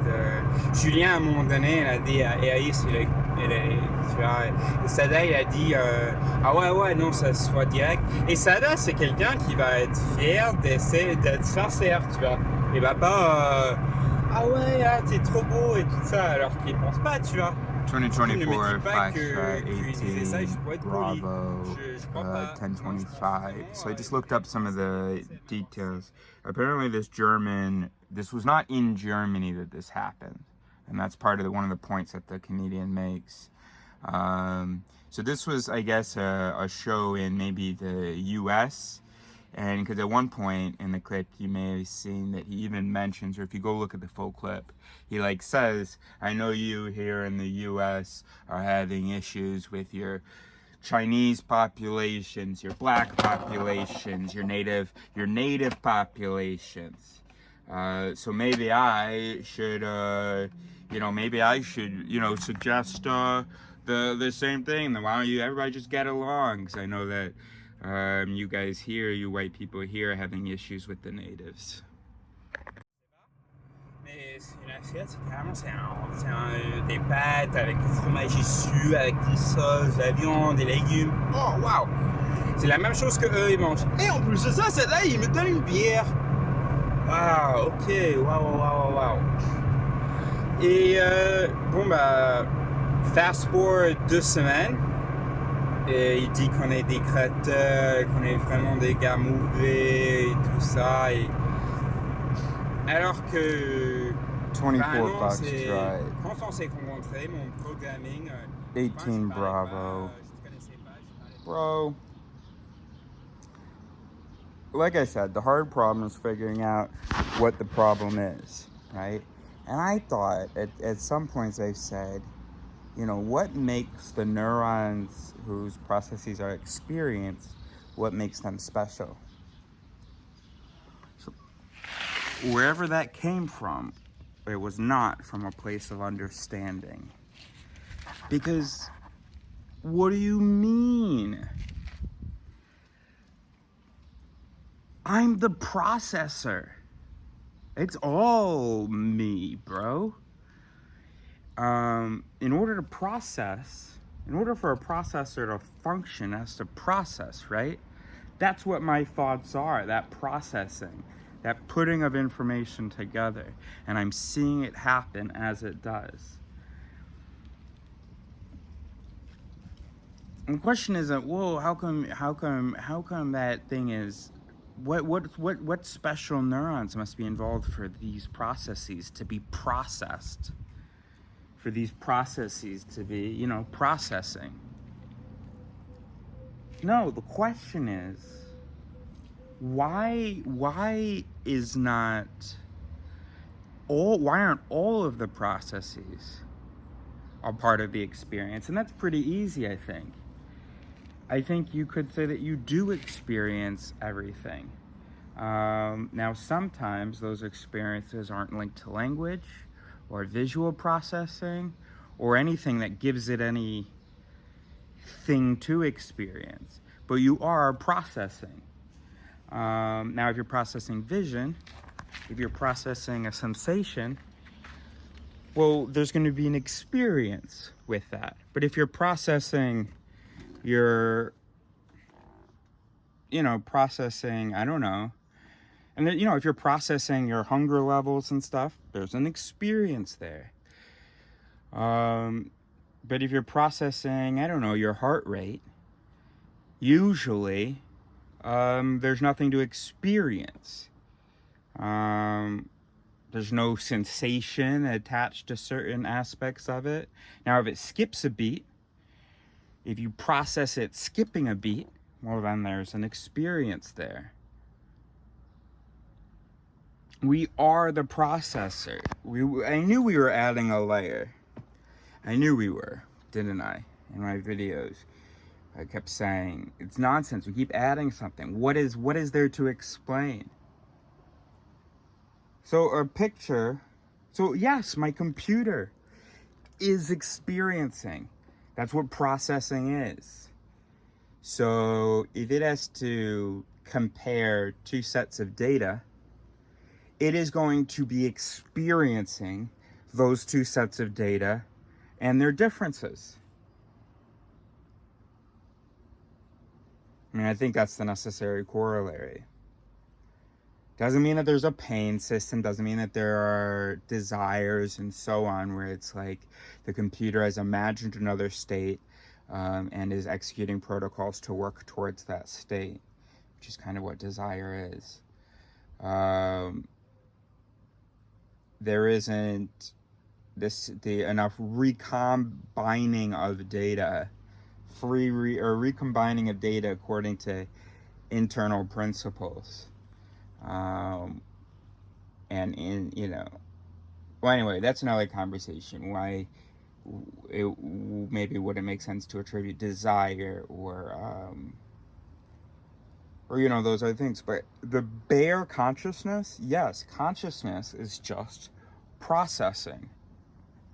It's not that I'm processing alongside my brain this moment, because that's what the question was.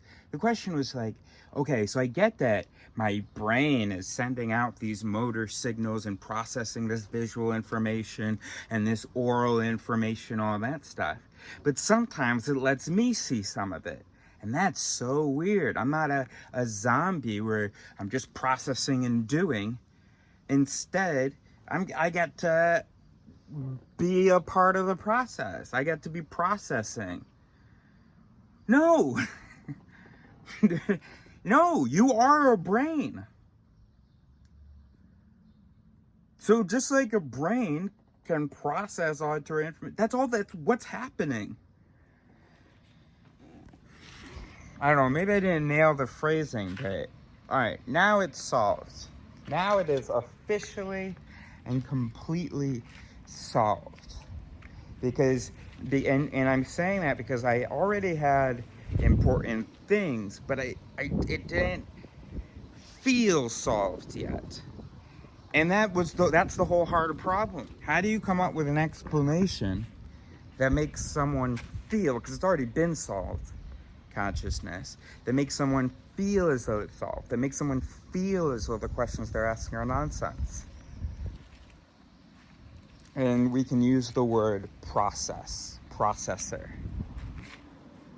You were not ever confused by how a brain can process an image, can process a sensation that's triggered by its processing of that image, can even process to a second level. 86 billion neurons. Of course there are neurons processing processes. None of that's confusing. But then you're like, well, where do I fit into that? And we know, what do you mean? We know you are a brain. We've said that for years. But you're like, yeah, but what about the experience? Okay, maybe this will help. What the fuck do you think processing is? Processing is impossible without the thing that you call experience. You can't compare two things without seeing the two things and experiencing their differences, engaging with their similarities and differences.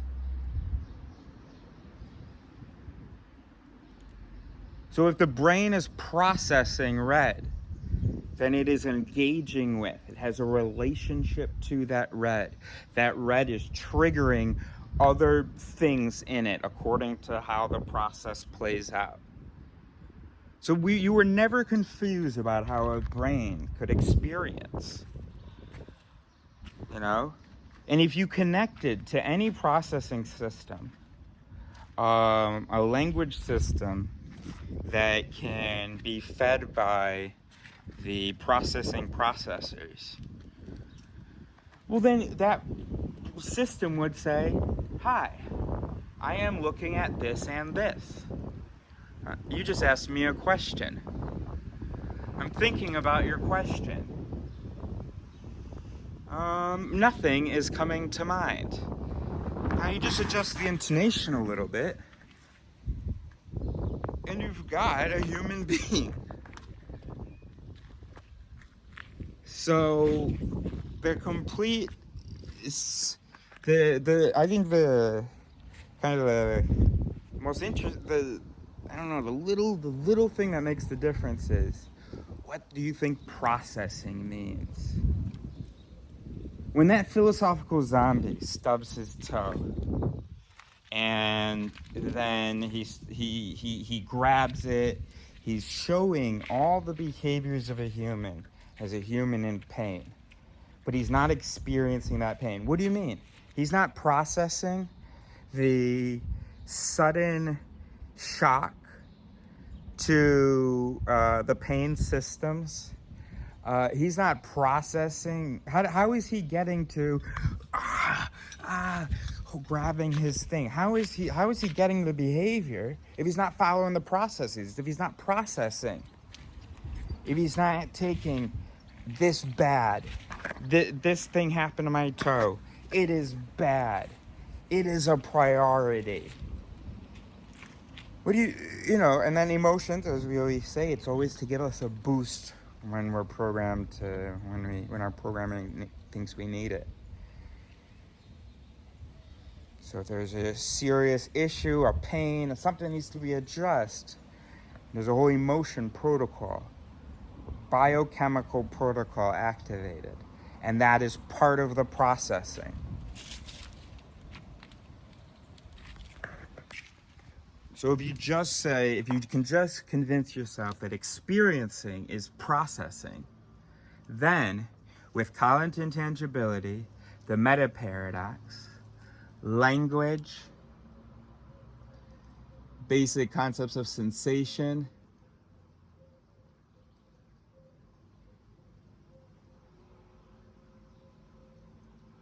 and I think that's it. I think that's all you need. Those are the elements, and you've got a complete answer. Okay, so there's sensation and the feeling of thought, right? The fact that thought triggers sensation, right? There's Collin intangibility, which explains why the thoughts are sort of so hooked on an intangible consciousness. There's the meta paradox, which is something that gives it mystery. Because the most meta layer can't be meted, so it's got some mystery to it. There's something unknown. The observation of all processes is impossible because observation processes not observed, because there are certain observation processes not observed. The observing, which is unobserved, so the final observer, that observing, which is unobserved, is considered unexplainable and intangible. And then, which brings us to Collin's intangibility. And then we have processors process, and then language and categories, basic left brain interpreter stuff. There you go. I mean, I haven't just given the full explanation, but I feel very confident that those are all of the ingredients of a satisfying explanation to consciousness.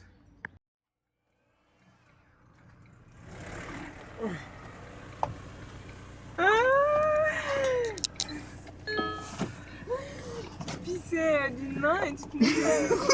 Je sais, mais j'y arrivais pas. T'as fini de faire du pipi? Ouais.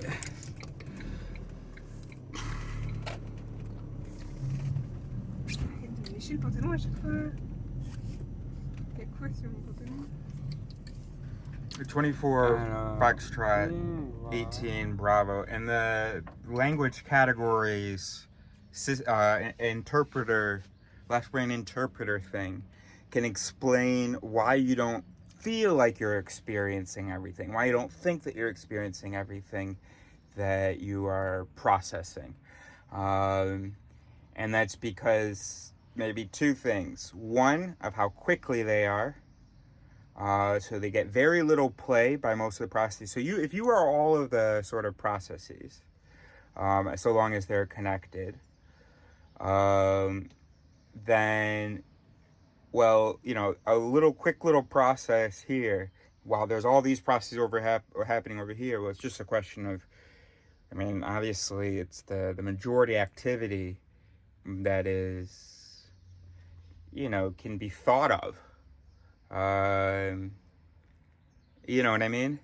And then the second, so the first reason is just, so it's not just about time, but it can also be about proportion.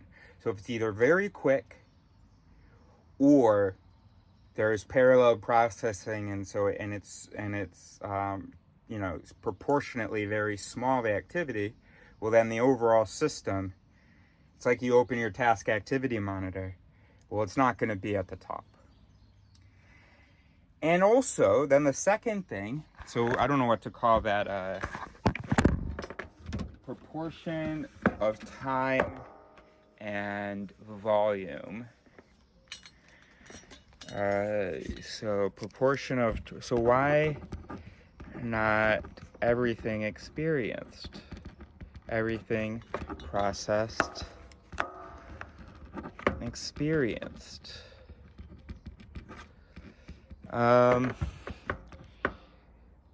All is experience. That's what I think is the answer. But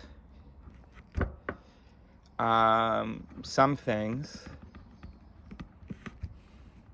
are 1% of experience, of volume of experience, or a fraction of volume of experience, small fraction, or very quick. very quick and small fraction. And then the first reason that you don't think so is because of that. And then the second reason is because, you know, your activity monitor? What do you notice when you picture that, the activity monitor on the computer, or the task manager, or whatever? Well, every process is named, isn't it?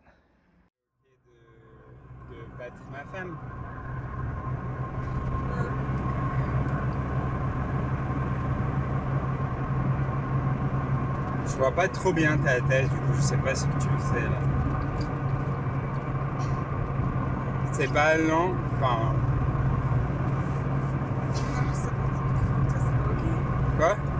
Je sais que t'es d'accord que c'est pas ok. Ok.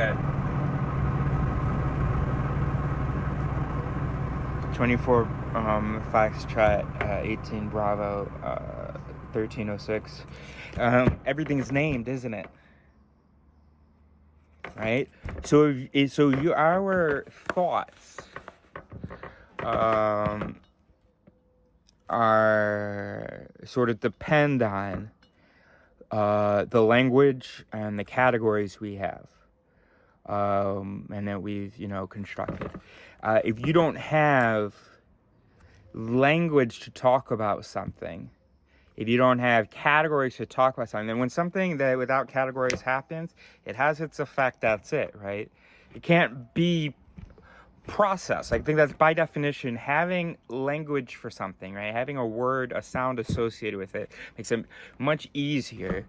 Some categories don't need language maybe, but it makes it a lot easier if it has this word to link the processes in the mind. And so that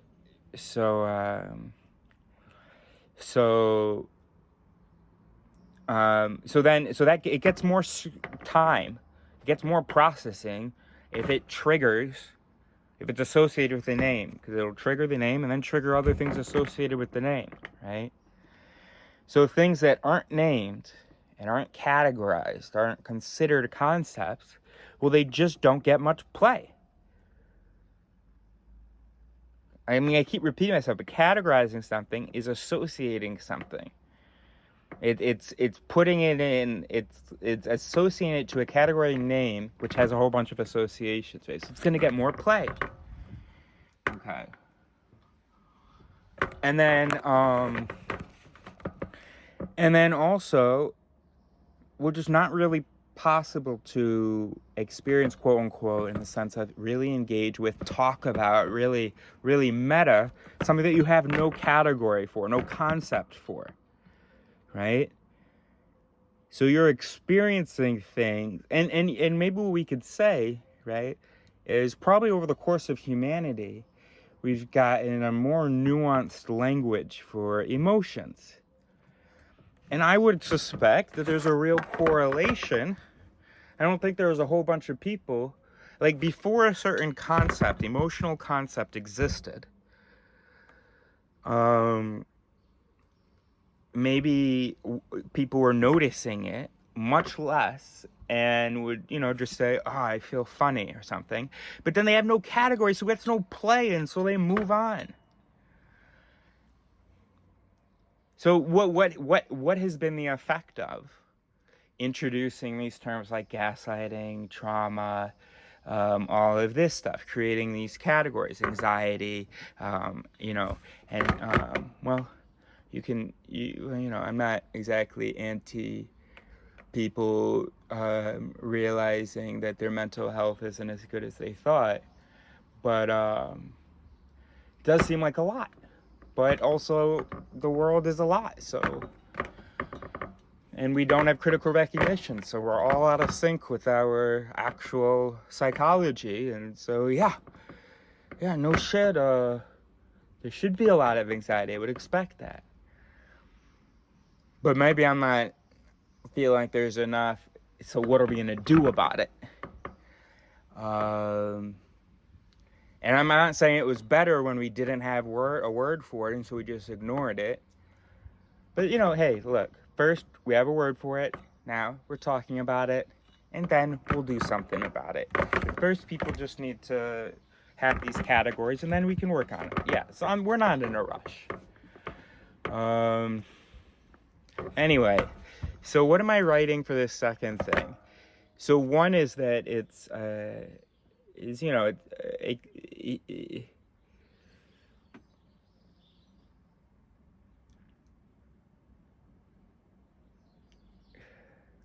I don't know, I'm missing something from explaining why, because I'm still a little bit, even if something represents 1% of your experience, how do you verbalize the explanation for why that would just flash by the screen and wouldn't really be a part of the experience? It would contribute to, but it's too quick to... It's really just that it doesn't get any play. It's not really maybe about the speed. It's just that it doesn't get any play. There's no associated heart rate change. There's no temperature change. There's no attentional change. But I guess that's what we're talking about. No, it's just that it's not the majority. It's not where the party's at. Or perhaps there is some structure that's doing that sum and losing out those little things.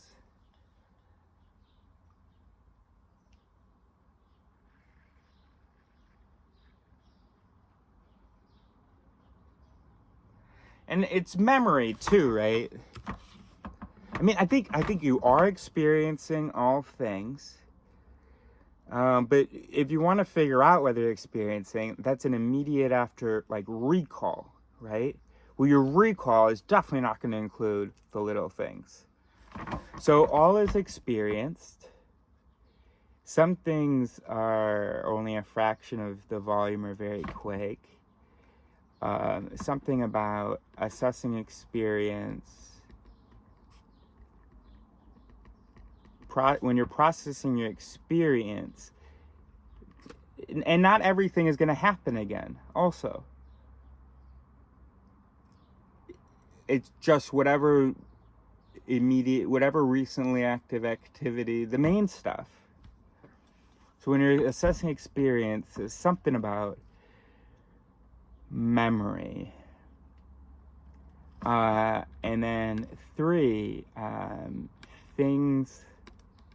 uncategorized things get no play.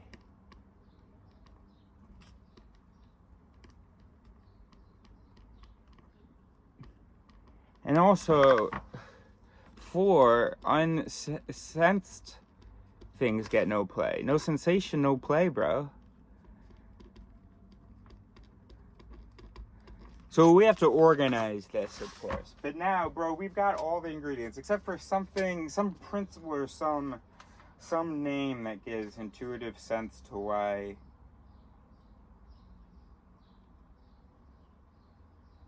we don't experience the 1% of activity. Wait a minute, hold on. No, you're absolutely right. Hold on. No, you're absolutely right. You're absolutely right.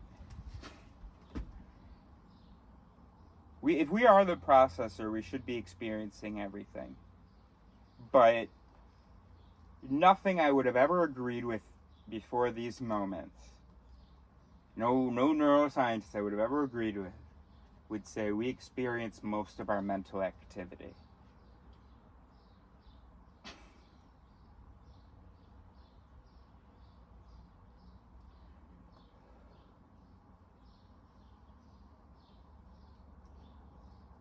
Right, but so all that shit that isn't linked to sensation, isn't linked to any sensation. I don't just mean touch. Any perception, doesn't have an image associated, doesn't have any emotion, nothing associated with it. That could be the bulk of the activity, but it has nothing associated with it. And also, it has no language associated with it, no category associated with it. Come on, no, it's not going to feel like part of the experience. I'm not going to feel it. I'm not going to have a relationship to it. And you're like, but hey, here you are, you're separating the self from, well, maybe no. I'm saying me as a brain,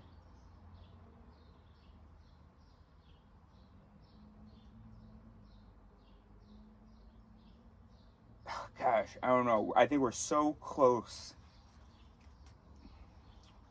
You're right, though. I am distinguishing. Hold on. So,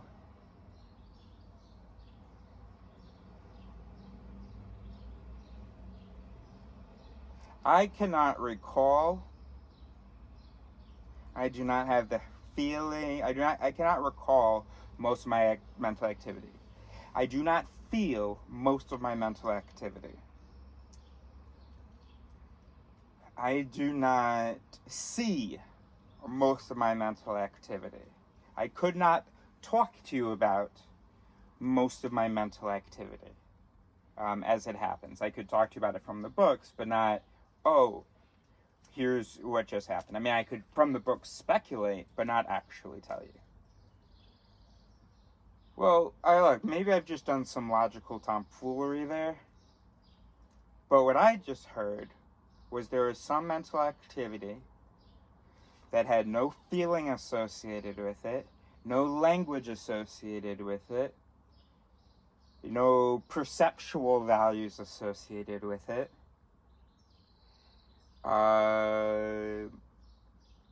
no those things in memory associated with it. That's what I just heard myself say. So, this is what you have to resolve. Suppose this is the Silurus hypothesis for consciousness. Okay, this is the Silurus hypothesis for consciousness. This is not high level like it theory.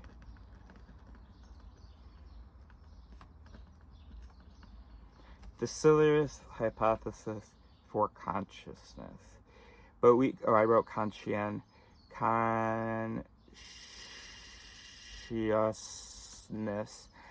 But there should be something in it that that indicates the thing. Maybe with Silurus we can make some acronym out of the different things. E will definitely be experience. There's no P for processing. Silurus process hypothesis. The Silurus process hypothesis for consciousness. There we go. We are experiencing is processing. But sometimes we might define experiencing more as just those processes that get a lot of play with, that have sensations and blah, blah, blah, because that's sort of how we categorize our experiences. So we're experiencing them, but have no way to categorize them, and so we're not experiencing them. I mean, we are, but... And so the idea is that the more that you can name, the more you can experience. And maybe then, because I have sometimes said in videos, I feel like I'm more conscious than other people. I don't believe in consciousness as people do, but, and what if that's what it is? Having been reading about the brain since I was about 12 years old,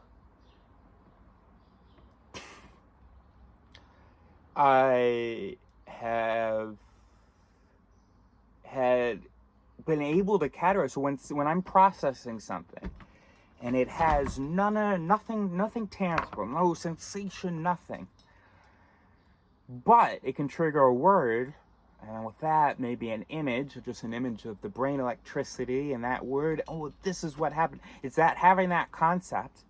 And we have a word in our language called peer, which is where you try to, trace, which is where you try to sort of experience retroactively without imagining. I don't know how to do it, but an event. And I feel like, I don't know whether I'm just inventing it or whether I actually am tracing sometimes, but I feel like I can replay a decision or a judgment. And because I know about so many psychological mechanisms, I can sort of trace, I can almost feel it, okay. A process without any, the hypothesis is something like,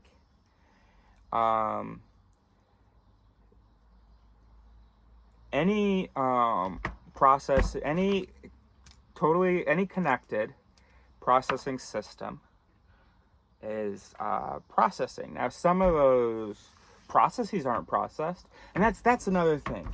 It's so yeah, it's just about which processes we're processing. And which processes we're processing, that means the processes that don't just happen, but instead we engage with them, meaning they trigger some sensation, blah, blah, blah, blah, blah. And just yesterday I figured out what the issue was. I realized how stupid to wonder what makes certain processes experienced. We are the processor. So the real question is, why can't I talk to you about all of the processes? Well, some of them aren't linked to my language. Some of them don't have sensation, so I have no feeling of doing that processing. But I am the fucking processor. That's how I can see. What is seeing? Seeing is processing this light information. If I weren't seeing, I wouldn't be fucking processing. Then I would be some other entity next to the brain, and the brain's not showing me anything. But the brain, in order to see, has to see. We are, and it feels so weird because whereas before, since high school, it was my high school yearbook quote saying that we are brains. But never have I understood it like I am understanding it now with this word process, with imagining Neo processing something, opening his eyes. Okay, so that image of the ball that has meaning and blah blah, and it's happening through those neurons, the photons, blah blah blah. Actually, no, it doesn't have the same feeling when you imagine with an intelligent animal, because then I just want to attribute my magicness to him. But when I just imagine something really, really simple, that is the processing. Wow. So anyway, so process, that word is definitely key. So this is the Silurus process hypothesis for consciousness. Okay?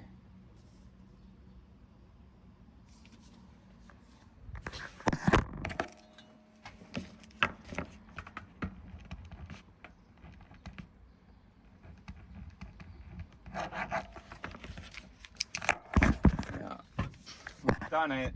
I mean, obviously, we'll have done it when we formulated it, and then when we explain to someone and they're like, oh shit, I am the processes. I am the processing. I'm not a product of myself. I am the processing. I'm not showing a movie to some other entity. I am the processing. And sometimes I process things more than once. And so the last one that I experienced was the last process. So sometimes things get adjusted. I adjust things. Yeah.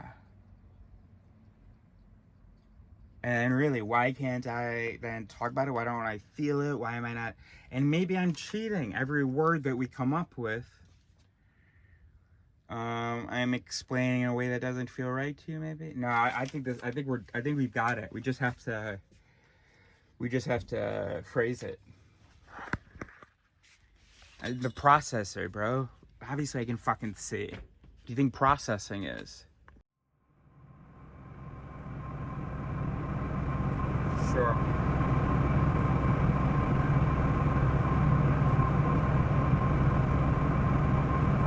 Quoi? 29 minutes. 22 minutes. Repose-toi, toi. Repose-toi. Ferme tes yeux. Ferme tes yeux. Je m'en charge. Like emotions. How do you feel emotions? I used to explain that, not really understanding that we are the processors.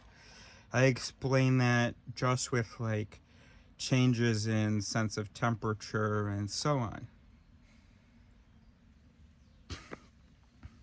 But if I am the processor, then the change in hormones that might lead to that could be part of the change that I experienced. What change? What am I talking about? Oh, an emotion, right? Yeah. So your thoughts change. It's different activity. You are the processor and you're running different protocols. Oh my gosh. Which is also, I don't talk about this, but I am gonna say that anyway, as far as the issue of control goes. So I always hated how people would say, if there's no free will, then nothing sort of I do matters, or blah, blah, blah, blah, blah, or, I have no control over anything. What do you mean you have no control over anything? The processes sending out those words absolutely are part of the system. And those processes have consequences in the system.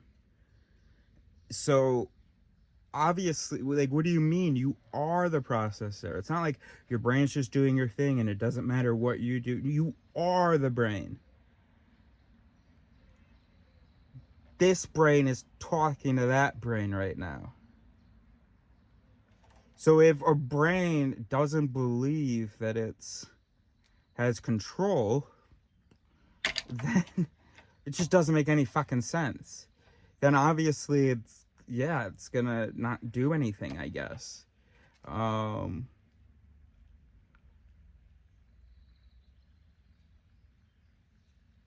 All these processes that you're doing are gonna happen one way or the other. But when I say that triggers certain processes that maybe aren't super healthy. But then other processes are gonna jump in and sort of restabilize it. Because that's not necessarily, unless you're doing like ethical philosophy, I don't know that that's like a necessary or useful thought to know that that thought was coming. Just that sequence of events. This sequence of events. Your decision that you have free will and that you're going to overcome any obstacle with determination. That's a sequence of processes that is coming.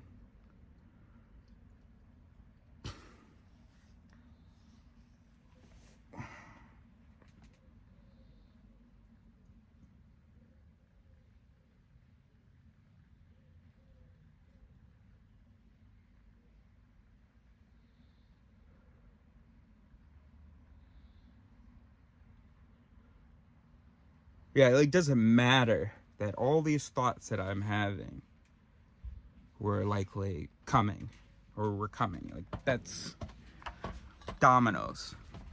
It just doesn't matter. Except we just realize how sort of everything is related and behavior doesn't emanate from an individual. And so because it's all dominoes, the dominoes that are on the ground that we've colored as the region that is Eris, if we want to avoid certain domino lines coming out of that, well, one way is to change the dominoes going into that area, or to change the dominoes in that area, whatever. So that's why it's relevant. So not just ethical philosophy, but also, well, general societal problem solving.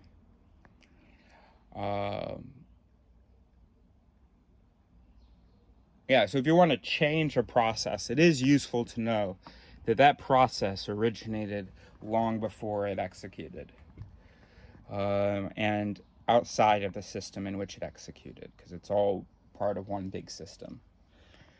So that's useful to know, but otherwise, Otherwise, best to keep running the believe in free will processes, because they're the processes, bro, and processes have outputs, and those outputs become inputs to other processes. And anyways, we're all connected, it's all related, and I sound manic, but also I have actually literally solved consciousness. I mean, no, because it still has to be packaged and formulated, but once consciousness has been solved, this video will go viral, or these last 2 or 3 videos will go viral. Like, holy shit, this guy literally figured out consciousness. So that's pretty cool, I guess.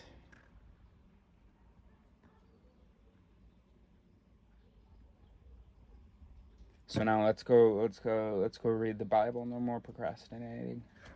Let's go see what those fools had to say, huh?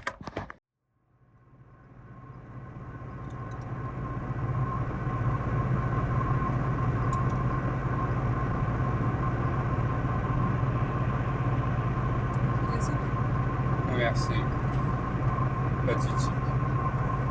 Et ça sent bon. Oh, yeah.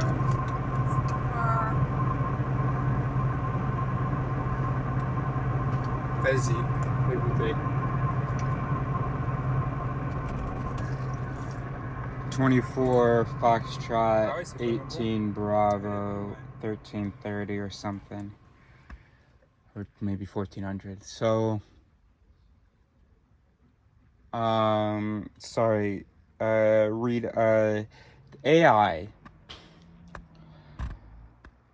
can be almost perfectly reasonable, as near to reasonable as possible, with it, because it'll have constant corrective measures.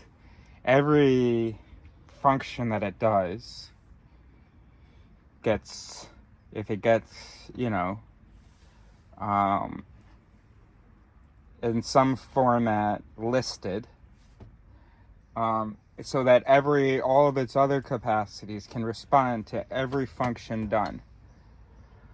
And or I guess with quantum computing or something, that would be maybe possible. I don't know. So then the next project is, or the most important thing that maybe what they're doing, what would be pretty cool, hopefully what they're doing, and I'll talk to my buddy Chris, find out how this is what people are doing, is figuring out how to have a notation system for AI, for every process, so that we can guarantee that it's receiving its own process, it's able to process its own processes, all of them, that all of its processes are able to process all of its processes, and then also that we can follow its processes. Maybe not the processing of the processes, but you know, you could have you would have a fixed number of layers. I mean, I don't have any idea what computers will be capable of, but every single first level process and every decision or action is recorded. And then every process can respond to every first level process. And that processing won't be recorded, but the decisions and actions will be. And then you could even imagine a third set of processes, a second higher level, responding to the decisions and actions. No, to the evaluation, to that first level evaluation processes. Again, I guess we're not going to record and reevaluate those, but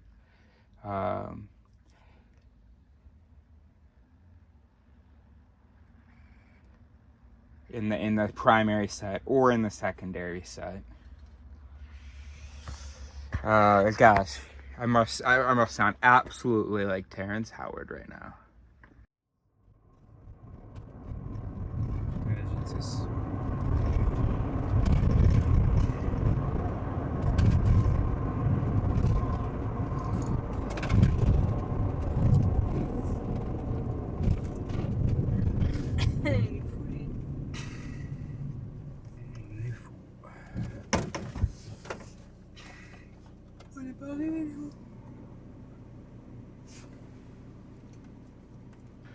24 Foxtrot, 18 Brody,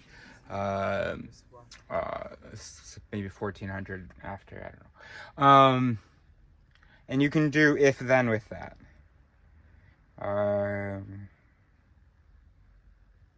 You maybe need to add some nuance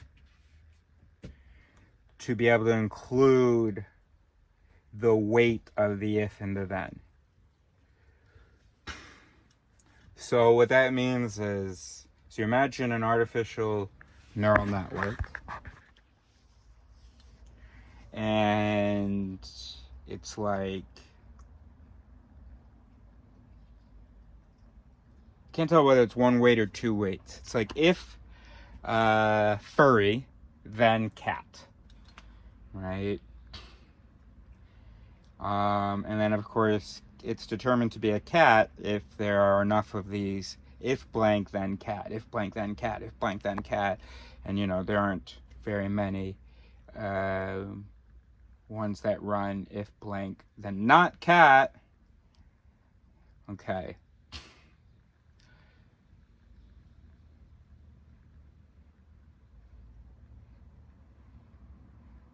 So there's an assessment of furriness.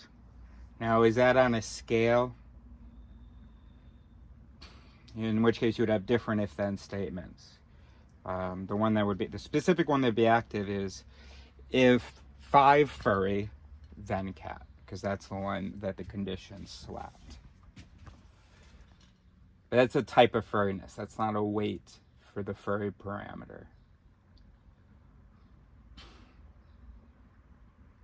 Let's figure this out right now. If furry, then cat. All right, hold on. Let's do it on the board.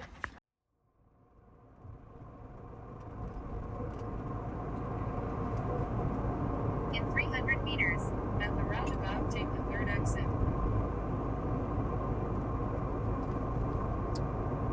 Parce que tu sais que je travaille en ce moment, il faut vraiment que je nomme les choses. J'ai tellement d'idées, j'ai compris tellement de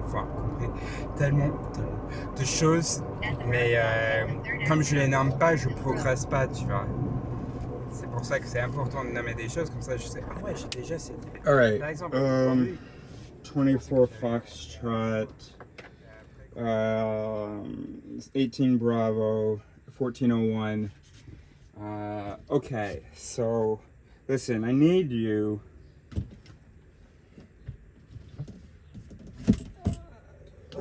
I don't trust you, but I as a group, but I need someone to tell me if I'm being crazy, because my mother, who believes in me, she asked me what I was up to. Said she's working on trying to figure out how to map psychological processes. She's like,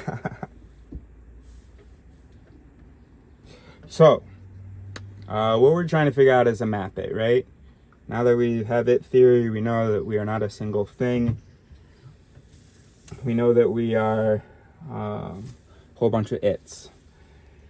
Okay, so typically how I've shown you a map it was like this. No.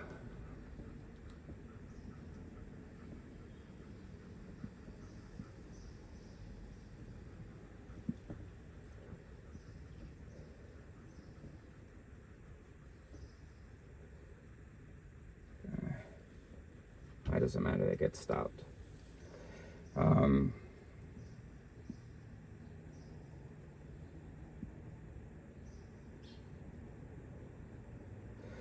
know, whatever. I mean, everything cancels out here, but whatever.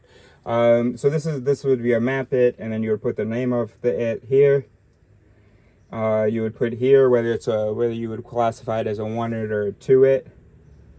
Okay, you've got your in livery listed on this side, and you've got each thing, you know, oh, this thing slapped this it, and then each it is, of course, if all that preceded it in its stream, if all that preceded it, if all that parred it, then and then like some probabilistic average for what effect it tends to have, maybe. Or we can just say then this thing. So for this one here, it would be if, and then we can maybe label, oh, we have got the name here, but let's give it a letter here, B, C, D, E. So then here we have if A and if not B,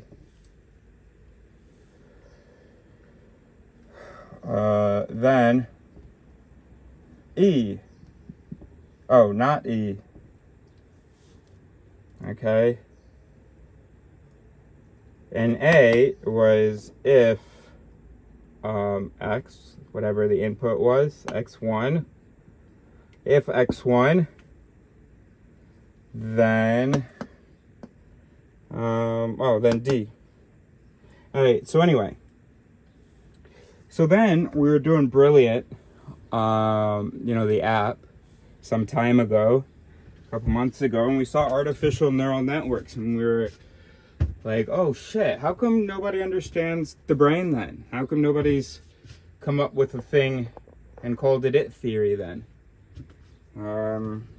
If we know how processing happens, we've seen it in the brain, and then this is how we draw our neural networks. So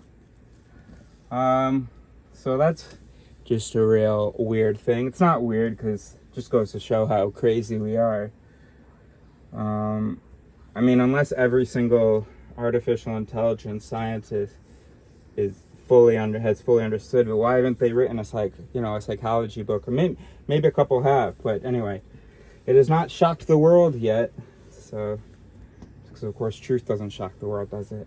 Not that we have truth, but better information doesn't shock the world, does it? Better understanding.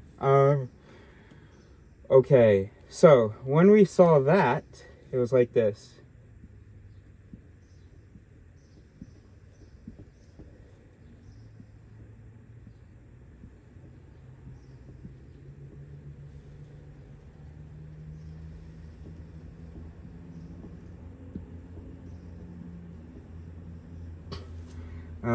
I guess.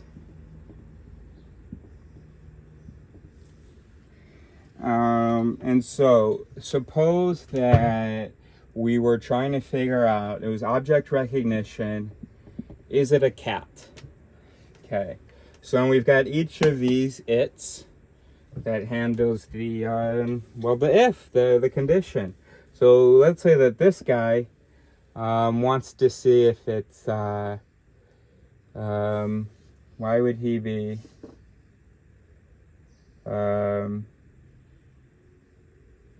he has an inhibiting signal. This guy is like if it's bigger than a human. Okay, so this is big, call it big. So this is if big, then not a cat. The thing, by the way, is not big. Let's say it is a cat. Should we? No, let's say it's a dog. Okay, so we got our dog here.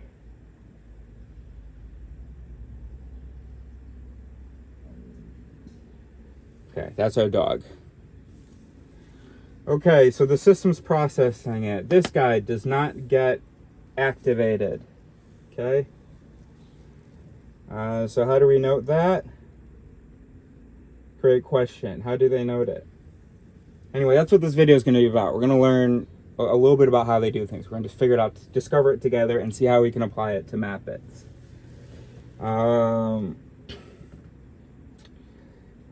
So obviously we would want to say which ones get activated. We'll do that. We'll put a little plus in there. This one does. This one is black. Now, we'll get to it. Okay. This one is furry. This one is meows. This one is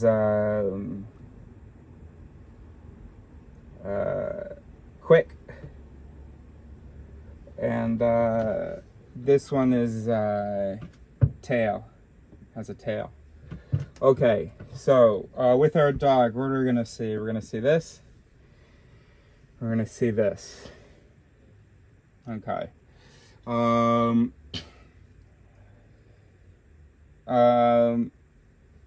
This, the condition doesn't, so what we need is, all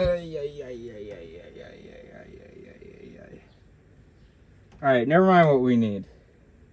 But I know we need something here to say, like, what, how many of these need to be met for this one to say, go for it.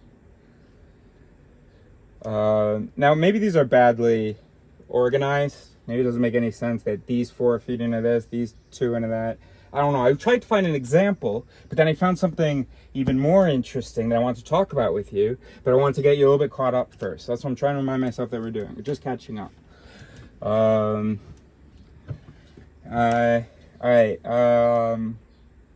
Now, this, so here's the thing. On one hand, meowing is not necessarily something you're going to hear immediately when you're doing your object recognition.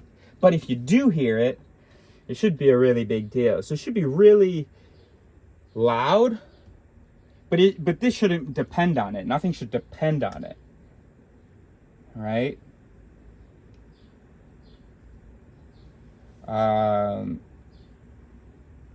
So what does that mean? That's really interesting. What how do you talk about that? Something that should have high weight but low depend. High weight but low depend. I don't know. So we're gonna try to learn that. What they would do for that. But anyway, that's what we're doing. We were recording a little bit ago, right? And we were trying to figure out, because we were saying, our buddy Chris, he thinks that AI can solve things. And I think it could too, but I also think there's some major risks. But one way to ensure that it's, one way to, for it to be helpful is if the AI, humans aren't integrated. So we process some of our processes. So we have processes that that are caused by some of our processes. And it could be described as evaluation or whatever. But we're not integrated. So we don't have all possible response processes responding or, connected to all processes. That just wouldn't, it's not feasible. But for an AI, it may be feasible. And because we're not integrated, we can't really evaluate our own processes. We can't engage with all of our own processes. They can exist and happen without there necessarily being the structure to sort of evaluate them. But if AI were able to put all of its processes, every step here in a thing, all of its calculations, and then this thing was available to all of its processes because it's just a file that, and then those extra those other processes, maybe they're not noted because you could have this infinite thing, but or maybe just like have, anyway, we talked about this. You heard me talking about this. Okay, so we were like, what does that look like? What do these lines look like? Well, coincidentally, we're also working on MapIt. What does a MapIt look like? And we're working on Manalaris. And Manalaris would be good to have lines, written out lines of what the psychological reasoning is for something so you can evaluate it. What the logits are. You know what I mean. So right now I've heard, I'm not into AI, so you really shouldn't be listening to me. But also, I'm not sure that it's shit what I'm doing just because of how similar it is. I mean, it's indistinguishable. The MapIt from this, it's all the same thing. So it's hard to imagine how my MapIt is wrong, but this stuff is right. So anyway, So I've heard AI scientists say that they wrote the algorithms, but then they don't know what the machine's actually doing, because it's learning, it's you know, something, I don't know. So they can't like go in and see the processes that led to ChatGPT's response. Okay, fine, I'm not gonna solve their issues, but let's just hypothesize, imagine, what would that look like? Because maybe we can use that for our stuff about the mind. Okay, so, all right, so we've got this graphic here so far, and we know we need something here. We need weight. What does it mean, the weight of an it?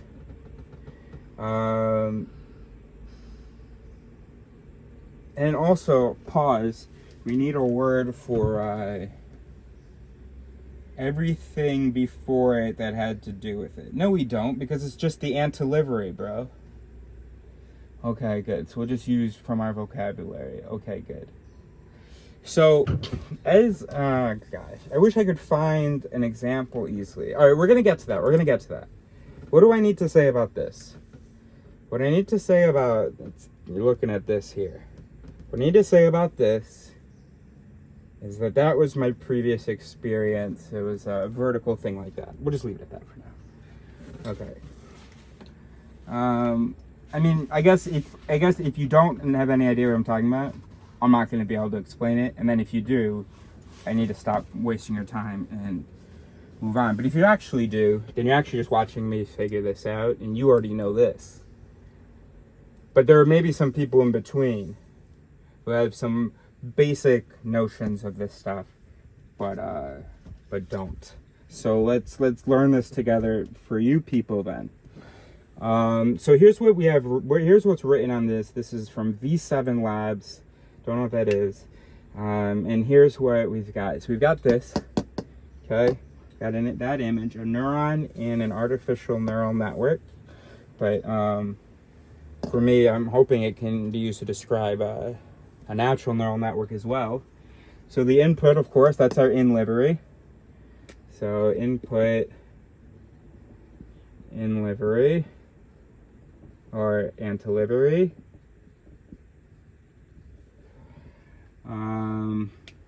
Oh shit, we don't have a general term for this, because pre-livery already means something.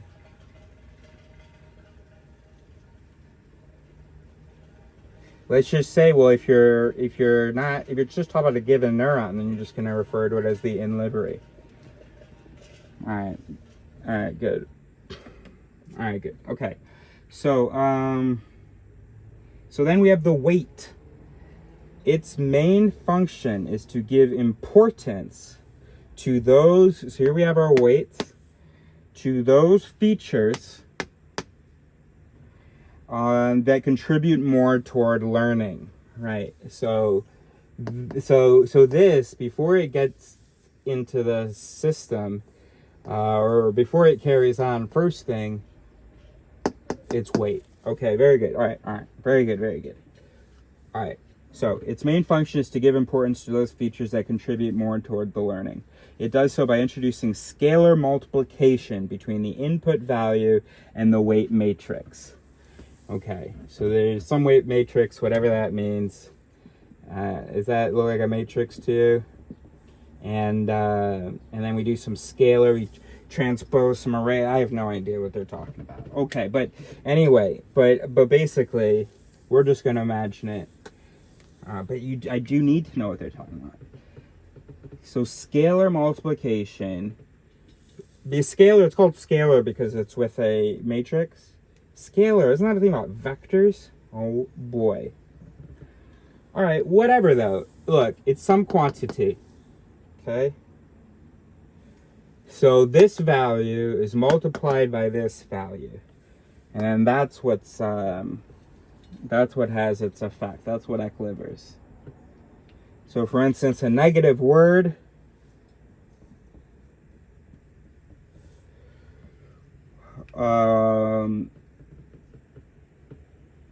would impact the decision of the sentiment analysis model more than a pair of neutral words.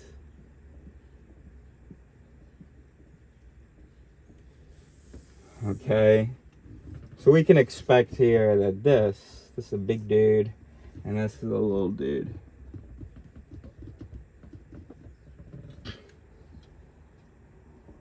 Okay, all right.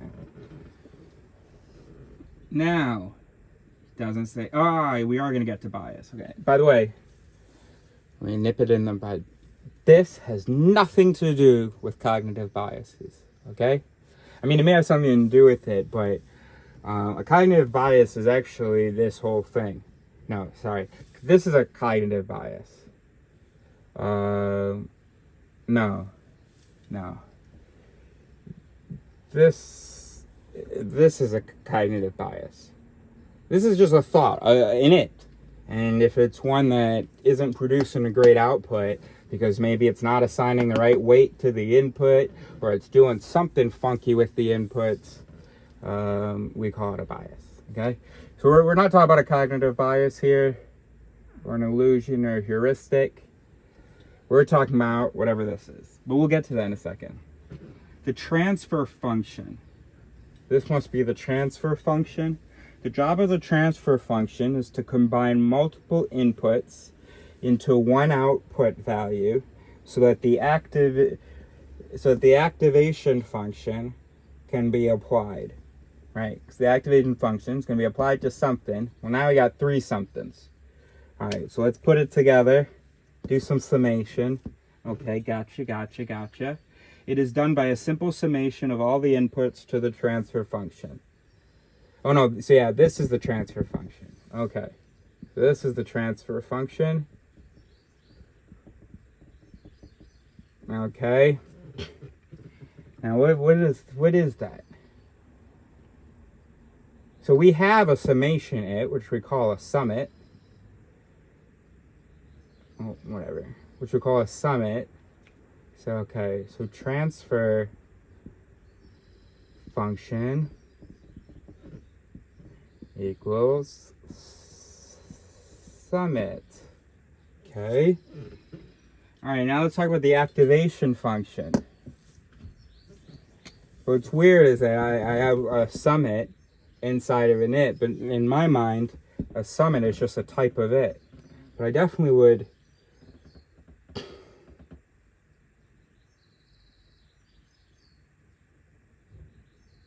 Could these be like internal? Like if this whole thing is an it, if that, then if this, then that. And the it is made up of three parts. The weight it, the summit,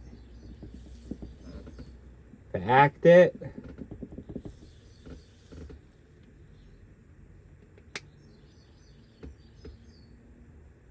and that makes a lot of sense because if you take an actual neuron, you do have dendritic features that are surely determining, you know, the effect of the neurotransmitter that receives the antilivery neurotransmitter.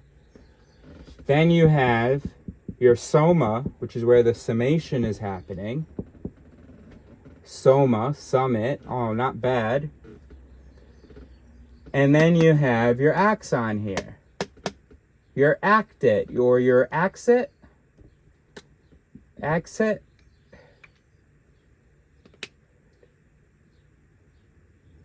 Weight it, summit, axit. Okay, but what are these things? So the transfer function we did, okay. Activation function. It introduces non-linearity in the working of perceptrons to consider varying linearity with the inputs. Without this, the output would just be a linear combination of input values and would not be able to introduce non-linearity in the work. So,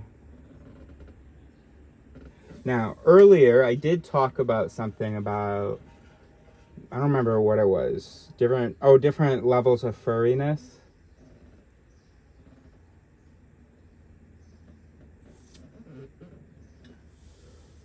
Would it make any sense to go like furry 1, furry 2, furry 3, furry 4? And then this is the whole furry it? No. No, it's just...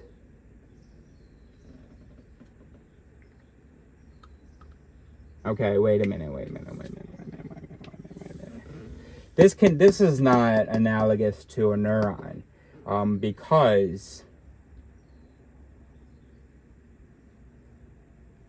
Yeah, no, it could be. It just has to be able to be. Not every it is a neuron. Most are not. Or maybe most are, but not most of the ones we're interested in. Yeah, there are 86 billion its. Yeah, okay. There are 86 billion its. Just the literal neurons. Right? But you don't learn any of those because they're meaningless. But you put some of them together, you got a network. You know, and then there, I'm guessing thousands, I'm guessing hundreds of, 100,000 of those that are, you know, could be worth learning. And then you could probably get that down to 1,000 that you get a good idea of things. I don't know. Okay, alright, so this activation function, don't know what that is. Bias. The role of bias is to shift the value produced by the activation function. The role of bias is to shift the value produced by the activation function. Its role is similar to the role of a constant in a linear function. Yeah. I got you.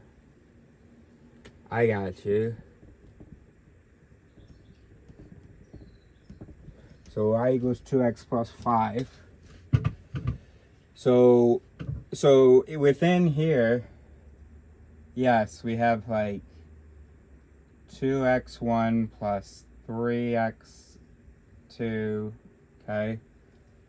But then anyway, all of that gets transferred and it becomes one thing, which we just call, all right, that should have said a1, a2, which we just call x.